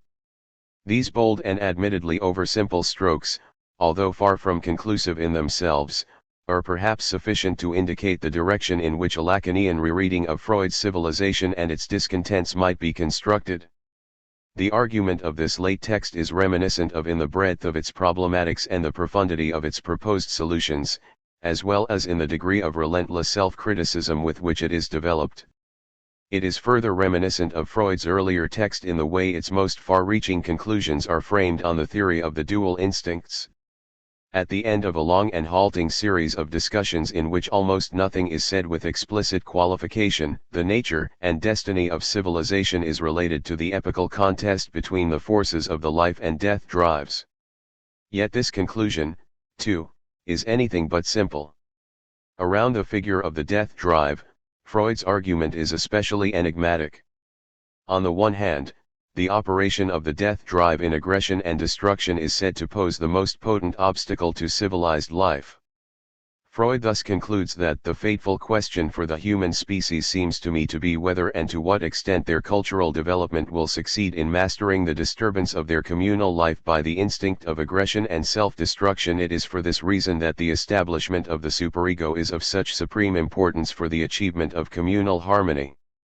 By means of the superego, aggression is said to be introjected, internalized. It is, in point of fact, sent back to where it came from, that is, it is directed toward the individual's own ego, se, smiley face. Yet the hostility of the superego, as Freud had already made clear in The Ego and the ID, and as the passage just quoted reiterates, is itself a manifestation of the death drive. What enables the superego to internalize aggressivity is that human destructiveness is originally self-destructiveness. The superego functions to return the instinct of destruction back upon its original object, the ego itself. In view of this fact, the status of the death drive becomes deeply equivocal. It is at once the enemy, yet in another sense the friend of the civilizing process, depending on whether its destructive energy is directed outward toward the world or inward toward the ego. It is at this point that a Lacanian perspective reorients Freud's conclusions. For Lacan, the projection outward of the death drive in violence and aggression is to be attributed to its functioning on the level of the imaginary. The establishment of the superego and the institution of the agency of death at the interior of the subject itself is the achievement of the symbolic. From a Lacanian point of view, therefore, the ominous specter of destruction attributed by Freud to the death drive in general is to be reinterpreted in terms of its specifically imaginary realization. The true threat to civilization stems not from the self-mutative drive itself but from the failure of its symbolic mediation. It is a failure, Lacan hints, to which modern societies, with their emphasis on the autonomous individual, are especially liable. What we are faced with, to employ the jargon that corresponds to our approaches to man's subjective needs, is the increasing absence of all those saturations of the superego and ego ideal that are realized in all kinds of organic forms in traditional societies, forms that extend from the rituals of everyday intimacy to the periodic festivals in which the community manifests itself. We no longer know them except in their most obviously degraded aspects. In Lacanian terms, the fateful question posed by Freud in the final paragraph of Civilization and its Discontents is to be related not to the struggle between two opposing biological forces, but to the peculiarly human drama between the imaginary and the symbolic. The question is whether the mass psychology of human groups will sustain itself by adherence to the symbolic law against the temptations of imaginary formations. For an age in which the visual image increasingly dominates popular consciousness, even to the point of threatening the extinction of literacy in whole strata of the social order, the contest between imaginary and symbolic forms may indeed assume fateful proportions. Metapsychology in the perspective of metaphysics. The unlimited is the first principle of things that are. It is that from which the coming to be of things takes place, and it is that into which they return when they perish, by moral necessity, giving satisfaction to one another and making reparation for their injustice, according to the order of time. Anaximander. Let us briefly summarize the results of our inquiry into the concept of the death drive as Lacan conceives it. The death drive is of relevance first of all to the imaginary, as it is toward the structure of the ego formed by imaginary identifications that the death drive is directed. The alienating character of the imaginary thus remains a key point for understanding Lacan's interpretation of the force beyond the pleasure principle. What sets in motion the self-deconstructive potential of the death drive is the way in which the imaginary occludes the real. The death drive may thus be said to be the return of the real against the defensive organization of the ego that excludes it. In its tendency to break apart the imaginary gestalt of the ego, the death drive represents a return to the core morcele of prematurity. But if the death drive is aimed at the imaginary and energized by the force of the real, it finds a circuit beyond the imaginary in the symbolic. By means of its insertion in a symbolic system, the subject's relation to the real is submitted to the regulation of the law of ongoing signification. In this way, the agency of death is positively installed in the subjective economy as a function of symbolic transformation. This interpretation of the death drive serves to highlight a number of important points in Lacan's thinking. First, it underlines the pivotal position of the imaginary order in Lacan's conception of the human being. The role of the imaginary is to be reckoned both temporally, as the imaginary provides the point of departure for the course of the individual's psychical formation over time, and structurally, as it supplies the formal matrix and problematic staging of identity against which the desire of the subject will be unfolded in the signifying chain. From this point of view, we can agree with the assertion of Samuel Weber that the structure of narcissism provides an indispensable reference point for psychoanalysis. Everything that takes place in the analytic field must finally be referred to the imaginary organization of identity. Narcissism is the original position against which the beyond of the pleasure principle must be measured.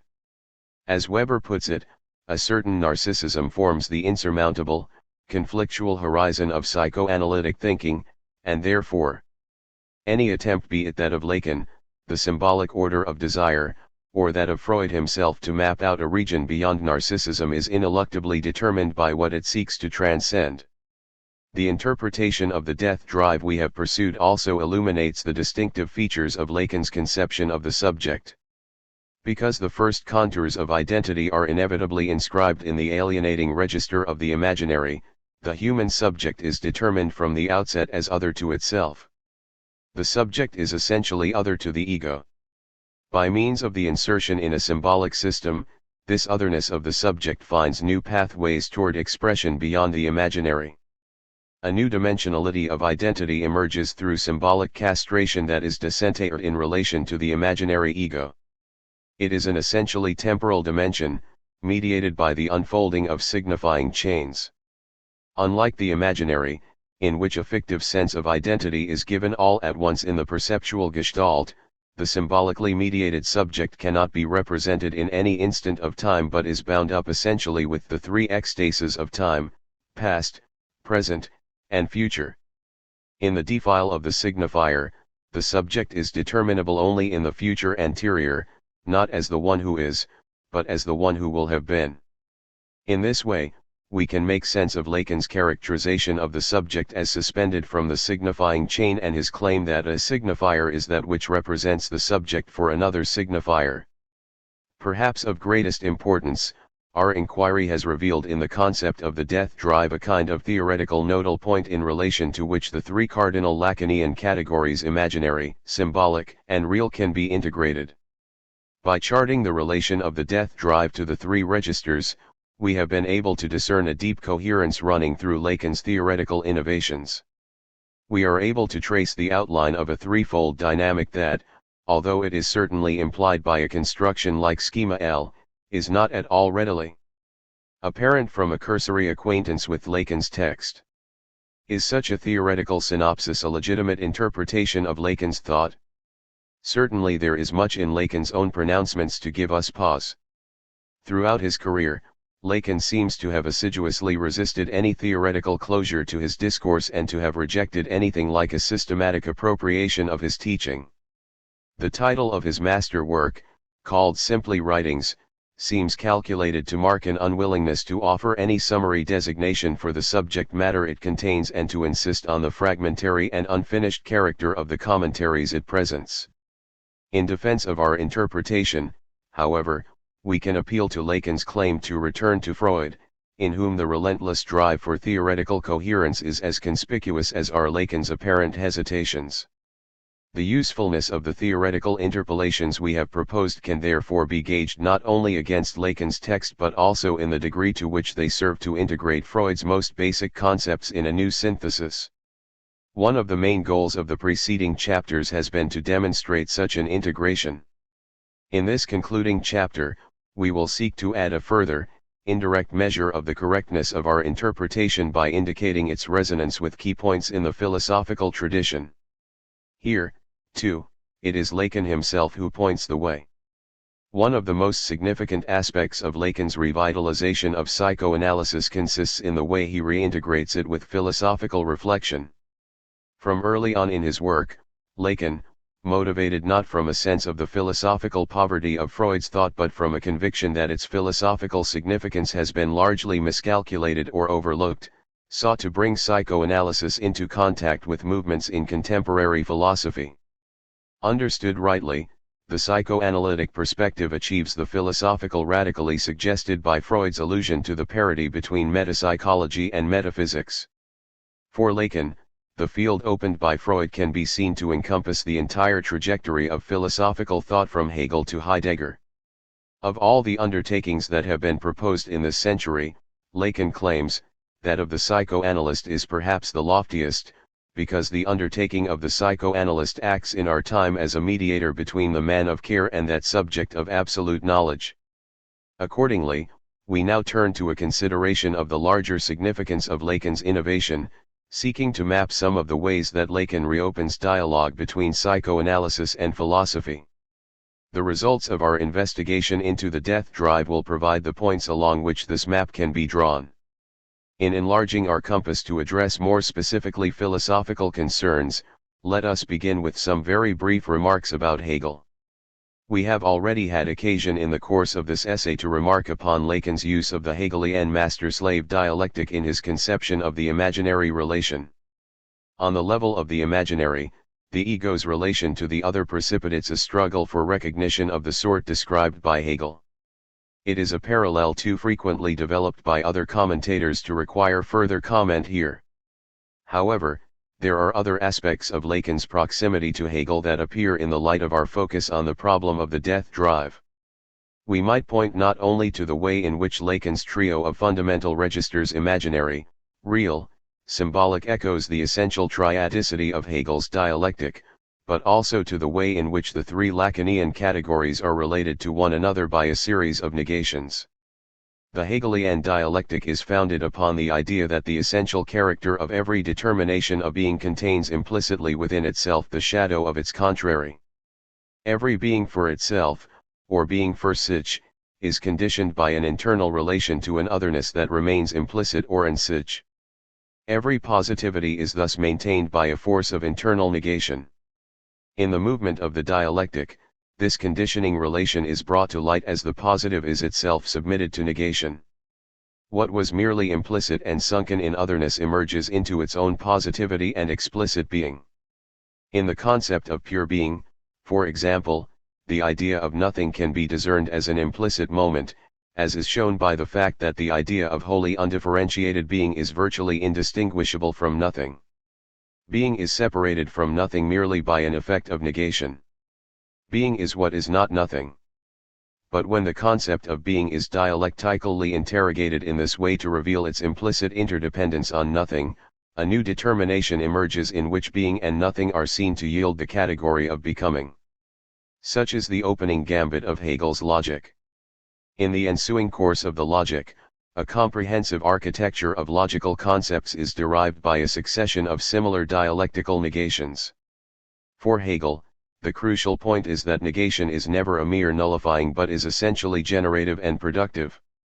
The dialectical meaning of negation is reflected in the word aufheben, which means both to annul, as when one says of a legal contract that it has been rendered null and void, and to raise up and slash or preserve, as a stock of goods or material is stored up for future use. This double usage of language, Hegel insists, which gives to the same word a positive and negative meaning, is not an accident. We should rather recognize in it the speculative spirit of our language rising above the mere ether of understanding. Of the negative that results from dialectic, Hegel claims that it is, because it is a result, at the same time positive, it contains what it results from, absorbed into itself, and made part of its own nature. The capacity of negation to realize a positive result in dialectic derives from the fact that the negative always already inhabits the innermost structure of every determination of thought. In its dialectical significance, negation is never simply applied externally but bears upon the negative moment internal to every positivity. In this way, the negative emerges as the very engine of the Hegelian dialectic. Indeed, Hegel's distinctive concept of the negative can be recognized as the master idea that guides the unfolding of his entire metaphysics. As the source of that internal otherness by which every positivity is divided against itself, the force of the negative underlies Hegel's claim that the absolute must be understood not only as substance but also as subject. Although we must confine ourselves here to the hints provided by this barest sketch of Hegel's perspective, it is possible to glimpse a similar function of the negative in the theoretical elaboration of psychoanalysis. Something strikingly similar is present, for example, in Freud's brief but profoundly evocative paper on negation. In that paper, Freud remarks on the significance of negative statements in analysis. Now you'll think I mean to say something insulting, but really I've no such intention. You ask who this person in the dream can be. It's not my mother. Freud suggests that such statements represent attempts to express an unconscious idea under the cover of a negation. In these instances, the content of a repressed idea can make its way into consciousness, on condition that it is negated. Freud draws from these examples a conclusion of general significance. With the help of the symbol of negation, thinking frees itself from the restrictions of repression and enriches itself with material that is indispensable for its proper functioning. The dynamic of negation introduced here, as Jean Hippolyte points out in an essay included in the French edition of Lacans' Écrits, is very reminiscent of the Hegelian scheme. If repression enacts a kind of negation, the negative statements enumerated by Freud may be said to effect a negation of the negation. By means of a verbal negation, the effects of repression are at once breached and maintained. In accordance with the double meaning of the word aufheben, the contents under repression are simultaneously raised up and preserved, yet also passed over and annulled. And, in fact, it is the word aufheben that Freud uses to describe the process of negation at stake. Negation, Verneinung, is a way of taking cognizance of what is repressed. Indeed, it is already a lifting, Aufhebung, of the repression, though not, of course, an acceptance of what is repressed. Lacan is especially alert to the significance of the phenomenon described in Freud's essay on negation and does not hesitate to point to the properly metaphysical apprehension it implies. He thus plays on Freud's claim that with the help of the symbol of negation thinking enriches itself with material that is indispensable for its functioning by suggesting that the creation of the symbol deals with the relation of the subject to being. Lacan then summarizes the matter in these enigmatic terms: We are thus brought to a sort of intersection of the symbolic and the real that can be called immediate, inasmuch as it operates without an imaginary intermediary, but which mediates itself, though precisely under a form that disavows itself, through what has been excluded at the first moment of symbolization. Without pretending to disentangle all the complexities involved in this dense and puzzling statement, we can contribute a limited commentary based on the view of the death drive we have proposed. The task is to see how the three Lacanian categories of imaginary, real, and symbolic are bound together by a kind of dialectical negation. In its defensive function, the imaginary may be said to maintain itself by negating the real. The ego is stabilized only by establishing a restricted economy that excludes the forces of the id. But the real is by no means put wholly out of play by the narcissistic posture of the ego, but continues to haunt the imaginary as the invisible pole around which it turns. Indeed, we sense the force and weight of the real behind, as it were, the intensity of imaginary identifications. If the image is hollow, as Lacan suggests in his seventh seminar, it is because it harbors the real within itself, contained, sealed off, but problematically so. We have already characterized the negative relation between the symbolic and the imaginary in our analysis of schema L. If the imaginary constitutes a negation of the real and the real is thus taken to be what is excluded in the first moment of symbolization, then the introduction of the symbolic may be said to effect a negation of the negation. The dynamic of imaginary and symbolic functions thus constitutes an Aufhebung of desire. The subject rediscovers the stakes of its desire beyond the homeostasis of the ego as an otherness that remained implicit in the ego but inaccessible to it. In the unfolding of discourse, the subject's otherness to itself is brought to explicit expression. In this way, the unfolding of an Hegelian dialectic can be discerned in the triad of imaginary, real, and symbolic, and in the workings of the death drive as Lacan conceives it. For Hegel, too, death plays a privileged role in the life of the mind. In a passage from the preface Opound the Phenomenology of Spirit, Hegel describes the function of death in terms that very suggestively resonate with the Lacanian perspective we have been exploring. Death, if that is what we want to call this non-actuality, is of all things the most dreadful, and to hold fast what is dead requires the greatest strength, but the life of spirit is not the life that shrinks from death and keeps itself untouched by devastation, but rather the life that endures it and maintains itself in it. It wins its truth only when, in utter dismemberment, it finds itself. It is this power, not as something positive, which closes its eyes to the negative, as when we say of something that it is nothing or is false, and then, having done with it, turn away and pass on to something else. On the contrary, spirit is this power only by looking the negative in the face, and tarrying with it. This tarrying with the negative is the magical power that converts it into being. Freud and Schopenhauer. The likeness of many of Freud's key ideas to the philosophy of Schopenhauer has often been observed by scholars of psychoanalysis and was more than once remarked by Freud. The prime point of likeness concerns the concept of the unconscious itself. In the philosophical tradition, the relegation of conscious calculation and rational judgment to a secondary status in favor of the primacy of obscure and irrational motivations finds especially pointed expression in Schopenhauer's thought. The parallel to Freud's conception of the unconscious is particularly striking when we compare the Freudian ID to Schopenhauer's concept of the universal will to live. Just as Freud inaugurates a new approach to psychical functioning by positing the energetics of libido beneath the surface of consciousness, Schopenhauer shifts the cognitive emphasis of Kant's philosophy toward consideration of the unknown forces driving the entirety of human action. Schopenhauer interprets the Kantian thing in itself not as the unknowable object toward which the faculties of intellect are directed, but rather as the dark motive power of the universal world will that directs human striving beyond all determinate objects and aims. Like the Freudian ID, the Schopenhauerian will is a source of pure force or drive that motivates the projects of consciousness but that ultimately operates outside the horizon of awareness. Thus Schopenhauer asserts that the will, considered purely in itself, is devoid of knowledge, and is only a blind, irresistible urge. It might well have been with Schopenhauer in mind that Freud declared that what we call our ego behaves essentially passively in life, and that, as Grodek expresses it, we are lived by unknown and uncontrollable forces. Freud's views further echo those of Schopenhauer with respect to the paramount importance of sexuality in human life. For Schopenhauer, the striving of the will to live finds privileged expression in the sexual impulse.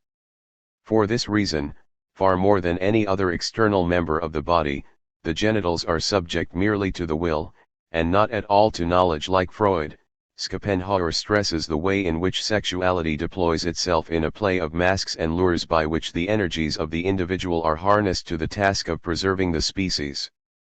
In sexuality we see most clearly how nature can attain her ends only by implanting in the individual certain delusions. In a striking anticipation of Freud's theory of uninhibited libido, Schopenhauer traces the whole range of passionate feelings back to the sexual instinct.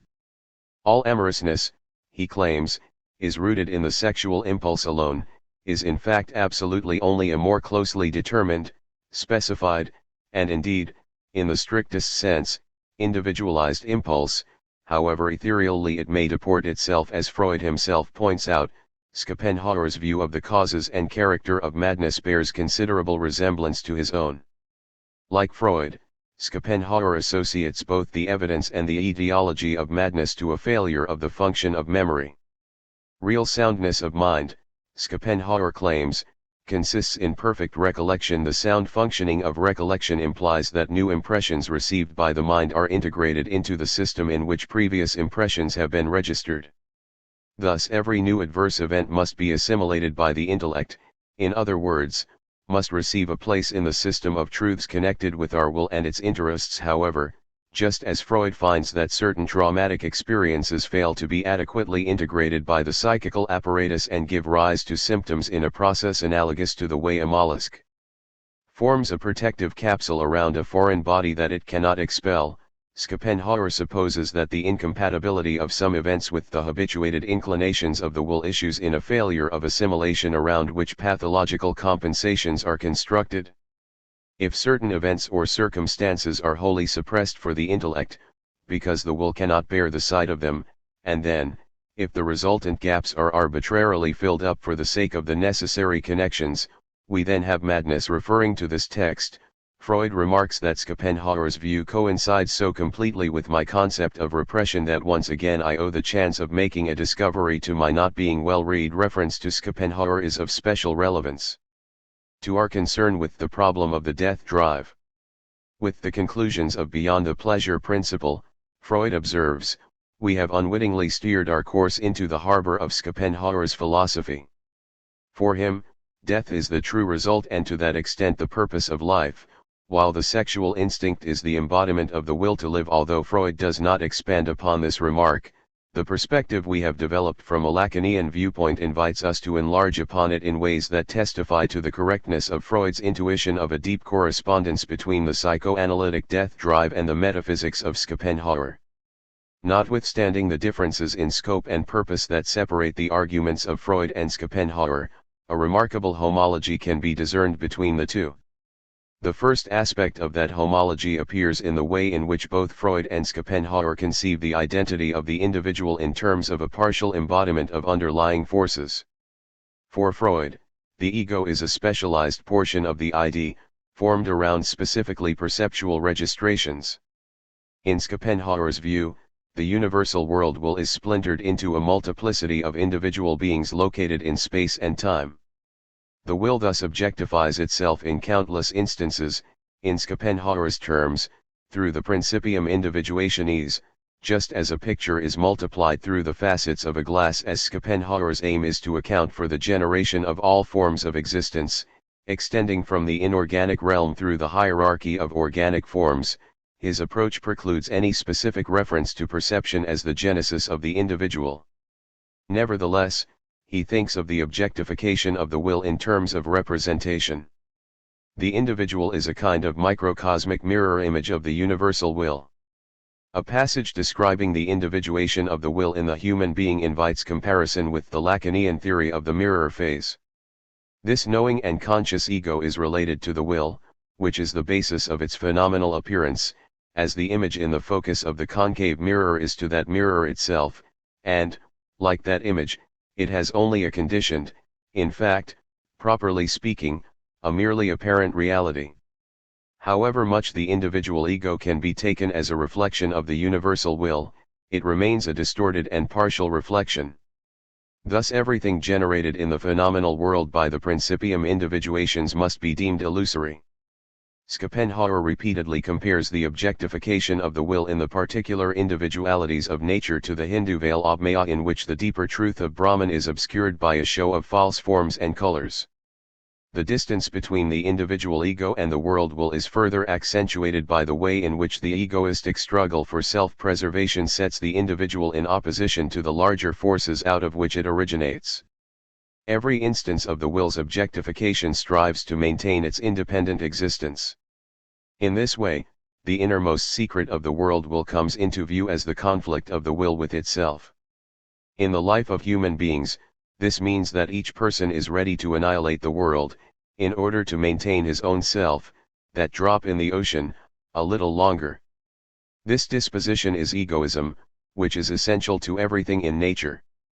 But it is precisely through egoism that the will's inner conflict with itself attains to such fearful revelation. The conflict between the world will and the individual is the ground of Schopenhauer's celebrated pessimism and marks the point of greatest similarity with Freud's conclusions in The Universal Will objectifies itself in countless individuals, but ceaselessly moves beyond them, sweeping the individual being aside in its restless striving for ever new creation. It is for this reason that every natural being is so constituted as to guarantee its own destruction, despite its best efforts at survival. The fact that every being dies, as Freud put it, for internal reasons, expresses the inexorable law of the universal will that brought the individual into existence. Thus Schopenhauer claims that nature is always ready to let the individual fall, and the individual is accordingly not only exposed to destruction in 1,000 ways from the most insignificant accidents, but is even destined for this and is led toward it by nature herself. The picture of universal creation and destruction that emerges from Schopenhauer's philosophy is thus reminiscent of the theory Sada puts into the mouth of Pope Pius VI, the theory that, as we saw earlier, Lacan likens to the Freudian death drive. The will strives only for the fullest multiplicity of emergent beings, obliterating the old to make way for the new. Like Sada, Schopenhauer suggests that the death of the individual serves to provide the material upon which new and different forms will feed and grow. Schopenhauer describes the operation of this dialectic of death and rebirth in terms that suggestively echo the transformation of identity effected by the psychoanalytic death drive. What is left behind in the death of the ego provides the seed of a fresh and original identity.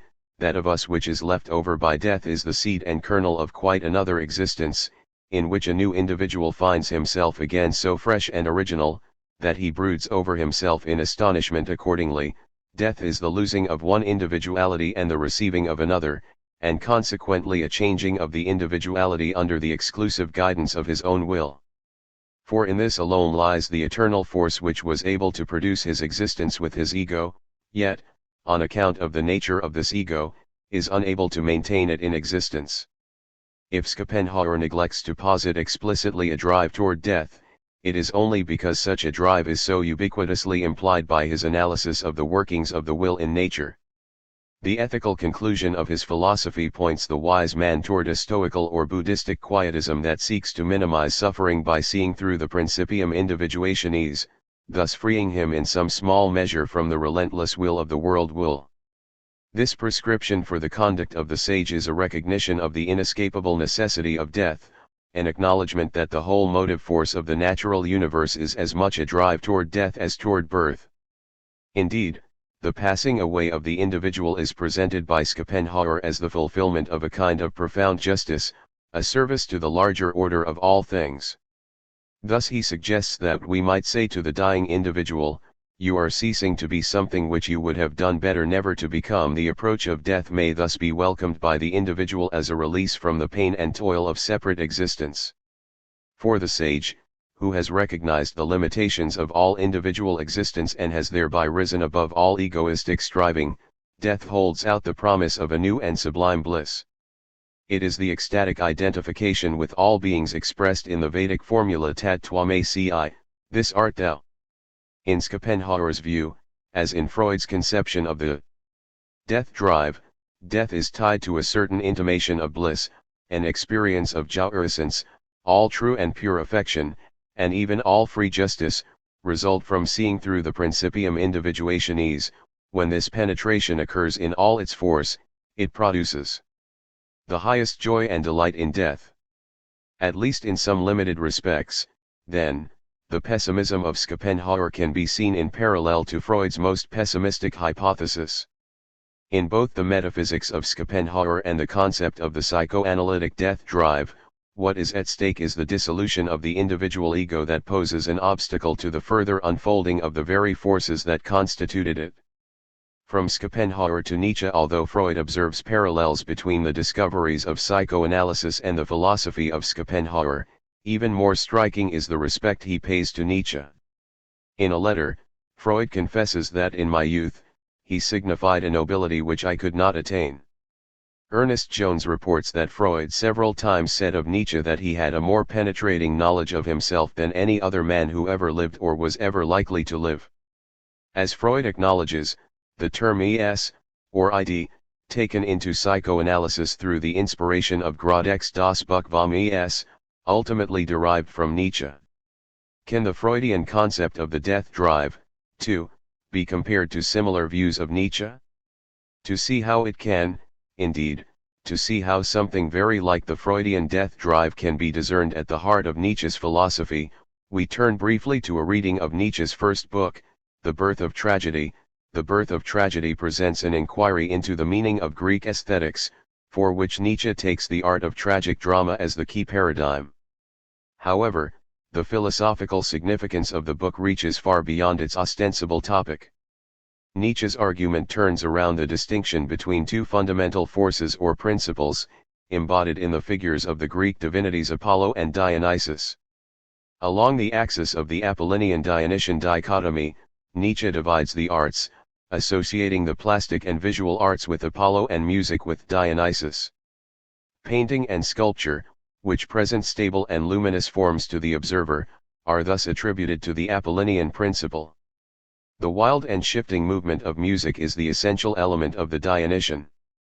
It is a distinction that derives directly from Schopenhauer. According to Schopenhauer, music is to be distinguished from the other arts, which imitate the will's objectification in the objects of the phenomenal world. Music, by contrast, is the sensuous likeness of the will itself. Nietzsche thus approvingly quotes Schopenhauer's assertion that music is by no means like the other arts, namely a copy of the ideas, but a copy of the will itself. Beneath Nietzsche's Apollonian-Dionysian duality, therefore, is Schopenhauer's distinction between the objectification of the will in individuals and the dark, surging force of the will. Apollo is the patron of every discrete and relatively enduring form, the giver of light and measure to the world of objects. Nietzsche thus suggests that we might call Apollo himself the glorious divine image of the principium individuationis, through whose gestures and eyes all the joy and wisdom of illusion, together with its beauty, speak to us. The Dionysian, by contrast, is the divine embodiment of the boundless will, ever fertile, ever ecstatically overflowing, even in the destruction of its own forms. If Apollo represents the transfiguring genius of the principium individuationis, it is by Dionysus that the spell of individuation is broken, and the way lies open to the mothers of being, to the innermost heart of things, b. Dionysiac music expresses the essence of nature, a horrible witch's brew of sensuality and cruelty in which the entire symbolism of the body is called into play, not the mere symbolism of the lips, face, and speech, but the whole pantomime of dancing, forcing every member into rhythmic movement. In the throes of the Dionysiac dithyramb, we are really for a brief moment primordial being itself, feeling its raging desire for existence and joy in existence. The struggle, the pain, the destruction of phenomena, now appear necessary to us, in view of the excess of countless forms of existence which force and push one another into life, in view of the exuberant fertility of the universal will. In tragedy, the Apollonian and Dionysian are brought into collision. The tragic plot presents some great and noble human being, a figure in whom the Apollonian ideal shines forth best and clearest, as he is drawn by fate into the maelstrom of Dionysiac becoming and spun apart.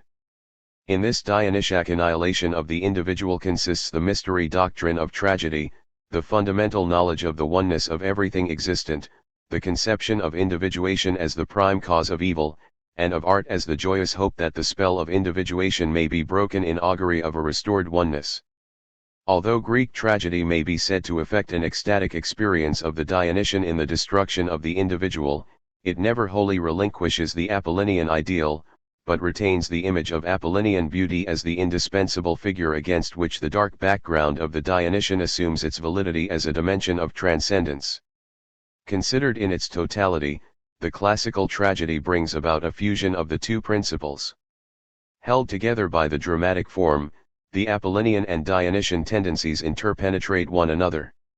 Nietzsche is thus interested in what aesthetic effect results when the essentially separate art forces, the Apollonian and the Dionysian, enter into simultaneous activity. In the tragedy, these two art drives must unfold their powers in a strict proportion, according to the law of eternal justice. The whole function of tragedy in providing the quintessential expression of the Greek sensibility consists in this fusion of irreconcilable opposites. Thus Nietzsche concludes that the intricate relation of the Apollonian and the Dionysian in tragedy may really be symbolized by a fraternal union of the two deities. Dionysus speaks the language of Apollo, and Apollo, finally, the language of Dionysus. With this conclusion, we see how far Nietzsche has passed beyond the standpoint of Schopenhauer that informs his point of departure. Schopenhauer, too, conceives tragedy as a turning of events that allows us to see through the principium individuationis.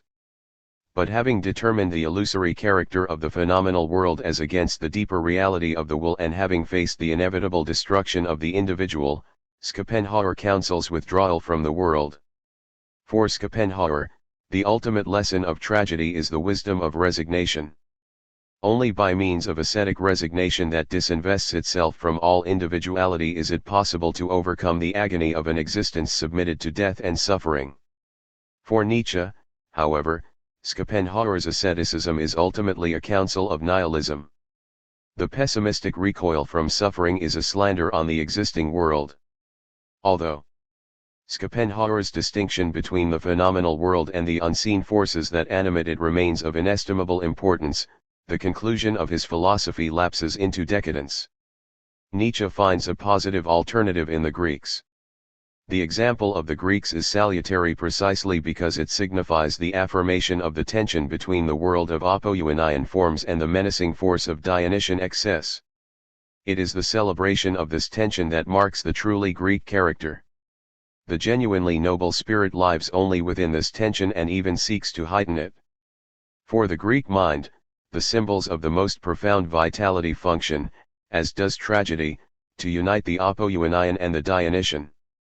In the Centaur and the Satyr, for example, the Apollonian virtues of courage and wisdom are literally grafted upon the trunk of Dionysian animality. By emphasizing the celebration of a union between Apollonian and Dionysian elements in ancient tragedy, Nietzsche rewrites traditional interpretations of the Greek spirit. For Nietzsche, a certain experience of the incommensurable, commonly taken by scholars to be anathema to the Greek, is revealed to be the very heartbeat of the tragic sensibility. It is for this reason that Nietzsche insists on a new view of the Greek cheerfulness.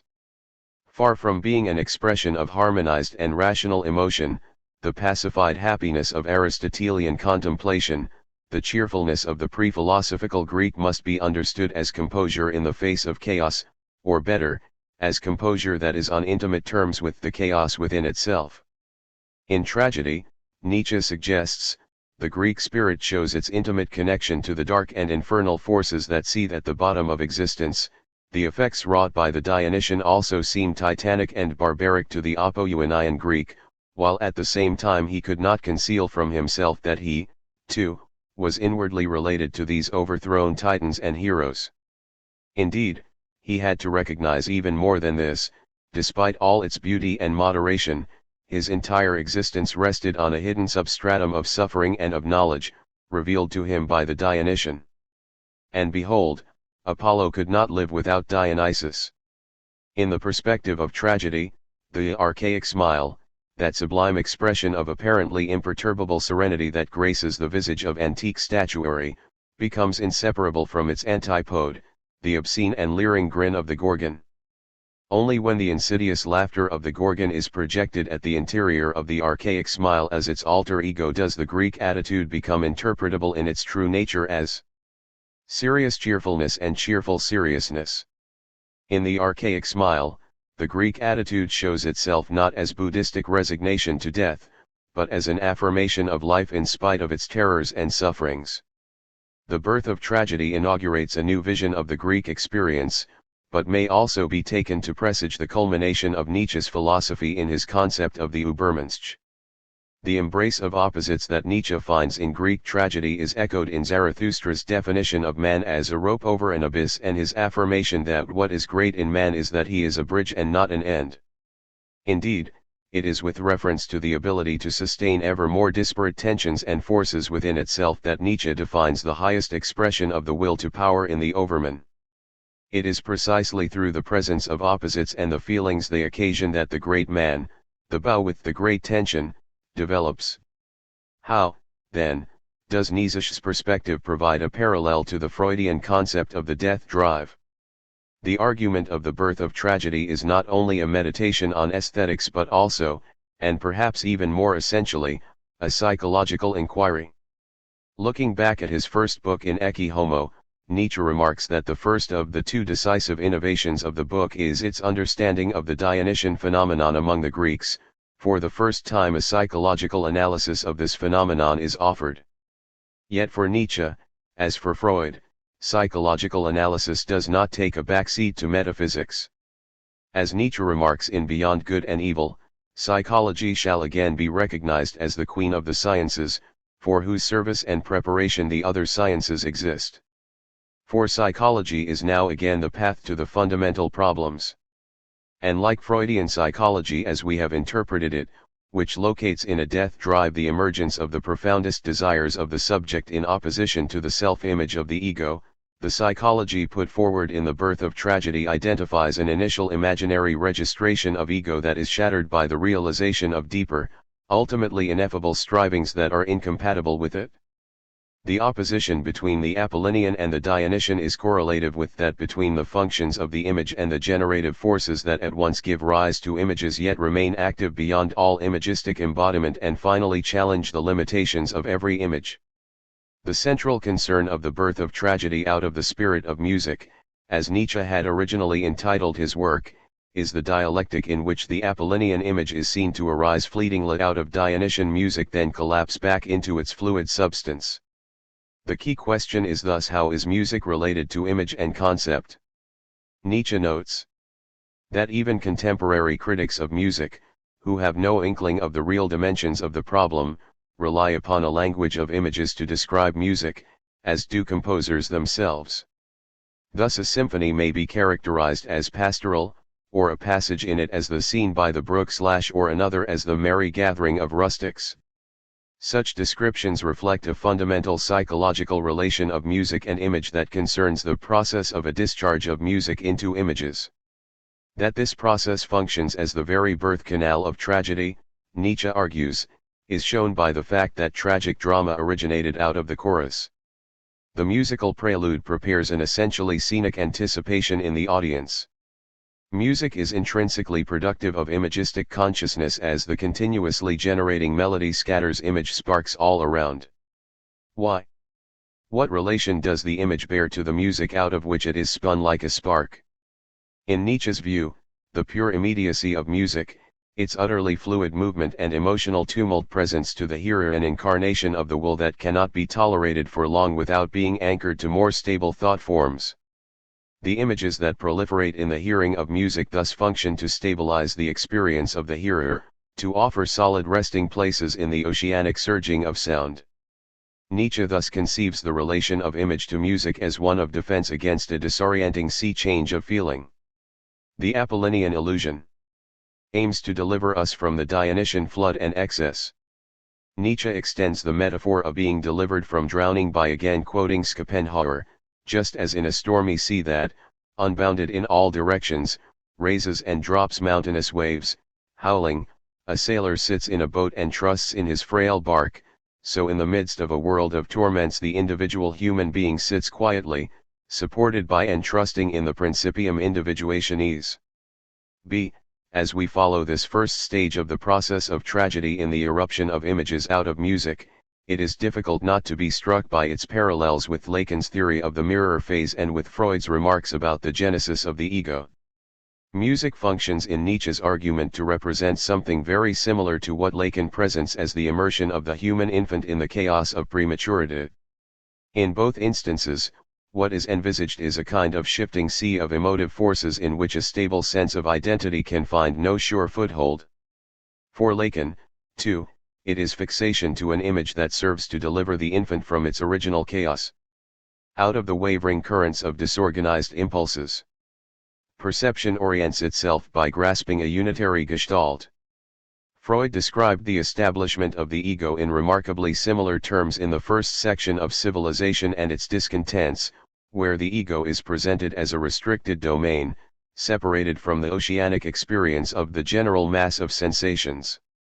The likeness of Nietzsche's analysis of tragedy to the structure of psychoanalytic theory only deepens when we turn to the second stage of the unfolding of the tragic action, that in which the Apollinian illusion, by means of which we are supposed to be saved from the immediate unity with Dionysian music, is again overwhelmed and swallowed up by a resurgence of Dionysian forces. Just as psychoanalysis recognizes in the death drive the necessary deconstruction of the alienating form of the ego, Nietzsche proposes that the cathartic effect of tragedy consists in the way in which the identity of the individual is shattered. In Lacanian terms, tragedy presents a dramatic epiphany of the corps morciel. Nietzsche insists that the willing individual that furthers his own egoistic ends can be conceived of only as the antagonist, not as the origin of art. In tearing asunder the individual, tragedy exemplifies the essential effect of all genuine experience of art, the conquest of the subjective, redemption from the ego, and the silencing of the individual will and desire. What necessitates this overcoming of individual identity is, for Nietzsche, as for psychoanalysis, the alienating character of the ego. The sorcery of Dionysian music is thus said to effect a liberation from the fetters of the individual. Under the charm of the Dionysian nature, which has become alienated, hostile, or subjugated, celebrates once more her reconciliation with her lost son, man. The Dionysian as Nietzsche conceives it thus parallels the Freudian idea. In the encounter with Dionysian powers, the individual is torn apart by forces that are at once other to himself, yet to which he is intimately connected. Such Dionysian dismemberment, like the effects of the psychoanalytic death drive, may be both mortifying and revitalizing. Just as the traumatizing effect of the death drive may serve to renourish the subject from the sources of its inchoate desire, the death of the individual in Dionysiac excess brings with it a possibility of rebirth. Dionysus cut to pieces is a promise of life, it will be eternally reborn and return again from destruction. This comparison of Nietzsche's interpretation of tragedy to key Freudian ideas reveals how the psychoanalytic enterprise is exemplified by the figure of Oedipus more completely than Freud himself ever made explicit. Oedipus emerges not just as the epitome of the well-known familial triangle but as the mythical embodiment of the death drive. Indeed, the emotional power of the drama of Sophocles consists not only in our awareness that a man has killed his father and slept with his mother but in our suspense at watching him unwittingly seek out the knowledge of this horror with all the means at his disposal. In Oedipus Rex we are chilled and horrified to see a man unconsciously pursuing his own destruction. It is an aspect of the drama that does not escape the notice of Lacan, who finds in it a parable of the Freudian death drive. Comparing Oedipus's search for the truth to the progress of a psychoanalysis, Lacan suggests that the psychoanalysis of Oedipus is only completed at Colonus, when he tears his face apart. The ultimate riddle posed by the figure of Oedipus concerns the realization of the subject in the beyond of the ego, the realization that his destiny is bound up with a truth that from the standpoint of the ego is an abomination, so Oedipus does exist, and he fully realized his destiny. He realized it to that final point which is nothing more than something strictly identical to a striking down, a tearing apart, a laceration of himself. He is no longer anything, at all. And it is at that moment that he says the phrase I evoked last time, am I made man in the hour when I cease to be? Freud and Heidegger. Perhaps the most significant dialogue opened up by Lacan between psychoanalysis and philosophy concerns a figure with whom Freud remained unfamiliar, Martin Heidegger. From Heidegger's standpoint, it is a somewhat unlikely dialogue, as a great deal of what Heidegger had to say about Freud was sharply critical. Heidegger's limited acquaintance with Jacques Lacan seems to have reinforced his already dim view of psychoanalysis.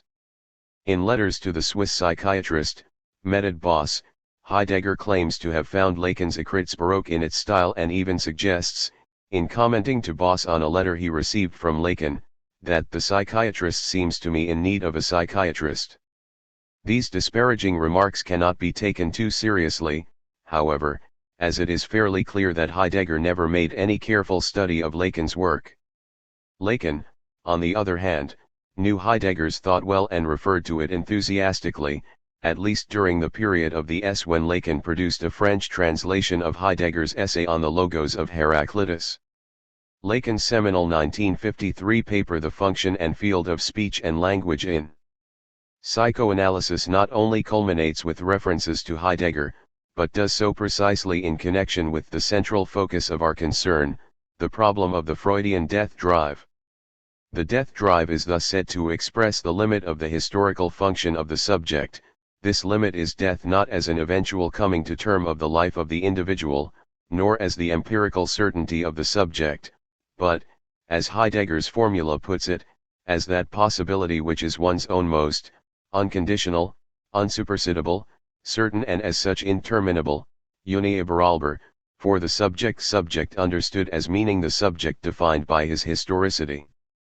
As we begin the task of interpreting such a passage and attempt to locate the bridge between Heidegger and psychoanalysis envisaged by Lacan, we are well advised not to expect too much.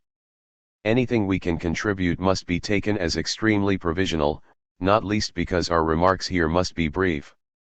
Moreover, whatever the correspondence we may evince between Heidegger and Freud, we cannot ignore the fact that the premises, methods, and goals of Heidegger's philosophy are different in many respects from those of Freudian psychoanalysis. Nevertheless, it is possible to indicate some significant points of convergence. From a certain point of view, the project of fundamental ontology undertaken by Heidegger in Being and Time can be seen to parallel the basic orientation of Freud's metapsychology. On the basis of this parallel, we can glimpse a broad homology between Heidegger's thought and a Lacanian perspective, a homology that centers on the concept of the death drive. Heidegger's lifelong philosophical preoccupation was with the problem of being. In Being and Time, the phenomenological character of his approach is evidenced in the way he launches his investigation into the nature of being in general with an inquiry into the being that we ourselves are as existing Dasein. The question of being is posed in terms of the being to whom being is revealed. When the question of being is addressed in this way to the existence of Dasein, the problematic of ontology, or the science of being in general, is shifted onto the field of fundamental ontology and becomes an inquiry into the conditions for the revealment of being. The program of Being and Time thus becomes an existential analytic of Dasein, which seeks to identify those conditioning structures by which Dasein faces being and encounters beings in its world. Already at the level of this very general statement of Heidegger's project, it is possible to discern a certain resemblance to the Freudian perspective on the unconscious.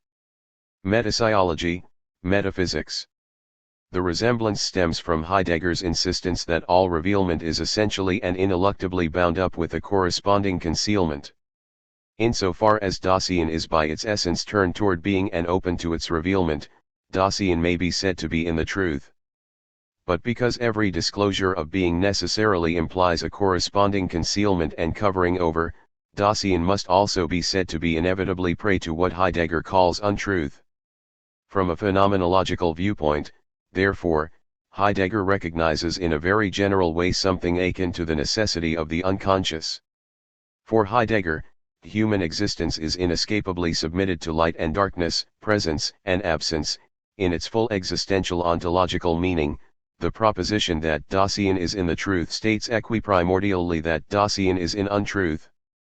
But only in so far as Dasein has been disclosed has it also been closed off, and only in so far as entities within the world have been uncovered along with Dasein, have such entities, as possibly encounterable within the world, been covered up, hidden, or disguised. As we delve more deeply into Heidegger's analysis in Being and Time, we find further grounds for comparison to Freudian ideas. Perhaps the most fundamental idea guiding Heidegger's thinking is the distinction between being as such and particular beings in the world, the so-called ontological difference. Along the axis of this distinction, Heidegger differentiates between the ontological horizon that grounds the revealment of being in general and the ontic field of a particular human existence in which certain determinations of being are actually realized. The distinction of ontological and ontic perspectives in turn informs a further pair of concepts, existential versus existentiaire, by which the being of Dasein can be specified. Human being can be interrogated according to its general availability for the revealment of being, thus bringing to light those existential structures that govern its potentiality for being, or it can be characterized in terms of the facts of its actual situation, which Heidegger calls existentielle. Heidegger therefore conceives human being in terms of a fundamental turning toward being that is realized at particular moments of an individual life in distinctive relations and involvements. Existentially, Dasein is pure concern for being, or Sorge, care. In the context of its actual or existential situation, however, Dasein's concern is directed to specific objects and ends that are revealed to it in particular ways. These distinctions can serve to frame one of the primary goals of Heidegger's project in Being and Time, the differentiation of inauthentic and authentic existence. As an existential analytic of Dasein, Being and Time undertakes to define the structures of Dasein's openness to being in such a way that the factical existence of Dasein, its existential engagement with particular beings, is contrasted with its existential potentiality for being, that mode of Dasein's being that transcends any factical situation. Because Dasein is essentially openness for being, it is always possible for it to see beyond the confines of its immediate engagement in the world. In its open relation to being, Dasein's existence always borders on a dimension of transcendence. Being as such, Heidegger claims, is the transcendence pure and simple. The opposition between inauthenticity and authenticity accords with this distinction between Dasein's factical existence and its essential potentiality for being.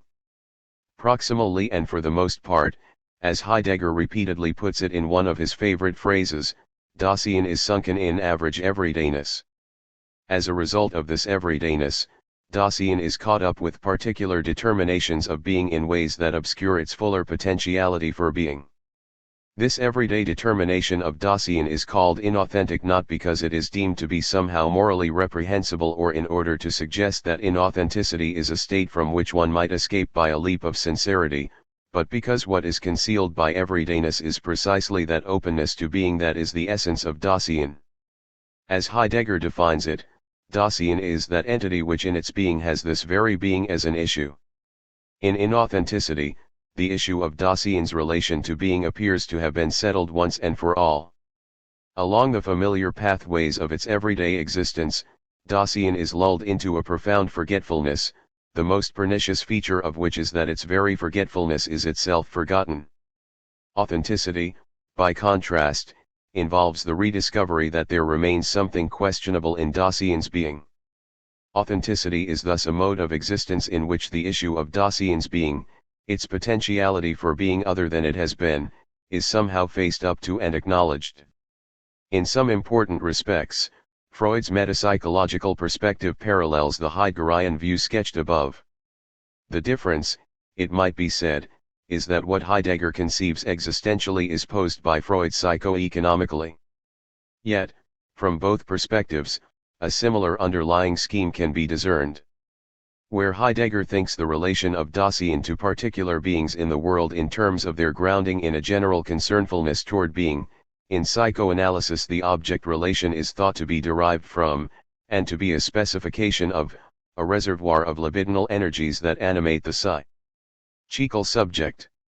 Psychoanalysis reveals in the life of the individual a specific economy of libido in which object choices and identifications have laid down a definite pattern of investments. The Freudian concept of libido thus functions like the Heideggerian Zarga to designate a general predisposition or interest that is particularized for every individual yet which remains open to enlargement and redistribution.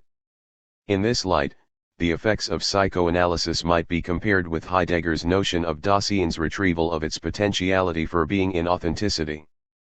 Psychoanalysis opens the way for a reorientation of the libidinal attachments of the individual, loosening fixations and providing the pathways along which new objects of desire may be sought.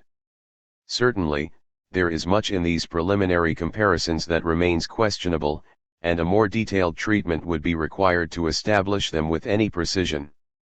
Nevertheless, perhaps they are sufficient to move us closer to specifying the meaning of the psychoanalytic death drive in Heideggerian terms.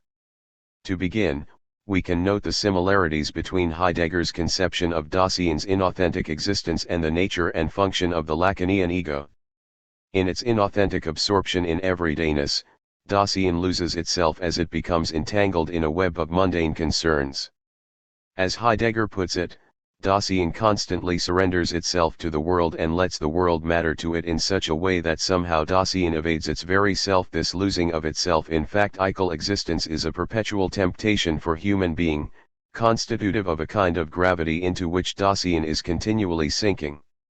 In Heidegger's terms, Dasein is forever falling away from itself as its open horizon for the revealment of being is closed off precisely by virtue of Dasein's being preoccupied with business as usual.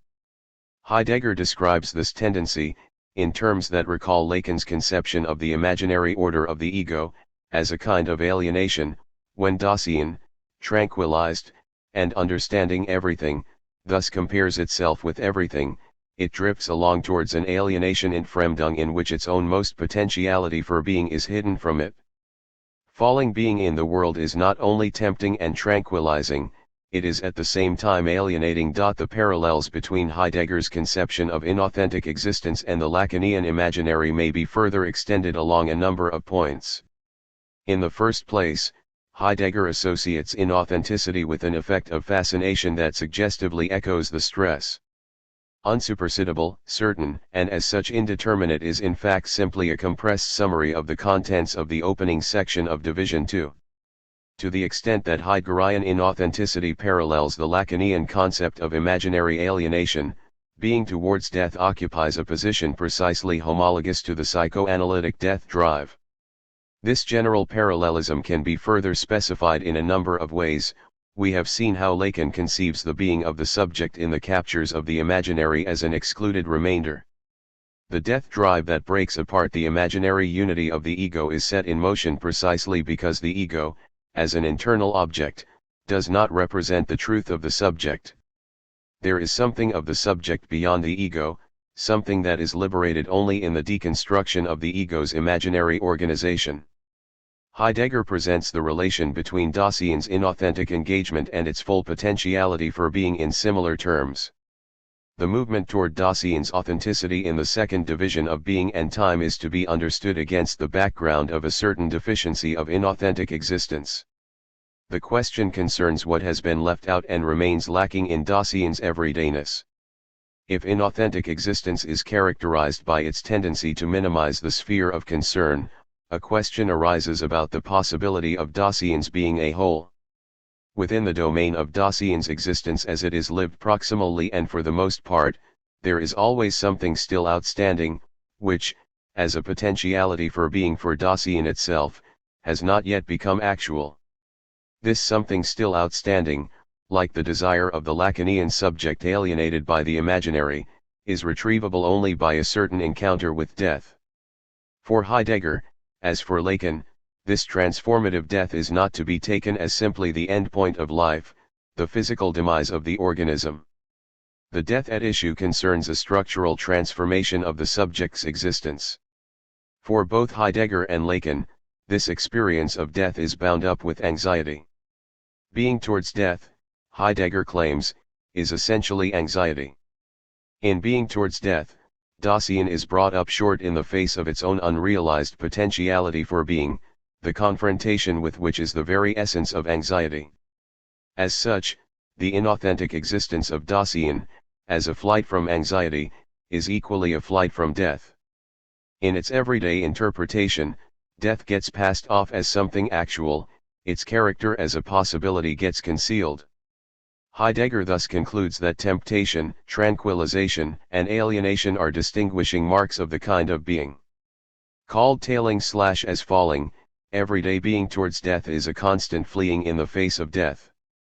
Talk of Dasein's possible being as a whole may readily conjure up an image of the fully realized being of the subject, as if by authentic existence Heidegger has in mind an overcoming of inauthenticity that retrieves and gathers into a simultaneous unity the whole of what it leaves outstanding.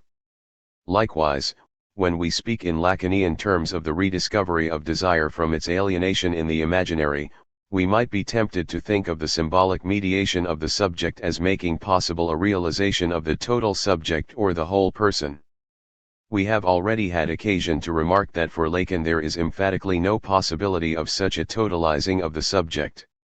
We are not to think of desire as ever fully recovered or even represented by the symbolic, but rather as circuited by it. That is to say, there is only the coming to be of the subject into its desire over time. To say that the Lacanian subject is ineluctably a decentered subject may therefore be specified according to two moments. The subject is decentered or eccentric to itself in its relation to the imaginary, yet, even in its symbolic mediation, it remains decentered, or ekastatic, as it is stretched out over time in the succession of the signifying chain.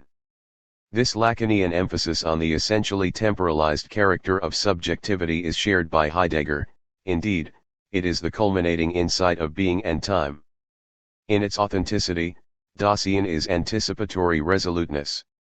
As such, authenticity is not so much a state of being as it is the submission to a process of becoming. The conclusion of Heidegger's existential analytic is that temporality reveals itself as the meaning of authentic care. In authenticity, Dasein takes over its ekastatic being explicitly as having a past that is recovered and made its own, not as something static and inert, but as interpretable in terms of an open and undetermined future. Only when Dasein in its being towards death confronts its possibility of being radically other than it has been does the full meaning of its temporal existence open up before it. Both Heidegger and Lacan accord a central role to language, and, although their inspirations and objective differ, they share a remarkably similar view of its function. For Heidegger, it is in and through language that Dasein is brought into relation with being. Language, he asserts, is the house of being. Everything depends on this alone, that the truth of being come to language and that thinking attain to this language. Language as Heidegger thinks of, laid by Lacan on the visually captivating character of the imaginary. The German word Heidegger uses, Benommenheit, connotes being numbed or mesmerized. In authenticity, Heidegger maintains, does not mean anything like being no longer in the world, but amounts rather to a quite distinctive kind of being in the world, the kind which is completely fascinated by the world. Second, we can point to the relation between inauthenticity and anxiety. As we have seen, from a psychoanalytic standpoint, not only is anxiety related to a fracturing of the imaginary structure of the ego, the very function of the imaginary organization is to provide a bulwark against the outbreak of anxiety. The inauthenticity of Dasein has an essentially similar character. For Heidegger, one of the prime features of the everydayness of Dasein is its tranquilizing effect. The immersion of Dasein in the narrow sphere of its everyday matters constitutes a flight from anxiety. Dasein's absorption in the they and its absorption in the world of its everyday concern, make manifest something like a fleeing of Dasein in the face of itself as an authentic potentiality for being itself.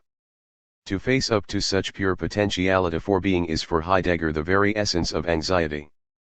A number of further parallels become clear in this discussion of anxiety.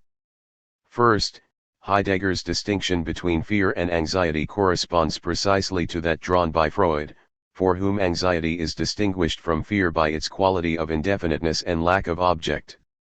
In precise speech, we use the word Tierfurcht rather than anxiety Angst if it has found an object. For Heidegger, that in the face of which one is anxious is completely indefinite. By contrast, that in the face of which we fear is a detrimental entity within the world which comes from some definite region. The relation between anxiety and fear is thus exactly for Heidegger what it is for Freud. Anxiety is the more primordial phenomenon, it devolves into fear when it has supplied itself with an object. Thus Heidegger maintains that fear is anxiety, fallen into the world, inauthentic, and, as such, hidden from itself. What makes it possible for everydayness to diminish and cover over anxiety is precisely that Dasein has in its everyday behavior so completely occupied itself with mundane beings in the world that its horizon of revealment has been closed down and contained. The experience of anxiety offers for Heidegger, as it does for Freud, a privileged insight into the inner truth of the human being. Just as Freud finds in anxiety the surfacing of the repressed, Heidegger conceives anxiety in terms of the experience of Dasein's essential character as pure possibility. In anxiety, Dasein comes face to face with itself. As Dasein falls, anxiety brings it back from its absorption in the world. Everyday familiarity collapses. Dasein has been individualized, but individualized as being in the world. Both Freud and Heidegger describe the encounter with anxiety in which the truth of the subject erupts against its efforts to conceal it from itself as an experience of das Unheimlich, of uncanniness. As Heidegger puts it, in anxiety one feels uncanny here the peculiar indefiniteness of that which Dasein finds itself alongside in anxiety, comes proximally to expression, the nothing and nowhere being in enters into the existential mode of the not at home. Nothing else is meant by our talk about uncanniness bt. Yet the sense of nothing and nowhere that overtakes Dasein in anxiety is not a threat that comes from outside but rather a threat which reaches Dasein itself and which comes from Dasein itself bt. From his own perspective, Freud is in essential agreement. The experience of the uncanny represents the eruption of something belonging to the subject's own being that has undergone repression. This uncanny is in reality nothing new or alien, but something which is familiar and old established in the mind and which has become alienated from it only through the process of repression. Smiley face. Along a number of significant points, then, it is possible to glimpse a broad homology between Heidegger's characterization of inauthentic existence and the imaginary order of the ego in psychoanalysis. This discussion prepares us to place the psychoanalytic death drive in a Heideggerian context. Just as Lacan thinks of the death drive as opening up a beyond of the imaginary order in which the pursuit of the subject's desire comes into its own, Heidegger finds in the encounter with death the point at which Dasein is brought back to itself from its alienating absorption in everydayness. The importance for Heidegger of this transition is signaled by the way it forms the pivot between the two main divisions of being and time. The first division, called the preparatory fundamental analysis of Dasein, is developed along the guiding thread of Dasein's inauthentic existence, the way Dasein comports itself toward beings proximally and for the most part. In the second division, however, the preparatory theme of everydayness gives way to a primordial existential interpretation in the perspective of which the possibility of Dasein's authentic potentiality for being will come more fully into view. The concept with which the second movement of Heidegger's work opens, the hinge, as it were, between the two halves of being and time, is the concept of being towards death, Sehnsuchtod. Lacan's reference to Heidegger's concept of death as that possibility which is one's own most, unconditional. It is not a mere means of expression, the tool of our communicating with one another. Rather, language itself speaks, so that in authentic speech human beings are called to respond to something spoken from out of the essence of language itself. It is not the case that along with other faculties, man also possesses the faculty of speech. On the contrary, only speech enables man to be the living being he is as man. For Heidegger, the human being does not speak language, language speaks human being. Lacan conceives the nature of language in a similar way. Man speaks, he claims, but it is because the symbol has made him man. The linkage Lacan suggests between the emergence of repressed desire and the revealment of being has an unmistakably Heideggerian ring. The repressed desire made manifest in the dream, he claims, is identified with the register to which I am trying to get you to enter. What is waiting to be revealed is being. That desire finds its circuit in language, thus positions language in Lacan's view as that by which being is realized. It is within the dimension of being that the tripartition of the symbolic, the imaginary, and the real is to be found. At the beginning of the analysis, just as at the beginning of every dialectic, this being, if it does not exist implicitly, in a virtual fashion, is not realized. This revelation of speech is a realization of being. No doubt something which isn't expressed doesn't exist. But the repressed is always there, insisting, and demanding to be. The fundamental relation of man to this symbolic order is very precisely what founds the symbolic order itself, the relation of non-being to being. What insists on being satisfied can only be satisfied in recognition. The end of the symbolic process is that non-being come to be, because it has spoken. Heidegger and Lacan are in fundamental agreement that the relation to being is mediated by language, but they also concur in the way they distinguish a fallen or deficient usage of language in which its potential ordinarily remains unfulfilled. For Heidegger, language in its day-to-day usage is flattened out and routinized. It becomes mere idle talk. Such idle chatter drones on in phrases worn so smooth from constant usage that there are no rough edges or jutting points of meaning at which one might hesitate and think twice. An exchange like "How are you? Fine, thanks" thus constitutes a kind of unthinking reflex. Neither is the question understood as a genuine question, nor does the answer claim real interest as a response. Contrary to the ostensible purpose of the question it puts forward, the everyday "How are you?" exchange functions to obviate a real encounter. The whole point of the exchange is to ensure the smooth passage of two individuals who happen to cross paths the way grease lubricates the contacts between machine parts. In Heidegger's view, the entirety of language in its everyday employment becomes subject to such a dimming down of its authentic potentiality of revealment. In mere chatter, language idles as an engine idles, running on but never being allowed to drop into gear. The opposition drawn by Heidegger between idle talk and the authentic speaking of language finds its reflection in Lacan's distinction between empty speech parole vitae, and full speech parole plene. Empty speech is the discourse of the ego, in which the resources of the symbolic have been drawn into the orbit of imaginary formations. It is the blah blah of everyday banter that gets carried with a vengeance into the analytic situation, becoming the white noise in which everything of real significance gets lost. The point for both Heidegger and Lacan is that the function of language comes into its own only when the droning on of idle talk and empty speech is broken open in some way, only when it undergoes a kind of death. Yet Lacan might be said to give the better account of the process by which this death and rebirth of discourse occurs. It is not so much that empty speech fails to say what is required, but rather that the subject fails to hear it said. It is not as if new words must be found or that something different must be said, but rather that the pat verbal formulas in which the imaginary order of the ego's defenses are constantly rehearsed must be really heard for the first time, thus enabling something other to be registered in the heart of what is most familiar. Accordingly, the function of the analyst is not to say something new or different, but to respond to what is unacknowledged in what has already been said. The analyst's task is one of reflecting back the patient's own acts of signification, a task comparable to a repunctuating of the patient's speech. Thus Lacan insists that true speech already contains its own reply.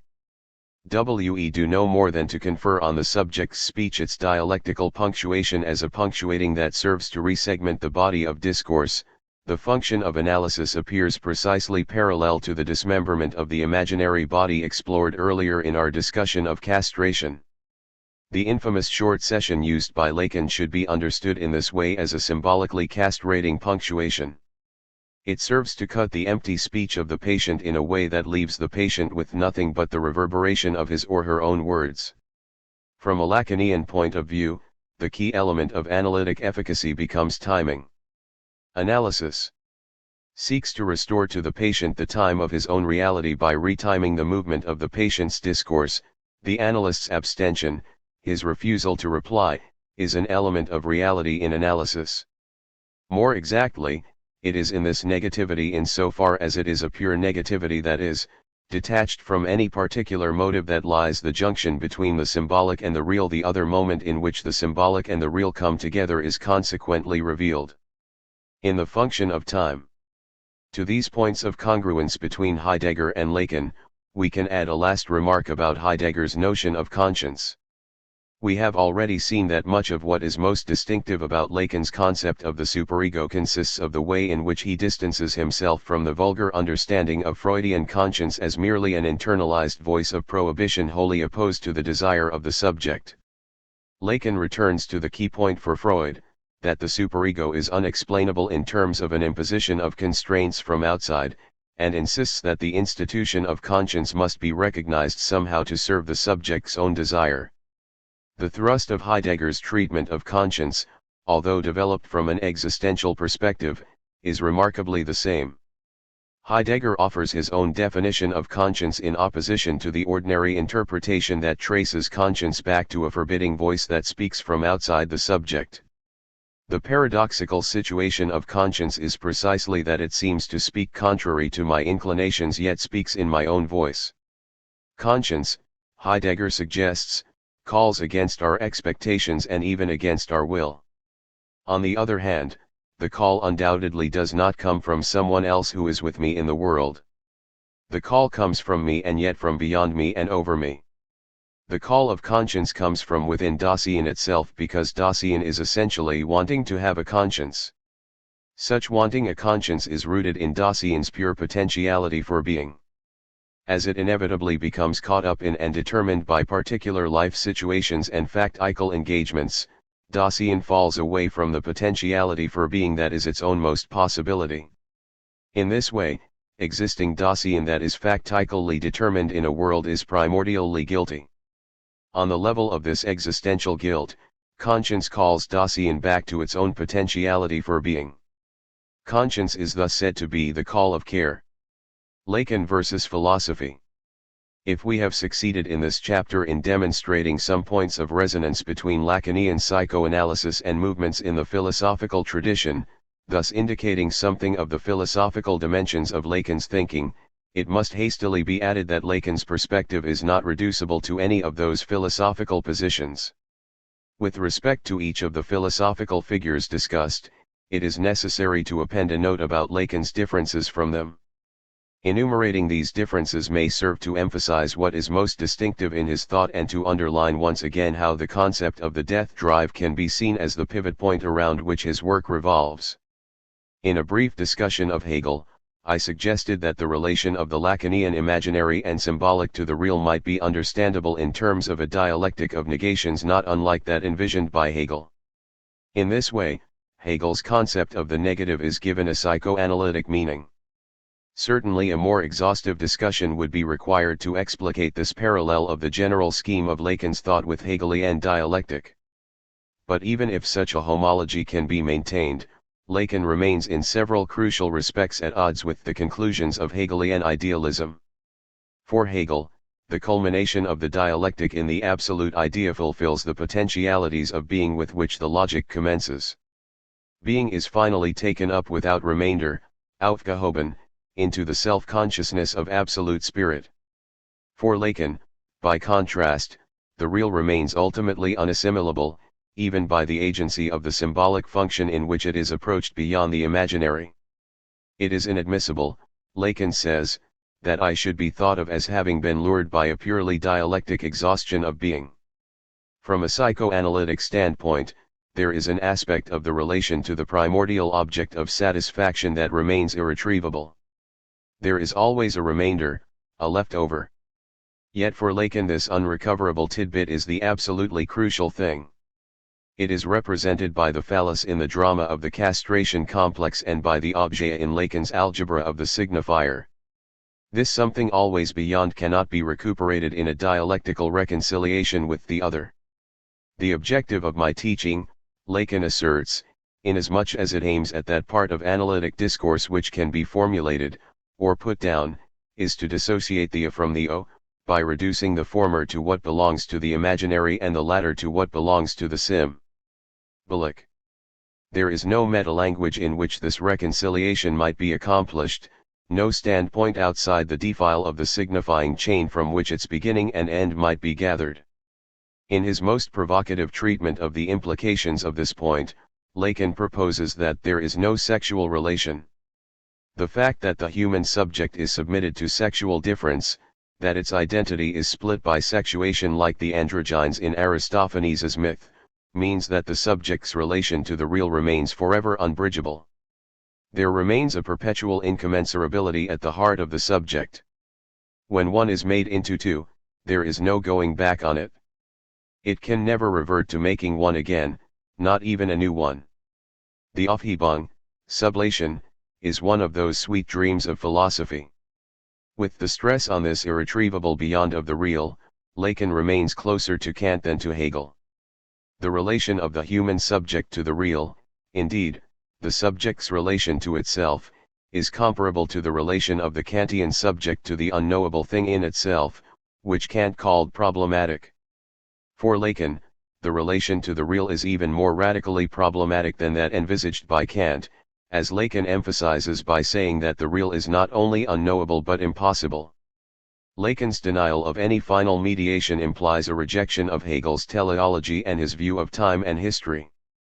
The law of the signifier implies that there can be no overcoming of history, no ultimate realization of desire. The Lacanian subject is irrevocably submitted to historical finitude. The desire of the subject is passed interminably along the chain of the signifier. The being of the subject cannot be abstracted from its extension over time. In this respect, despite the Hegelian overtones of so much of his thinking, Lacan shares more with Nietzsche than with Hegel. The Lacanian subject, submitted to the death of the ego for the access to its desire, is only born posthumously. We have seen a limited resemblance between Schopenhauer's metaphysics and the Freudian death drive based on the way in which death is related in both instances to a collapse of individuation under the influence of a deeper and ineffable reality.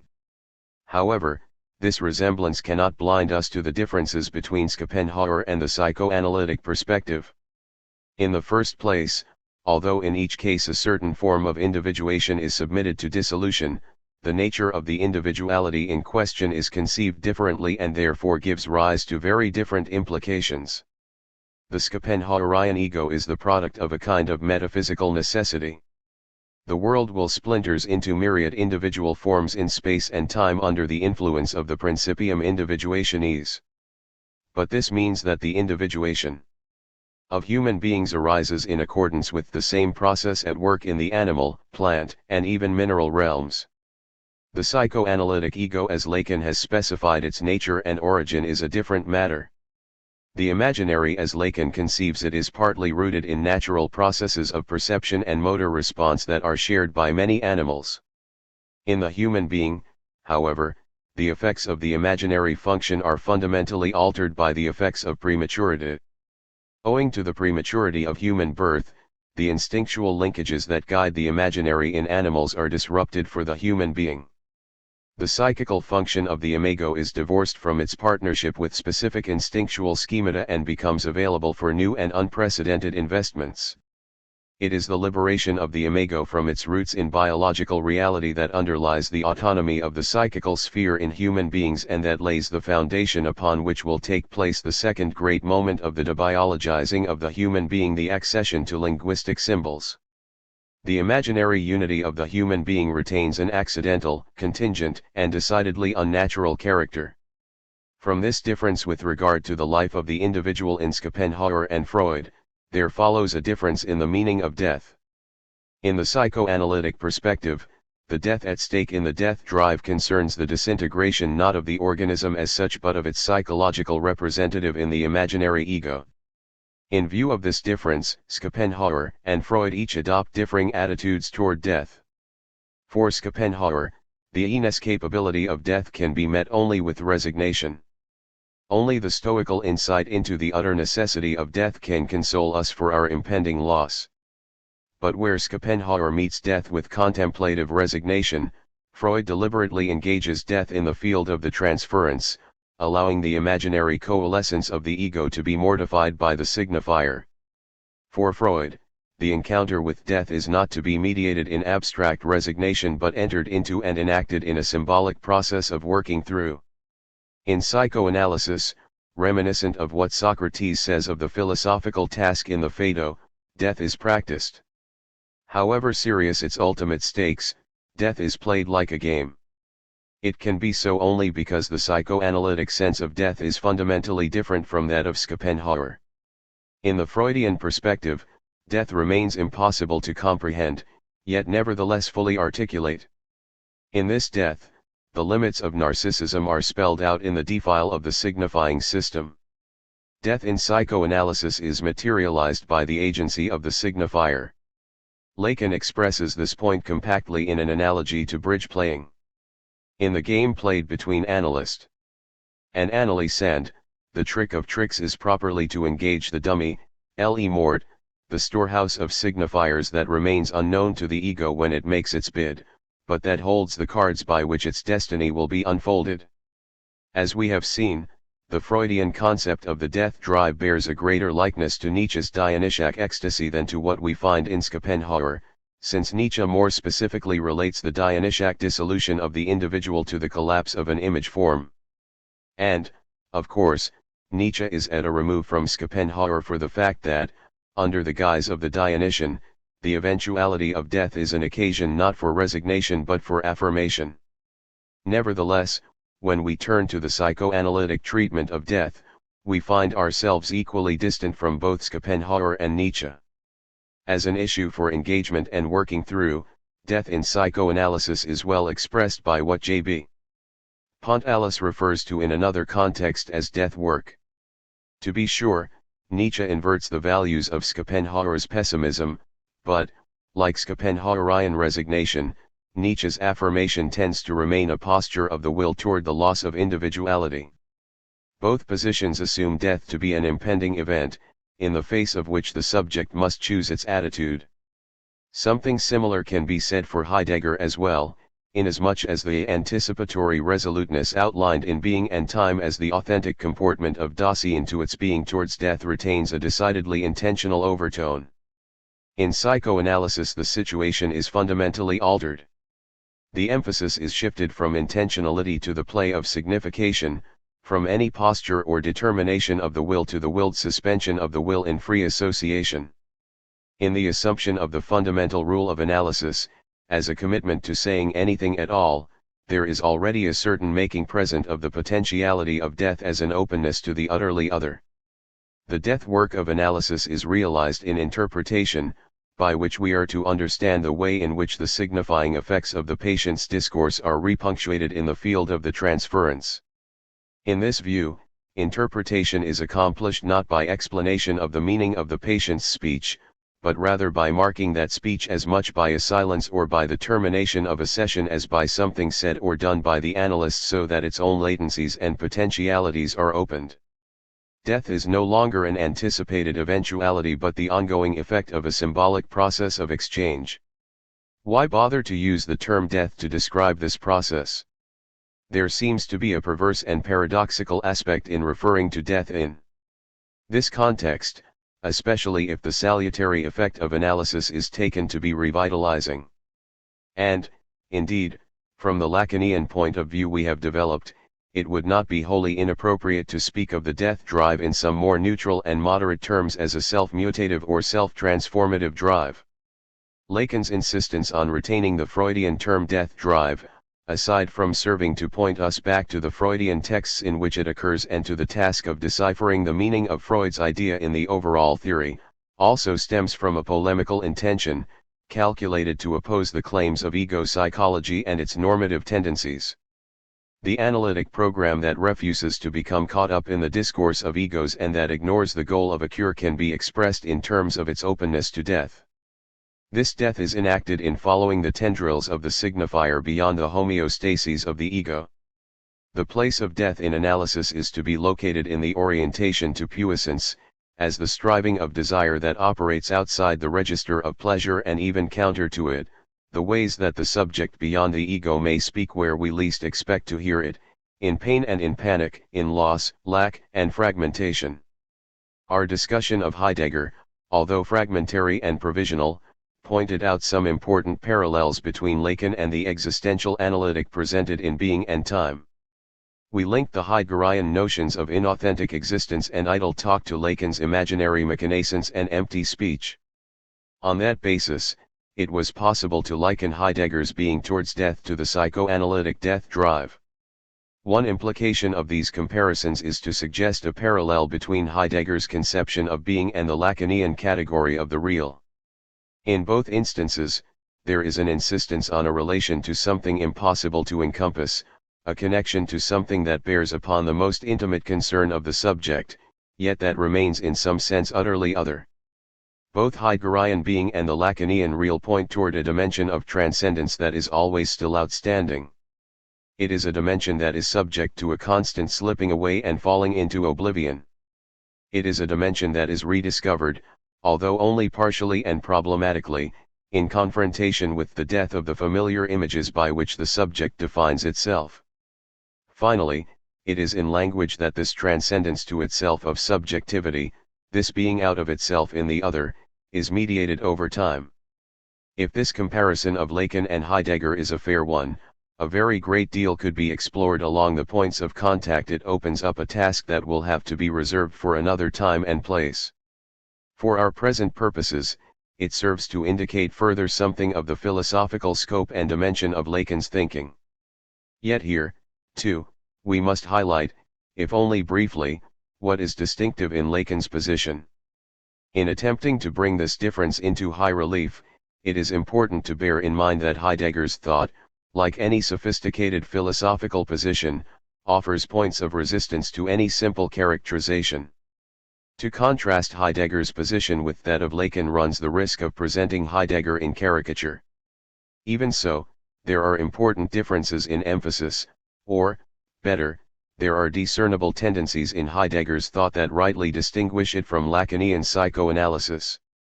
The primary difference between them might be likened to the distance between phenomenology and structuralism. In Being and Time, Heidegger tends to remain captive to his phenomenological point of departure. Dasein remains that to which, or to whom, being is revealed. The concept of Dasein thus retains a subjective center of gravity even as it problematizes it. For Lacan, by contrast, the position of the subject is more explicitly divided between the ego and the perception consciousness system that supports it, on the one hand, and the subject of language strung along the chain of the signifier, on the other.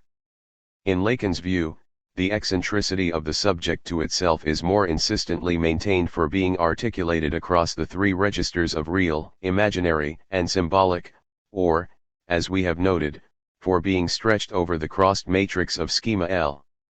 The difference between Lacan and Heidegger on this point is reflected in their attitudes toward death and anxiety.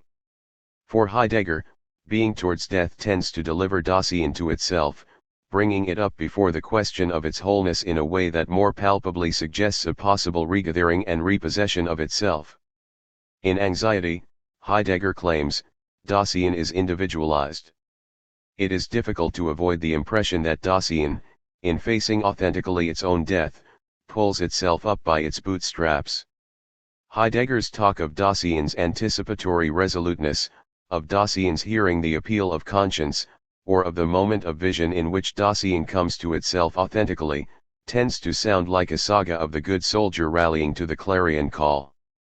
The very language of authenticity carries with it a subjectivist overtone, the echo of a dream of autonomy and self-sufficiency. Turning to Lacan, we find a more emphatic questioning of subjective identity, a difference perhaps already audible in the choice between the two terms, being towards death versus the death drive. Lacan puts the emphasis on a moment of otherness and fragmentation that is more radically inserted at the heart of the human being. The supposition of a death drive more explicitly locates the eruption of the unexpected and uncanny from within the interior of the subject's own discourse. For Lacan, the certainties of the subject are destabilized from out of the same system of language that it relies upon for its own name. The psychoanalytic experience of anxiety in no way individualizes but rather implies precisely the loss of a sense of unity, the collapse of individuation. This difference may amount, as I say, to a difference of emphasis. Surely there is much in Heidegger to support the notion of a disentangled subjectivity. Yet in Heidegger such a notion must be more deliberately disentangled from other, more traditional resonances. In Lacan, we find it difficult to forget for a single moment that the subjectivity revealed by psychoanalysis is, by the standard of traditional metaphysics, something scandalous, even unthinkable. For Lacan, the radical heteronomy that Freud's discovery shows gaping within man can never again be covered over without whatever is used to hide it being profoundly dishonest. From a Lacanian perspective, the relation to the other is more insistently located in the heart of the being of the subject and echoes in a ceaseless questioning: who, then, is this other to whom I am more attached than to myself, since, at the heart of my assent to my own identity it is still he who agitates me. Conclusion. Corpus occultum, desire beyond the imaginable. Whatever their philosophical formulations may be, Freud had an increasingly clear view of the body's mental function and the mind's incarnation. Maurice Merleau-Ponty. I have tried to show how Lacan's return to the Freudian death drive restores it to the central place in psychoanalytic theory envisaged by Freud himself. Lacan brings new theoretical resources to bear on Freud's thought in a way that re-articulates and radicalizes its basic intentions. The result is to establish a profound continuity between Freud's final theory of the life and death drives and his earlier formulations, reaching back as far as the project for a scientific psychology. Lacan's treatment of the death drive also serves to reintegrate many of the main concepts of psychoanalysis, from the dynamics of the Oedipus complex to the topography of ID, ego, and superego. Along the lines of a Lacanian interpretation, the death drive emerges as the crowning discovery of psychoanalysis. It designates the ultimate mystery, the dark engine of transformation that operates at the heart of the human being. In concluding, we can briefly re-emphasize some of the larger implications of this study for psychoanalytic theory as a whole. In particular, the Lacanian viewpoint we have adopted enables us to re-grasp the most fundamental issue of Freud's metapsychology, that of the problematic interrelationship between what Freud called the psychical apparatus and its somatic substratum. The problem was posed by Freud in terms of representation, the expression in images and symbols of the pure demand for work originating within the body. The most elemental concern of psychoanalysis might thus be called in the broadest sense psychosomatic, inasmuch as the dynamics of repression, the formation of symptoms, and the effects of the talking cure all point back to the shifting interface between psychical registrations and somatic energies and processes. As we have interpreted it, the concept of the death drive bears directly on this issue, as the death at stake is not the demise of the physical organism but rather the mutative effects on psychical structure exerted by energies that remain foreign to its organization. The action of the death drive affects a transmission across the boundary between the psychical and the somatic. Our study has thus yielded the surprising result of aligning the duality of the life and death drives with the bifurcation of the ego and the ID. In the view we have taken, the death drive operates in the tension between ego and ID, signifying the inevitability of conflict between the two, in which the oceanic forces of the ID are destined again and again to overtake the ego and threaten to wash away the face of its identity. The rereading of Freud that we have outlined has taken its guiding clue from Lacan's triad of categories: real, imaginary, and symbolic. In the light of the Lacanian categories, we understand anew the sense in which human existence is structured by the dialectic of the life and death drives. The human being is stretched between conflicting claims exerted by the persisting influence of the imaginary contours of its ego identity, on the one hand, and by the exigencies of desire alienated by the imaginary, on the other. But if this study has succeeded in shedding light on Freud's thought through the lens of Lacan's innovations, it has also contributed something to our understanding of Lacan himself. As we have interpreted it, the death drive offers a privileged opportunity for grasping the relation of the three categories to one another. The concept of the death drive forms a kind of dynamic intersection between the three registers, as it is at once the return of the real, the unbinding of the imaginary, and the agency of the symbolic. We can now offer a few summary remarks in reference to each of the three registers. We have seen how Freud's metaphor of psychic energetics is to be transposed in Lacanian terms as a function of the real. From this perspective, the death drive presents the eruption of the real against the constraints of the imaginary schema of the ego. The linkage Lacan establishes in this way between the death drive and the real affords a more decisive restatement of the psychic-somatic tension at the basis of metapsychology. If the essential labor of psychic life consists in representing the forces that animate the body, Lacan shows ever more strikingly the impossibility of completing that task. What is at issue is the impossibility of complete coincidence between the psychical and the somatic. It is precisely this impossibility that is signified by the submission of the psychological individual to death. The doctrine of the death drive implies the profound inadequacy of every self-image of the human being. There can be no total psychical representation of the reality of the animate subject. The final implication of what is beyond the pleasure principle is that the real of the body remains beyond our powers to imagine it. The account of the real implied by this approach is significant for interpreting Lacan because it locates the reality of the body in his thought and militates against any purely intellectualist reading of his work. The indeterminate exigence of the somatic is every bit as central to Lacan as it is in Freud, although by relegating it to the domain of the real, Lacan insists on its irremediable mysteriousness and emphasizes the distance between the psychoanalytic theory of the drives and the specific subject matter of biology. The psychoanalytic doctrine of the death drive points us back to the unknowable source of all drive forces and thus roots the life of the mind in the unthinkability of the body.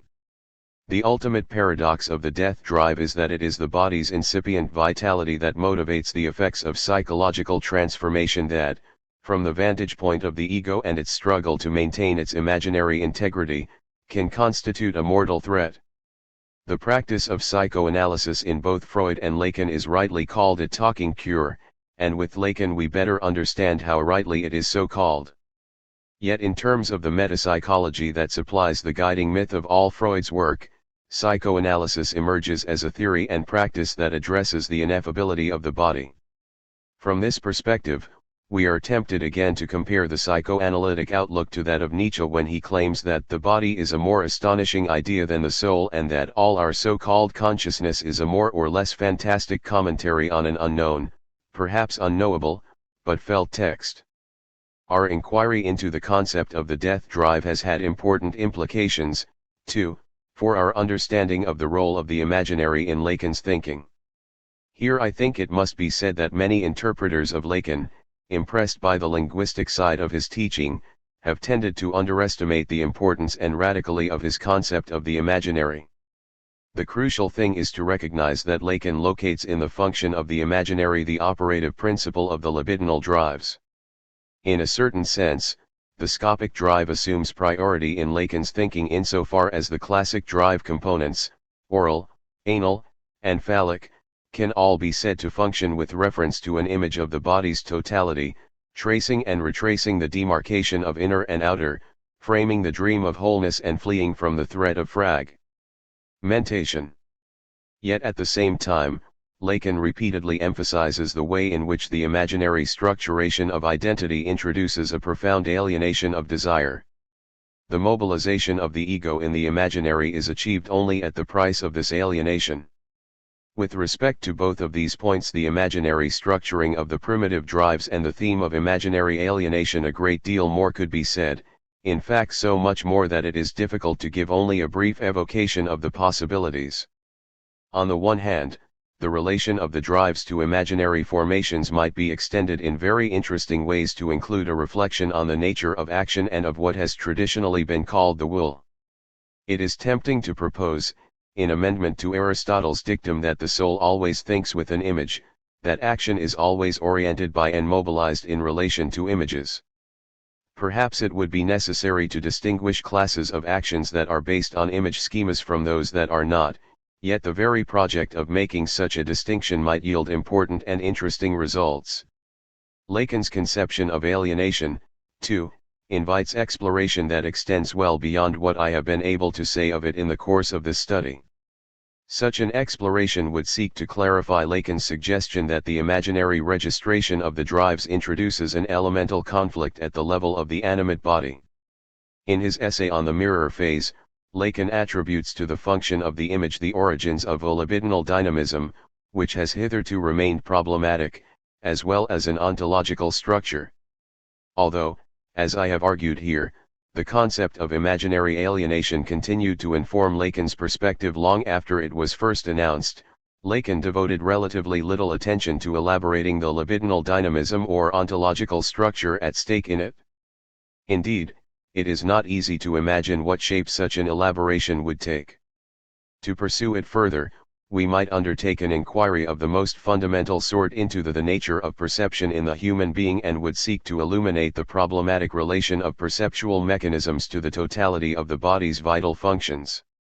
A primary goal of such a study would be to understand how and why the most elemental function of perception, particularly visual perception, operates selectively not merely with respect to the objects that it disembeds from an environing background but also with respect to the functioning of the impulse life of the body. Though this project must remain an agenda for the future, Lacan has already put it on the map of psychoanalytic theory by differentiating the ego from the subject and by insisting on the distinction between the drives and desire. However we finally conceptualize it, the concepts of the imaginary form of the ego and of the alienation associated with it remain among the indispensable points of reference around which Lacan's thought turns. They are of cardinal importance both for his revised assessment of the function of the ego and for his view of the death drive. Without reference to the imaginary ego, his treatment of the death drive loses its foundation. Death is to be conceived in Lacanian terms primarily as a loss of an imaginary form and coherence.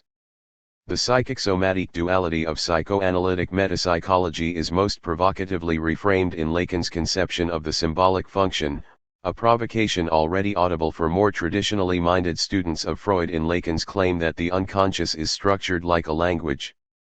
Lacan shows brilliantly how the essential domain of the psychoanalytic exchange is to be located in the field of the signifier. Yet what makes this insistence on the linguistic medium of the psychoanalytic enterprise most challenging is the way in which language is thought by Lacan to engage the real of the body.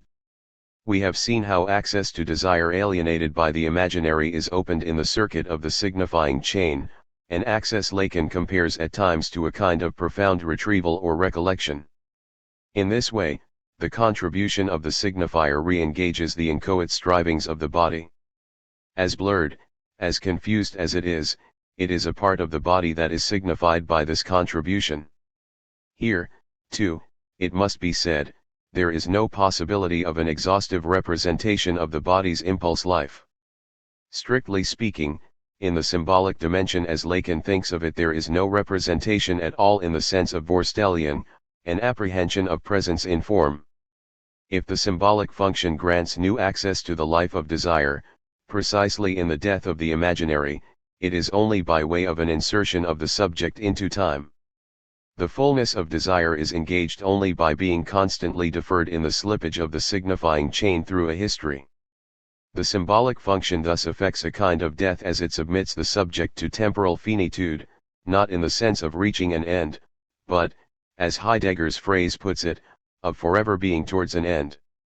This process involves a death work in which the formations of the imaginary, subject to the mark of castration, are shot through by the agency of the signifier. It is by way of the function of the signifier in opening a dimension beyond the imaginary that desire is born by death. The knotting of desire, death, and language traced by this essay is strikingly present in Lacan's discussion of Bernini's Saint Teresa, and reference to Bernini's work thus seems a fitting note on which to end. The image of Saint Teresa in ecstasy provides a kind of Lacanian emblem, as suggestive as it is characteristically provocative, of the coincidence of the most deeply visceral and the most utterly sublime. You only have to go and look at Bernini's statue in Rome, Lacan suggests, to understand immediately that she's coming, there's no doubt about it. The key question, however, is to ask what is her jouissance, her coming from. It is a question that touches on the essence of the mystical experience, but touches, too, on the essence of Lacan's teaching. To the writings of the mystics we are enjoined to add the écrits of Jacques Lacan, which is of the same order. Lacan's evocation of the mystical accentuates the challenge posed to traditional dichotomies by Freud's discovery, although only by challenging at the same time some of the received interpretations of Freud himself. It points to a communion of desire and language, the way in which the arrow of the signifier, what Saint Teresa called the locutions of God, penetrates and inflames the body's most secret entrails. To be sure, we find in the mystical swoon the most ecstatic moment of the way that the human being is played by jouissance, yet we miss altogether what is at stake in the mystical ejaculation when we follow what was tried at the end of the last century and, as Lacan puts it, reduce the mystical to questions of fucking. The jouissance of the mystic must rather be traced back to the function of language, since all this comes about thanks to the being of signifiance. The crucial, yet most mysterious point is that the motive of this being of significance lies in jouissance of the body.